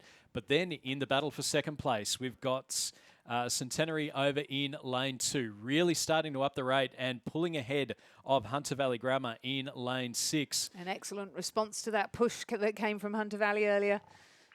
So Hunter Valley responding. So St Augustine's with the win. Centenary and Hunter Valley. Centenary have absolutely, you can see the boat bouncing up and down as they push through. It's not much between them, and I suspect, well, I'm going to call Centenary ahead of Hunter Valley Grammar, just ahead, but we'll wait again for the official judges' confirmation. A really big push there from Cameron Dugdale and Charlie McBride. That will please their coaches very much. It will indeed, and it's you know, it's seldom that you get this pace of racing, and also racing people that you don't know, so which is always quite unnerving. And some great performances there in that under-17 men's double scull. And we just see Corowa's Eric Hogan and Lockie Hogan finishing in fourth place. And then they'll be ahead of Caulfield Grammar's Sachin Kellett and Rafe Rosenberg. So we'll wait for the official confirmation there for second place. So another strong finish there from Centenary. So it's between Centenary and Hunter Valley Grammar. St Augustine's going through. Confirmation, we'll wait for confirmation on second place and the second qualifying spot for the semi-final on Wednesday. And then they've finished ahead of Corowa and Caulfield Grammar in heat number 4 of the men's under-17 double scull. Heat number 5 is in progress. We have 2 more heats now of the under-17 men's double scull. In heat number 5, lane 2, Griffith Uni Surfers Paradise and Oxenford composite of Tom McMahon and Matthew Leskew, coached by Duncan Free. In lane 3, Somerset College, the crew of Callum Miles and Jake Phillips, coached by Pierre Richards. The crew that was to be in lane 4 from St Virgil's has scratched. In lane 5, Northern Beaches Secondary School with Dion Hansen and Oscar Shiel Gamborg, coached by Isaac Shepherd and Kieran Kabelke. And in lane 6, Cathedral School from Townsville, Charlie Patrick and Nathan Whitehead, coached by Kimberly Brown. And this one looks to be quite even. We've got Northern Beaches Secondary in the lead at the moment ahead of Griffith University Surfers Paradise, and then Cathedral Townsville in 3rd place, and then back again to Somerset College in 4th. So that crew of Dion Hansen and Oscar Shiel Gamborg, coached by Isaac Shepherd and Kieran Kabelke, they're sitting in 1st place at the moment ahead of Tom McMahon from Oxenford and Matthew Leskew from Griffith University Surfers Paradise, coached by Duncan Free. So they're our first 2 at the moment to go through to the final, to the semi-final, in the heat number 5 of the men's under-17 double sculls. And again, we're just waiting on confirmation of that last... Heat number 4, yeah. Great to have such close racing. So at the 1,500 metre mark, the Northern Beaches Secondary College crew had a couple of lengths lead over Griffith Uni Surfers Paradise, but it was very close indeed then back to Cathedral Townsville. So again, some excellent racing coming from our under-17 men's double sculls. And Northern Beaches Secondary just starting to, looking like they're just pulling ahead a little bit of Cathedral Townsville over in lane 6, and also Griffith University Surfers Paradise composite in lane 2. So only 4 races, only 4 crews in this race, and also 4 crews in the next race, race 85, the final heat of the men's under-17 double scull. So just have to make sure there's 2 crews in your line of sight to be able to go through to the semi-final on Wednesday. The rest going through to the repechage tomorrow. Also on tomorrow, we've got the heats for the para-singles events. So the women's heat will be interesting to see who's able to come through there. Yes. Yeah, and every year we have new para-athletes come and join us, so it's always interesting to see who's coming through. And a great opportunity for, with limited para racing, I would say, always a great opportunity for the para community to come together and actually get out and have a good race against each other. All So right. the 500 metres to go, and Northern Beaches Secondary College continue to lead by some 8 seconds now. So they've pulled out another length over the opposition. Yeah, Northern Beaches Secondary sitting comfortably at the moment. Griffith University Surfers Paradise over in lane 2, sitting in 2nd place ahead of Cathedral Townsville's Charlie Patrick and Nathan Whitehead. So again, I think we're going to see a good battle for that second qualifying position for the semi-final, and then back a little bit further to Somerset College, Callum Miles and Jake Phillips sitting just a little bit further behind. So they'll go through to the repechage as things stand at the moment. Griffith University Surfers Paradise sitting in 2nd place and just giving a little bit of a push. Northern Beaches Secondary, Dion Hansen, Oscar Shiel Gamborg, quite comfortable there in lane 5 with the lead. And you just see there, Lizzie, Griffith University Surfers Paradise and the Oxford Composite in 2nd place and looking quite comfortable for it ahead of Cathedral Townsville in lane 6. They are now, aren't they? Yes, they've had a really good third 500 and really consolidated their position and are now raising their rate of striking and pushing on into the finish line. Which is not to say that the Cathedral Townsville crew are in any way any slouches. In fact, they look quite neat there, coming together. Yeah, very, very efficient strokes there from the Cathedral Townsville crews. But it is Northern Beaches Secondary with the win. Dion Hansen and Oscar Shield Gamborg finishing ahead of the Griffith University Oxford Composite of Tom McMahon and Matthew Leskew. And then Charlie Patrick and Nathan Whitehead from Cathedral Townsville in third, ahead of Somerset College's Callum Miles and Jake Phillips in fourth. So no question at all about who is progressing through to the semi-final from Heat 5 of the Under-17 men's double scull. A win for Northern Beaches Secondary, Hansen and Shield Gamborg, and second, Griffith Uni, Surfers Paradise and Oxford crew of McMahon and Leskew. Yeah, we've just got unofficial word through at the moment in heat number 4. So it was between Centenary and Hunter Valley Grammar, and in the unofficial results, it is Centenary by 0.23 of a second over Hunter Valley Grammar. Masses, huge margin. So the start list is up for Heat 6 and the final heat, this is, of the Under-17 men's double scull, with Wendouree Ballarat crew Flynn Rivet and Angus Murphy in lane 3. They're coached by Sam Hutchison. In lane 4, Gippsland Grammar, Evan Lewis and Thomas Gillam, coached by Nick Bartlett and Harry Roach. In lane 5, Corowa, Spencer Holland and Brodie Julian, coached by Wesley Canny and Matthew Bell. And in lane 6, Northern Beaches Secondary, Harrison Burke and Adam Yates, coached by Isaac Shepherd and Kieran Kabelke. And a nice even race we've got here as they're coming up past the 1,000 metre mark. We do have at the moment, looks to be Gippsland Grammar and Corowa sitting quite nicely. So Evan Lewis and Thomas Gillam, and then Spencer Holland and Brodie Julian sitting ahead of the Northern Beaches secondary crew of Harrison Burke and Adam Yates, and then back Wendouree Ballarat's Flynn Rivet and Angus Murphy. So top 2 again going through to the semi-finals. And this is the last, as mentioned, this is the last of the men's under-17 double scull, and then we'll move on to the under-19 women's double sculls. So coming up after that. So we do have another 6 heats, it looks to be, in that event. And then we move on towards the men's, which is again another big number of entries. So we've got 4 heats in the men's under-19 double sculls. So 6 in the women's, 4 in the men's. But it is fantastic to see just large numbers of these junior crews coming through. Absolutely. And then the goal will be, hopefully they continue to row once they leave school and sort of get to university level. Yes, and I'm sure we'll see, well, we have already seen a number of school kids also racing at clubs, and that's one of the fantastic things about rowing, that you can row in different sort of organisations. So school rowing, university rowing, club rowing, progressing on to state level rowing with our interstate teams and our pathway crews that represent the state as well, and then on up to hopefully the underage team, and finally our senior and para teams. Absolutely. And then obviously as you go through the ranks and you start on the way down again, I guess, there's always the Masters. You've got the Masters Championships. Indeed, the Masters, you do. Yes. Yep. And the Masters including interstate state races. representation again. Yes, which is great.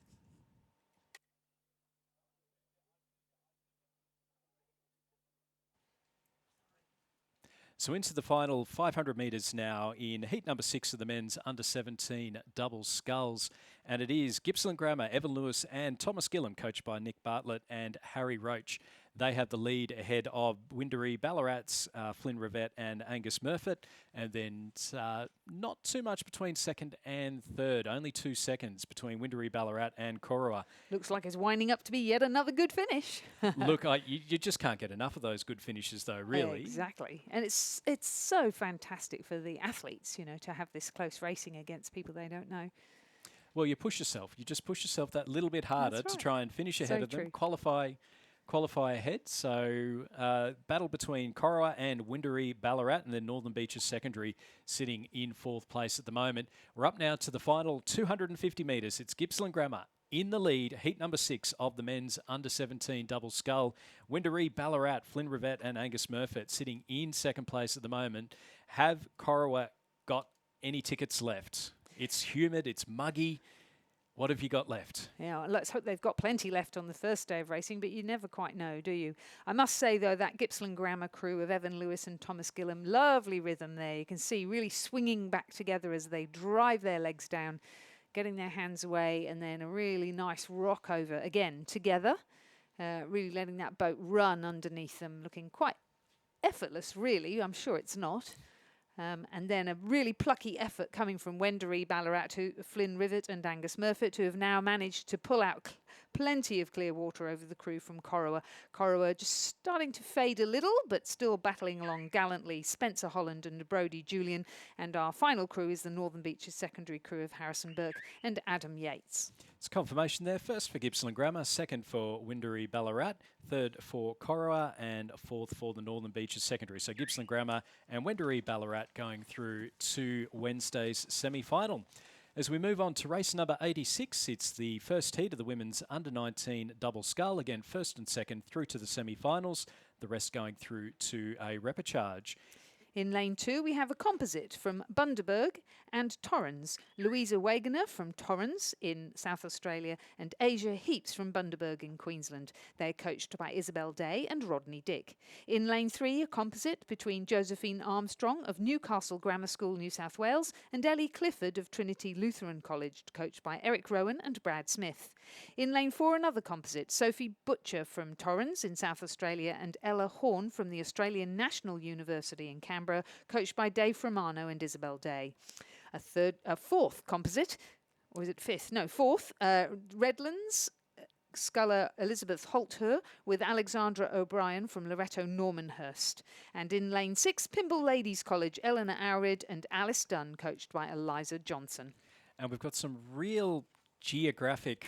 We have, and just to explain that, what is happening now is coaches are having a look at other juniors, so under-19s from around the country, and trying out different combinations ahead of the underage trials to take place in early May to select a junior team to, fingers crossed, go and race overseas at the Junior and Under-23 World Championships in Italy in, I'm trying to think when it is, July, August time, August I think. So as they passed the 1,000-metre mark, it was Redlands Composites that Alexandra O'Brien and Elizabeth Holthuer in the lead. So Redlands Loretto Normanhurst Composite ahead of the Trinity Lutheran and Newcastle Grammar Composite of Josephine Armstrong and Ellie Clifford, and then ahead of Louisa Wagoner from Torrens and Asia Heaps from Bundaberg. Then in fourth place, the Pymble Ladies crew of Eleanor O'Rid and Alice Dunn, and then the ANU Torrens Composite of Sophie Butcher from Torrens and Ella Horn from ANU in fifth place. That was as they were going through the 1,000-metre mark. And that Redlands Composite still sitting quite comfortably out in the lead. It looks to be some nice clear water between them and the Trinity Lutheran Composites in lane 3, as well as the Pymble Ladies crew in lane 6, and then the Bundaberg Composite in lane 2. So our leaders looking quite strong, but then another good battle, Lizzie, in for second place in that second qualifying position for Wednesday's semi-final. Yeah, and I think... we've seen both of these girls in singles, Alexandra O'Brien and Elizabeth Holter, and I'm sure they want to take the pressure off themselves in terms of how many races they do. So quite important that they stay ahead and secure that win, and also a good lane for the next round. And then, as you say, a really good battle going on between the two crews there on the far side, is it? Looks to be at the margin, so... Oh, here we go. We've got the times coming through now. So, yeah, Redlands and Loretto Normanhurst in the lead by 16 seconds over Trinity and Newcastle Grammar School in lane 3. So that's Redlands in lane 5 leading over the Trinity Lutheran Composite in lane 3. And they, in turn, have just under a length's lead over the Bundaberg Torrens Composite that's sitting in lane 2. So it is the action on the far side of the course that we're watching closely, since only 2 crews can progress through to the semi-final. So Redlands Loretto Normanhurst Composite in the lead at the moment, coming up towards the last 250 metres. And then that battle, lanes 2 and 3. Only one will go straight through to Wednesday's semi-finals. The other will have to go into the repechage tomorrow. The Bundaberg Composite crew of Louisa Wagoner and Asia Heaps from Torrens and Bundaberg Rowing Clubs. And then in lane 3, the Trinity Lutheran Composite of Josephine Armstrong from Newcastle Grammar and Ellie Clifford from Trinity Lutheran. Into the final 250 metres, Redlands Composite with the leads. Then I rather suspect Trinity Lutheran sitting in second place at the moment, but there's really not a lot in it. And again, who's got the most amount of energy left?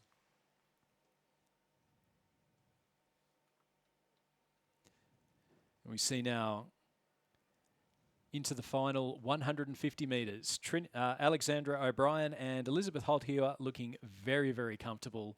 Very, I won't say leisurely, but certainly able to just drop the rating down a bit and watch the rest of the race as they head towards the finish line. Second place at the moment is Trinity Lutheran Composite, Josephine Armstrong and Ellie Clifford. They've opened up a boat length between themselves and the Bundaberg Torrens Composite in lane 2. So that looks to be our second place getters. Confirmation there, Redlands and Loretto Normanhurst with the win, and then they'll finish ahead. It looks to be the Josephine Armstrong from Newcastle Grammar and Ellie Clifford from Trinity Lutheran College finishing in second place.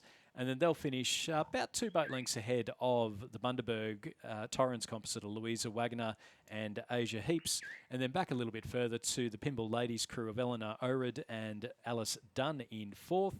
And then the ANU Torrens Composite of Sophie Butcher and Ella Horn in 5th. So confirming the results of the first heat of the under-19 women's double scull, a win for the Redlands Loretto Normanhurst composite of O'Brien and Holter. Second, the Trinity Lutheran composite of Armstrong and Clifford. They progressed directly through to the semi-final. Third, Bundaberg Torrens. Fourth, Pymble Ladies. Fifth, ANU Torrens. They will progress to the repechage. Underway in race number 87. It's heat number 2 of the under-19 women's double sculls. In lane 2 from Loretto Kirribilli, it's Lauren Moran and Alyssa Fickers, coached by Lachlan Allen and Charlie Rose Iron. In lane 3 from Ballarat City, Taryn Bigham and Tia Broad, they're coached by Grant McKechnie. In lane 4 from Albert Park College, Tish Speed and Eva Levashova, coached by Virginia Lee. In lane 5 from Loretto Normanhurst, Olivia Lucas and Madison Webster, coached by Jeff Patterson. And in lane 6 from Yarra Yarra, Anika Siritich and Ruby Gray, and they're coached by David Orchard.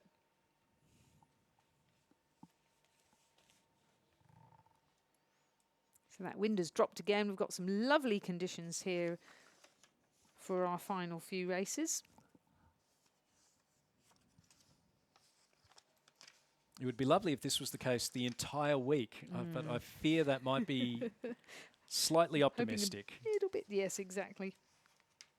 But certainly for the bulk of the regatta, it looks as though it's going to be quite lovely and such a lovely course as well. It's really nice with the pathway, everybody able to walk up and down and have a look at the racing and also greet each other in the various tents as they line the path. Just a reminder, please, that we're not rowing under the normal Rowing Victoria arrangement where you can cycle up and down the towpath. So if you, as a coach or parent, were thinking you might cycle alongside, please put the bike down, because we're not going to have any bicycles on the path. Too many people here, really, for this regatta.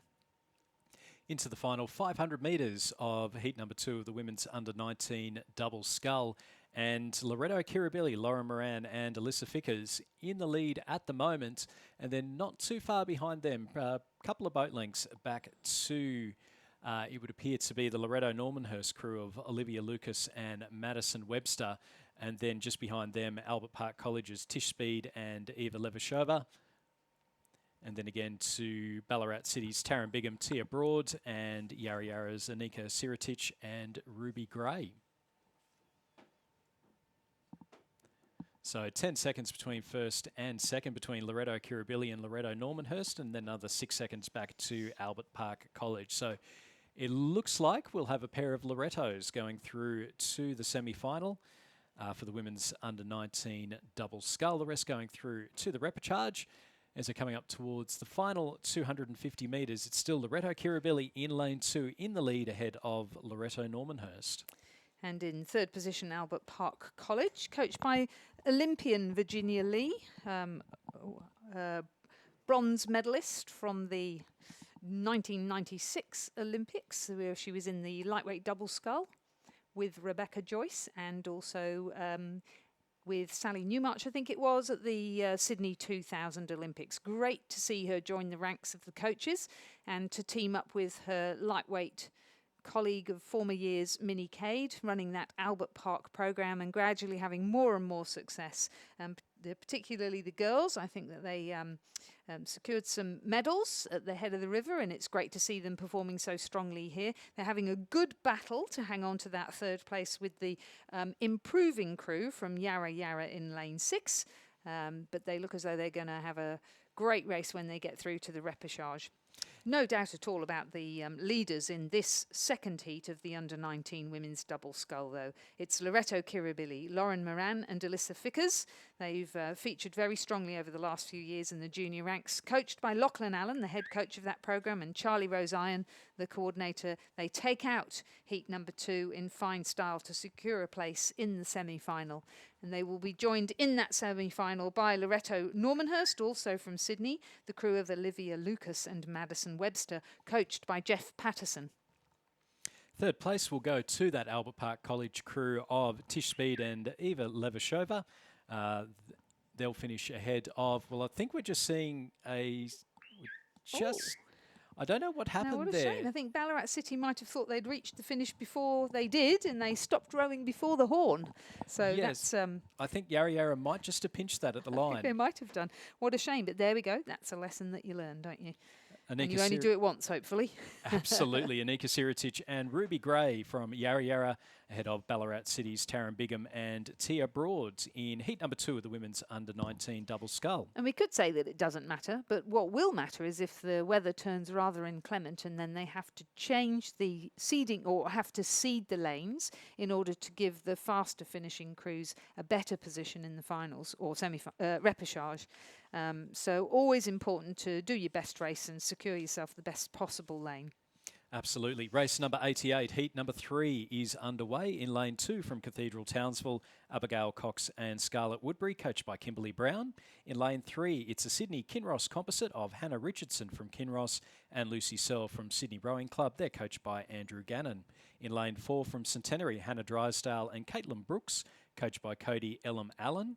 In lane 5, it's a commercial Centenary composite of Emma Searle from Centenary and Eva Formosa Kerr from Commercial. They're coached by Cody Elam Allen and David Vandis. And in lane 6 from Caulfield Grammar, Annabelle Barnett and Amelia Pinder.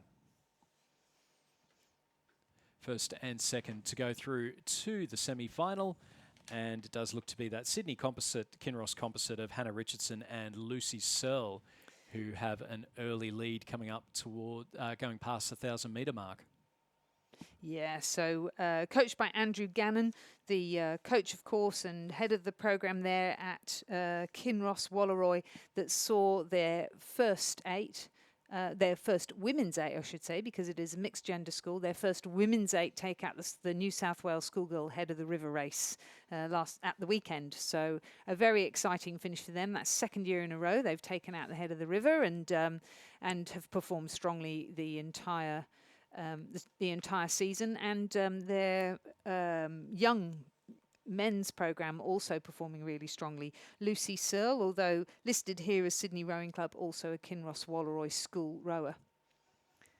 I was saying before, Lizzie, there's very rarely a regatta where Kinross don't go back with their luggage significantly heavier. Absolutely. Absolutely. So really gutsy rowing, and certainly in times of drought, there's not much water for them to row on up there in Orange. So right now, I'm sure they have some water and they're able to really enjoy it. And increasingly, we're seeing them coming down to race at regattas and also use the rivers to train in Sydney. So it is that Sydney Kinross composite, Hannah Richardson, Lucy Searle, a lot of clear water between them and second place. And again, the battle for second. It's Cathedral Townsville's Abigail Cox and Scarlett Woodbury up against Caulfield Grammar's Annabelle Barnett and Amelia Pinder in that battle for second place by the looks of things. And then back a little bit further to Commercial Composites, Emma Searle and Eva Formosa Kerr from Centenary and Commercial respectively, and then the Centenary crew of Hannah Drysdale and Caitlin Brooks in lane 4. So into the last 250 metres. And they really don't look like they're being challenged at all, do they? The crew of Hannah Richardson and Lucy Searle, coached by Andrew Gannon, have great confidence, looking relaxed, have the race under control. They took an early lead. They consolidated that lead, and they've got themselves into a nice rhythm, really powerful. sending those puddles down, which is often a lot easier to maintain than actually paddling light and then having to lift your rate and your pressure again towards the end of the race. So just a nice, steady, powerful paddle. It's not that they're not racing, it's just that they've got it under control. They've got several lengths lead now over that crew from Cathedral Townsville. Yeah, Cathedral Townsville looking like they'll qualify quite easily in second place. So the Sydney Kinross Composite will come through and take the win. It's a lot of clear water between them and Cathedral Townsville in second place. So our regional schools and regional clubs doing quite well at the moment in these early exchanges.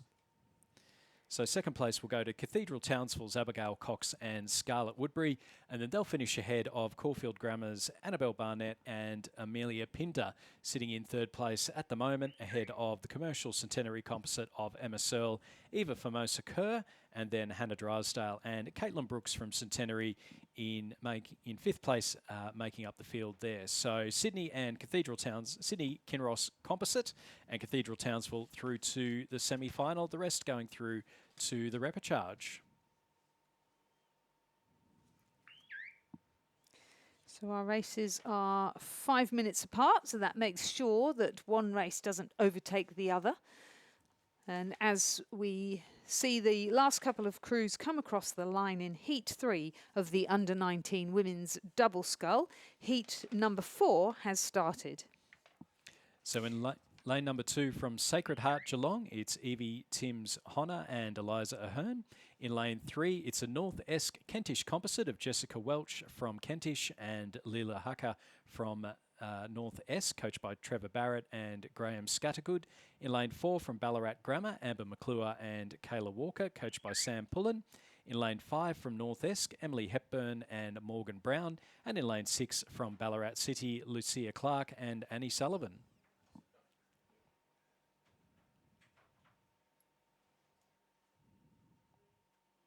So a much closer race here, or certainly looking like it from where we sit, with just the crew from Ballarat City, Lucia Clark and Annie Sullivan, starting to drop back a little. Otherwise, pretty good. And also the crew over on the other side, Sacred Heart Geelong, the crew of Evie Timms Honor and Eliza Ahern. And then 3 crews battling it out. North-esque Composite of Welch and Hucker, the Ballarat Grammar crew of McClure and Walker, and the North-esque crew of Hepburn and Brown. So first and second going through to the semi-final on Wednesday. The rest going through to the repechage, coming up now towards the last 500 metres or so. And again, a lovely little battle between those middle 3, the crews in the middle 3 lanes, the North-esque Composites in lane 3, Ballarat Grammar in lane 4, and North-esque in lane 5. With Ballarat Grammar looking like they're just in the lead, and then not too far back to Sacred Heart Geelong in lane 2, and then Ballarat City in lane 6. So we're now towards the last 500 metres. We'll get a bit of an update as to the margins. And those crews really starting to sort themselves out now, aren't they? So that looks like Ballarat Grammar starting to pull ahead now. Is that right? Amber McClure and Kayla Walker. Yeah, just ahead of the North-esque crew of Emily Hepburn and Morgan Brown. So only half a boat length between first and second, and then back another boat length to third. So the other North-esque sculler, yes, Lila Hucker. So some good pressure, though, being kept up by the North-esque crew of Hepburn and Brown. Certainly not taking that slight lead that Ballarat Grammar have. Not accepting it at all and challenging them again, probably doing a push as they come into the last 500. So Ballarat Grammar in the lead at the moment, but being pushed all the way by North-esque and the North-esque Kentish Composite. So they're our 1, 2, 3 at the moment. First 2 through to the semi-final, and then they're ahead of Sacred Heart Geelong in lane 2 and Ballarat City in lane 6, just a bit behind them. So last 250 metres, it's still Ballarat Grammar in the lead ahead of North-esque and North-esque Composites. And I suspect that it's going to be between our 2 Tasmanian crews, Lizzie, as to who's going to qualify through, although North-esque's Emily Hepburn and Morgan Brown do seem to be opening up a little bit of a lead as they pass into the last 250 metres. Yeah, it does look as though they've had another lift as they've come through that marker, and it's serving them well. So for, again, those who are new to rowing, a 2,000 metre course, you really do need a race plan. Otherwise, that little voice inside your head that tells you you can't do it gets louder and louder. So it looks as though this crew has got a really clear plan of having a push every now and then at the marker buoys that give you the distances every 250 metres. But certainly we normally would break the race down into quarters. The crew from Ballarat Grammar looking very composed, aware of the crews that are applying pressure to them, but managing to keep a nice lively pace to stay ahead. They will maintain a 1-length lead over the fast finishing Northwest crew of Emily Hepburn and Morgan Brown, and those will be the two crews that will finish first and second and progress directly through to the semi-final. So Ballarat Grammar's Amber McClure and Kayla Walker finishing ahead of Northwest's Emily Hepburn and Morgan Brown. And then in third place, the Northwest Kentish composite of Jessica Welch and Layla Hucker. Finishing in third, Evie Timms-Honor and Eliza Ahern from Sacred Heart Geelong just coming across the line in fourth, and they'll finish ahead of Ballarat City's Lucia Clark and Annie Sullivan.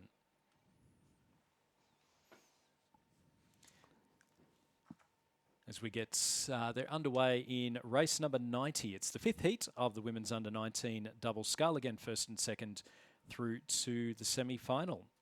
In lane 2 from Gippsland Grammar, Hannah Roberts and Freya Hamilton. They're coached by Nick Bartlett and Harry Roach. In lane 3, the Yarra Yarra Sydney composite of Ela Huber from Sydney Rowing Club and Zara Kfouri from Yarra, coached by David Orchett. In lane 4 from Sydney and Canberra Grammar, it's Zoe Bond from Canberra Grammar and Talisa Noak Driver from Sydney Rowing Club, coached by Brendan Longman and Kendall Brody. In lane 5 from Mersey, Ella Spalding and Catherine Greenhill, coached by David Tippett. And in lane 6, it's a Canberra ANU composite of Ollie Moran from ANU and Imogen Lang from Canberra Rowing Club, and they're coached by Dave Romano. And as I would probably expect, Zoe Bond and Talisa Noak Driver in the lead at the moment, that composite crew in lane 4. Zoe Bond, last year, I think she was second in the under-19 single sculls to Maddie Vag, and then also second in the double sculls as well. So and I think they then combined in their double scull with the winners, the Pine Rivers crew, to make the junior quad, didn't they? Yeah. A fine athlete there, Zoe Bond. And Talisa Noak Driver under the tutelage of Lachlan Carter and Brendan Longman at Sydney Rowing Club, going from strength to strength. And good to see her in this composite double scull. No doubt preparing or assessing whether they should prepare in this double scull for junior trials, but it looks to me as though they should. Kendall Brody, of course, the first aid coach now at Canberra Grammar School. Previously, still of Sydney Rowing Club, and a Cox on the New South Wales state team, the incumbent Cox for the King's Cup, and I'm sure looking forward to her own racing on Sunday at our interstate regatta. And how fantastic for this young crew of Zoe Bond and Talisa Noak Driver, such talent there in the junior scene, to have coaching from people such as Brendan Longman and Kendall Brody, who are so experienced. Yeah, look, Canberra Grammar really, when they had Toby Weir-Candler go down from Kinross Walleroy along with Sarah Cook. Sarah obviously now working with directly with Rowing Australia, but they've certainly put together an all-star coaching team down there. So we're really going to see, looking forward in the next couple of years, that Radford CGS rivalry, yes, really play out on the waters of Lake Burley Griffin. But don't count out, though, some of our clubs, Elena Moran from ANU and Imogen Lang from Canberra Rowing Club. Yeah. They're part of the ACTAS team, coached by Dave Romano, and they're sitting in second place at the moment, so also in a qualification position there ahead of the Yarra Sydney composites of Ela Huber and Zara Kfouri in lane 3, and then back a little bit further to the Mersey crew of Ella Spalding and Catherine Greenhill, and then Gibson Grammar's Hannah Roberts and Freya Hamilton making up the field in heat number 5 of the women's under-19 double scull. First and second going through to the semi-final, and Zoe Bond, Talisa Noak Driver, sitting very, very comfortably at the moment. And as you say, Lizzie, just a pair of very talented athletes. Yeah, certainly are. And they seem to have a lot of fun with their rowing as well. And that's important too.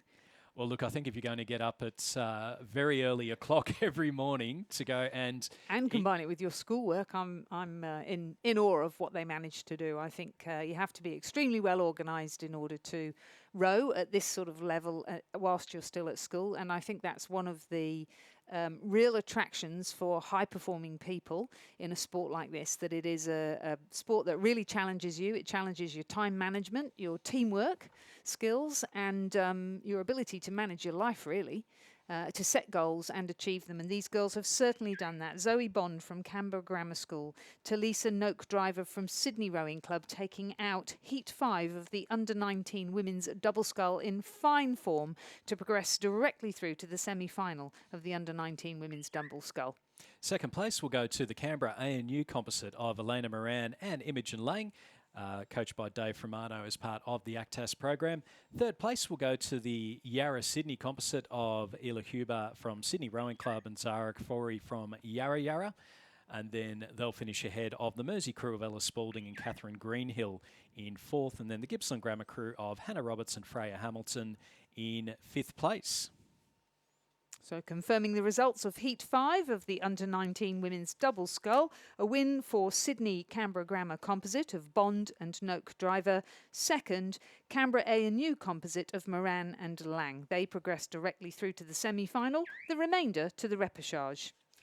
Heat number 6 of the Under-19 Women's Double Scull is the final heat in this event, with again the first two progressing through to the semi-final. Mersey Rowing Club are in lane 2, Sophie Grave and Meg Castles. Geelong College in lane 3, Ellie Campbell and Lulu McEwen.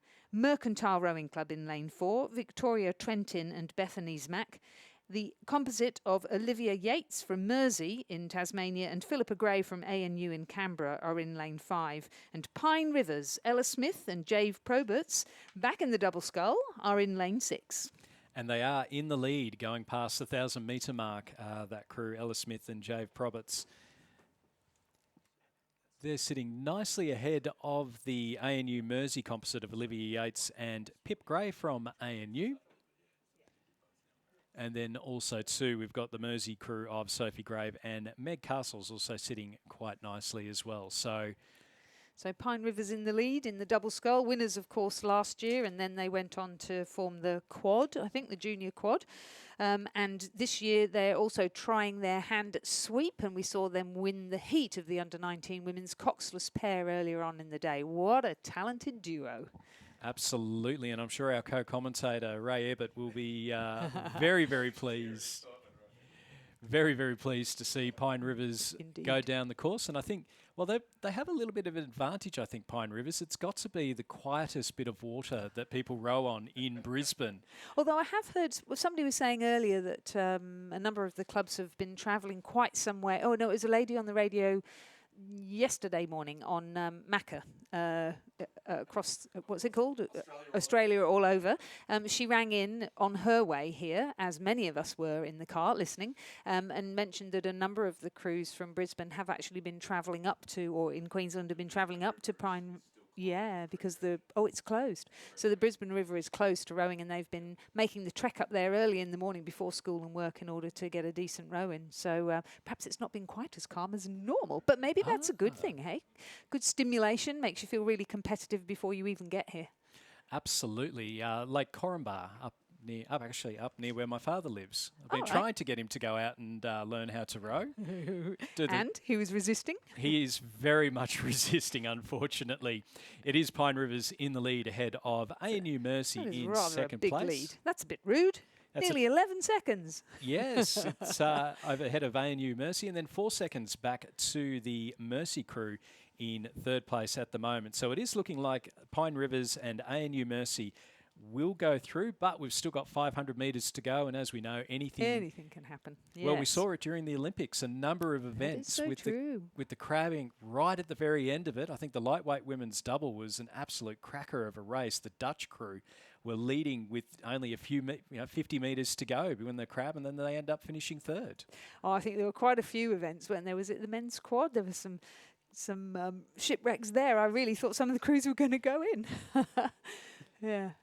Yeah, astounding. But what a great lesson, eh? So it doesn't matter what level of experience you have, how long you've been rowing, how high you have climbed in the rowing ladder, the basics are the basics. So getting your blade in cleanly and getting your blade out cleanly are pretty important, and managing to control your blade work no matter what the conditions, and importantly the amount of pressure that you are under. So you can see now what the strategy of Pine Rivers has been, because they have reduced their rate of striking and therefore their lead somewhat, but they have not reduced the power. So their low rate of striking, good power, good timing, clean catches, clean finishes, nice long strokes has enabled them to stay well ahead of a plucky little crew of Olivia Yates and Philippa Gray, who are really properly racing.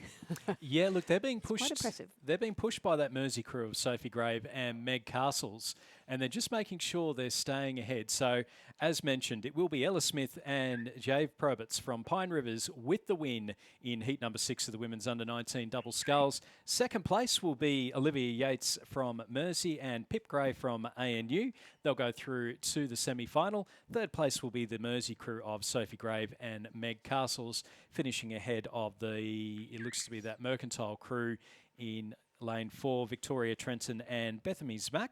And then they finish ahead of Geelong College's Ellie Campbell and Lulu McEwen.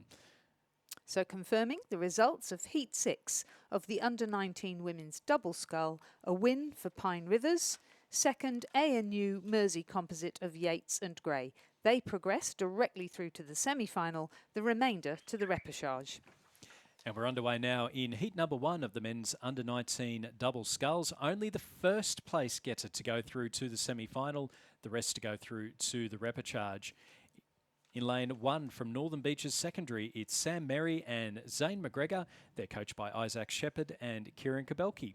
In lane 2 from Melbourne High, it's Mithan Subramanian Balanand and David Yutko, coached by Paul McGann and Harry Cathcart, Tony Lee. In lane 3 from Nudgee, Harry Dixon and Griffin Shotakowski. In lane 4 from Trinity Lutheran, Troy Heron and Robert Vanderpoel, coached by Sam Duncan and Eric Rowan. In lane 5 from Trinity Grammar Victoria, Oliver Fraser Peckham and Edward Devlin.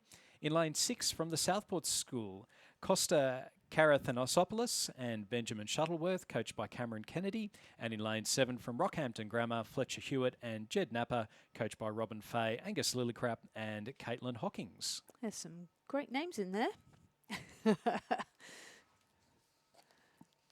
They're off and running. They're having a good old ding-dong as they come down the course. And we have moved into men's sculling from women's sculling. So we've just got that little bit more power, certainly at the under-19 level, and a great race going on now. It looks to be Trinity Grammar. Trinity Grammar? Yeah, Victoria in lane 5 ahead of Nudgee in lane 3. So just confirmation there, 0.3 of a second between first and second, and only first going through to the semi-final. So again, I think we're in for some nice little bit of racing. Southport School sitting in 3rd place ahead of Northern Beaches Secondary in 4th. Trinity Lutheran in 5th, and then back to Rockhampton Grammar in 6th place. So coming up now towards the final 250 metres. It's the first heat of the men's under-19 double scull. Trinity Grammar, Victoria and Nudgee battling it out for first place. First goes through to the semi-final. The rest go through to the repechage. So Trinity Grammar's Oliver Fraser Peckham and Edward Devlin ahead of Nudgee's Harry Dixon and Griffin Shostakovsky.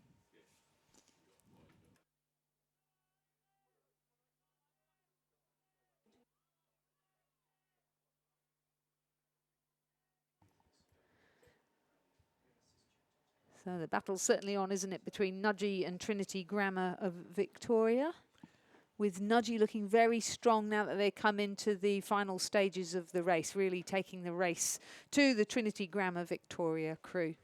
Yeah, and then a nice little battle for third and fourth as well between the Northern Beaches Secondary crew in lane 1 and then the Southport School in lane 6. But into the final 150 metres, Trinity Grammar Victoria have started to up their rate now. And they look good, don't they? Pulling ahead of Nudgee College. We saw them getting challenged. We saw them really get put under a lot of pressure, but now with a big finish towards the end there, they've made some clear water. They've gone from being behind at about the 150 metre mark to winning by about 3 boat lengths. So And a that win was there. Excellent last 250 as well. Very determined.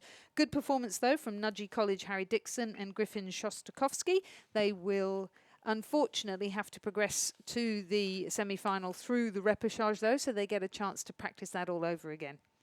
Third place will go to the Southport Schools Costa Katharinosopoulos and Benjamin Shuttlewood, and then they finished ahead of Northern Beaches Secondary, Sam Merry and Zane McGregor. And then Trinity Lutheran in 5th place, Troy Heron and Robert Vanderpool, ahead of Rockhampton Grammar's Fletcher Hewitt and Jed Napa, and then Melbourne High's Mithan Subramanian Balanand and David Yurko making up the field.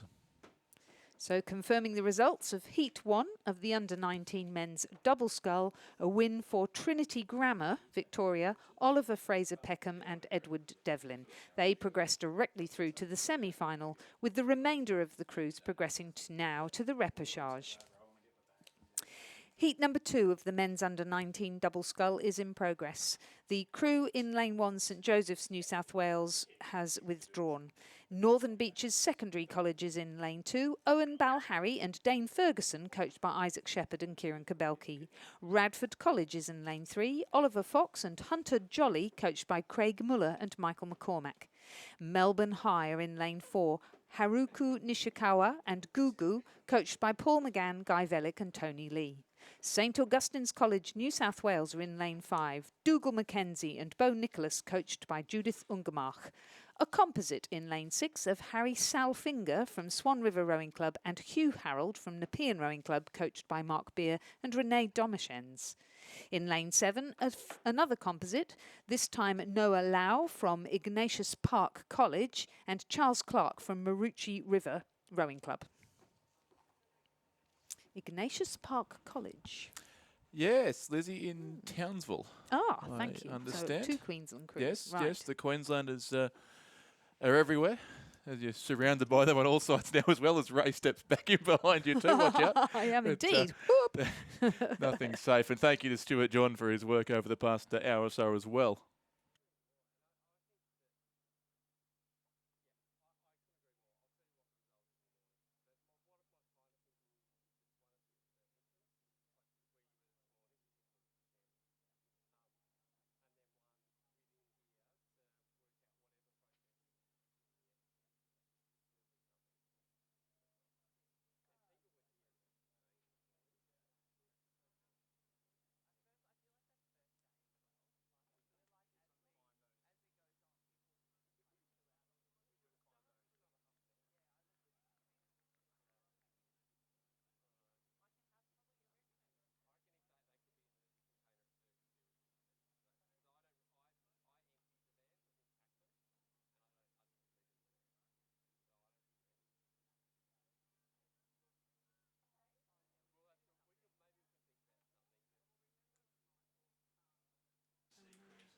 So we've got Well, there we go. Those Queenslanders, they're in the lead.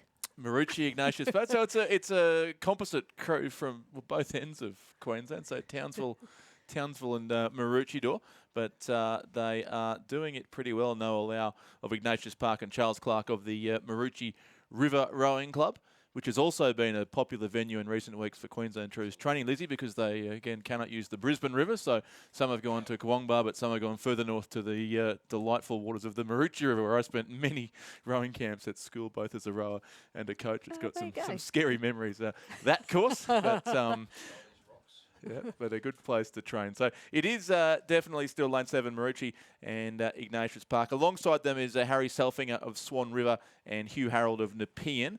And those two comfortably clear, but it's first only through here to the semis as well. So it does look to be the Marucci composite crew at this point of proceedings. Across to the other side, Radford College is that in Lane 3 as they come through with a couple of 100 metres still to race. It's Northern Beaches Secondary, I think, actually. Lizzie, is that the crew over there on the far side? Northern Beaches Secondary College, yeah. Owen that's Balharry right. and Dane Ferguson there in third place, and then probably St Augustine's fourth. But it's first only through. So the Queensland composite crew holding on just over Nepean and Swan River, the two state composite combination on lane 6, but the lane 7 crew have got a length which will be enough as they approach the line now with a couple of strokes to go. Have a good look out to their right-hand side to make completely sure where the second place crew is, and they're across in first place. So well done to Noah Lau of Ignatius Park and Charles Clark of the Maroochy River Rowing Club. First place. Second goes to Nepean, Harry Selfinger and Hugh Harold. Looking forward to seeing them race in the repechage. They were looking pretty good. They'll I reckon there's get another row under their belt. They could look even better. I think there's a bit more in the tank there. Somehow that is, no, it is Radford College, lane 3 there, finishing in third position. Third, as we initially thought. And then St Augustine's College from New South Wales, Dougal Mackenzie and Bo Nicholas will take out 4th. And Melbourne High in 5th place, Haruka Nishikawa and Guru Gu for Melbourne High, and then the crew from Northern Beaches Secondary over in lane 2.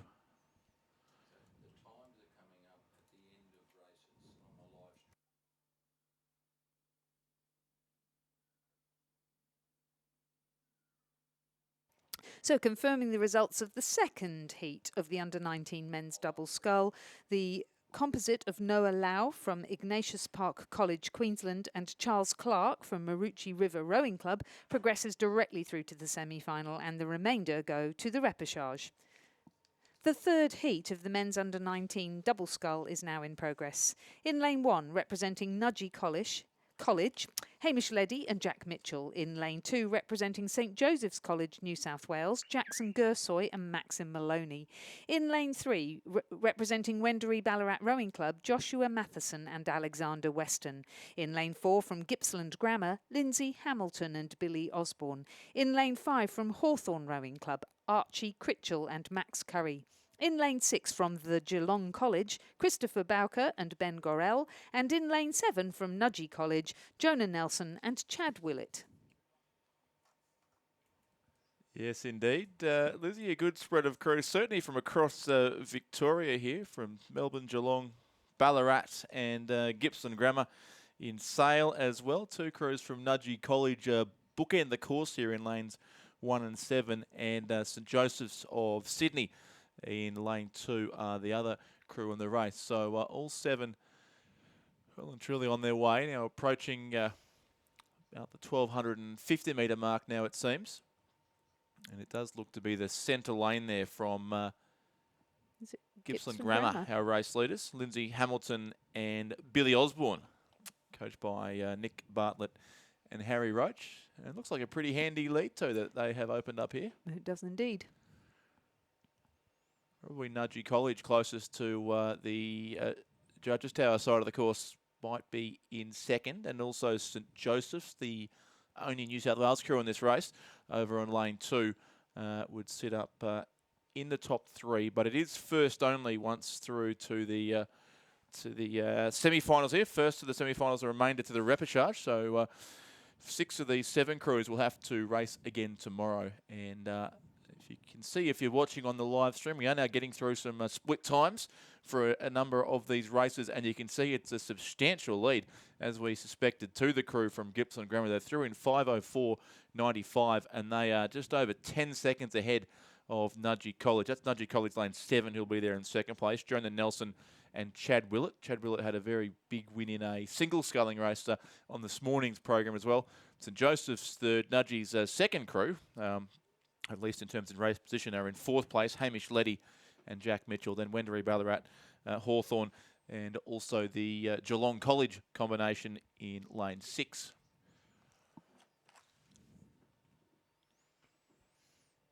It's a great race here, but I must say that Gippsland Grammar School really took the others in the first half of the race. They've maintained some really strong, powerful rowing through the middle of the race, and here they are now, keeping it at a very lively pace as they come into the last 250 metres and continue to lead over the rest of the field, and looking very promising indeed to take out Heat 3 of the under-19 men's double scull. That's the Gippsland Grammar crew of Lindsay Hamilton and Billy Osborne. Yeah, very successful in regattas right across Victoria. Gippsland Grammar have to travel from Sale, which is some excuse my Victorian geography, 2 or 3 hours, I think, to the east of Melbourne. So it's quite a trip for them to come to these regattas, but they race against many of the Melbourne schools, the Geelong schools, the Ballarat schools, with great results. So Gippsland Grammar from Sale in Eastern Victoria, who lead this by about 4 lengths now as they come down to the finish line and take out the win here. A good win to Lindsay Hamilton and Billy Osborne, lane 4, who take this one out. Nudgee College in the dark blue boat, lane 7, will take out second place, Jonah Nelson and Chad Willett, but it will be the repechage for them, along with the rest of the field. St Joseph's third, Gursoy and Maloney, the next crew. Then very tight between Wendouree Ballarat and Hawthorn, it will be Wendouree Ballarat 4th, Hawthorn 5th. 6 goes to Nudgee on the far side of the course, and the Geelong College will finish in 7th place.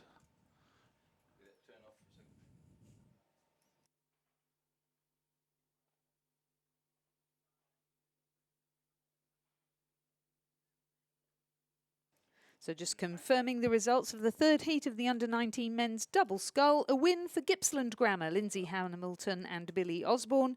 They will progress directly through to the semi-final. The remainder will progress now to the repechage. Heat number 4 of the men's under-19 double scull is now in progress.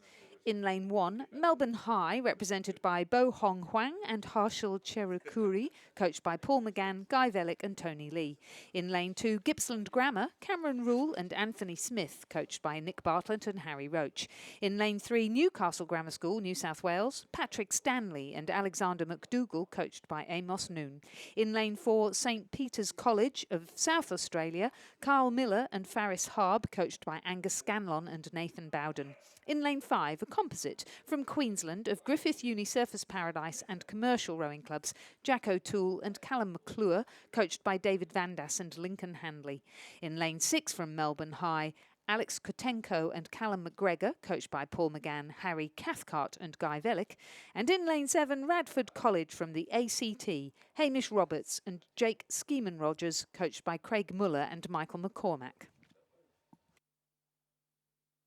And that crew you just mentioned, Lizzie, from Radford College in the ACT, would no doubt warm Stuart John's Canberran heart too, to see them well out in front of this race by a couple of lengths. 6.83 seconds, in fact, it would be from Radford College of the ACT. Back to Gippsland Grammar, who won the previous heat, so some good depth also from Gippsland Grammar. That's Cameron Rule and Anthony Smith in lane 2. And then St Peter's College, which would be St Peter's of South Australia, St Peter's Adelaide there in 3rd place. Kyle Miller and Faris Harb, they're coached by Angus Scanlon and Nathan Bowden. And it was pretty tight, certainly from 2nd, 3rd, 4th, 5th as well. Newcastle Grammar, Melbourne High, close in contention for 2nd spot, but Radford College have certainly jumped away here in the middle stages.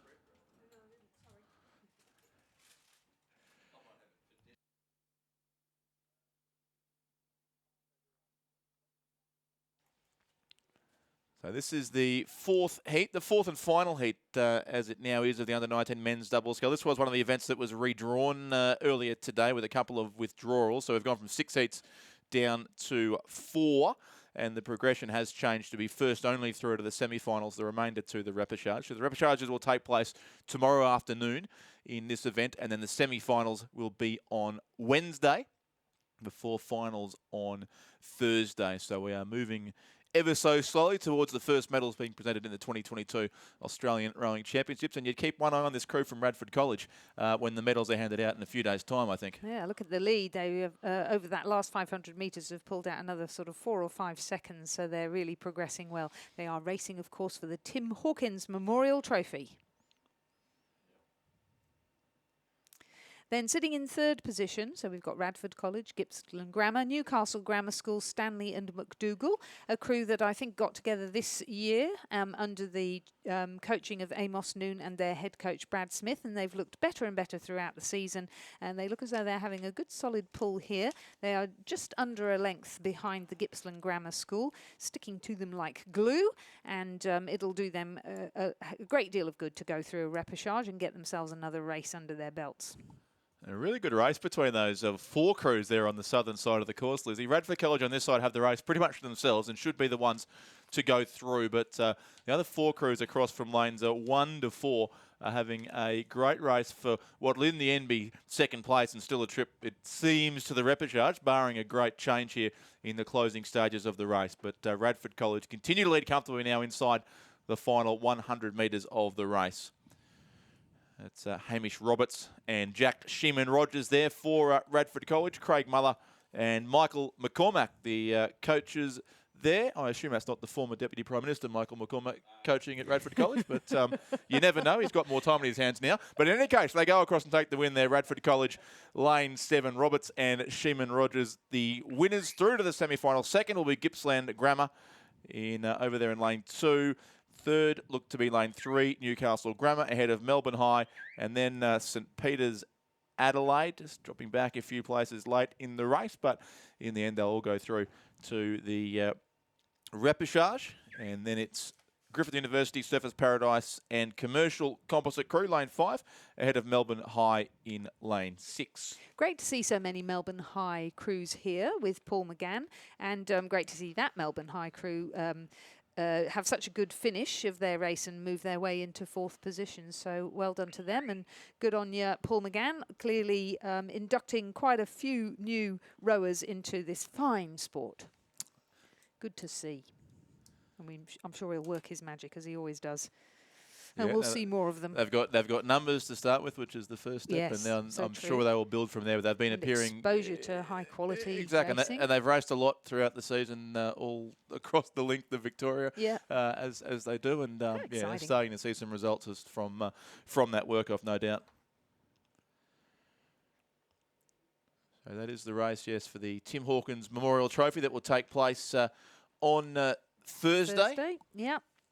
And just confirming then the final heat, the result was a win for Radford College, who progressed directly through to the semi-final, and the remainder will be progressing through to the repechage. So we have a few minutes break now, where we should have had the other heats of the under-19 men's double scull, and we'll be returning at 4:45 for the first heat of the women's under-19 Coxed 4.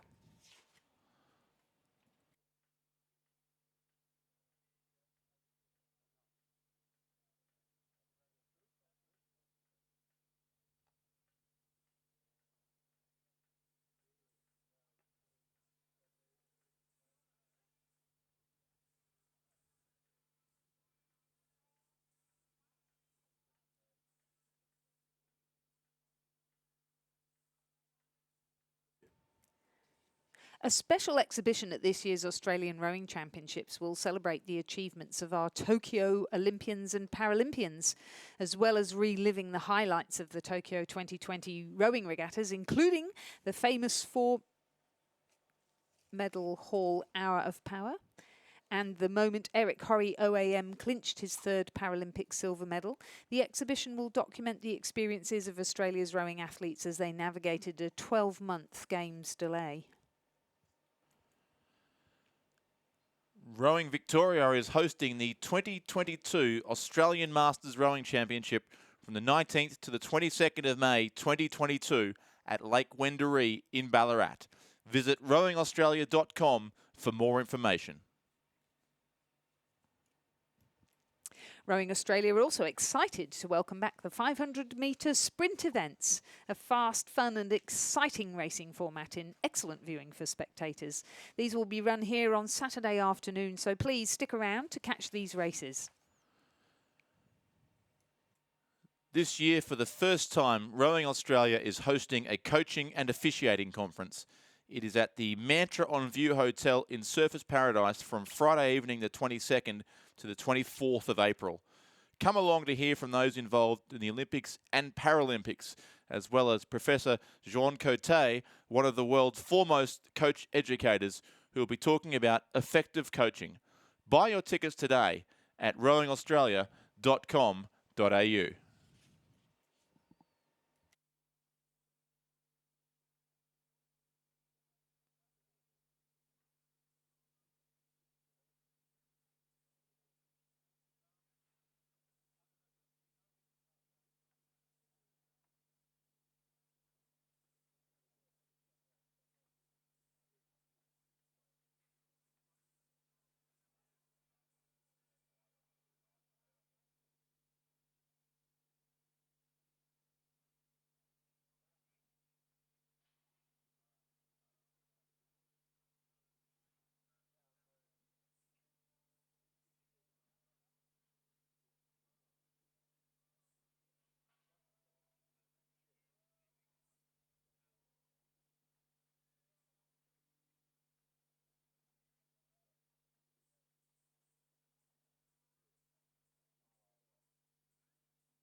Hancock Prospecting are the proud principal partners of Rowing Australia and the Australian rowing team, and they wish all competitors and athletes a successful regatta.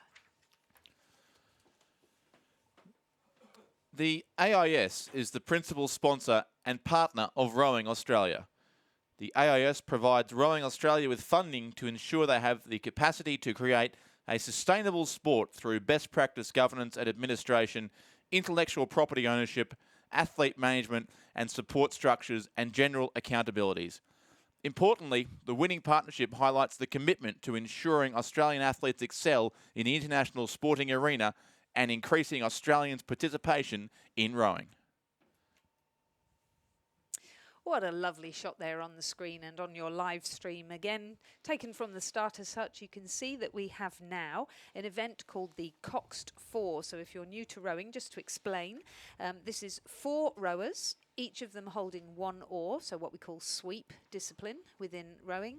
And the boat has somebody actually steering the course of the crew by using toggles, really I suppose you would call them, that lead down to a rudder. So there's a fin and a rudder underneath the boat. Or a string, if you want to be really scientific, isn't string. it? It's a string that steers the boat. Yep, and then hence the cox's nickname being Stringy.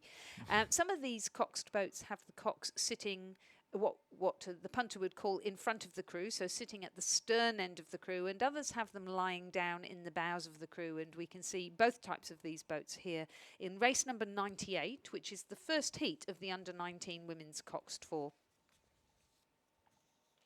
Now the crews that we have racing are in lane 1, Farn, in lane 2, Queenwood School for Girls from New South Wales, in lane 3, Loreto Marriattville from South Australia, in lane 4, the University of Queensland Boat Club. In lane 5, Wesley College from Melbourne. In lane 6, Wendouree Ballarat Rowing Club, Victoria. And in lane 7, Loreto Ballarat School.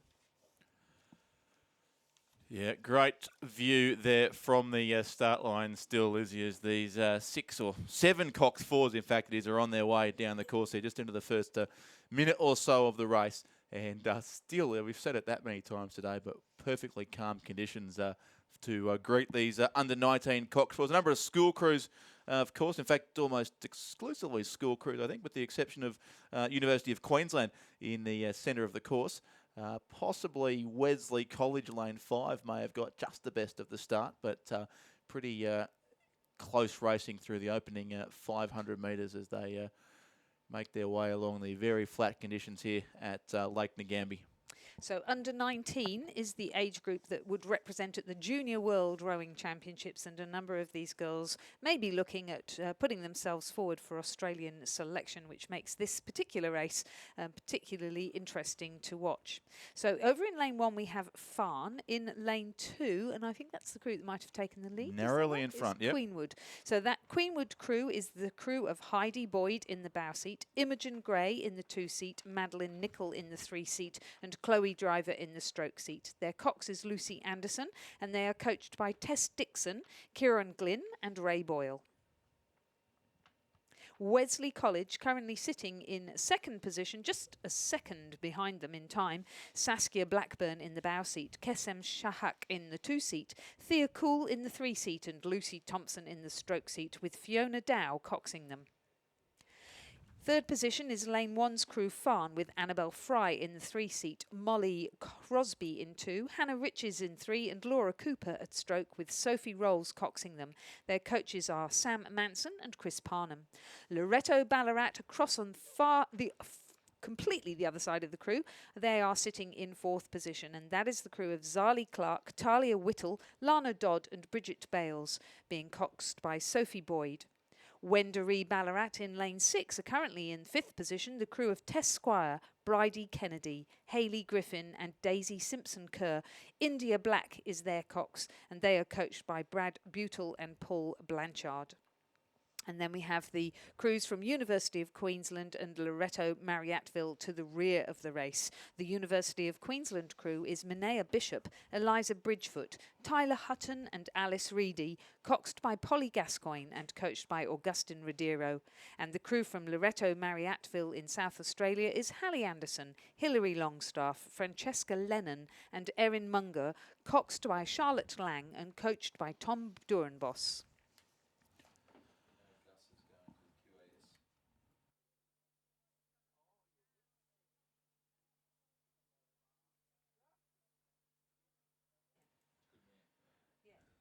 So it's Queenwood who've extended their lead now through halfway in this race, just under 3:41 their time, 3:40.96 their time to the halfway mark. Wesley College still sits second, but almost a length back, 3.19 seconds, and a similar margin back to the Farn School in 3.28 seconds. Farn from Tasmania, I'm pretty sure, Lizzie, that's one of the ones that we had to learn quickly last year when lots of Tasmanian schools that at least I hadn't seen before turned up. But the Farn School there in third place. And then Loreto Ballarat, who sit in fourth.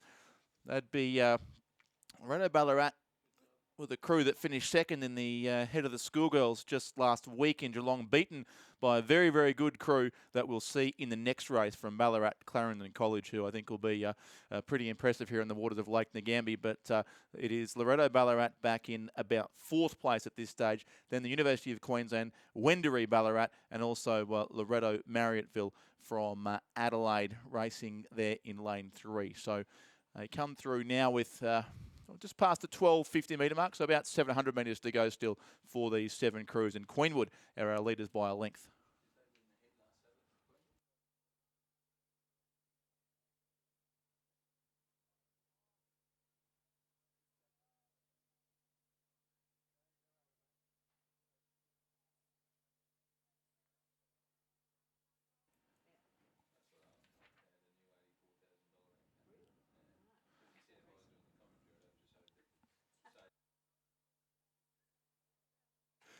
So just 2 heats here in under 19 women's Cox 4, which means it is first only to go straight through to the A final of this race. So plenty to race for here. A middle lane in the A final on what will be on Thursday is up for grabs here in the under 19 women's Cox 4. The Queenwood combination over in lane 2.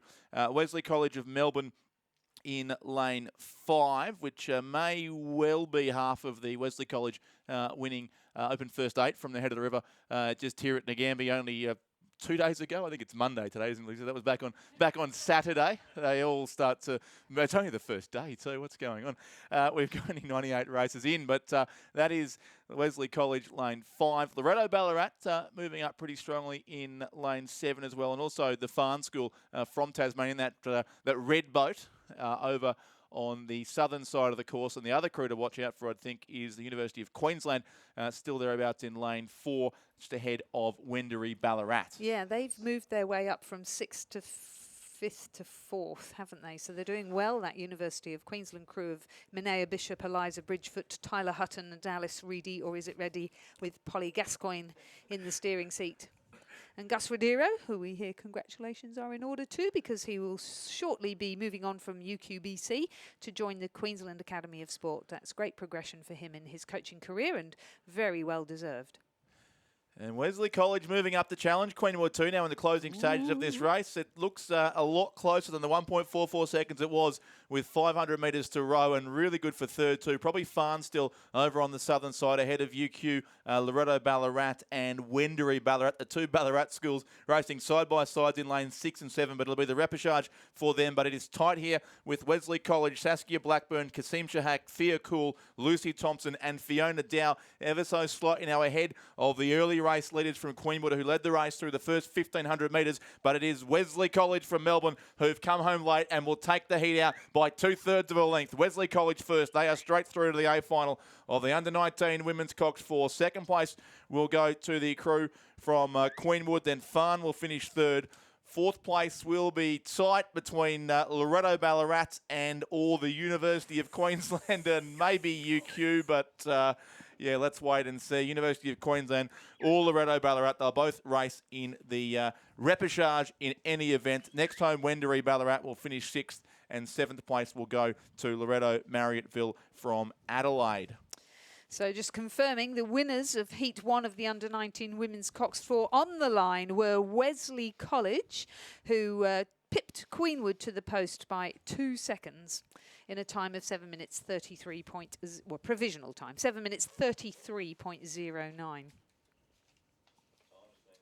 Fantastic race. So confirming again, Wesley College progressed directly through to the A final, and the remainder of the crews go to the repechage.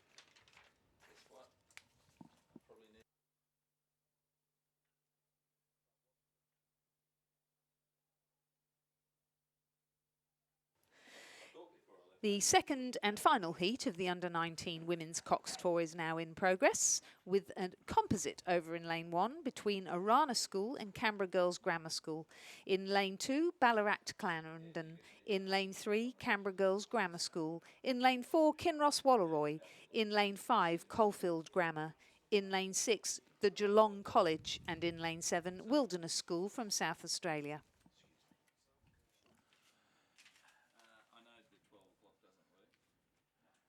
And as we thought it may be, here it is, the crew from Ballarat Clarendon lane 2 looming up large in front of this race, already by a length after 500 metres in this second heat of the Under-19 Women's Cox 4. So Ballarat Clarendon ahead of it would be Canberra Girls Grammar, then chasing, followed by Caulfield Grammar, the top three, the Wilderness School. From Adelaide. Hello to Ben Manifold. If you're still listening on the live stream, thank you for your message earlier today. Geelong College sit there in 5th place. Arana/Canberra Girls, the composite crew there in 6th. And Kinross Walleroy look quite slow out of the start. They are back in 7th place there in the centre of the course. The crew from Ballarat Clarendon, who are currently in the lead by just over a length, is Katie Jackson in the bow seat, Lucy Richardson at 2, Ellie McClure in the 3 seat, and Ruby Lovell at stroke. Bailey Tucker is their cox, and they're coached by Nicole Pluchinski. And I can tell you a bit about this crew, Lizzie. I've had the pleasure of calling them a few times over in recent weeks, most recently at the head of the Schoolgirls Regatta in Geelong, where they won over 1,500 metres by some 24 seconds ahead of the Loretto Ballarat crew that just finished finished 4th in the next heat. So it was a huge win there, but they have been a very dominant crew. They were second in the Nationals last year behind Loretto Kirribilli, the winners. That's only 2 of the girls back in the crew, and they had a huge win also in the head of the Lake Regatta at Lake Wendouree, again beating Loretto Ballarat. So I think, as you're aware, there's such a history of fours rowing amongst the Ballarat schools, such intense competition, but this Ballarat Clarendon combination is certainly one of the best to emerge from Lake Wendouree in quite some time. Very special. Coached by Nicole Pluchinski. Yeah. Currently sitting in second position, Canberra Girls Grammar School, of the crew of Emily McHugh, Sophia Champion de Crespini, Abby Davis and Lauren Goldie, coxed by Catherine Hardman and coached by Kaz Pipers. And then Coalfield Grammar, currently sitting in the 3rd position. Emily Condron is in the bow seat, Ella Bies-Leong is in 2, Emma Wills is at 3, and Olive Pascoe is in the stroke seat. Ivy Jones is their cox. And that continues to be the first 3 as they go through the 1,500 metre mark. And Ballarat Clarendon have now extended their lead out to almost 9 seconds over Canberra Girls Grammar, who have just less than 2 seconds over Coalfield Grammar. The Geelong College are sitting in 4th. That's the crew of Mia Kemp, Chantal Mason, Amy McLaughlin and Andy Taylor. Ella Panek Mitchell is their cox, and their coach is Denise Tramull. Fantastic to see so many women coaching these women's crews. Wilderness School is in 5th, again a female coach, Amy Mailing. The crew is Lily Marshall, Amelia Goss, Annalise Roos and Millie Jackson, and their cox is Olympia Andre. Yeah, so plenty of competition here. I think the repechages of this event will be pretty close. A lot of good crews who are going to have to go the long way around with first place only to move straight through to the final. And of course, the crews in this race have drawn up against this very, very good combination from Ballarat Clarendon College, who train on the waters of Lake Wendouree and have certainly swept all before them this season, but they weren't able to race the state championships due to that virus we won't mention, and they narrowly missed the gold medal at Nationals last year. So they're looking to go one better this time around, and certainly as far as this heat's concerned. They are well clear of Canberra Girls Grammar School there in second place, and Caulfield Grammar chasing well in third, narrowly from the Geelong College. The Wilderness School still there, and the Urana Canberra Girls Grammar Composite towards the far side of the course as well. And Kinross Wallaroy there, the blue boat in the centre of the course, but it's all Ballarat Clarendon here who will take out the second heat of the under-19 Women's Cox 4. They go across now. It won't quite be a 24-second win here, but it is only a heat, so they've done exactly what they had to do. Ballarat Clarendon in first place. Canberra Girls Grammar School still have plenty in reserve too, I'd suggest, as they come across in second place. They'll have to go via the repechage, but certainly will still be a threat. Caulfield Grammar next home, followed then by the Geelong College. Fifth will go to lane 7, the Wilderness School from Adelaide, and Kinross Wallaroy will sneak up into 6th spot ahead of Urana and Canberra Girls Grammar. So just confirming, the second heat of the under-19 women's Coxed 4 was won in outstanding fashion by Ballarat Clarendon in a time of 7:23, which is 10 seconds faster than the previous heat. They won by 13 seconds and didn't look troubled at all. The previous heat was a win by 2 seconds. So that just shows the class of this crew. Looking forward to seeing them race again in the final. And in the meantime, a great race between the rest of the crews who progress now to the repechage and get a chance to race again. We move then to the under-19 men's Coxed 4. In Heat 1, we have the King's School Parramatta in lane 1. We have Christian Brothers Torrens and St Augustine's College from across the country in lane 2. Caulfield Grammar are in lane 3. Brisbane Boys are in lane 4. Brisbane Boys, we should distinguish between the two because they're also in lane 5. So the Brisbane Boys crew that is stroked by Liam Crook is in lane 4, and the Brisbane Boys crew that is stroked by Monty Martin is in lane 5. The Caulfield Grammar crew stroked by Oscar Tilley is in lane 6, and St Peter's College, South Australia, is in lane 7, coached by James McRae, Olympian and medalist. So at the 1,000-metre mark, it is the King's School Parramatta who won the schoolboy head of the river, but perhaps we won't talk about that. New South Wales last weekend. Well, the results stand, as I understand it at the moment. I believe they do too. And it was a fantastic row. So a second year in a row, just like Kinross Wallaroy. So this is the King's crew of Harry Staniforth in the bow seat, Rory Menzies in 2, MacArthur Bucknell at 3, and Dimitri Duta in the stroke seat. Lawrence Cleave is their cox, and they're coached by Julian Huxley and Simon Huxley.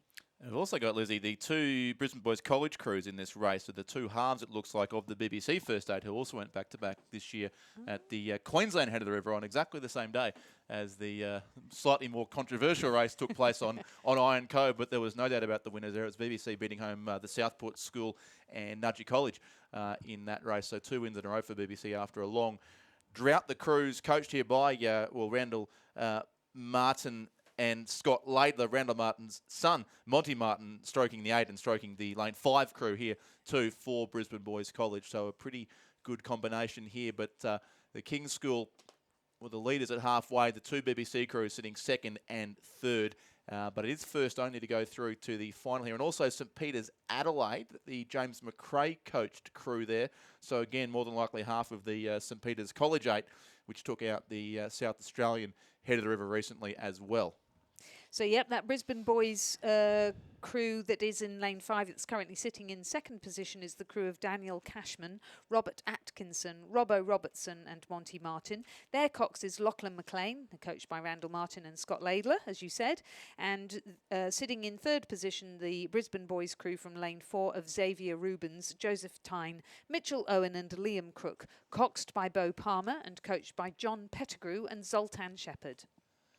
In 4th position, it's the Caulfield Grammar School in lane 6. That's Xavier Lipman, Sam Martins, Joshua McVeigh and Oscar Tilley, coxed by Aidan Robinson. So the two BBC crews have been side by side throughout this race in the middle lanes. I'm not sure if they've got a look at the King's School here, who are on their own out in lane 1 and look like they will pinch the spot here through to the final of the under-19 men's Cox 4. So BBC, if you can race to the Roma to lead for second and third in the end, it will be the King's School Lane 1 doing it well on the far side of the course, and they take out race 100 of 620 at the 2022 Australian Rowing Championships. We've reached the century and a win in fine style to the King's School of Parramatta. Brisbane Boys College, second and third. Lane 5, it'll be from lane 4. And then next time is Caulfield Grammar in 4th place. St Peters will be 5th. And then another crew from Caulfield Grammar. In fact, their lane 3 will finish 6th. And the Christian Brothers Composite crew, Christian Brothers, Torrens and St Augustine's, a two-state composite crew, at least from Adelaide and Sydney, will be across in 7th. But the King's School through to the final. The remainder will have to go via the repechage to progress further in the under-19 men's Cox 4. The provisional time for the win by the King's School Parramatta, 6 minutes 36.7, a margin of 2.98 seconds provisionally over Brisbane Boys crew in lane 5, and a further 4 seconds back to the Brisbane Boys crew in lane 4. So confirming that it's only one crew that progresses directly through to the final, and that will be the King's School Parramatta. The remainder will progress through the repechage. The second heat of the under-19 men's Cox 4 is now in progress. This is the final heat of this event. In lane 2, we have a crew from Wesley College: Charlie Johnston, Amos Kirk, Nicholas Bryant and Lachlan Idle, coxed by Josh Fairfakrans. In lane 3, Ballarat Clarendon, Jock Quartermain, Lachlan Clark, Jasper Niehoff and Nelson Troon, coxed by Bonnie Poulton. In lane 4, the Geelong College, Sam Thompson, Alexander Williams, Charles Radon and Oscar Tyrrell, coxed by Sam Condy. In lane 5, St Joseph's College of New South Wales, James Frederickson, Joe Mangelsdorf, Quinn Dickinson and Charlie Hine, coxed by Harrison Tong. In lane 6, a crew from St Augustine's of New South Wales, Joe Lynch, Oliver St Pierre, Brandon Smith and Joshua Wilson, coxed by Ryder Taylor. And St Peter's College of South Australia are in lane 7, Eddie Hetherington, William Barone, Hamish Scott Young and James Ritossa, with Jamie Graves in the cox seat. We saw a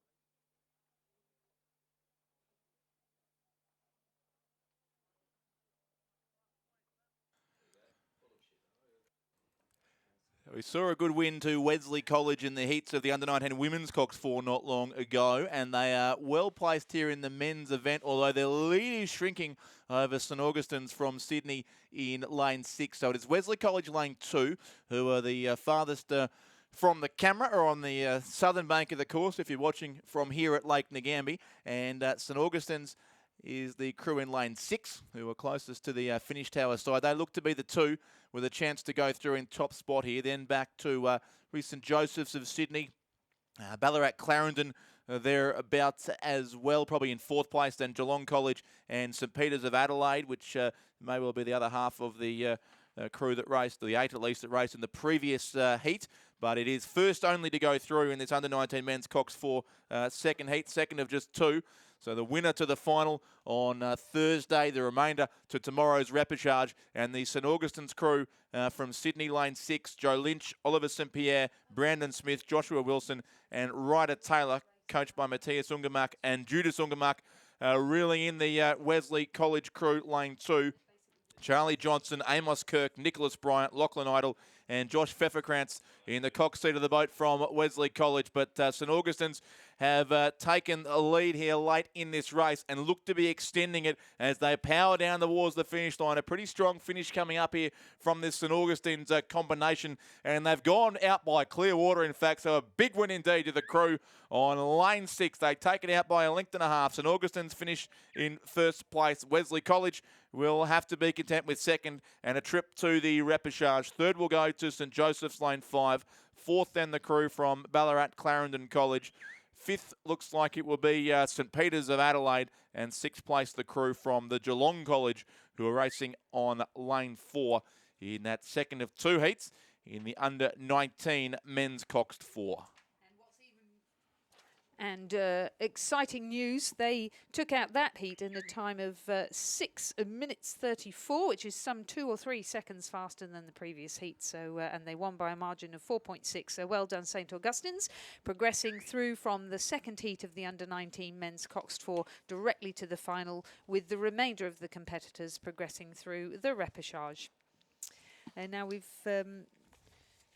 So those are the unofficial results. I'm sure the official results will be posted up shortly.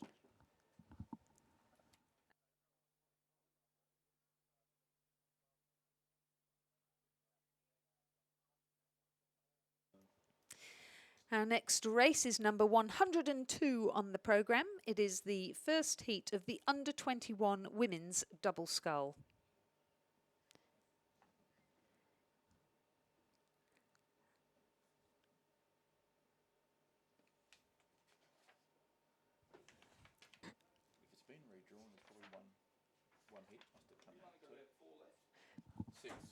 So in this heat, we have the crew from Centenary in lane 1 of Jessica Malcolm and Sophie Malcolm. In lane 2, North Esk, Amy Florence and Lindsay Calvert. In lane 3, Sydney Rowing Club, Liesl Page and Laura Cypher. In lane 4, ANU and Mercantile Composite of Amy Baker and Elizabeth Gregory. In lane 5, Toowong, Gabrielle Geldard and Jemima Powell. In lane 6, Melbourne University Boat Club, Meg Cartwright and Olivia Rasai. And in lane 7, a composite between Hannah Kenway of Brisbane and GPS and Danica Free from Griffith University Surfers Paradise. So, ladies and gentlemen, you may have seen that the heats of the under-21 women's double scull have been redrawn. Rather than 3 heats, we now have 2, and the first crew will progress through to the final, with the remainder progressing to the repechage. So that's a slight change from what was published earlier. It's the difference one crew makes, Lizzie. We had 3 heats of 5. 3 heats of 5 crews, so 15 in total entered, 1 crew scratched, and we now go to 2 heats of 7 for our 14 crews. So there's been a number of trees destroyed in the process to change the paperwork, but we have got the correct draw now for races, 102 and 103. So race 104 has been removed from the program. There's no heat 3 in the under-21 women's double scull, but heats 1 and 2. Only heat 1 is underway now, and in fact at the 1,000-metre mark, and it's being led by the Queensland combination, the Centenary combination over on lane 1 of the Malcolm sisters, Jessica Malcolm and Sophie Malcolm, who've already had a few laps around Lake Ngambie so far today, and they're well placed here in this race, coached by Michael of Stelton and Peter Wadsworth at the Centenary Rowing Club in the upper reaches and the fairly flood-affected upper reaches, must be said, of the Brisbane River. Yep, Sydney Rowing Club's crew of Liesl Page and Laura Cypher currently sitting in second position. They are coached by Lachlan Carter, Brendan Longman and Donovan Check. The great team of coaches there, so experienced in both women's and junior rowing. So it's first only but in this redrawn event, so a lot to race for, and the Centenary double still has more than a length, 3.42 seconds, as they went across ahead of Sydney with 500 to go. So Page and Cypher there in second place, and then Griffith University Surfers Paradise right on the northern side of the course. The combination of Hannah Kenway of Brisbane and GPS and Danica Free from Griffith University Surfers Paradise, coached by 2 very well-credentialed Queensland coaches in Duncan Free and Peter Howard, that combination on lane 7. And I'd suggest they might be moving up a little on our crews on the other side of the course, but a lot of ground to make up still, certainly, on the Centenary combination. So they are our top 3. Next would be Melbourne University, Meg Cartwright and Livia Rasaya, ahead of ANU Mercantile, Amy Baker and Elizabeth Gregory. And then also North Esk from Tasmania, Amy Florence and Lindsay Calvert, and also from Toowong, Gabrielle Geldard and Jemima Powell.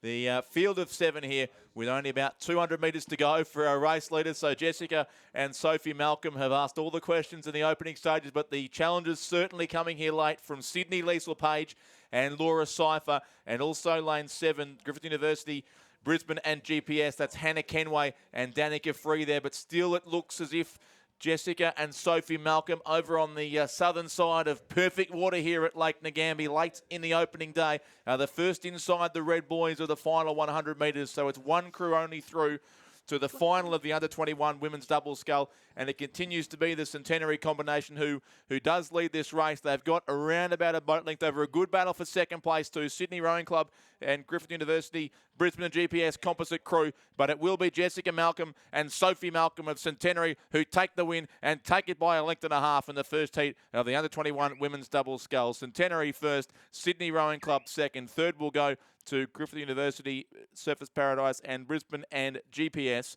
Fourth then looks to be North Esk, followed home by lane 6, Melbourne University, and then very tight for 6th and 7th it will be with Toowong in lane 5 and ANU Mercantile right beside them in lane 4. The two crews in the centre lane with barely a bow ball between them as they go at it, and lane 5 might have got the last stroke in there, but I'm not sure. But we'll go with Toowong in 6th, ANU Composite in 7th, and let the judges sort that one out. And what we are sure of, though, is that fine combination of Jessica and Sophie Malcolm crossing the line in first position to take out the first heat in the under-21 women's double scull. They'll progress directly through to the final, with the remainder of the crews progressing to the repechage. Time of 7 minutes 28 provisionally for that crew from Centenary. In the second heat of the under-21 women's double scull, Sydney University Boat Club are in lane 1. That's the crew of Sophia Whiteman and Madeline Vagg, coached by Alfie Young and Jack Hanley. Mersey are in lane 2, Lydia and Prudence Tippett, coached by David and Merv Tippett. In lane 3, a composite of Olivia Cook from Griffith Uni Surfers Paradise and Charlotte Ryan from ANU, coached by Nigel Harding and Lincoln Hanley. Another composite in lane 4, Toowong and Griffith Uni Surfers Paradise, Olivia Georgilopoulos and Sophie Gerber, coached by Andrew Gerber and Lincoln Hanley. In lane 5, Isabel Watson and Sophie Barr from Adelaide University and the South Australian Sports Institute, coached by Christine McLaren. In lane 6 from Toowong, Lily Fisher and Pia Malouf, coached by James Doring and Michael Hawke. And in lane 7 from Buckingham in Tasmania, Annika Schrader and Charlotte Ralph, who are coached by Abby Crow. And they are past halfway.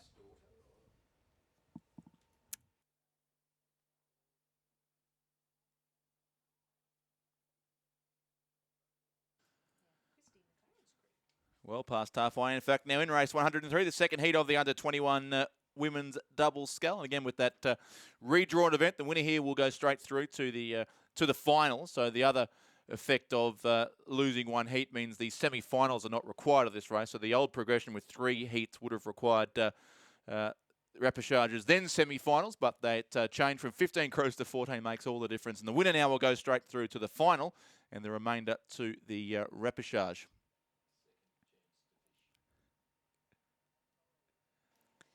And looking as though they are extending their lead, the Adelaide University and South Australian Sports Institute crew of Isabel Watson and Sophie Barr, coached by Christine McLaren.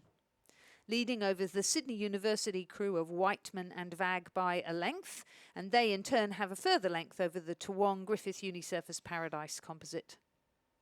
Oh, contentious here. As we get to the last final 500. It's all turned around, hasn't it? It's all turned around. Sydney University putting in a big push and bringing the fight to Adelaide University. Yeah, and well, it's all or nothing here. If they can win this race, they will go straight through to Thursday's final. So they can have 2 days off at least as far as this event is concerned, which is potentially important with a lot of these women's double sculls, I assume, in multiple events over the course of the next few days. So the extra rest could be important. And it's still very tight between those two. I think Sydney Uni over in lane 1, Whiteman and Vagg, Adelaide Uni in 5, Watson and Barr, the top 2 crews. Hard to see anyone else challenging them from there. The possibly, is that the Toowong composite combination still there in lane 4 as well? Yep, you can count on Toowong to give a gutsy row, can't you? But yeah, it does look as though that Sydney University crew over there on the far side, just minding their own business, setting up their own rhythm and looking as though they're getting better and better as they progress down the course. Crew coached, of course, by Alfie Young and Jack Hanley. Madeline Vagg, who was in the under-19 double that teamed up with the girls from Pine Rivers last year to form the junior quad. Going from strength to strength now that she has moved from Canberra up to Sydney University. Sophia Whiteman, who's come from Queensland to Sydney University, and the two of them doubling up now in the under-21 category and getting more and more confident as they progress down the course and take out the second heat of the under-21 women's double scull in fine style. It won't even be close in the end. That was a narrow lead with 500 to go, and they've really powered away in the concluding stages, and that's almost 3 lengths as they go across. So Sophia Whiteman and Madeline Vag take out race 103, the second heat of the under-21 women's double scull. Second place goes to Adelaide University. Third is, it's Toowong and Griffith University Surfers Paradise. The red colours in the Toowong boat were causing slight confusion, but it's the Griffith University Surfers Paradise rower Olivia Georgilopoulos in the bow seat and Sophie Gerber of Toowong in the stroke seat. They're across in third place. Fourth will be the all-Tippett combination from the Mersey Rowing Club in Devonport, Tasmania. Lydia and Prudence Tippett, coached by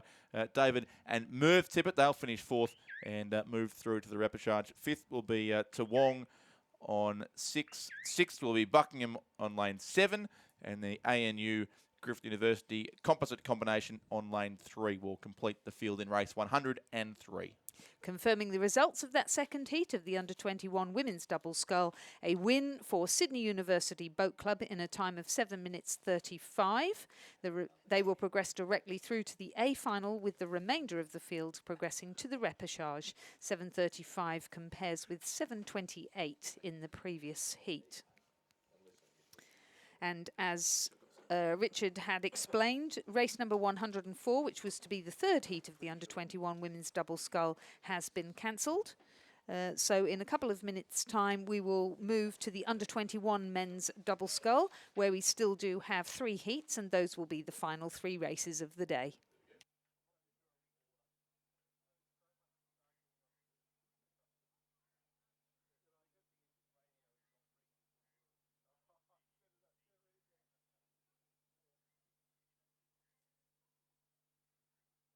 Thank you very much, Lizzie Chapman, for your efforts today. We'll see you back at 8 o'clock in the morning with myself to open the batting, as the term is used.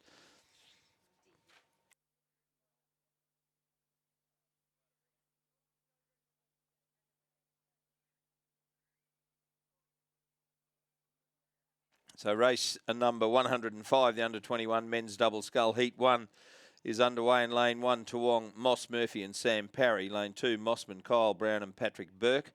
Lane 3, Tasmanian University, Toowong, Roden Martin of Toowong and Samuel Mounter of Tasmanian University.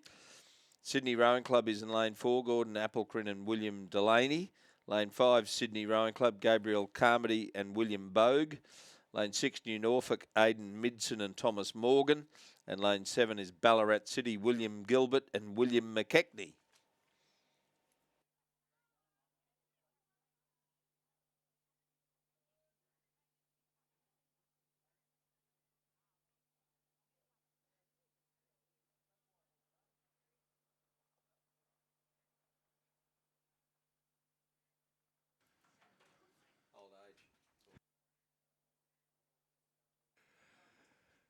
Coming up to the 500 metre mark now in race 105. Looked to be the Sydney Rowing Club combination there in the centre. There was 1 or 2 in this race, but it may have been Gordon Applecrin and William Delaney who got the best of the start. We'll get confirmation of that shortly as they head through the 500 metre mark, and that yellow boat of Sydney Rowing Club certainly looks to be leading the field and leading him fairly comfortably in the opening stages of this race.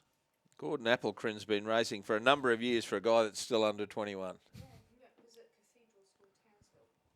From Cathedral School, Townsville, Lizzie Chapman tells us. Another ex-Queenslander. It's no shame with these Sydney clubs, are they, taking everyone? Dear, oh dear. It's all fun in love and war, Richard, and then someone loses an eye. But it is the Sydney Rowing Club crew that got out best, Applecrin and William Delaney, coached by Donovan Check and Shane Mulvaney. I went through... the clock is still continuing, 2 minutes 11, 2 minutes 12 as they head towards the 1,000 metre mark.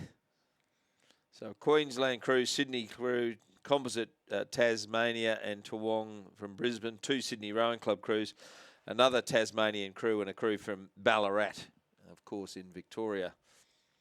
we noticed the schools rowing before. Richard, I've been known to say this on a number of occasions. If the Ballarat schools didn't come to the national championships, we wouldn't have them.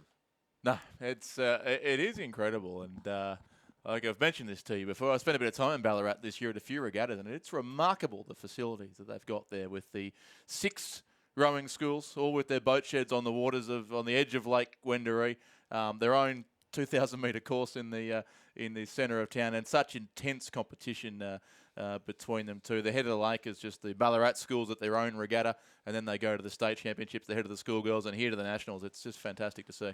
Well, and they've produced plenty of Olympians in rowing in Ballarat. And of course, Steve Monaghetti, I think, is a Ballarat boy, but most recently in rowing, Lucy Steffen, the nil girl who went to Ballarat. And of course, coaches as well. Chris O'Brien, an Olympic gold medal winning coach, cut his teeth at a school in Ballarat before moving on to elite programs. So it's Sydney Rowing Club through in 3 minutes 21.52 there, Richard, 6.02. A good 2 lengths lead here in Heat 1. Yep, and that is the lane 4 combination there from Sydney. With got 2 crews here in the centre lanes of the course, but it's definitely lane 4. Gordon Applecrin and William Delaney, who are the race leaders here. The trail that surrounds Lake Wendouree is the Steve Monaghetti Trail. It's a 6-kilometre loop that goes around the lake. So he's certainly one of Ballarat's finest, and all the Olympians from Ballarat are all listed. Or there's a Olympic. Do they have busts of them or something? No, not busts that I've seen, but there's a series of bricks in the pavement at the finish line of the course, and where the Olympic rings are from the obviously the 1956 Olympic Games. So certainly all of the Ballarat Olympians and Paralympians too are now all made very clear at the finish line of the Lake Wendouree course, where we'll be probably in a couple of months for the Australian Masters Championships as well. I remember being there at a national championships, and Gary Gullick, the great Gary Gullick, Ballarat boy, actually riding his bicycle down from work, getting in and rowing a heat of the single, and then going back to work afterwards. He went on to row at the Olympic Games, Gary Gullick, and that may have been actually after he'd been to the Games, I'm not sure, but he was a very good single sculler, but also very good in a crew boat. And yes, that's something that sticks vividly in my mind. I think he was reasonably confident that he was going to do well at it. I think he might have been a plumber or something like that, and he'd actually come from work on his bicycle and came down and raced and then went back to work. Productive day on all counts, obviously. Yeah. This is a very impressive scull by this Sydney Rowing Club crew, Applecrin and Delaney. And interesting that Donovan Check is coaching this boat, as he is the other boat. So maybe as head coach he gets his name against all of them. But Shane Mulvaney coaching the leading boat, and Lachlan Carter coaching the boat that's a little bit off the pace at the moment. Yeah, so it's first 2 here to go through to the semi. So there's some interest in the race behind Sydney Rowing Club. You'd have to think that lane 4 from here, well, without doubt, the best placed crew to move through comfortably in front. Mossman lane 2, and the Tasmania University and Toowong composite crew, a 2-state composite there. Roden Martin of Toowong and Samuel Mounter of Tasmania University Boat Club would be sitting in third, but certainly not far away from Mossman in second place, and that's where the real interest may lie here in the closing strokes, along with New Norfolk, another Tasmanian crew, Aidan Midson and Thomas Morgan, closer to the northern side of the course as they come through with 220 or so metres to go for our race leaders. I reckon they're going to be hard to hold out, that New Norfolk crew, although Mossman are sprinting on the far side there. But Sydney have certainly got the look back at the rest of the field. Mossman over in Station 2 and New Norfolk in Station 6. And still that composite crew from Tas Uni and Toowong in the mix for a third place. But no doubt about first and second now. Mossman really going on with the job in the dying stages and have secured second place and a place straight through to the semi-finals. Lane 2 will be first, Mossman. Lane 6, New Norfolk will be second. And coming again, the Tasmanian University Toowong composite crew. Tas Uni in the stroke seat, Toowong in the bow seat. New Norfolk will finish in fourth place.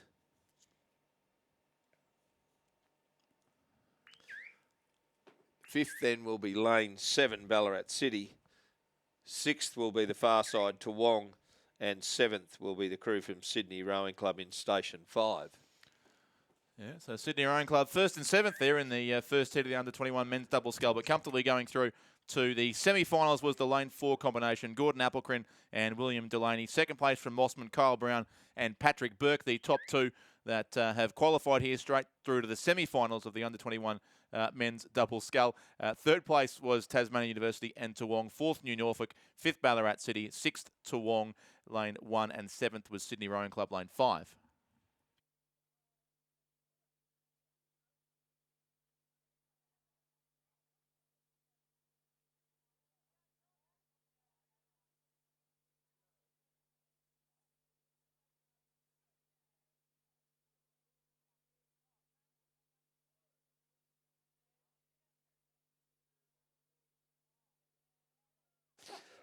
Heat 2 of the under-21 men's double scull as Lachlan McMillan of BMA leaves the commentary box. In lane 2, Mercantile, Hamish Nicol and Jackson Morris. Scratch lane 3. Lane 4, Banks, Haberfield. Mitchell Caponis of UTS and Mark Putter of Banks. Lane 5, Sydney University, Joe McCauley and Hamish Danks. Lane 6, Townsville JCU, Riley Williams and Zachary Skip. And lane 7, Melbourne University, Leo Barbieri Yates and William Tozer.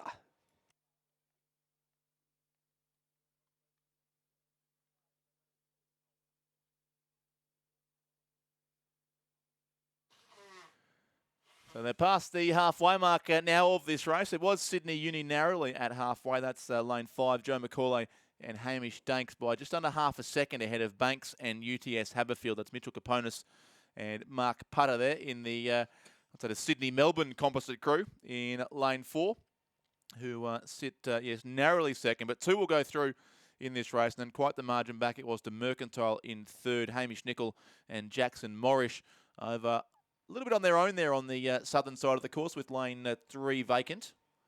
I can see it. There's definitely another one missing as well, Richard. I can only see 4. What can you see? I think there is one crew on the far side, maybe hidden in the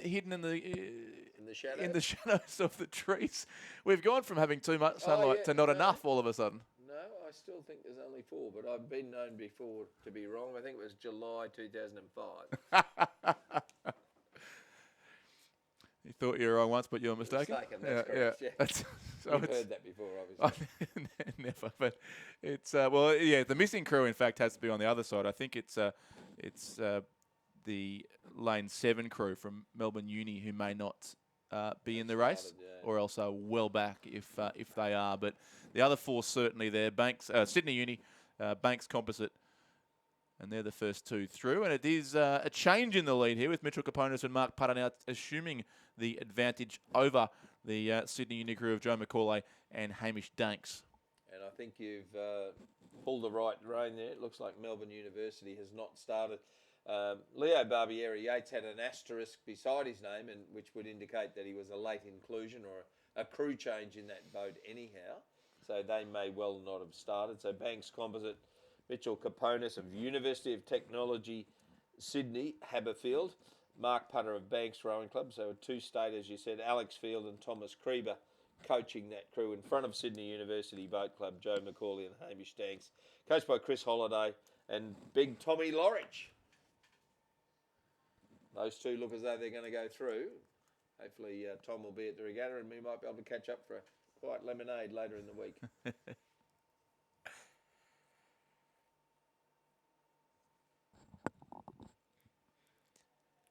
So polished sculling performance by this Banks Composite crew. Mitchell Caponis, UTS Haberfield. Old people like me always like to get the Haberfield in. They've got the teal in there in the black and white. It's not Collingwood. No. It's got teal in there as well. Well, the Haberfield's back in the program this year. I asked Lizzie about that before, but definitely it is UTS Haberfield. And the Banks singlet in the bow seat. Across they go first. Banks, UTS Haberfield will be first. Second will be Sydney University Boat Club in Station 5. Third will be the crew from Townsville and James Cook University, coached by Harrison Parks, who's doing a great job up at Townsville and JCU. And then fourth will be the crew from Mercantile, coached by Al Matthews, albeit narrowly, but about a half a length behind the crew from Townsville and JCU. So very convincing win, 12.79 seconds in the end. And coming from half a second or so down at the halfway mark, so a very strong second 1,000 there to Banks and UTS. So the unofficial result in race 106, the penultimate race of the opening day of the Australian Rowing Championships has won Banks and UTS. In second place, it was Sydney University, Lane 5. Those two through to the semi-finals, and to the repechage go third place, Townsville and JCU, and fourth place, Mercantile. And Heat 3 is underway, is it not, Richard? I think it's just underway. Those lights up there must be in the park. They're not the start lights, that's for sure. You see They're them? in the pub, I think, those lights. Oh, okay. Well, I better go and check that out then, shall we? We can do the start from there. Yeah, there's a start underway now. And we have Western Australian Rowing Club, Aria Almasi and Blake Wyatt, coached by Stefano Beloso. UTS Haberfield, Griffith University Surfers Paradise, Ben Horsnell of Griffith Uni, and Tate Van Heemst of UTS. North Esk, Rue Colley and Laurie Dean, coached by Brendan Long and Trevor Barrett. Toowong, Rockhampton Grammar, Joshua Sparks of Rockhampton Grammar, Mitchell Bridge of Toowong, coached by Caitlin Hawkins and Michael Hawke. Sydney Rowing Club, Declan Glendinning and Bradley Graham, coached by Donovan Check and Shane Mulvaney. And Canberra ACT, Ethan Toscan and Raphael Priest, coached by David Framano. Courtesy of the wide shot, we can at least see all 6 crews are in this race, so no missing crews to go searching for in the early stages. And the best 2 crews away look to have been North Esk on lane 4, Rue Colley and Laurie Dean, and then Sydney Rowing Club lane 6, Declan Glendinning and Bradley Graham, as they head towards the 500-metre mark of this race. And we look for the top 2 to move through to the semi-finals in the under-21 men's double scull. Yeah, I'd hazard a guess that the Sydney Rowing Club crew may have their bow in front now. Just starting to lengthen out. Getting some nice run on the boat there. And yes, they've opened up a nice little lead as they go through that first marker. And best part of a length's lead over the early leaders from North Esk. I heard you talking earlier, it's a lovely little boat shed at North Esk with function rooms up the top and one thing and another. It's a very nice part of the world. Yeah, no, it's a substantial facility there in Launceston, and you can see why it's a great place to train there with the waters of both the North Esk River and the Tamar as well. So it's a place that we've had a bit of chance to spend some time. They're not just at last year's Nationals, but have been back there since actually, and there's certainly lots to see in Tasmania. Oh, well, it's all right for those of you that can have holidays. You know, if you're retired, you don't have time for that. No, that must be tough, yes. But yeah, it's a lovely part of the world. And tomorrow morning I'm interviewing Launceston legend Chris Simons, Tamar Rowing Club and Rowing Australia's Volunteer of the Year at the recent awards night. So it'll be lovely to talk to Chris tomorrow morning up here in the commentary box before racing begins at 8 o'clock sharp. So not much change in the order with the Sydney Rowing Club crew going right on with the job there. A couple of the others finding the pace a little hot. As Richard had said earlier, the first 2 directly through to the semi-final, the remaining crews to the repechage. They get a second chance to fish, as Lizzie has told us over a number of years now. Interesting word, repechage. Yeah, we're learning slowly to pronounce it correctly as well. But that will be tomorrow morning's action. Will be all the repechages for the events we've seen today. So and that does get a bit desperate for some of these rowers. There's no second chance once you get to the repechage round of racing. You've got to be at the pointy end, or your journey ends as far as this particular event's concerned. Anyway, about a length and a half lead there for Sydney Rowing Club over North Esk. About a half a length back to Canberra. And then almost a length back to Western Australian Rowing Club and UTS, Haberfield. Griffith tailed off along with Toowong, Rockhampton Grammar. Caitlin Hawkins running the program at Rockhampton Grammar now, taking over from John Smythe, who did a great job over a number of years. He had a little hiatus for a while where he was at UTS working with Tim McLaren, but went back to Rockhampton Grammar and is now at the Southport School. Caitlin Hawkins has relocated from Brisbane to Rockhampton and is running a very good program. Towed the boat trailer down as well. Very capable young lady. No indoor talents. No, that's right.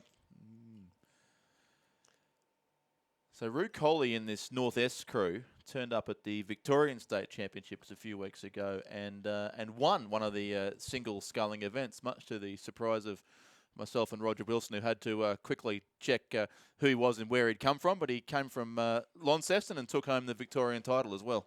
So he must go all right in the singles. So you assume it was the under-21s. one would think. Yes, I think so. So Brendan Long works for Tasmanian Institute of Sport, even though he's based in the north. So maybe Rue Colley may be identified by the TIS and maybe an athlete on the rise. And given the result you're talking about it, the Victorian Championships on Lake Wendouree, he obviously has a lot of promise. And they're not going to give up without a fight. The Sydney crew may well be in the lead, but the Tasmanians are keeping them honest. Yeah. Still clear water, though. Still clear water. Well, the race for second remains important here. So North Esk have to also stay in front of what looks to be UTS Haberfield Griffith University over in lane 3 in the shadows again of the trees. And also Canberra there in lane 7. So they are yet again spread out far and wide across Lake Nagambie as they have been throughout today with these, of course, random draw heats. So no seedings to assist us quite to know where to look to the centre of the course. So a couple of chances for third and fourth, but the top two still do look clear, Sydney Rowing Club and North Esk.